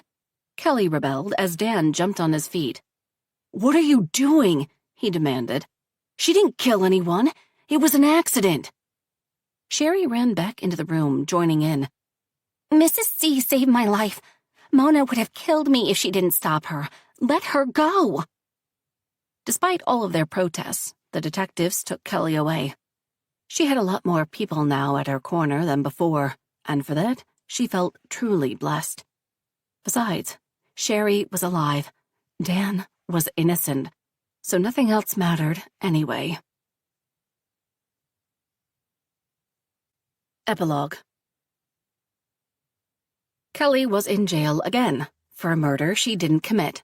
Again. She kept repeating how it was an accident.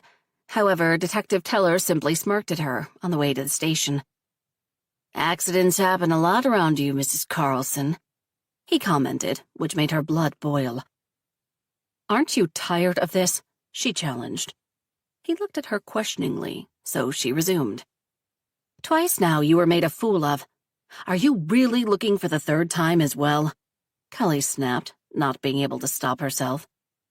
If a look could kill, Kelly would be dead as a doornail. The rest of the ride was completed in silence, and that was fine by her. And Kelly refused to speak until her lawyer showed up. Luckily, Mr. Morrison came in record time. He accused Detective Teller and District Attorney Jacko for having personal vendettas against Kelly. Their response was to press charges. Kelly's bail was set immediately without any delays, which wasn't ironic at all. And since she was completely broke, she was escorted to jail. To say she was disappointed in the entire justice system would be an understatement of the century. She couldn't wait for all of this to be over so she could start settling scores. Kelly planned on going after everyone who had any involvement in the ruination of her family, and it was a hefty list. The only good news in the pool of bad was that all charges against Dan were dropped. Kelly was slightly saddened she couldn't see firsthand how the media handled such a turn of events. As for Kelly, as the investigation about Mona's demise progressed, they found some damaging evidence against her. The fact she had a lockpicking tool was definitely one of them, as was the fact her fingerprints were all over the house. The DA was trying to prove that meant she was looking for Mona's bedroom to kill her and that she stumbled on Sherry by pure accident. Truth be told, he was not completely off. Not that Kelly would ever admit something like that. Also, he was trying to prove the gun was actually hers and not Mona's. Since it was bought on the black market and had both their prints on it, it would be Twinkos whom the jury decided to believe more. Kelly wasn't losing hope. There were some mitigating circumstances as well. Saving Sherry was definitely one of them. Sherry promised she would testify about that night in her favor.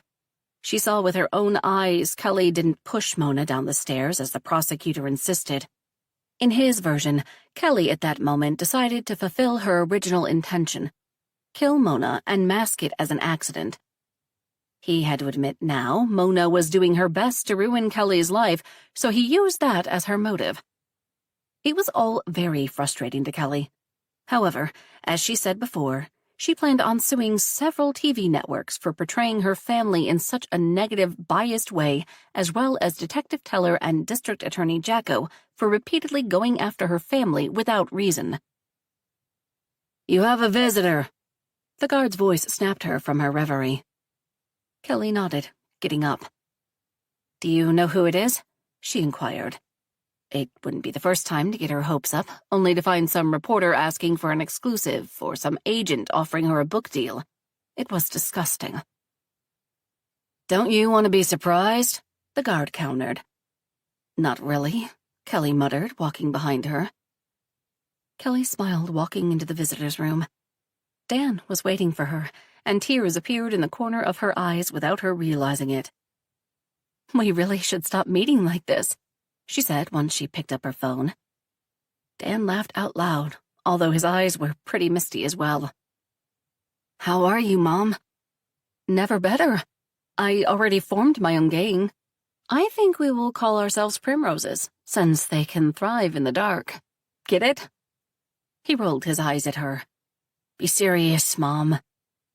Kelly took a deep breath. "I'm good. How are you?" That was what Kelly worried about the most. "How are the Browns treating you?" Ever since Kelly got arrested, Michael and Casey took Dan in, and Kelly was immensely grateful for that. She looked about, but couldn't see any of them. "Mr. Brown is waiting in the parking lot. He thought we should speak in private." That was probably a good call. "How is everything? How is Sherry?" "Good. She can't wait to return to school." "And you?" He half shrugged. Since all this went down, the school graciously withdrew his suspension, so if he wanted, he could return to school with her. Kelly left the decision up to him. "I'm more interested in the trial," he replied eventually. "You and me both." By the way, all the Browns and Dan were testifying in her favor, and thanks to them, Mona's plot to frame Dan and destroy Kelly's life by killing Sherry was now public knowledge, and Kelly thanked God for that each day. The truth was finally out. Mona's legacy completely destroyed.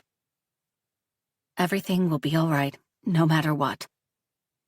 Dan nodded. "You know, a lawyer came to see me." "Mr. Morrison?" He shook his head. "Some guy, Brendan Poole. He said he was Mona's executor." Kelly's eyebrows shot up. "And?" "He said that I'm her heir." To say Kelly was surprised to hear that would be putting it mildly. "Okay," she said, for the lack of better words. "But I don't want anything to do with it. I don't want her money." "That's your right," she reassured. "What do you think I should do with it?" "Burn everything to the ground?" Kelly shrugged. "I don't know. Ultimately, it's up to you. However, I will support any decision you make." He remained silent, probably thinking about it. "You don't have to decide right now," she reassured. He looked relieved. "Okay." Dan inherited all of Mona's estate. Wow. That was mind-blowing. "Are you eating enough?" Kelly asked next, simply to change the subject. Dan smiled. "Mrs. Brown is on a mission to fatten me up." Kelly smiled as well. "She made these awesome muffins for breakfast. You wouldn't believe the taste of them. I think I ate the entire plate on my own," he admitted in high spirits. "I'm glad you found your new favorites." He made a face at that. "Mom, you know nothing can beat your chocolate chip muffins. They're simply the best, and I can't wait for you to make them for me again." Kelly couldn't speak for a bit because suddenly there was this big lump in her throat preventing her from doing just that. "Don't you dare cry."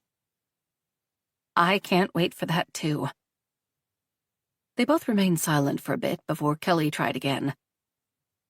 "Are you going to therapy?" "Yes." He stressed the word, but then he got serious.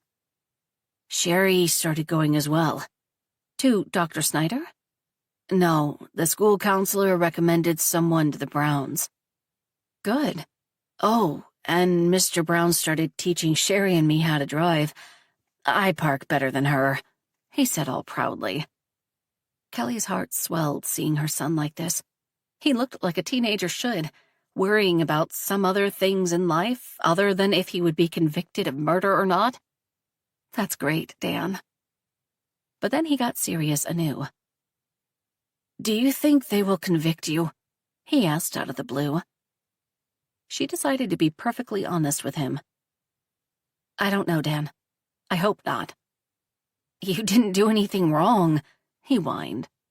"I know. It's not fair." "It's not."